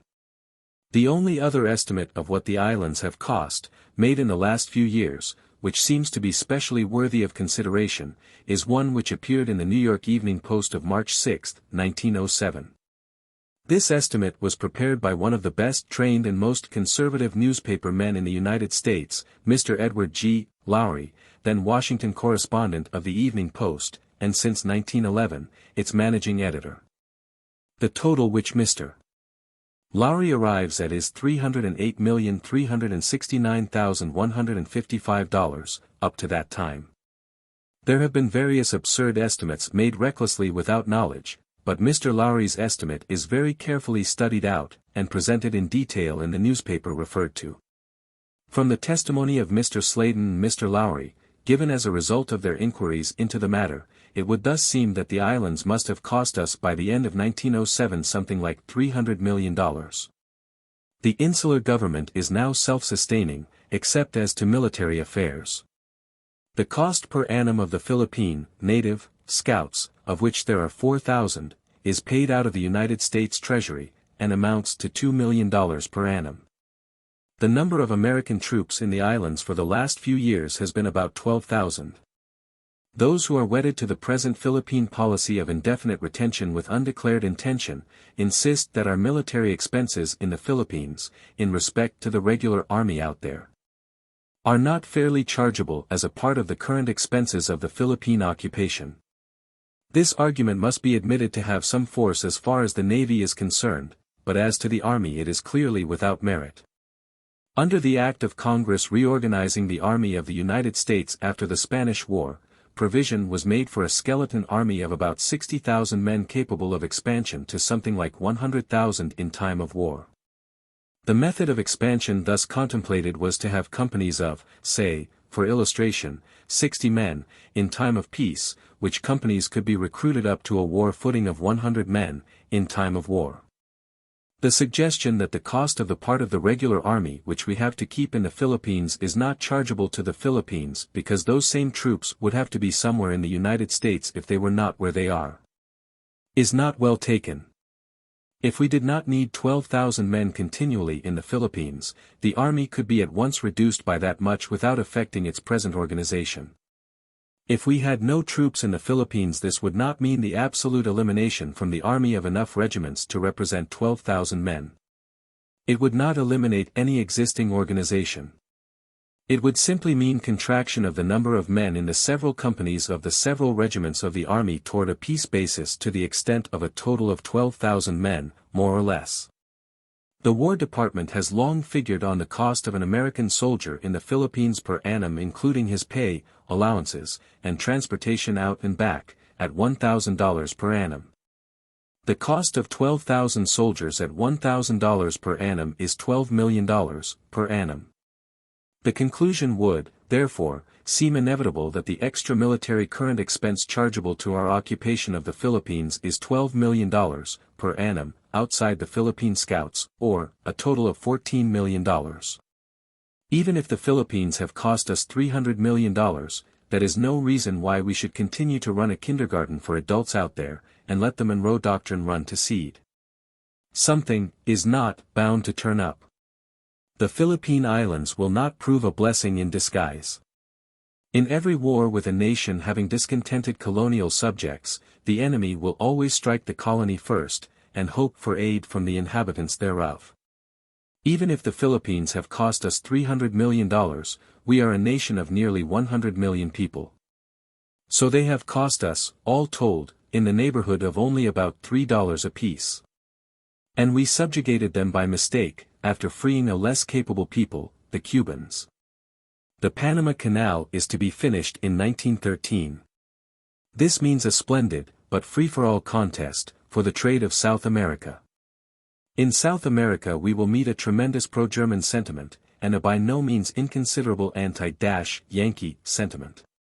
The bigger Germany's army and navy grows, the more she will loom up as the one great menace to the peace of the world, and the one avowed enemy of the Monroe Doctrine. We need to build up a Pan-American esprit de corps, based on the instinct of self-defense. We must win the goodwill of South America, and we cannot do it so long as we insist, in another part of the world, upon the righteousness of the principle of one Christian people policing a weaker Christian people. Ostensibly to keep them from having revolutions, and really in the hope of ultimate profit. To free the Filipinos should be the first step we take after the Panama Canal is completed toward getting ourselves footloose entirely, with a view of getting everything from the Canadian border to the Argentine wheat fields and beyond. Solidly and sincerely for the Monroe Doctrine. In that direction lies our only sensible and reasonable hope that the canal will get for us the trade and friendship of South America. With such tremendous issues at stake, what does it matter to the richest nation on earth what the Philippines cost? What does it matter, anyhow, how much it costs to do right? War Department Report, 1899, Volume 1, PD 4, page 142. Ibid, pp. 559 to 560. See War Department Report, 1901, Volume 1, PD 4, page 98. War Department Report, Volume 1, PD 5, page 60. From July 31, 1898, to May 24, 1900, we lost 1138 men by disease. See Special Report of the Surgeon General of the Army, Senate Document 426, 56th Cong, First Session. By the middle of 1900 our soldiers had pretty well learned how to take care of themselves in the tropics. See Volume 2, page 102. See Senate Document 331, 1902, page 887. Appalling, because there are 49 other provinces besides Batangas. Volume 2, page 123. See page 78 of the Special Report of the Secretary of War Taft on the Philippines, January 23, 1908, transmitted by President Roosevelt to Congress, January 27, 1908, Senate Document 200, 60th Cong, 1st Sess. Chapter 26. Congressional Legislation. Taxation without representation is good cause for revolt. American Speech of 1776. As a colony of Spain, the Philippines enjoyed certain special privileges in the way of trade with the mother country. When at the beginning of our military occupation in 1898 General Otis detailed an army officer to take charge of the customs house, he continued for the time being the Spanish tariff laws concerning imports and exports. On September 17, 1901, the Philippine Commission passed a tariff act fixing the duties on imports into the islands and also continuing to a considerable extent the system of duties on Philippine exports inherited from the Spanish regime. Among the products of the Philippine Islands on which the Act of September 17, 1901, imposed an export tax were the following. Hemp, 75 c. per 100 kilos, sugar, 5 c. per 100 kilos, manufactured tobacco, $1.50 per 100 kilos, raw tobacco, $1. 50 down to 75 c. per 100 kilos. On March 8, 1902, the United States Congress passed an act, temporarily to provide revenue for the Philippine Islands and for other purposes. The Act of 1902 reenacted the Commission's tariff law for the Philippines of September 17, 1901, with one change, hereinafter to be discussed, as to its export tax features. As to the tariffs to be collected at our custom houses on Philippine products shipped to the United States, the Act of 1902 reduced the rates fixed by the Dingley tariff to 75% of said rates. That was all Congress did in the way of lowering our tariff wall to Philippine products until 1909, when the Payne-Aldrich tariff bill became a law. This 25% reduction was no better than no reduction whatever would have been. Governor Taft pleaded very earnestly with Congress, at the time of the passage of the Philippine Tariff Act of March 8, 1902, for a substantial reduction of the Dingley tariff rate on sugar and tobacco, so as to give his constituents, his Filipinos, something in lieu of the markets they had had under Spain. But our sugar and tobacco interests defeated his efforts, because they feared what they termed competition with cheap Asiatic labor. The Act of Congress of March 8, 1902, repealed the export duties imposed by the Act of the Philippine Commission of September 17, 1901, as to exports to the United States, leaving unrepealed, however, the export duty on Philippine products shipped to foreign countries. Section 2 of said Act of 1902 provided, as to exports from the Philippines to the United States, that the rates of duty upon products of the Philippine archipelago coming into the United States, should be less any duty or tax levied, collected, and paid thereon, under the Act of the Philippine Commission of September 17, 1901, aforesaid, upon the shipment thereof from the Philippine archipelago. This sounds liberal enough. It is, as far as it goes. But what those familiar with the hemp infamy of the Act of 1902 call, the joker, in it, is as follows. All articles, the growth and product of the Philippine Islands, admitted into the ports of the United States free of duty under the provisions of this Act, and coming directly from said islands to the United States, for use and consumption therein, shall be hereafter exempt from any export duties imposed in the Philippine Islands. This also sounds liberal, on first reading, but its object was, and its effect has been, to enable the American Hemp Trust to corner and control the Manila hemp industry. There is but one article of Philippine export which any one in the United States is interested in, that was admitted into the United States free of duty under the Dingley Act. That article is hemp. The object of the law was to favor Americans interested in exporting hemp from Manila to the United States as against Europeans exporting it to England and other foreign countries. This does not look, on its face, either unpatriotic or unchristian. It is not unpatriotic or unchristian, ordinarily, to favor your own people, as against their foreign competitors. The moral quality of such favoritism, however, must depend on who is to pay for it. Under the Act of 1902, the Manila authorities have always collected an export tax on hemp coming to the United States, just as they do on hemp going from Manila to foreign countries. Exactly as if the law abolishing the export tax on hemp coming to the United States had never been passed. Later, on proof that the hemp was in fact carried to the United States and used and consumed therein, they refund the export tax. This is on the idea that they cannot tell where the hemp is going to until they know where it went to, nor where it is going to be used and consumed until they know where it was in fact finally used and consumed.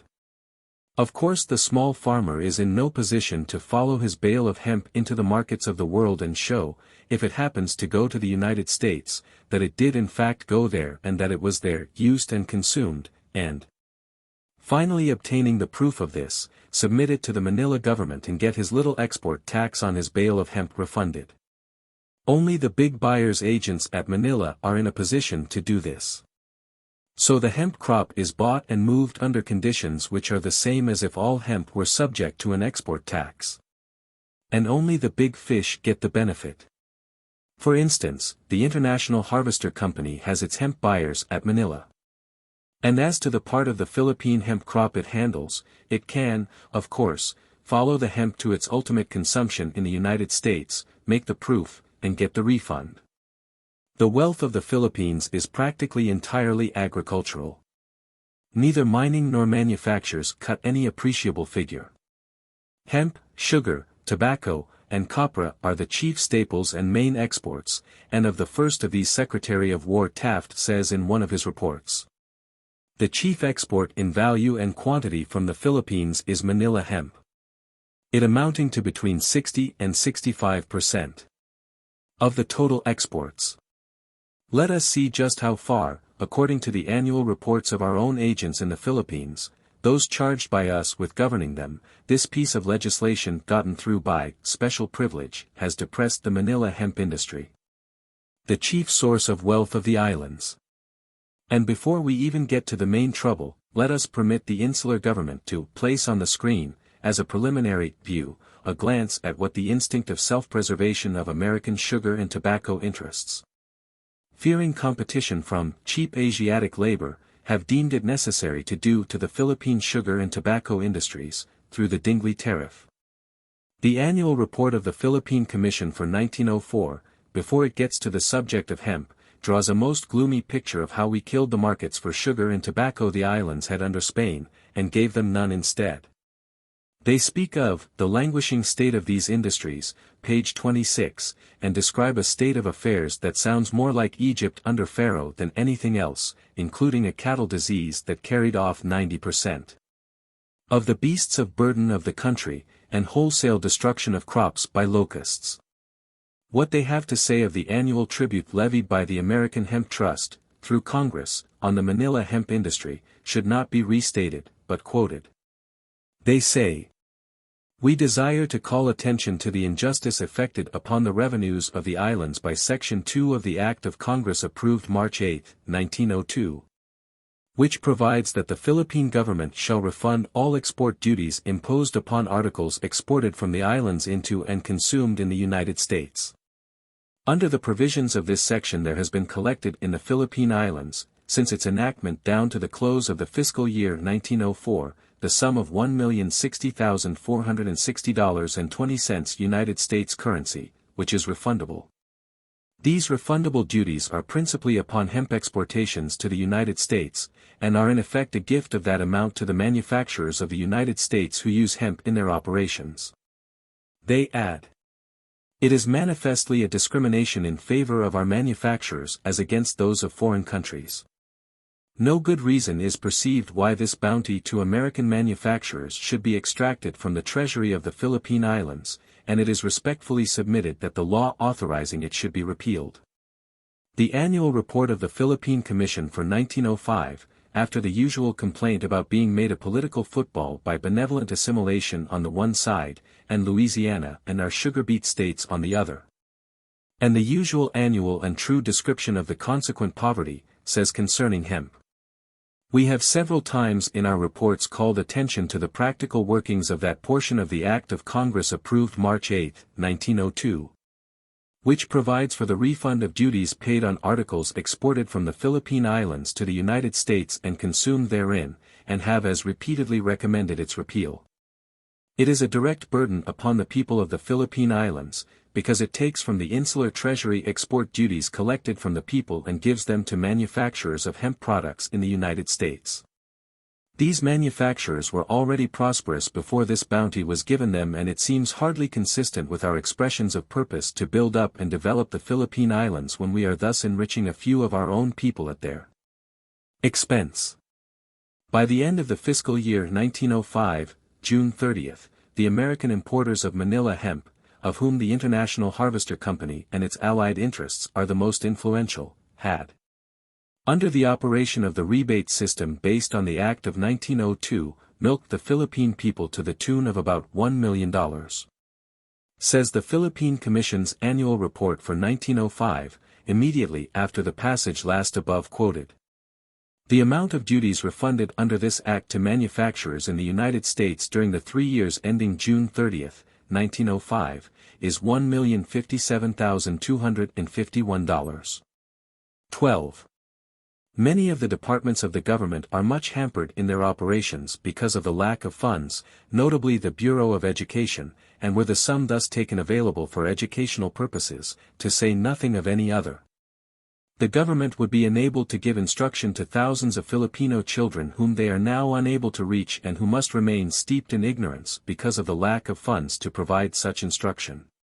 Said the Manila Chamber of Commerce to the Taft Congressional Party in August, 1905, the country is in a state of financial collapse. Says the Philippine Commission's report for 1906, pt 1, p. 68. The Commission has repeatedly called attention in its reports to the action of Congress providing for a refund of duties paid on articles exported from the islands to the United States and consumed therein.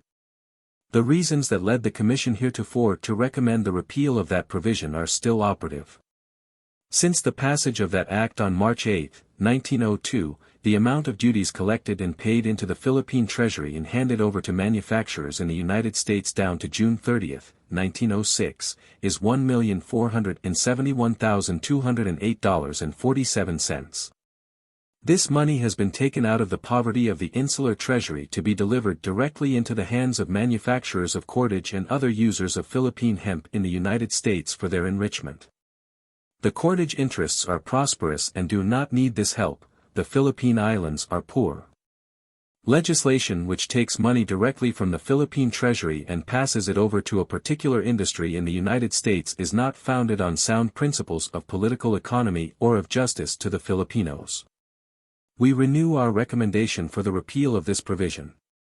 You also find in the Commission's report for 1906 the usual annual protests against the Dingley tariff on Philippine sugar and tobacco. Said the Honorable Henry C. Ide in an article in the New York Independent for November 22, 1906. Written shortly after he retired from the office of Governor General of the Philippines and returned to the United States, by annexation we killed the Spanish market for Philippine sugar and tobacco. And our tariff shuts these products from the United States market, and today both these industries are practically prostrated. In their annual report for 1907, the Philippine Commission say with regard to the American corner on Philippine hemp, the price of hemp has fallen from an average of 20 pesos, $10 American money, per pickle to 13 pesos per pickle. It thus appears that by judicious manipulation of the hemp market at Manila, through the leverage of the refund system, based on collection and subsequent refunding of the export tax on hemp coming to the United States, the Manila agents of the American hemp manufacturers had, as early as 1907, beat the price of hemp down to not far above half of what it had been formerly. Today, 1912, the Filipino hemp farmer gets for his hemp just one half what he got just 10 years ago. During all this period of economic depression, the public utterances and state papers both of President Roosevelt and Mr. Taft are full of such preposterous stuff as the following. No great civilized power has ever managed with such wisdom and disinterestedness the affairs of a people committed by the accident of war to its hands. This is what Mr. Roosevelt and Mr. Taft were publicly pretending to believe. But at practically the same time, during as dark a year, economically, as the American occupation has seen, 1907, let us see what they were privately admitting to their intimate friends. In the North American Review for January 18, 1907, in an article contributed to that review by the author of this volume, our treatment of the Philippine people, through our Congress, was briefly discussed. The article chanced to attract the attention of Mr. Andrew Carnegie, who gave a considerable sum of money to have it reprinted and distributed. Some correspondence followed between us, in the course of which Mr. Carnegie stated that he had been at the White House shortly before writing me, and described what happened as follows. When at supper with the President, Mr. Roosevelt, recently, pointing to Judge Taft, then Secretary of War, who sat opposite, he, President Roosevelt, said, "Here are the two men in all the world most anxious to get out of the Philippines." In another letter Mr. Carnegie described this same incident, this other letter's version of President Roosevelt's supper table remark being, "Here are the two men in America most anxious to get rid of them, the Philippines." Now why all this public boasting about our disinterestedness, when, if he had been a Filipino, Colonel Roosevelt would probably have hunted up all the American speeches of 1776 about taxation without representation, and played hide-and-seek with the public prosecutor at Manila, to see how far he could violate the sedition statute without getting in jail? And why this private admission to his friend Mr. Carnegie, which neither he nor Mr. Taft has ever publicly made? Why did he not send a message to Congress showing up the hemp rebate system? Simply because to do so would lose support for the administration, would alienate powerful interests from the fatuous policy of benevolent assimilation bequeathed to Mr. Roosevelt by Mr. McKinley. His party was irrevocably committed to indefinite retention of the islands. It was like Lot's wife. It could not turn back.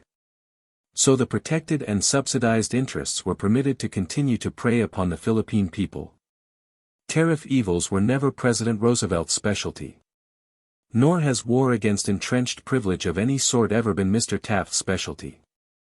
Mr. Taft went out to the Philippines in 1907 to open the Philippine Assembly. In 1908 he came back and made a report to President Roosevelt which is as bland as his Winona declaration that the Payne-Aldrich bill is the best tariff bill the Republican Party ever passed. It makes the American reader's heart swell with pious pride at what he is doing for his little brown brother, in the matter of vaccination, sewers, schoolbooks, and the like. President Roosevelt sent this report to Congress, accompanied by a message, from which we have already quoted. In that same message he said, "I question whether there is a brighter page in the annals of international dealing between the strong and the weak than the page which tells of our doings in the Philippines." Apparently, Messrs. Roosevelt and Taft thought, in 1907, that granting the Filipinos a little debating society solemnly called a legislative body, but wholly without any real power, was ample compensation for deserted tobacco and cane plantations and for the price of hemp being beat down below the cost of production by manipulation through an act of Congress passed for the benefit of American hemp manufacturers. If we had had a Cleveland in the White House about that time, he would have written an essay on taxation without representation, with the hemp infamy of this Philippine Tariff Act of 1902 as a text, and sent it to Congress as a message demanding the repeal of the act. But the goodwill of the Hemp Trust is an asset for the policy of benevolent assimilation. The Filipino cannot vote, and the cordage manufacturer in the United States can. No conceivable state of economic desolation to which we might reduce the people of the Philippine Islands being other than a blessing in disguise compared with permitting them to attend to their own affairs after their own quaint and mutually considerate fashion. The Hemp Trust's rope, tied into a slip knot by the Act of 1902, must not be removed from their throats.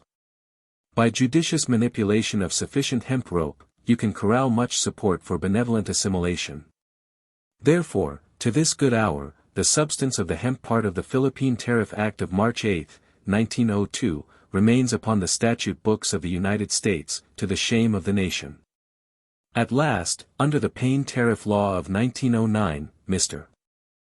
Taft's long and patient quiet work with congressional committees prevailed upon Congress and the interests to admit Philippine sugar and tobacco to this country free of duty, up to amounts limited in the Act.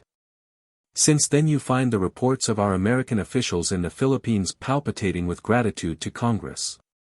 As a matter of fact, all Congress had said to the Filipinos by its action may be summed up about thus: the sugar and tobacco interests of this country have at last realized that such little of the sugar and tobacco you raise as may stray over to this side of the world will not be in the least likely to hurt them. Therefore they have graciously decided, in their benignity, to permit you to live, provided you do not get too prosperous. But this very same Payne Bill continued the export tax features of the Act of 1902. Section 13 of the Payne Bill is as follows. Section 13. That upon the exportation to any foreign country from the Philippine Islands, or the shipment thereof to the United States or any of its possessions, of the following articles there shall be levied, collected, and paid thereon the following export duties, provided, however, that all articles the growth and product of the Philippine Islands coming directly from said islands to the United States or any of its possessions for use and consumption therein shall be exempt from any export duties imposed in the Philippine Islands. 352. Abaca, hemp, gross weight, 100 kilos, 75 cents. 353. Sugar, gross weight, 100 kilos, 5 cents. 354. Copra, gross weight, 100 kilos, 10 cents.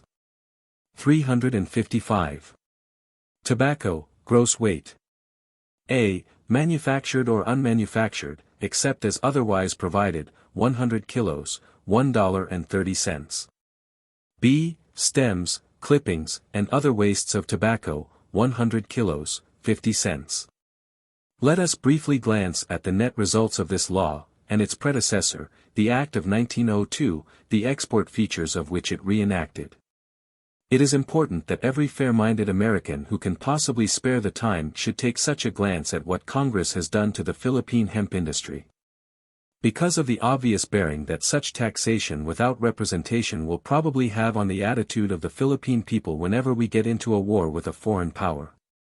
Certainly the legislation Congress has perpetrated upon them, at the behest of special interests in the United States, has not soothed the original desire of those people to be free and independent. At page 27 of the report of the Philippine Collector of Customs for 1910, a table is given showing the export duties subject to refund collected under the Act of Congress of March 8, 1902, and deposited in the Philippine Treasury to the credit of the insular government at the end of each fiscal year, June 30, as follows. $71,064. 69. $527,228.10.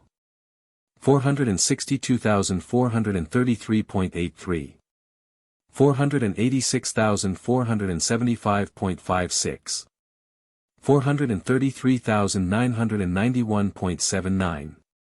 $433,458.58. $370,513.36. $598,917.69. $3,384,083.60. The following table, taken from this same annual report of the Collector of Customs of the Philippines for 1910, p. 22, shows the size, weight in kilograms, and value, of the annual Philippine hemp crop from 1899 to 1910, both inclusive. It gives in one set of columns the total exported to all countries, and in the other the part which comes to the United States. To all countries. To United States. Kilos. Value. Kilos. Value. 59,840,368. $6,185,293. $23,066,248. $2,436,169. $76,708,936. $11,393,883. $25,763,728. $3,446,141. $112,215,168. $14,453,110. $18,157,952. $2,402,867. $109,968,792. $15,841,316. $45,526,960. $7,261,459. $132,241,594. $21,701,575. $71,654. $416. $12,314,312. $131,817,872. $21,794,960. $61,886,592. $10,631,591. $130,621,024. $22,146,241. $73,351,136. $12,954,515. $112,165,384. $19,446,769. $62,045,088. $11,168,226. $114,701,320. $21,085,081. $58,388,504. $11,326,864. $115,829,080. $17,311,808. $48,813,720. $7,684. 000. $149,991,866. $15,883,577. $79,210,362. $8,534,288. $170,788,629. $17,404,922. $99,305,102. $10,399,397. If you have the time and inclination, you can easily figure out the annual rake-off of the American hemp importers from the above table. For instance, take the last year, 1910, 99,305,102 kilos at 75 cents per 100 kilos is $744,788.26, which is more than 4% of $17,404,922. The total value of the hemp crop of the archipelago for that year. Add this $744,788.26 to the $3,384,183. 60 shown by the above table of refundable duties collected from 1902 to 1909 inclusive, and you have over $4 million rebates accruing to American importers of Manila hemp from 1902 to 1910 inclusive. In his remarks on Section 13 of the Payne Law of 1909, above set forth, in the House of Representatives, May 13, 1909, Honorable Oscar W. Underwood said, in part, when you put a tax on your people for engaging in export trade, To that extent you lessen their ability to successfully meet their foreign competitor and reduce the territory in which they can successfully dispose of their surplus products abroad. Our forefathers in writing the Constitution of the United States, recognizing the false principle on which an export tax was based, put it in the fundamental law of our land that the United States government should not lay export taxes. If we enact this law, we write into the statute book for the Philippine Islands, legislation which is little short of barbarous, legislation that no government in the civilized world except Turkey, and Persia, and other second-class nations countenance today.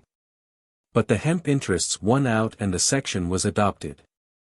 In an argument for the repeal of the export tax, delivered in the House of Representatives August 19, 1911, the Philippine delegate, Honorable Manuel L. Quezon, said, "There is one section in the Philippine tariff law, approved August 5, 1909, which is seriously injuring the proper commercial development of the islands." Of course the earnestness with which Mr. Quezon pleaded his cause may be imagined from the circumstance that, as he says, he is continually advised by letters from his people, and verily believes that if the export tax is not taken off soon the Philippine hemp industry will be entirely destroyed, and the hemp farmers will have to take to raising something else in lieu of hemp, because the present prices hardly permit them to live. In the course of his speech Mr. Quezon offered the following truly eloquent and absolutely unanswerable argument. Although it has been decided by the Supreme Court of the United States that the provisions of the Constitution are not in force in the Philippines, I have serious doubts as to whether said decision also meant that this government has the power to enact laws for the islands which are expressly prohibited by the Constitution in the United States. It is through the courtesy of Mr. Quezon that such light as I may have been able to throw on the subject has been obtained. He has shown me letters from the Philippine Chamber of Commerce at Manila and other commercial organizations prophesying ruin to the Manila hemp industry in the event the export tax should continue. One of these letters is addressed to the two Philippine commissioners in Congress, Mr. Legarda and Mr. Quezon. It informs them of the hopes of the Filipinos at Manila that they, Messrs. Legarda and Quezon, may be successful in their campaign to get the law repealed and that many of them, the Filipinos at Manila, feel hopeful of results in that regard. Speaking for their fellow countrymen at Manila, they say, the optimists are of the opinion that the matter being in such good hands as yours will be carried to a successful conclusion. Then they give the darker side of the picture thus. But the representatives at this capital of the famous syndicate, the International Harvester Company, are of the opinion that we will be able to accomplish nothing. And theirs is an opinion to which great weight should be attached, because the vast interests which that concern represents can set in motion powerful influences to keep the present law as it is, since it concerns their interest to do so. Mr. Quezon has also shown me a letter written to him, March 30, 1911, by his and my warm personal friend, Honorable James F. Smith, formerly Governor-General of the Philippines, now, 1912, Judge of the Court of Customs Appeals at Washington, D.C. In which letter General Smith says, concerning the operation of that part of the Export Tax Act of March 8, 1902, continued by the Payne Tariff Law of 1909, by which American manufacturers are relieved from the payment of the export tax on Manila hemp. In effect this really and truly amounts to the payment by the Philippine government and the Filipino people of a large subsidy to American manufacturers of hemp. More than that, this concession to the American manufacturer, by enabling him to undersell his British competitor, gives him an undue control of the situation and has put him in a position, to some extent, to control prices for the raw product. It seems to me that the American people had better look to their own liberties, when they remember that in the campaign for the Republican nomination in 1912, the Roosevelt headquarters gave out that pending the Roosevelt dictation of Mr. Taft's nomination in 1908, the International Harvester Company furnished a floor of its Chicago building to the Taft people, this interesting fact being part of the leakage from the Roosevelt-Taft quarrel caused by the Roosevelt charge that Mr. Taft was unfit for re-election because he meant well feebly, and when it is recalled, on the other hand, that in the Roosevelt campaign of 1912 for the presidential nomination for a third term, Mr. George W. Perkins, the very personification of undue corporation influence with the government, assumed the role of Warwick for an ex-president who, when president, had repudiated the advice of his counsel, Governor Harmon, that a railroad company be prosecuted for taking rebates because the vice president of the company was his personal friend. But let us return to the Philippine rebates, and their cornerstone, the export tax, Section 13 of the Payne-Aldrich Tariff. In the case of Fairbanks v. United States, 181 U.S. Supreme Court Reports, page 290, a case in which the court was asked to declare a certain act of Congress unconstitutional and void, because it imposed what was virtually an export tax. The opinion of the court cites the absolute inhibition against such a tax imposed by our federal Constitution, and says concerning the wise theory on which this fundamental tenet of our government rests. The requirement of the Constitution is that exports should be free from any governmental burden. The decision then goes on to elaborate on what it terms, that freedom from governmental burden in the matter of exports which it was the intention of our Constitution to protect and preserve. Finally, the court uses an expression which is certainly a stinging rebuke to any law-making power that permits the selfish greed of a little set of importers to get a law passed imposing for their special benefit a paralyzing export tax on the chief staple of a helpless colony. The power to tax is the power to destroy. But Mr. Quezon has no vote in Congress and his voice was not heard, at least not heeded. The summation of the whole matter is this: both the Philippine people and the American people are, and long have been, suffering from unjust taxation through laws for which special selfish financial interests in the United States, exercising grossly undue influence on governmental action, are responsible. Neither will ever get relief until the government of this nation is wrested from the control of the money hogs and restored to the people.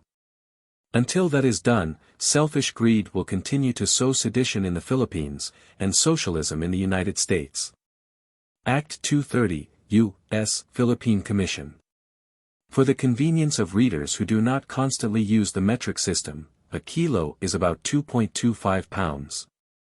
According to what part of archipelago grown? The Payne Law of 1909 continued the export tax, etc. Dried coconut meat, used to make soaps and oils.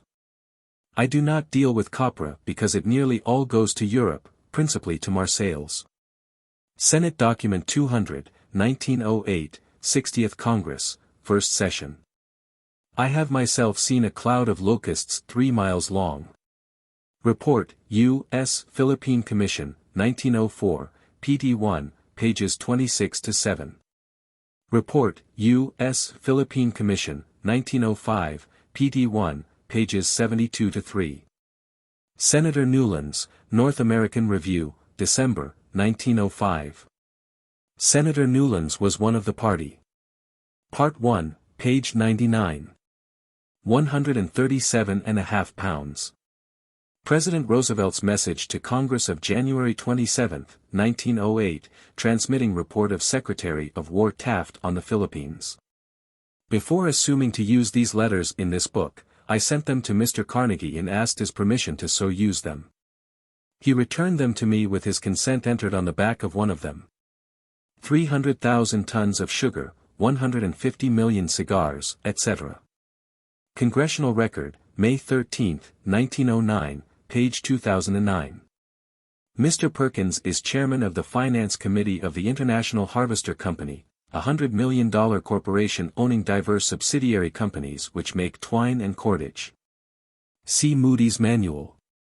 The Atchison, Topeka and Santa Fe. Paul Morton.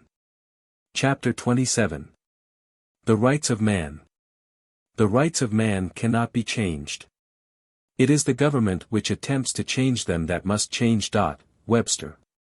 It was the homely common sense of Mr. Lincoln that first reminded us most vividly how like to the sins of an individual are those of a nation. To the Southern man who admires Mr. Lincoln as one of the great figures of all time, he seems like a great physician, who, with malice toward none and with charity for all, kept vigil for 4 years at the bedside of a sick nation through all the long agony of its efforts to throw off from its system the inherited curse of slavery. Of course, human slavery was a relic of barbarism. But in fixing the rights of man, the founders of the Republic actually overlooked the fact that a Negro was a human being.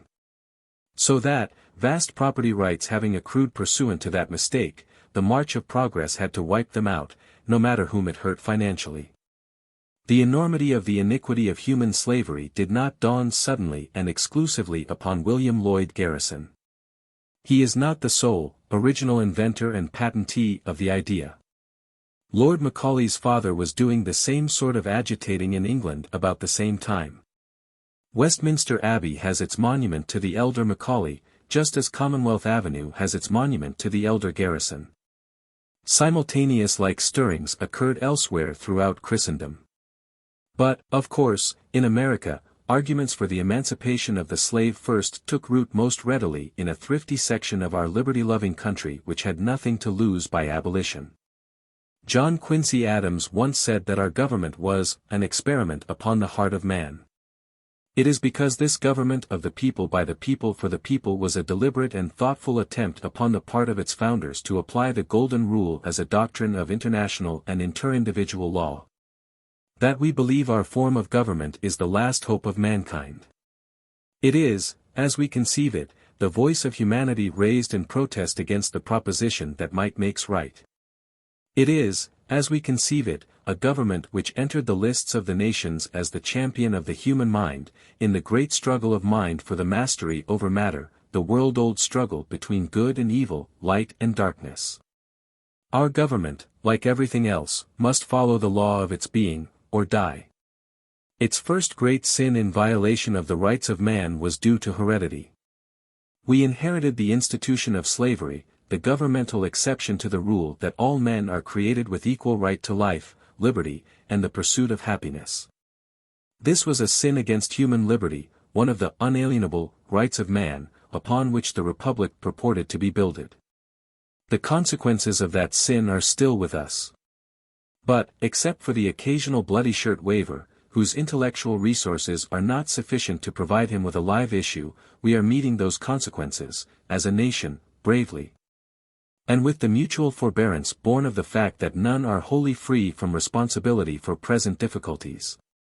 Our second great national sin was a yielding to the temptation of the environment which arose, unforeseen, after a splendid war waged for the rights of man against Spain in Cuba.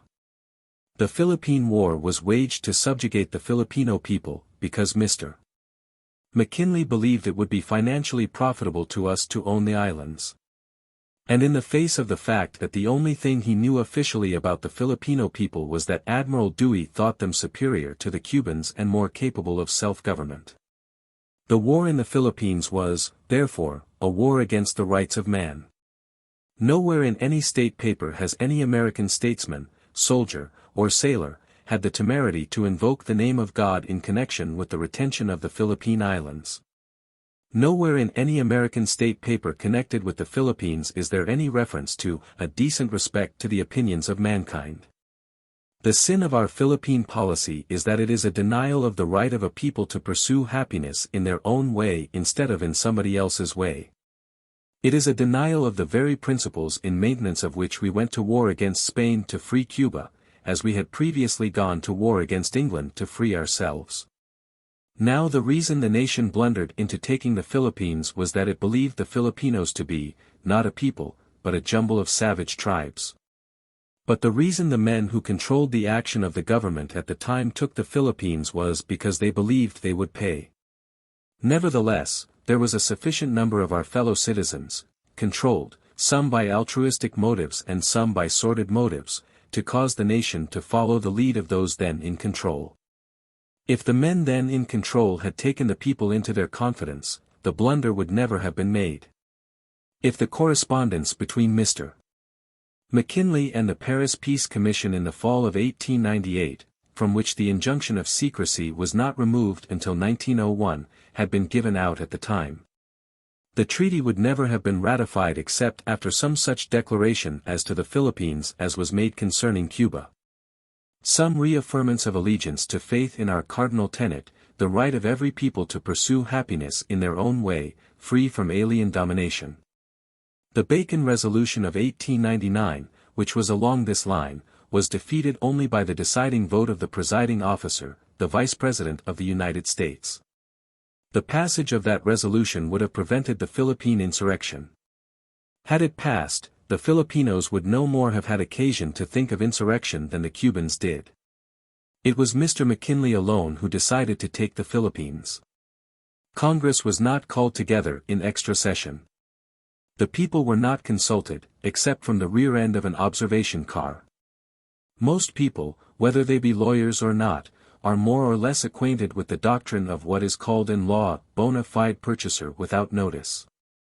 No man can claim to be a bona fide purchaser without notice, when he knows enough about the subject matter of his purchase to put him on reasonable notice of the existence of facts which, had he taken the trouble to verify them, would have caused him to halt and not purchase.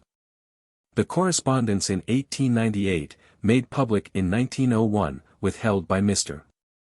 McKinley until after his second election in 1900, is sufficient to have made any honest man ask himself some such question as this: after all, is it not quite possible that those people can run a decent government of their own? Admiral Dewey says they are superior to the Cubans. But Mr. McKinley did not pursue this inquiry, as it was his duty to do. He took the islands because he believed they would pay, knowing nothing in particular about the Filipinos, except what he had learned from Admiral Dewey's brief comment. Yet hoping in spite of it that they would turn out sufficiently unfit for self-government for the event to vindicate the purchase. To demonstrate that the Filipinos were wholly unfit for the treatment accorded the Cubans was the only possible justification of the initial departure from the traditions of the Republic and from the principles which were its cornerstone. And he made the departure because the business interests of the country then believed, erroneously they all now admit, that it would pay. He decided to treat eternal principles as worn-out formulae. Senator Hoar once declined an invitation extended by his own city of Worcester, to deliver a eulogy on Mr. McKinley, because of his Philippine policy. True, he tempers the asperity of this action thus: it was not because I was behind any other man in admiration or personal affection for that lofty and beautiful character. But if a great Catholic prelate were to die, his eulogy should not be pronounced by a Protestant. But all Senator Hoar's speeches against the McKinley Philippine policy were as emphatic as Luther's 95 Theses. He was in possession at the time, along with the rest of the Senate, of the correspondence with the Paris Peace Commission made public after the presidential election of 1900. Ever since Mr. McKinley took the Philippines, it has been the awkward but inexorable duty of the defenders of that good man's fame to deprecate Filipino capacity for self-government. President Taft's chief life work since this century began has been to take care of his martyred predecessor's fame, by proving that Mr.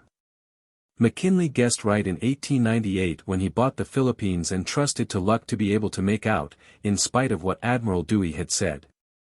A case sufficiently derogatory to Filipino intelligence to justify the purchase and subjugation of the islands at the very time we were freeing Cuba. Obviously, then, the more utterly unfit for self-government in the present or the near future Mr. Taft can make the Filipinos out, the nearer he gets to vindicating the memory of Mr. McKinley, that is, with men of his own, Mr. Taft's high character. He insists on treating as children a people who got up a well-armed army of 30-odd thousand men in 3 or 4 months and held at bay, for 2 years and a half, some 125,000 husky American soldiers. Over 5 times as many as it took to drive Spain from the Western Hemisphere. Physical force is the basis of all government among men.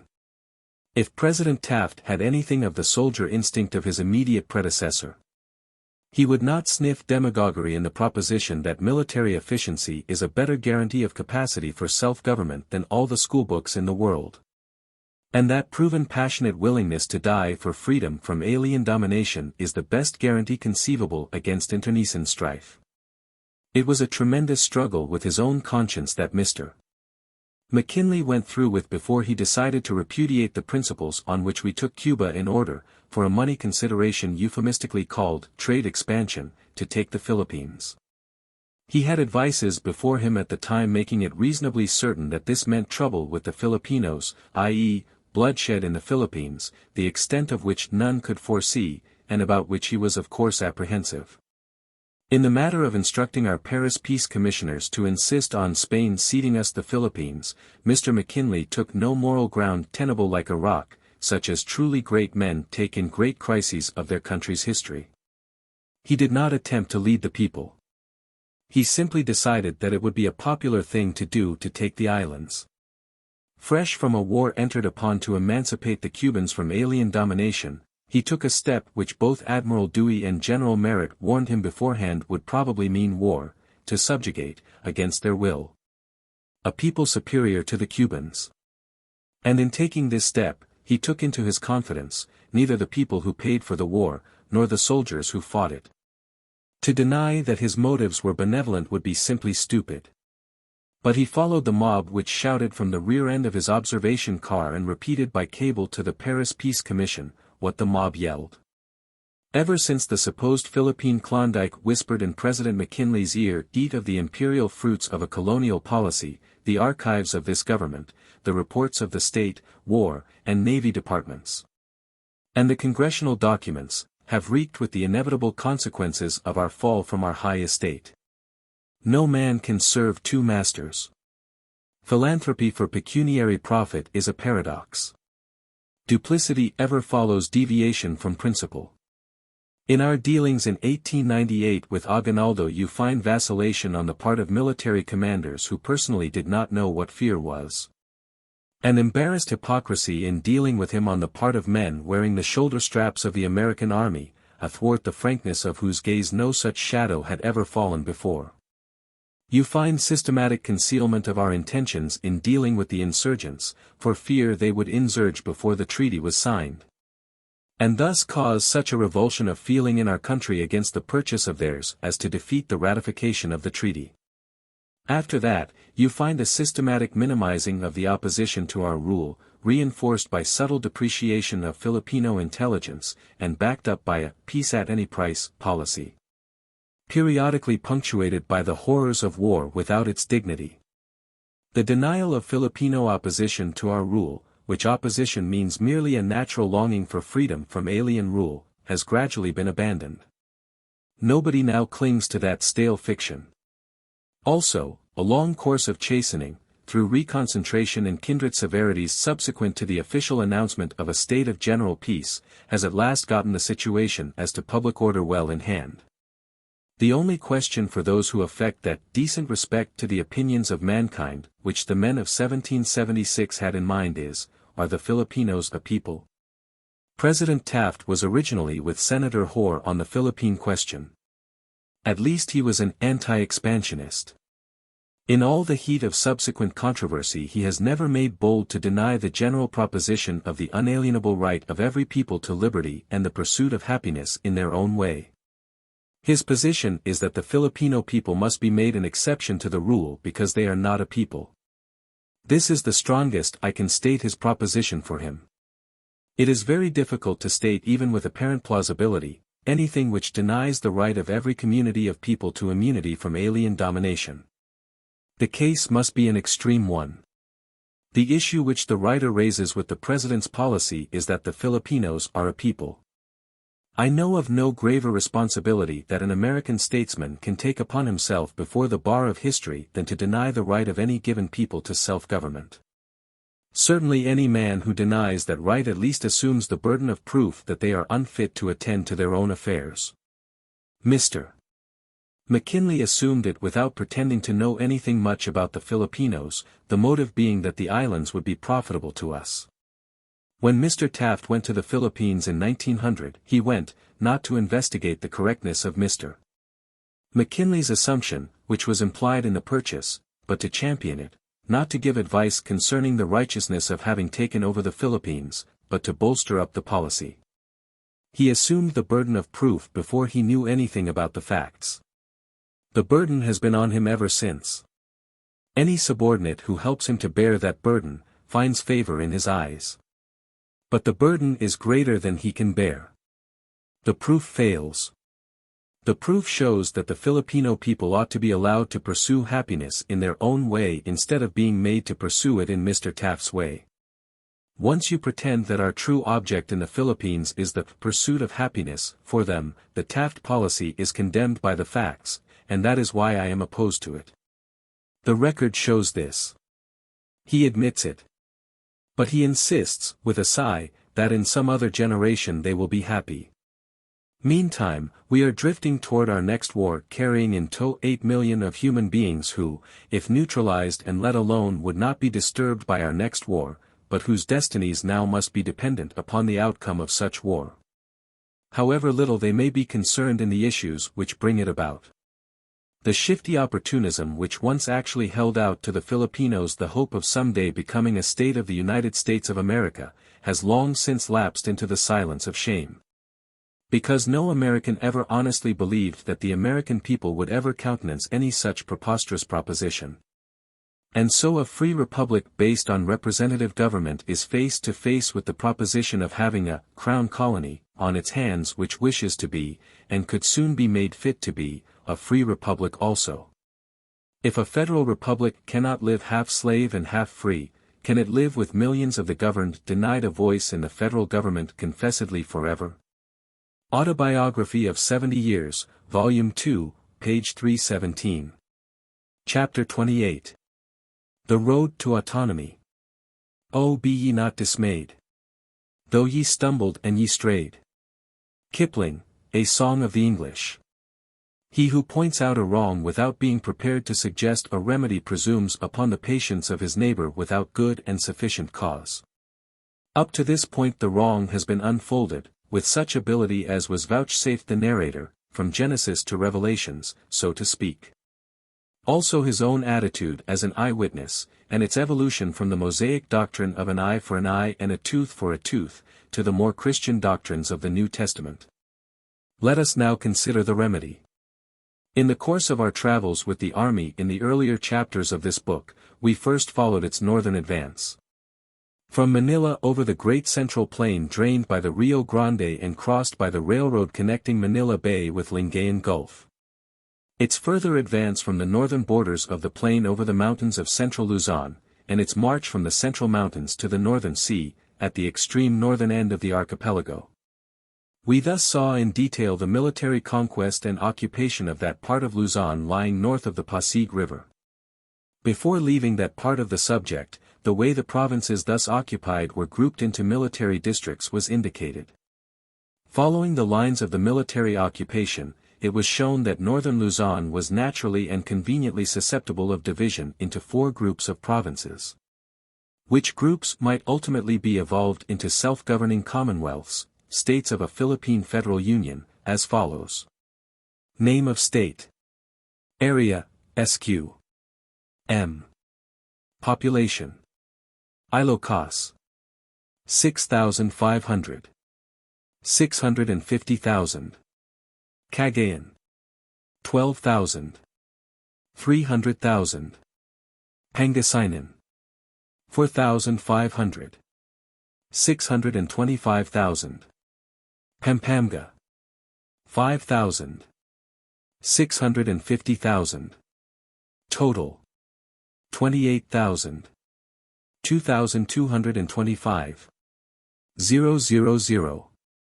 It will be remembered that after our narrative had followed the occupation of northern Luzon by the American forces to practical completion, we turned to that part of Luzon lying south of Manila, and followed the military occupation as it was gradually extended from the Pasig River to the extreme point of southern Luzon.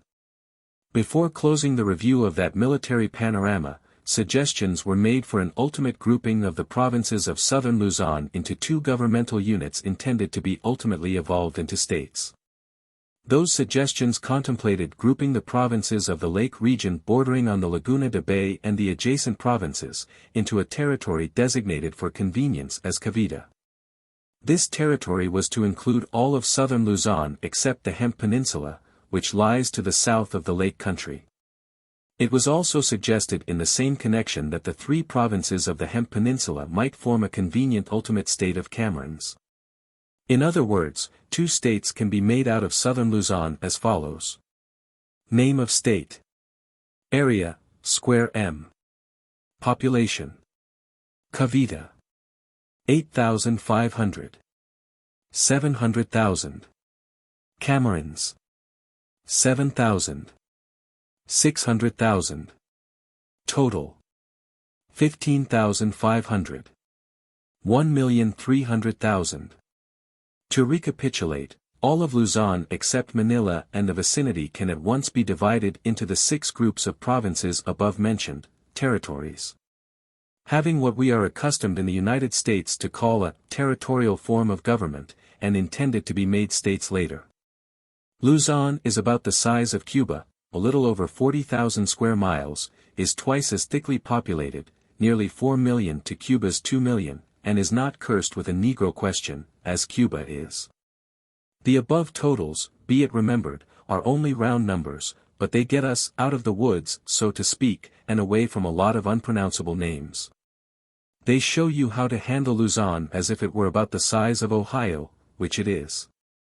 And, as has already been made clear in the earlier part of this volume, Luzon is the Philippines, in a very suggestive sense of the phrase, since it contains half the land area of the archipelago, outside of the Mohammedan island of Mindanao. And half the total population of the whole archipelago, besides being 8 or 10 times as large as any other island of the group except Mindanao. And it also contains the city which is the capital and chief port of the archipelago, and has been the seat of government for over 300 years, Manila. And Manila is 8 or 10 times as large as any other town in the archipelago. After the occupation of Luzon, General Otis's extension of our occupation to the Visayan Islands was reviewed, and in that connection it was pointed out that each of the 6 largest of those islands, to wit, Panay, Negros, Cebu, Leyte, Samar, Bohol, might be ultimately evolved into 6 states. The smaller islands lying between Luzon and Mindanao could easily be disposed of governmentally by being attached to the jurisdiction of one of the said 6 islands. There is today no reason why a dozen Americans could not be at once appointed governors of the 12 prospective autonomous commonwealths above indicated.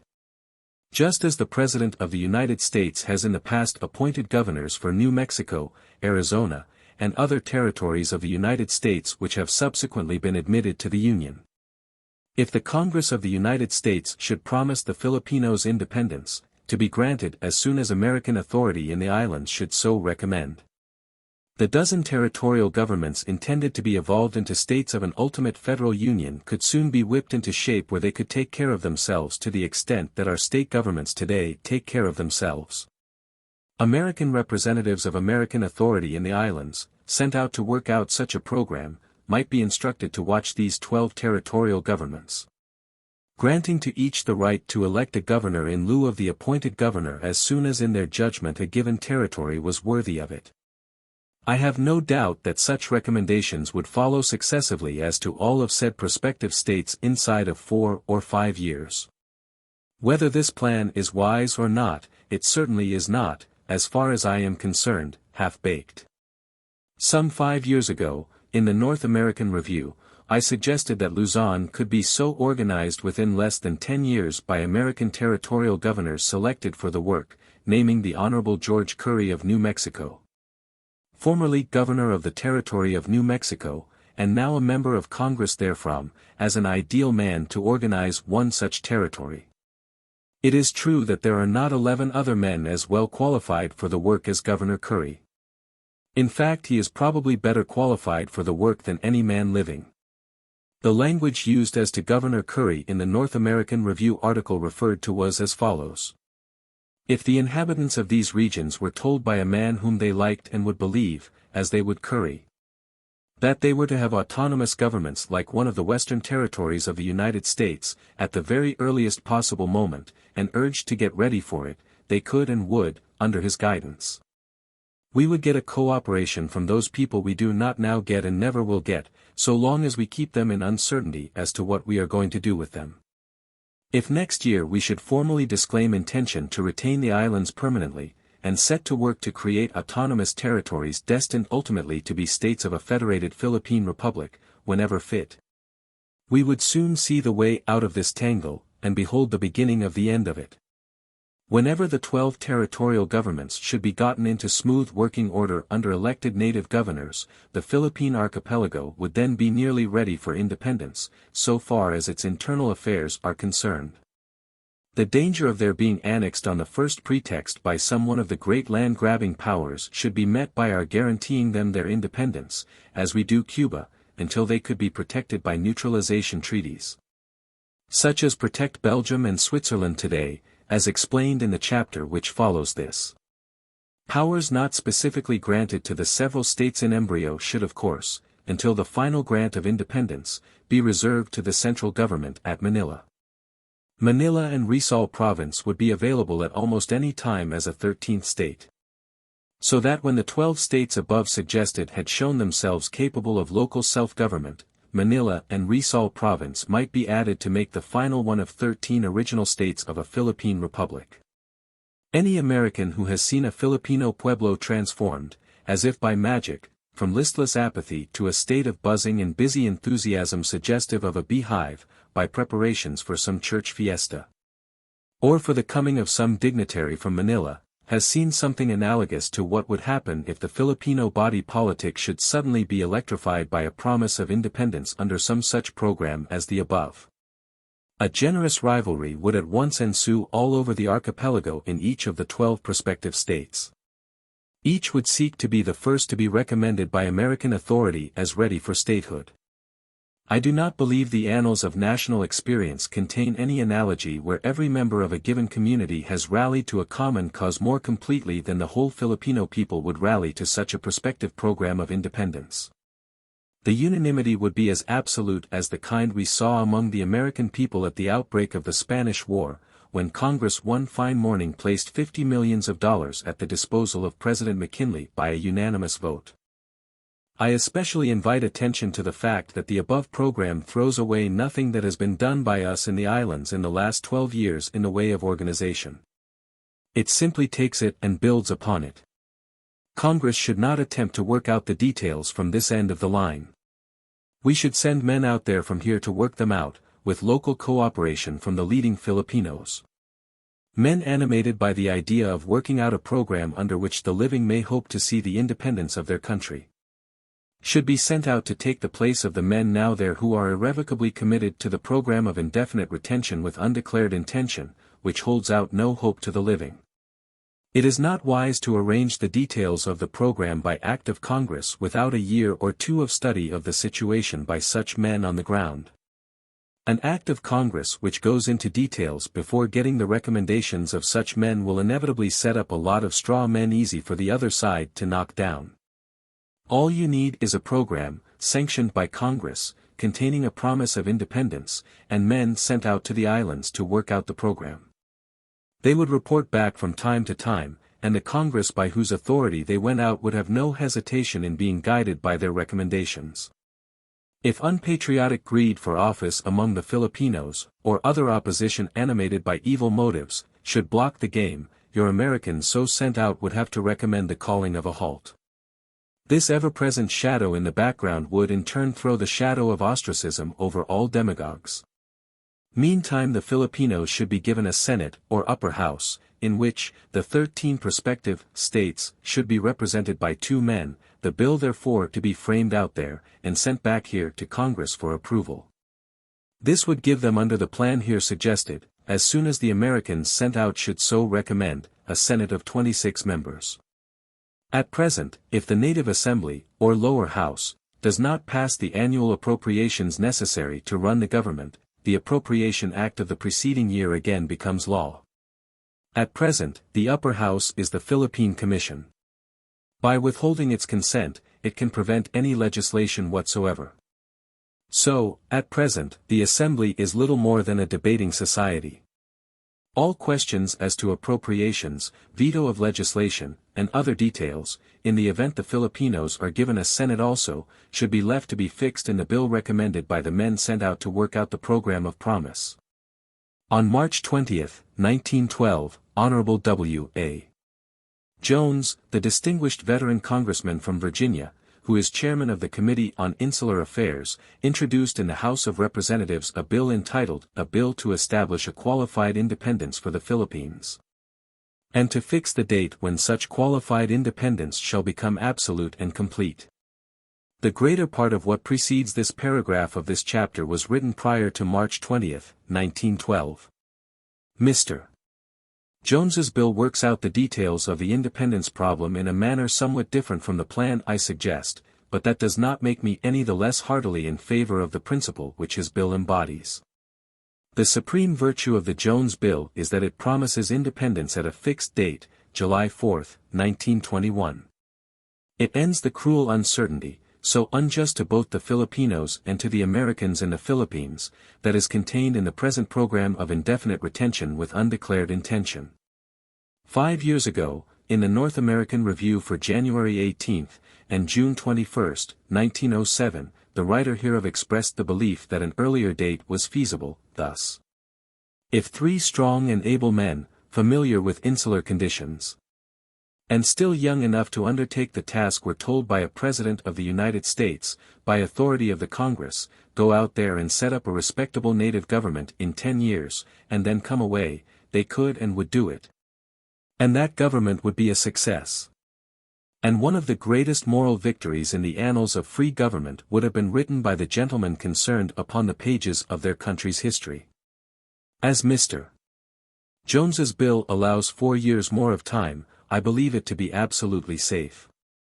Governor Curry, the congressman from New Mexico hereinabove mentioned, who spent 8 years in the Philippines, agrees with the fundamental principle of the Jones bill, that as to making a definite promise of independence within a few years, and does not consider 1921 too early. Under the present law, the Philippine Assembly has some 80 members, each supposed to represent 90,000 people, more or less. This tallies, roughly, with the census total of population, which is 7,600,000. Under the existing law in the Philippines, the qualifications for voting are really of 2 kinds, though nominally of 3 kinds. There is a property qualification, and there is an educational qualification. In any case, in order to vote, the individual must be 21 years old, and must have lived for 6 months in the place where he offers to vote. The property qualification requires that the would-be voter own at least $250 worth of property, or pay a tax to the amount of $15. The explanation of how a man may not own $250 worth of property and yet pay $15 taxes is that under the old Spanish system, which we partially adopted, a man might pay such cédula or poll tax as he preferred, according to a graduated scale. Certain civic rights being accorded to those voluntarily paying the higher poll tax which were denied to those paying less. The educational qualification requires the would-be voter to speak, read, and write either English or Spanish, or else to have held certain enumerated small municipal offices under the Spaniards, before the American occupation. Mr. Jones's bill proposes to add the speaking, reading, and writing of the native dialect of a given locality to the educational qualification. This would double, or perhaps triple, the electorate, and would, in my judgment, be wise. Thousands upon thousands of natives who only speak a little Spanish can both speak, read, and write their native Tagalog, Ilocano, or Visayan, as the case may be. The total of those qualified to vote for members of the Assembly in 1907 was only about 100,000. At a later election, that number was doubled. If there are 7,500,000 people in the archipelago, 1/5 of these should represent the adult male population, say 1,500,000. Under Mr. Jones's bill, the electorate would probably increase to 500,000 long before the date he proposes for independence, July 4, 1921. But all such details as qualification for voting might, it seems to me, be left to people on the ground, their recommendations controlling. Under a promise of independence by 1921, a very fair electorate of at least 1/3, possibly 1/2, of the adult male population, could be built up. As the majority report on the Jones bill, dated April 26, 1912, says, for nearly 10 years the average public school enrollment has not been less than 500,000. I believe that the Moros should be left as they are for the present.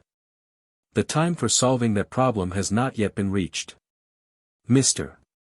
Jones himself evidently bases his idea of allowing the Moro country representation in the Philippine Congress, or legislature provided by his bill, on the probability that enough Christian people will vote, down there, to make up an electorate that would not be impossible, i.e., absurd.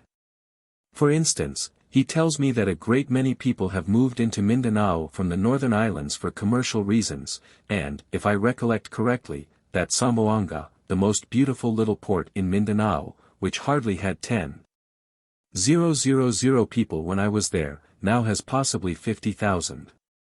But the Moro question need not stand in the way of setting up an independent government in the Philippines in 1921, as proposed by his bill. You have material for 13 original states, representing a population of nearly 7 million Christian people, in Luzon and the 6 main Visayan islands. Why delay the creation of this republic on account of 250,000 semi-civilized, crudely Mohammedan Moros in Mindanao, a separate island lying off to the south of the proposed republic? A happy solution of the matter would be to send Mr. Jones out there as Governor General and let him work out the problem on the ground. He has had a long and distinguished career in the public service, 22 years in Congress. His public record and speeches on the Philippine question from the beginning would make him to the Filipinos the very incarnation of a bona fide intention on our part to give them their independence at the earliest practical moment, that is, at some time which the living might hope to see. When Governor Taft and Mr. Root drew the Philippine Government Act of 1902, the former had already been president of the Philippine Commission for 2 years, had been all over the archipelago, and knew it well. Suppose the Taft policy should be substituted by the more progressive Jones policy. Mr. Jones, or whoever is to change the policy, ought to have as much acquaintance with the subject, acquired on the ground, as Mr. Taft had when he formulated his policy of indefinite retention with undeclared intention. The nucleus of the Taft policy was stated by Governor Taft to the Senate Committee in 1902, as follows. My own judgment is that the best policy, if a policy is to be declared at all, is to declare the intention of the United States to hold the islands indefinitely, until the people shall show themselves fit for self-government, under a gradually increasing popular government, when their relation to the United States, either of statehood, or of quasi-independence, like the colony of Australia or Canada, can be declared after mutual conference. The policy which Mr. Jones has favored for the last 12 years is almost as well known to the Filipinos as are the views of Mr. Taft himself. In conclusion, the writer desires to say, with a special emphasis, that the suggestions outlining the plan which forms the bulk of this chapter are presented in a spirit of entire deference to the views of any one else who may have considered this great subject carefully, especially to the views of Mr. Jones, whose bill is so entirely right in principle. The one supreme need of the situation is a definite legislative declaration which shall make clear to all concerned, to the Filipino demagogue and the American grafter, as well as to the great body of the good people of both races out there, that the governing of a remote and alien people is to have no permanent place in the purposes of our national life. And that we do bona fide intend to give the Filipinos their independence at a date in the future which will interest the living, by extending to the living the hope to see the independence of their country. And the Jones Bill does that. p. 252, ante. p. 255. p. 258. pp. 258-9. The name is immaterial, but the grouping is convenient and practicable, though not the only grouping practicable. See page 267, ante. For June 21, 1907.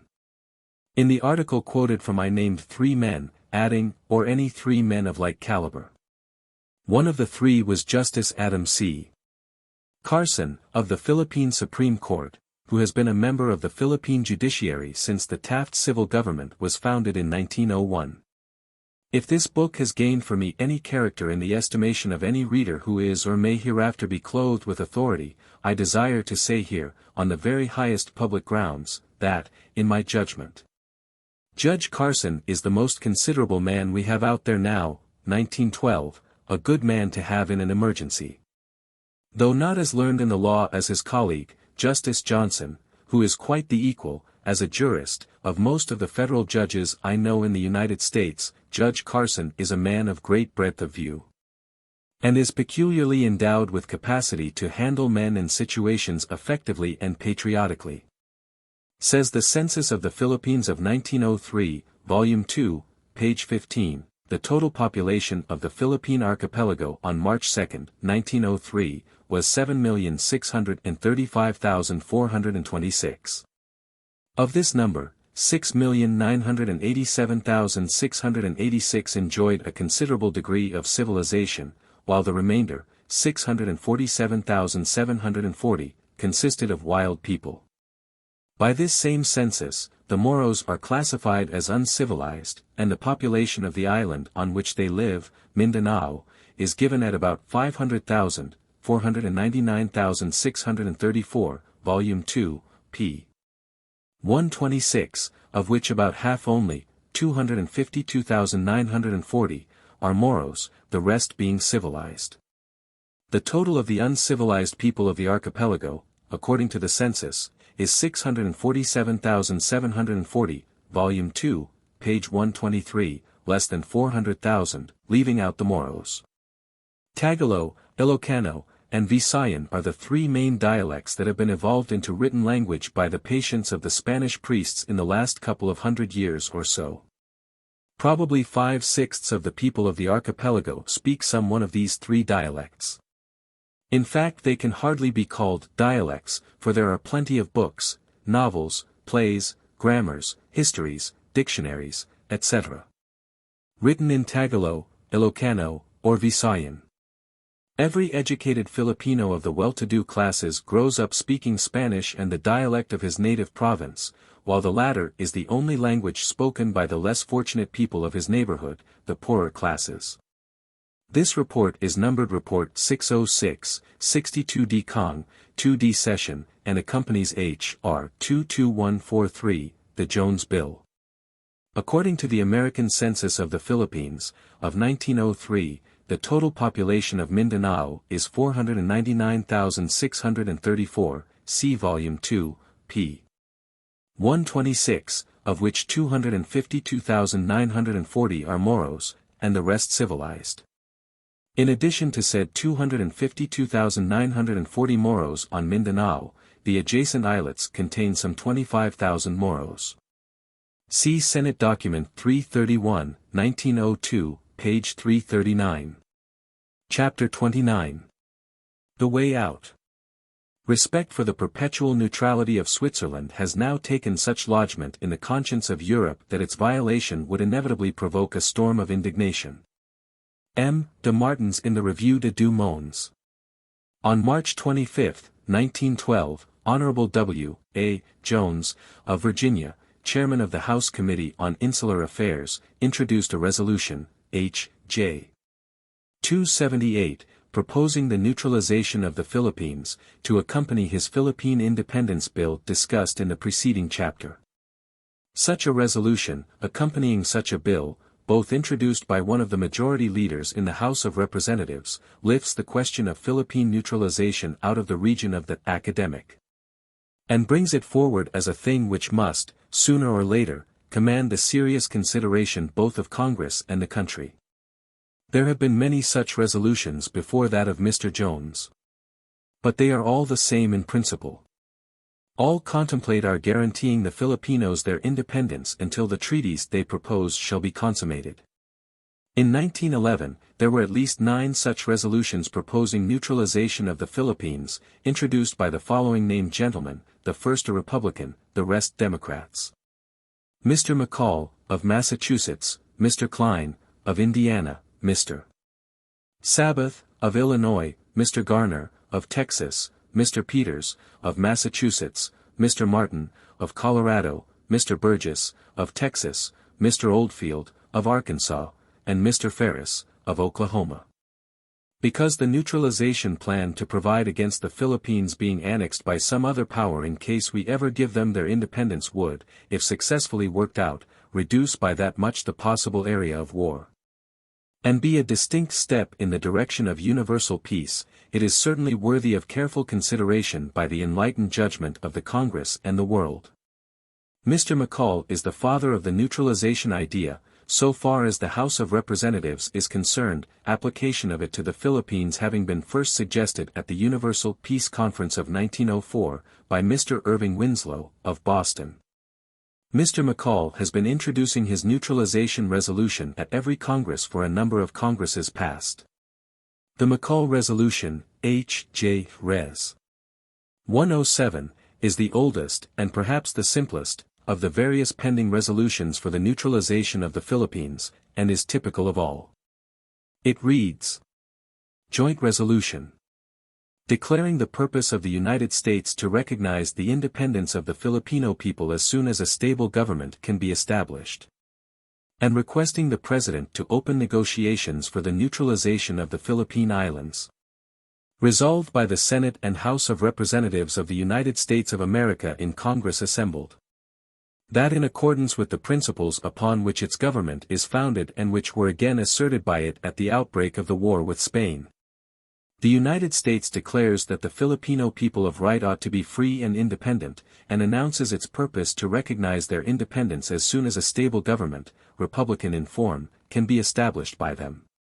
And thereupon to transfer to such government all its rights in the Philippine Islands upon terms which shall be reasonable and just, and to leave the sovereignty and control of their country to the Filipino people. Resolved, that the President of the United States be, and he hereby is, requested to open negotiations with such foreign powers as in his opinion should be parties to the compact for the neutralization of the Philippine Islands by international agreement.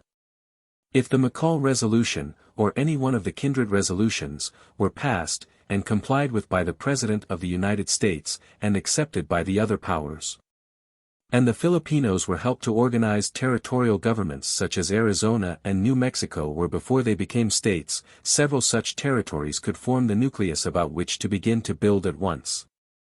As indicated in the chapter on The Road to Autonomy. A number of such territories could be made at once as completely autonomous as the governments of the territories of Arizona and New Mexico were before their admission to our Union. With those examples to emulate, together with the tingling of the general blood that would follow a promise of independence and a national life of their own, similar territorial governments could be successively organized. As indicated in the preceding chapter, throughout the archipelago. These could, in less than 10 years, be fitted for admission to a federal union of autonomous territories, with the string of our sovereignty still tied to it, and an American Governor-General still over the whole, as now. And when the last island knocked for admission and was admitted, the string could be cut, and the federal union of territories admitted, through our good offices, to the sisterhood of nations, as an independent Philippine Republic.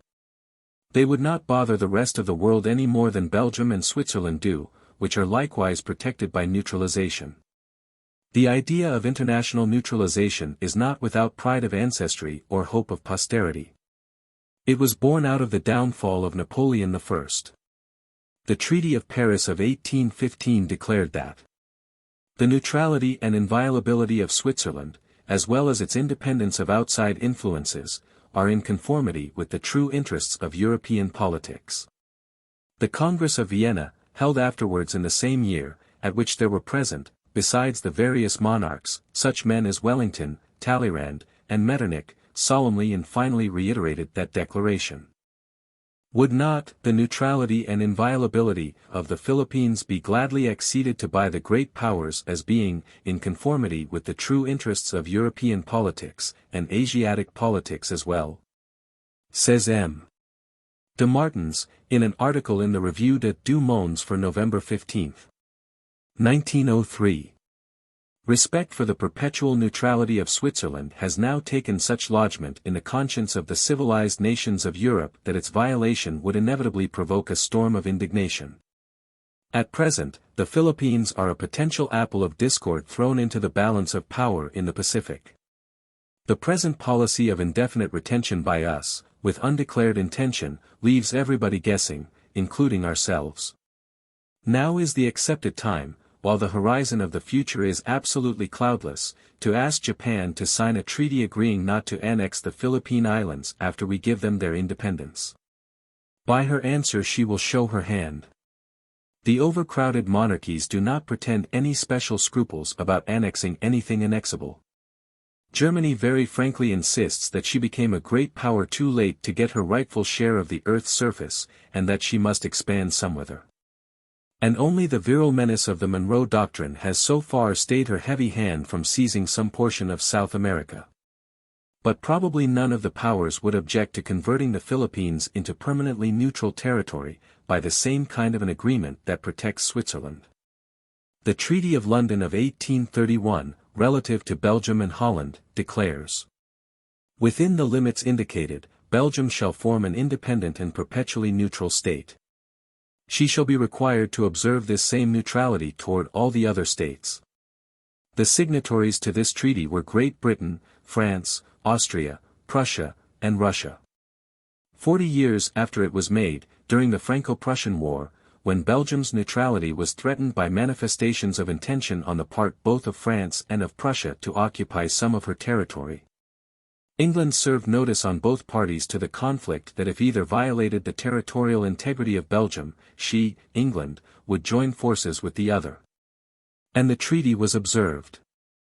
The specific way in which observance of it was compassed was this: Great Britain made representations to both France and Germany which resulted in two identical conventions, signed in August, 1870, at Paris and Berlin, whereby any act of aggression by either against Belgium was to be followed by England's joining forces with the other against the aggressor. So long as human nature does not change very materially, the green-eyed monster will remain a powerful factor in human affairs. The mutual jealousy of the powers will always be the saving grace, in troubled times, of neutralization treaties signed in time of profound peace. If balance of power considerations in Europe have protected the Turkish Empire from annexation or dismemberment all these years, without a neutralization treaty, why will not the mutual jealousy of the powers ensure the signing and faithful observance of a treaty tending to preserve the balance of power in the Pacific? Who would object? The Panama Canal is to be opened in 1913. We want South America to be a real friend to the Monroe Doctrine, which she certainly is not enthusiastic about now, and will never be while we remain wedded to the McKinley Doctrine of benevolent assimilation of unconsenting people anxious to develop, under God, along their own lines. In 1906, while Secretary of State of the United States, Mr. Root made a tour of South America.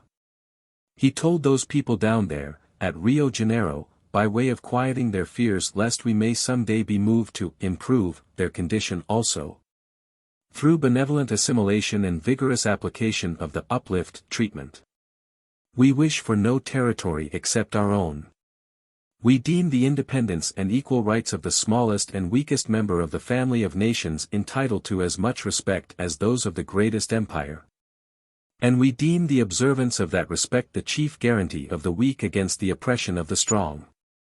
That Rio Janeiro speech of Mr. Root's is as noble a masterpiece of real eloquence, its setting and all considered, as any utterance of any statesman of modern times. Among other things, he said, "No student of our times can fail to see that not America alone but the whole civilized world is swinging away from its old governmental moorings and entrusting the fate of its civilization to the capacity of the popular mass to govern.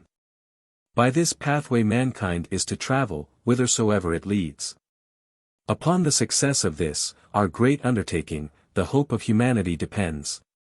As Secretary of War, civilizing with a crag, Mr. Root reminds one of Cortés and Pizarro.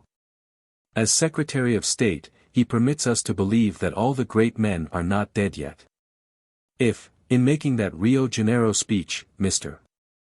Root laid to his soul the flattering unction that the minds of his hearers did not revert dubiously to his previous grim missionary work in the Philippines, where the percentage of literacy is superior to that of more than one Latin American republic, he is very much mistaken. If he is laboring under any such delusion, let him read a book written since then by a distinguished South American publicist, called El Porvenir de la Americana Latina, The Future of Latin America. If he does not read Spanish, he can divine the contents of the book from the cartoon which adorns the title page. The cartoon represents the American eagle, flag in claw, standing on the map of North America, looking toward South America as if ready for flight, its beak bent over Panama. The shadow of its wings already darkening the northern portions of the sister continent to the south of us. To get the trade of South America, in the mighty struggle for commercial supremacy which is to follow the opening of the Panama Canal, we must win the confidence of South America.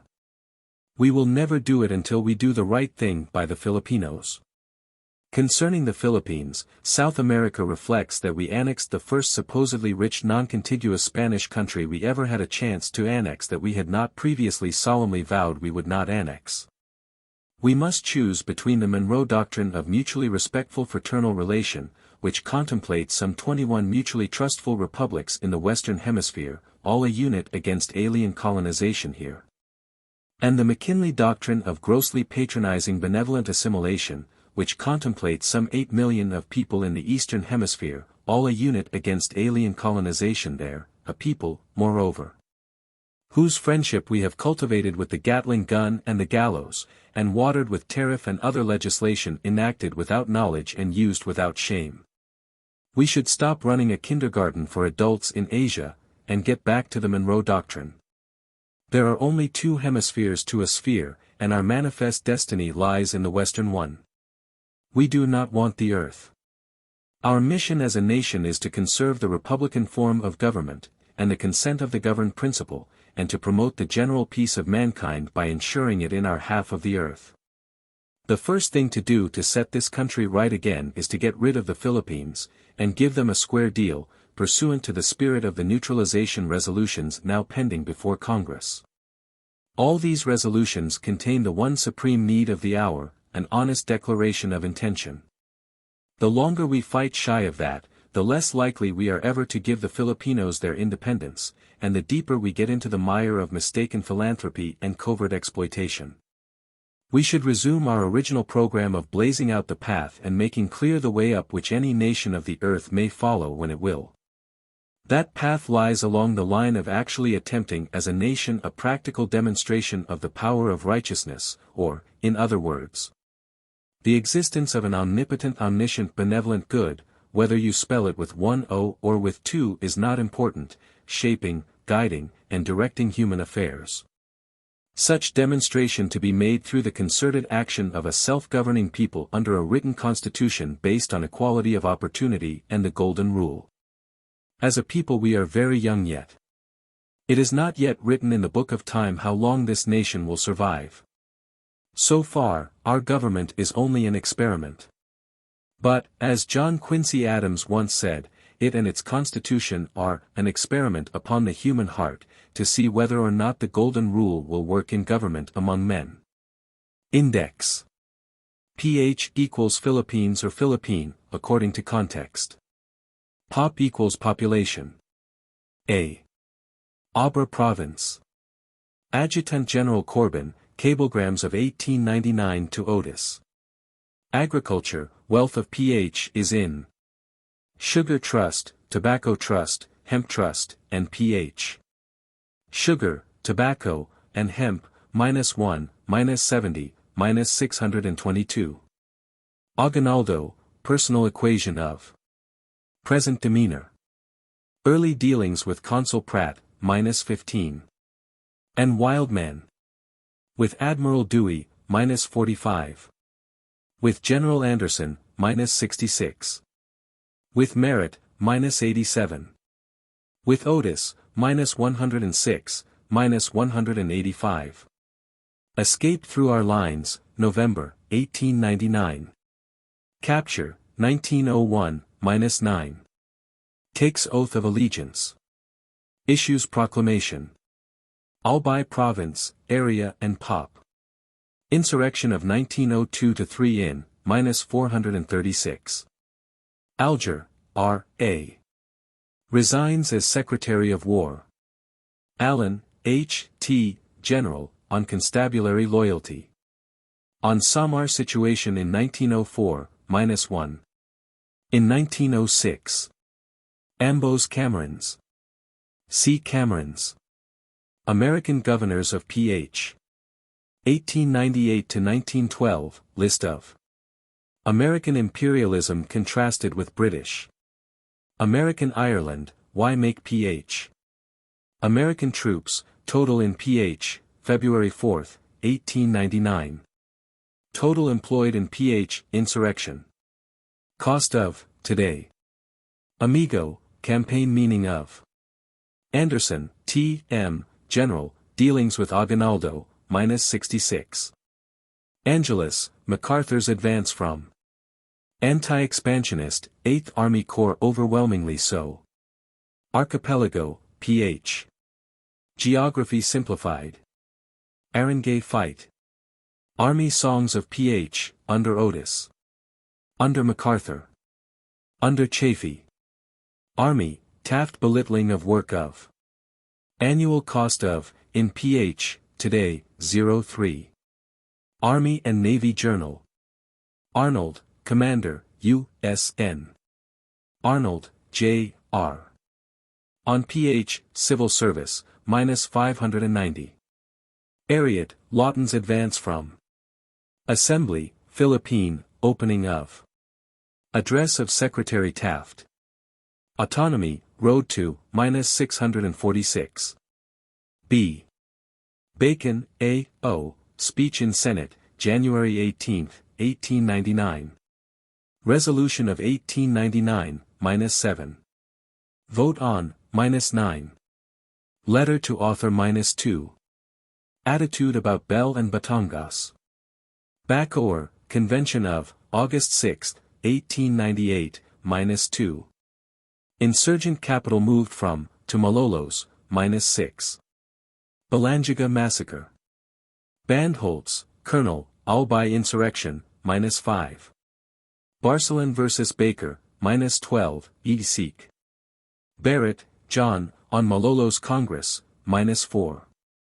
Berry, T. H., General, Letter to Secretary Root.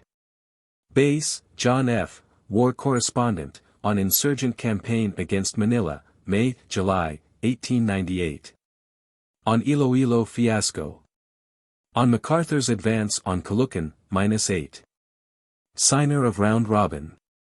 Bataan Province, Area and Pop. Batangas Province, Area and Pop. Insurrection of, 1901-02 in, XXIX. Losses by the war, -8. Bachelor, J. B., Captain, overruns Cagayan Valley, -4. Bates, J. C. General, 1st Division, 8th Corps, succeeding Lawton.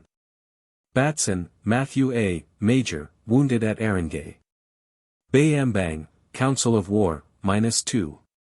Belgium, neutralization of. Bell, J. F., General, estimate of Aguinaldo. Report, August, 1898. In advance on Caloocan. Colonel Th. Volume INF. In Batangas, XXIX. Benevolent Assimilation Proclamation, -151. A Pandora Box. Otis's doctoring of. Aguinaldo's Counterproclamation. Filipinos in 1898 like Canadians in 1911, -5. Benguet Province, Area and Pop. Bayaknabato, Treaty of. Binang Fight. Bishop. William H., Major, charges against considered, -202. Bitterness, of war, -205. Black hole of, Albay. Blame of those ye better, policy. Bliss, C. N., SECY of Interior, sends geologist to Ph. Blount, J. H., with Macabebe scouts. Army to bench. Cachero incident. Justice of Peace incident. Ola incident. Resignation as judge. Blunder of taking Ph., admitted by Taft. Bohol, Area, Pop etc. Disturbances of 1901-2, XXIX. Proposed state of. Boss, am I the. Boutel, Lieutenant, killed in action. Bowers, Lieutenant, Testimony on Samar Massacres. Wounded. Bray, Mr., of Singapore. Brent, C. H., Bishop, etc. Bryan, W. J., Position on Treaty of Paris. On Filipino Capacity for Self-Government, -7. Bulacan Province, Area and Pop. Burgess Neutralization Resolution. Burke, on Conciliation with America, revised. But, A. W., Major. C. Cajacoy, Juliano, Samar Brigand, -7. Cagayan, Province, Area and Pop. Proposed State of Kailais, Juan, General, Assassination Orders. Surrender. Calderon, Lieutenant, List of Samar Massacres of 1904, -7. California Regiment earns laurels, February 4–5, 1899. Caloocan, Advance on. Capture. Calumpit, Capture of, by MacArthur. Funston's River Crossing Incident. Camerons, Province of, Area and Pop. Proposed State of, -6. Campaign Songs of Ph. Under Otis. Under MacArthur. Under Chaffee. Capacity for Self-Government, of Filipinos. General Chas King on. Dewey on. Base, J. F. on. Barrett, John, on. Dr. Heiser, on. Author's Views. Wilcox and Sargents. General Merits. Mr. Bryan's. Capital Punishment, Author's Views on, -24. Capture of Aguinaldo, -9. Carabo Society. Carabao's, Destruction of Percent.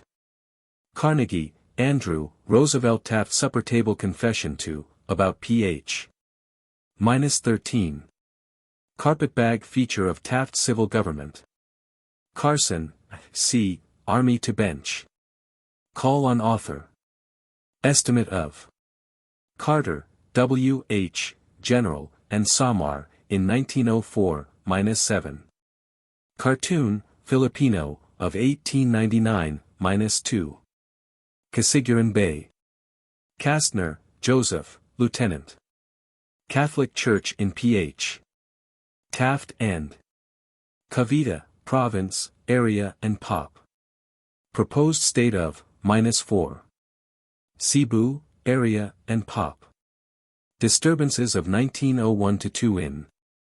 Proposed State of Censorship of Press, Otis's. Round Robin. Chaffee A. R. General, reprimanded by Roosevelt. Differences with Taft. Chappelle, Archbishop, Opinion of Otis. On the $20 million, -4. Chase, Captain.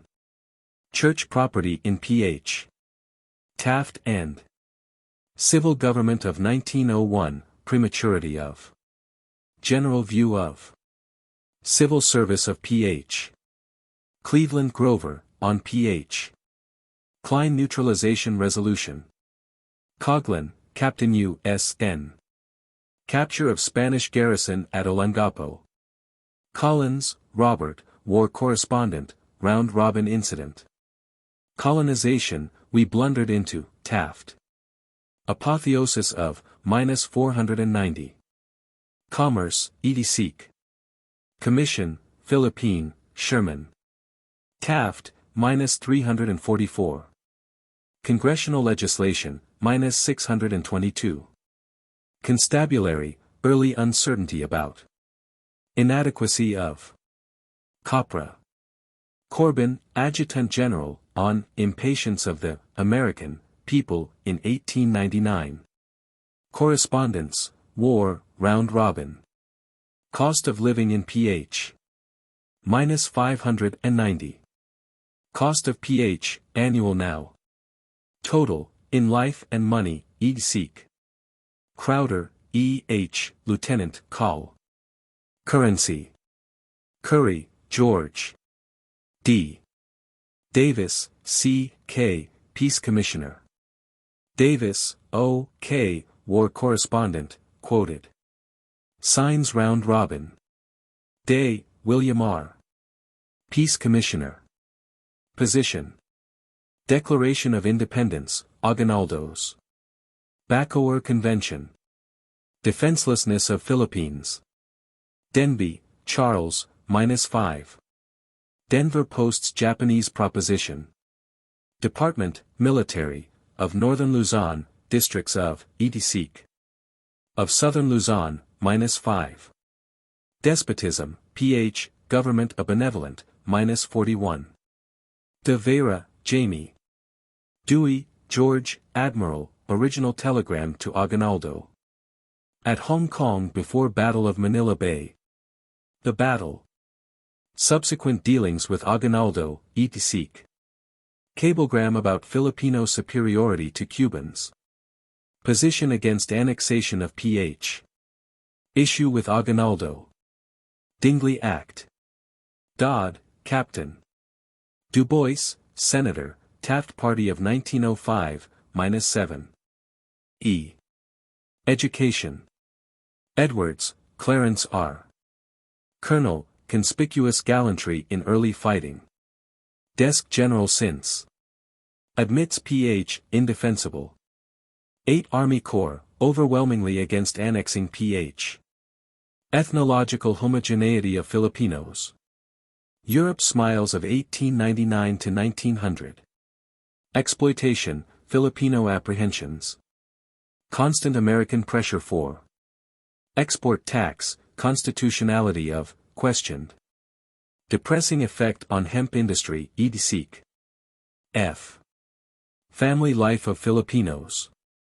February 4, 1899, Battle of Fido, Governor of Samar, 1904, during the massacres, -2. Ferguson, A. W., on Winthrop appointment. On Ph. Civil service, -3. Death.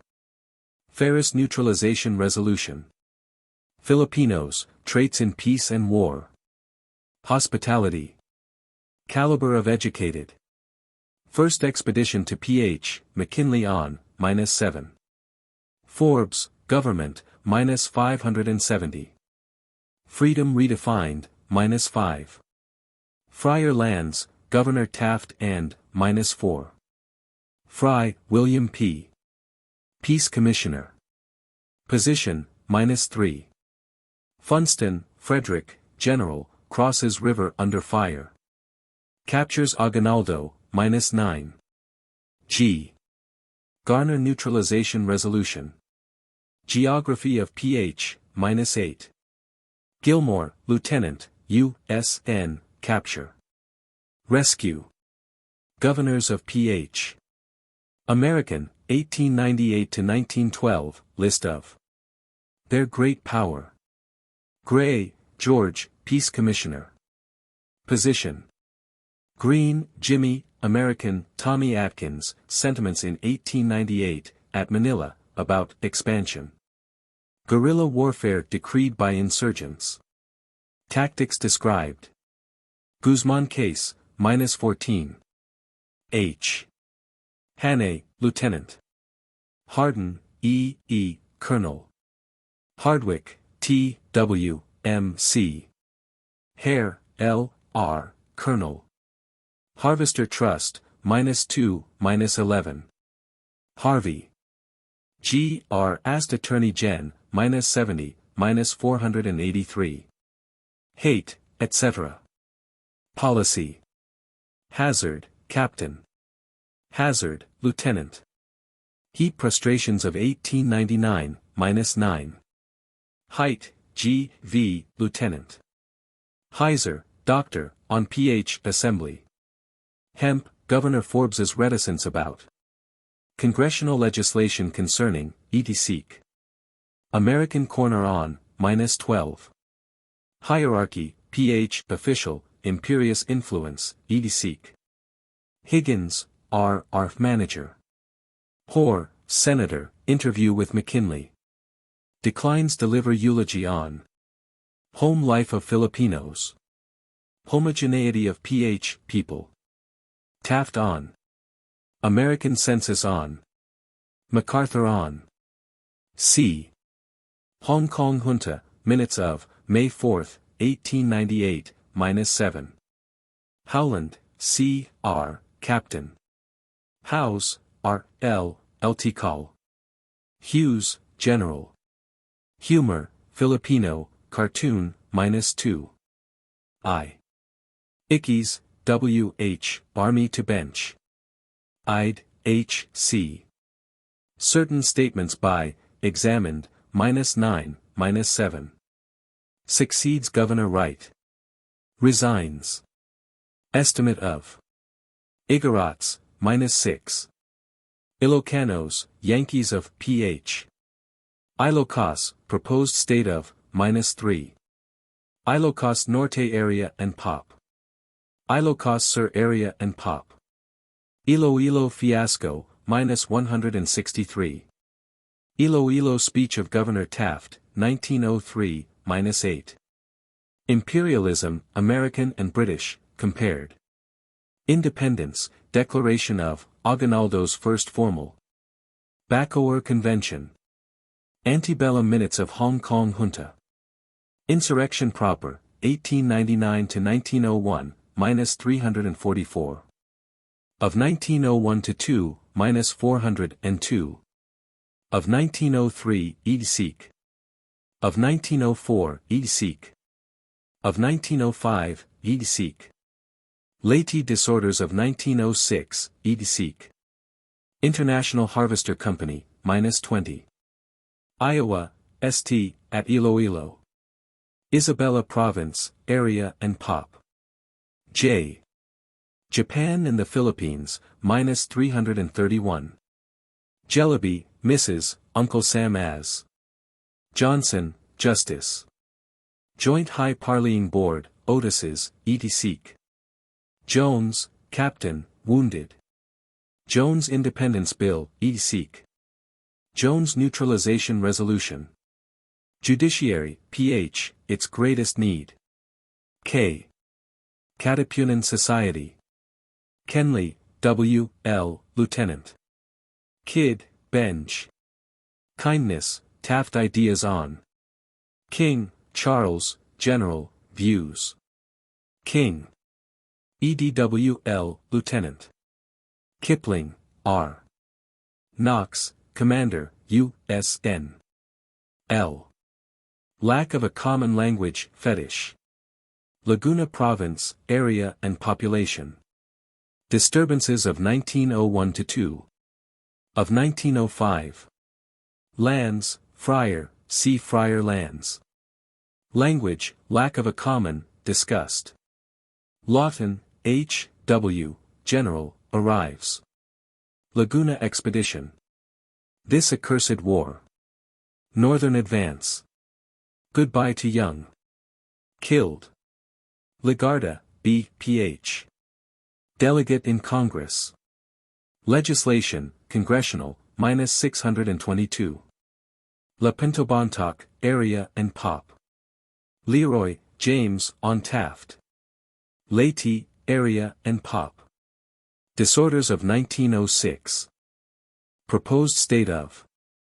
Lingayen Gulf Expedition, -6. Locusts. Lodge, H. C., on Treaty of Paris. Aguinaldo jest. Trade expansion, speech. On Spanish War. On chronic disorder in Cuba. Logan, Major, killed. London Times, May 5, 1898. Long, Secretary, cautions Dewey. Lopez, Presidente, etc. Lowry, E. G. Luna, Captain, drowned. Luzon, preponderating importance. Central Plain. Wild tribes. Size. M. MacArthur and the War, E. Seek.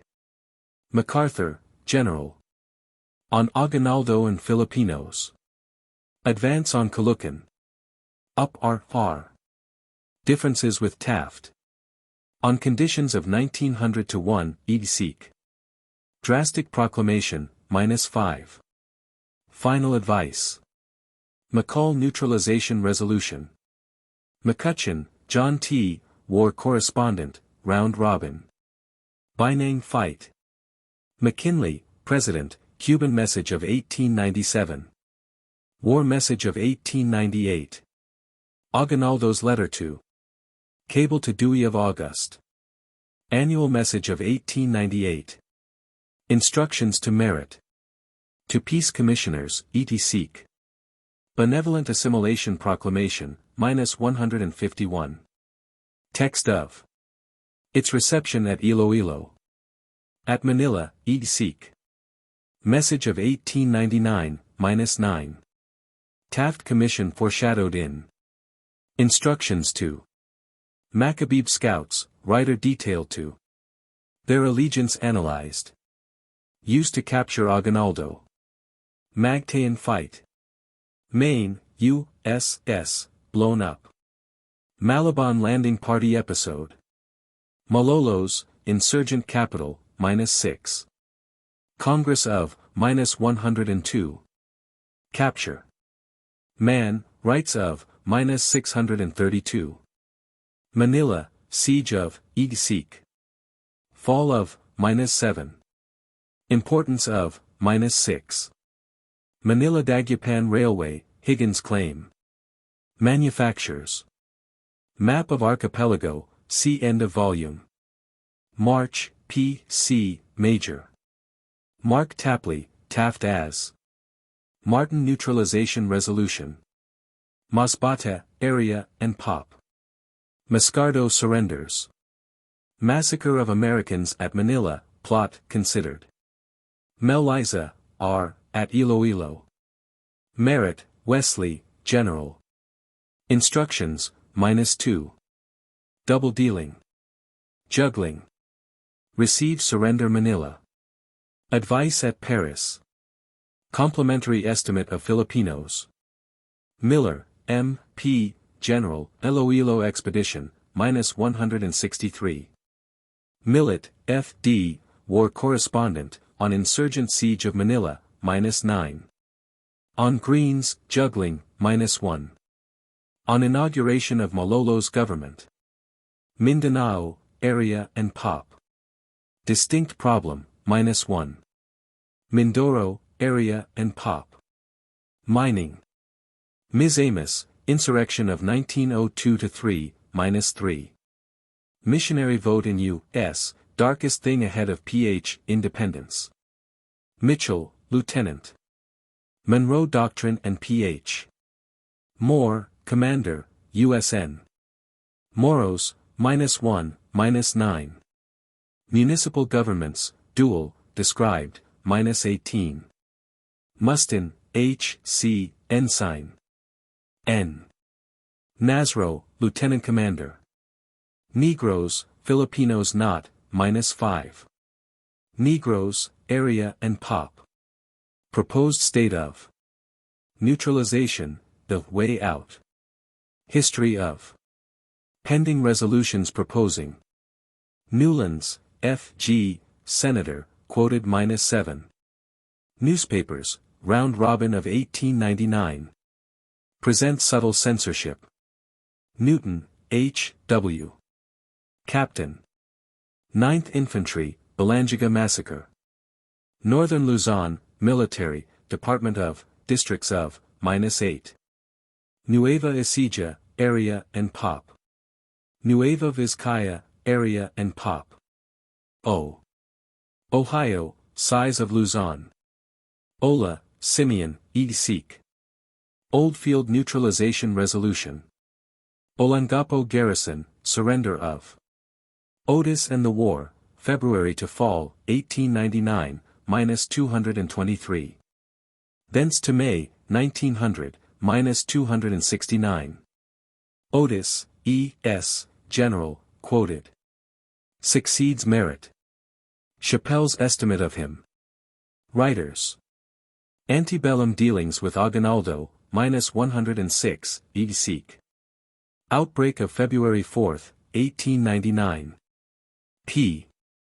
Palanin, Aguinaldo captured at, -8. Pampanga Province, area and pop. Panama Canal horoscoped. Panay Island, area and pop. Proposed state of Pandora Box, benevolent assimilation policy proves, -1. Pangasinan Province, area and pop. Paragua. Paris Peace Commission. Negotiations, -138.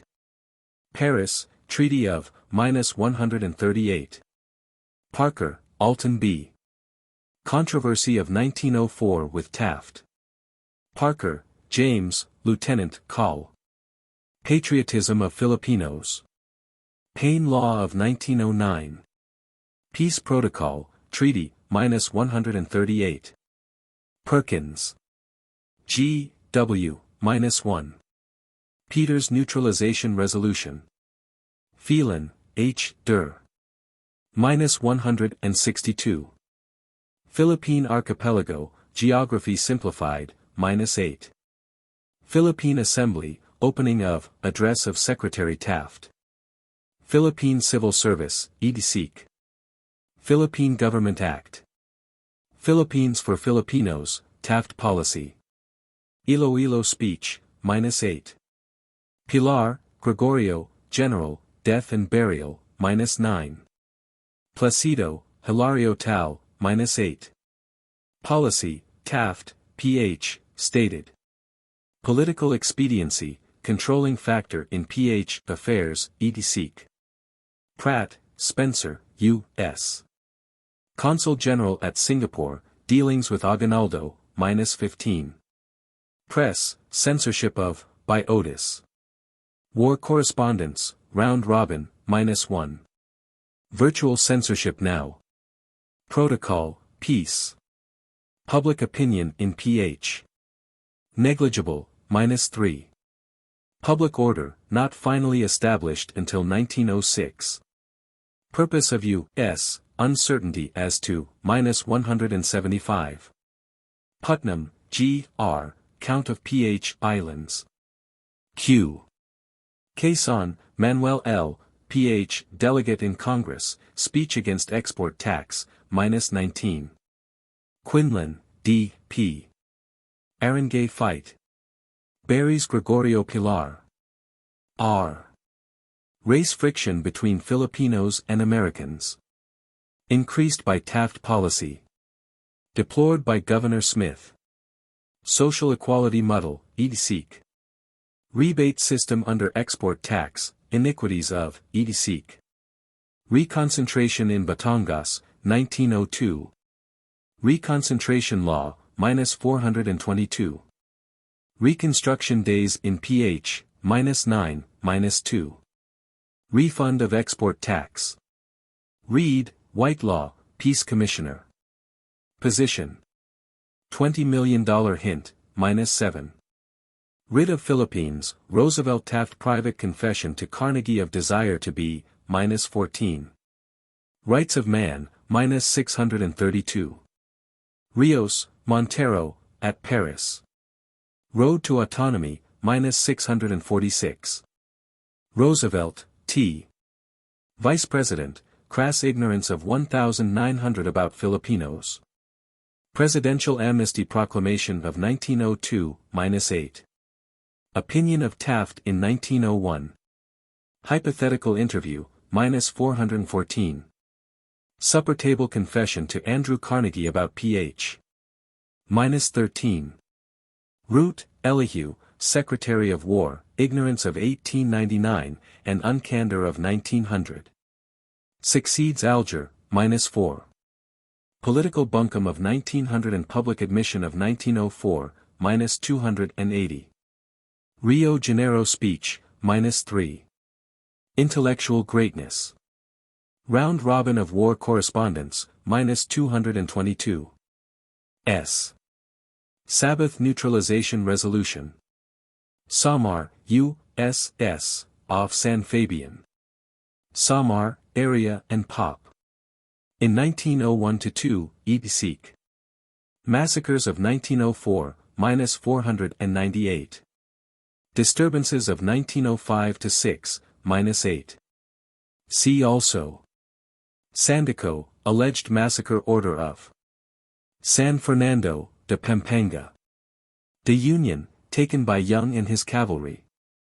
San Isidro taken by Lawton. San Juanico Strait, described. Sergeant, L.R., naval cadet, trip through Luzon, -120. On Igor wrote exhibitions. Schools, number of children in. Sherman Commission. Otis's impatience with. Schwann, Theodore, General, South Line Expedition, Jan-February 1900, XXIX. Scouts, Philippine, annual cost, now. Sewell, Captain. Shanks, Governor of Cavite. Singapore, Pratt and Aguinaldo at, XXIX. Sladen. J. L. M. C. Smith, General Jacob, Samar Campaign, 1901-2, -9. Made scapegoat. Smith, James F., Colonel. First Californians made brigadier, -4. Army to bench. Succeeds Governor Ide. Peace Certificate of 1907, XXIX. Resigns. Letter on Hemp Iniquity of Pain Law. Social Life of American Colony. Songs, Philippine Campaign. Under Otis. Under MacArthur. Under Chaffee. Sonnachson, Albert. Sorsogon Province, Area and Pop. Spanish War, President McKinley's Message of Winter of 1897, preceding. War Message, April 1898. Peace Protocol. Treaty, -138. Spenlow and Jorkins, Taft and Chaffee likened to. Spooner, Senator. Starr, C. G., Major. Stewart, Senator. Sugar and Tobacco, Ph., under Paine Law. Other congressional legislation concerning, XXIX. Supper Table Confession of Roosevelt and Taft to Carnegie about Ph., -13. Surigao Insurrection of 1903, -16. Switzerland, Neutralization of T. Taft, W. H., we blundered into colonization. Original reluctance to go to Ph. Roosevelt-Taft Confession to Carnegie of desire to be rid of Ph. -13. Taft Commission of 1900, genesis of idea of. Situation on its arrival at Manila, -7. Its initial attitude, -4. Belittles work of army. Insists enemy friendly, -5. Ignores army views. Peace at any price, policy. Governor, 1901-2, -402. Prematurity of civil government. Disorders which followed, -402. Last year as governor, 1903, -445. Surigao disorders, -16. Reconcentration law, -422. Misamis insurrection, -3. Albay, reign of terror, -5. Magnitude and details of, -9. Black hole of Albay, -4. Taft unpopularity with Americans in Ph, explained. Iloilo speech. Bullyragging Americans. Absoluteness of his power, -445. Becomes Secretary of War. St. Louis speech, 1907.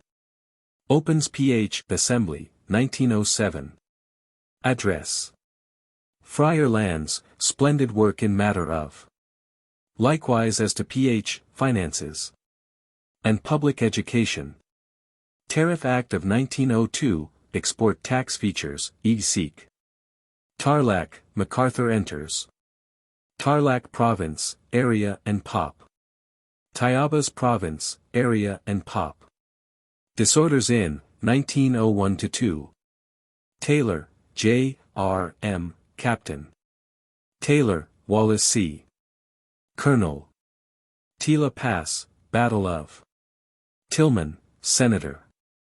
Tino, General, surrenders. Tobacco, Congressional legislation concerning, XXIX.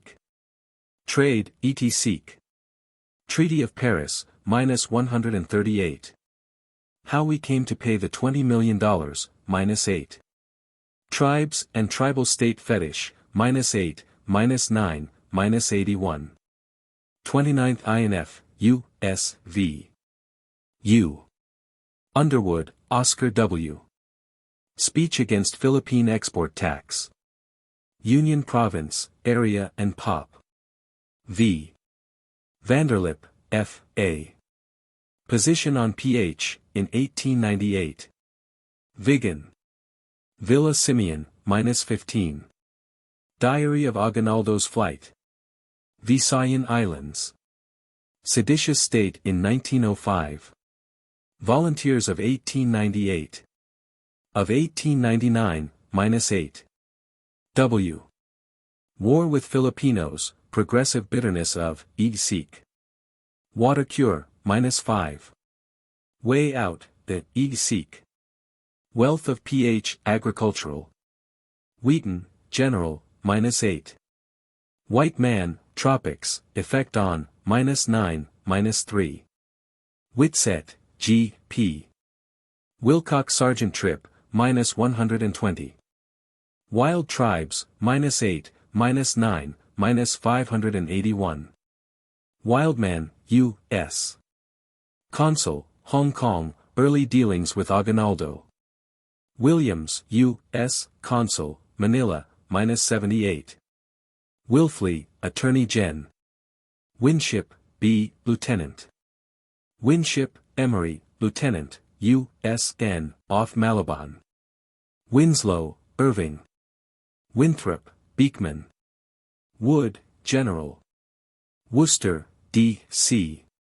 XXIX. Wright, Luke, E. Governor. 1904, -498. 1905, -514. Y. Yankees of Philippines, Ilocanos so-called. Young, R. W. Major. Young, General, XXIX. Z. Zambales Province, Area and Pop. Zapote River, Battle of, -14. Sketch map of the Philippines. Colophon. Availability. This ebook is for the use of anyone anywhere at no cost and with almost no restrictions whatsoever. You may copy it, give it away or reuse it under the terms of the Project Gutenberg license included with this ebook or online at. This ebook is produced by the online distributed proofreading team at. James Henderson Blount, 1869–1918, was a U.S. judge who went into the Philippines as a volunteer shortly after the U.S. took over this colony from Spain. After his experiences, he became critical of the U.S. policy in the Philippines, and urged for an early independence of the country. The American Occupation of the Philippines, 1898–1912, first published in 1912, is a critical work on the American rule in the Philippines. This work is much criticized by Dean Worcester in his book, 1914, also present in Project Gutenberg. The latter was only returning the favor, as Dean Worcester receives in this work a full chapter of harsh criticism. This book is prepared from scans of the first edition, available at the Internet Archive. However, the illustrations, including the scan of the title page, have been taken from scans of the second edition from 1913. Encoding. Revision History. June 10, 2011 started. External references. This Project Gutenberg ebook contains external references. These links may not work for you. Corrections. The following corrections have been applied to the text. Page. Source. Correction. D'état. D'état. Inferring. Inferring. Recognize. Recognize. Familiar. Similar. Insistence. Insistence. Broad-gauged. Broad-gauged. She. The. Substantially. Substantially. Point. pp. Jurisdiction. Jurisdiction. Not in source. Quietly. Quietly. Deleted. Malakanan. Malakanan. Insurgent. Insurgents. Become. Becoming. Not in source. Precedental. Presidential. Analogous. Analogous. Holy. Holy. Insurrection. Insurrection. Independence. Independence. Civilized. Civilized. Filipino. Filipinos. 2. 25. That. That. Sante. Santa. Pro-baby. Probably.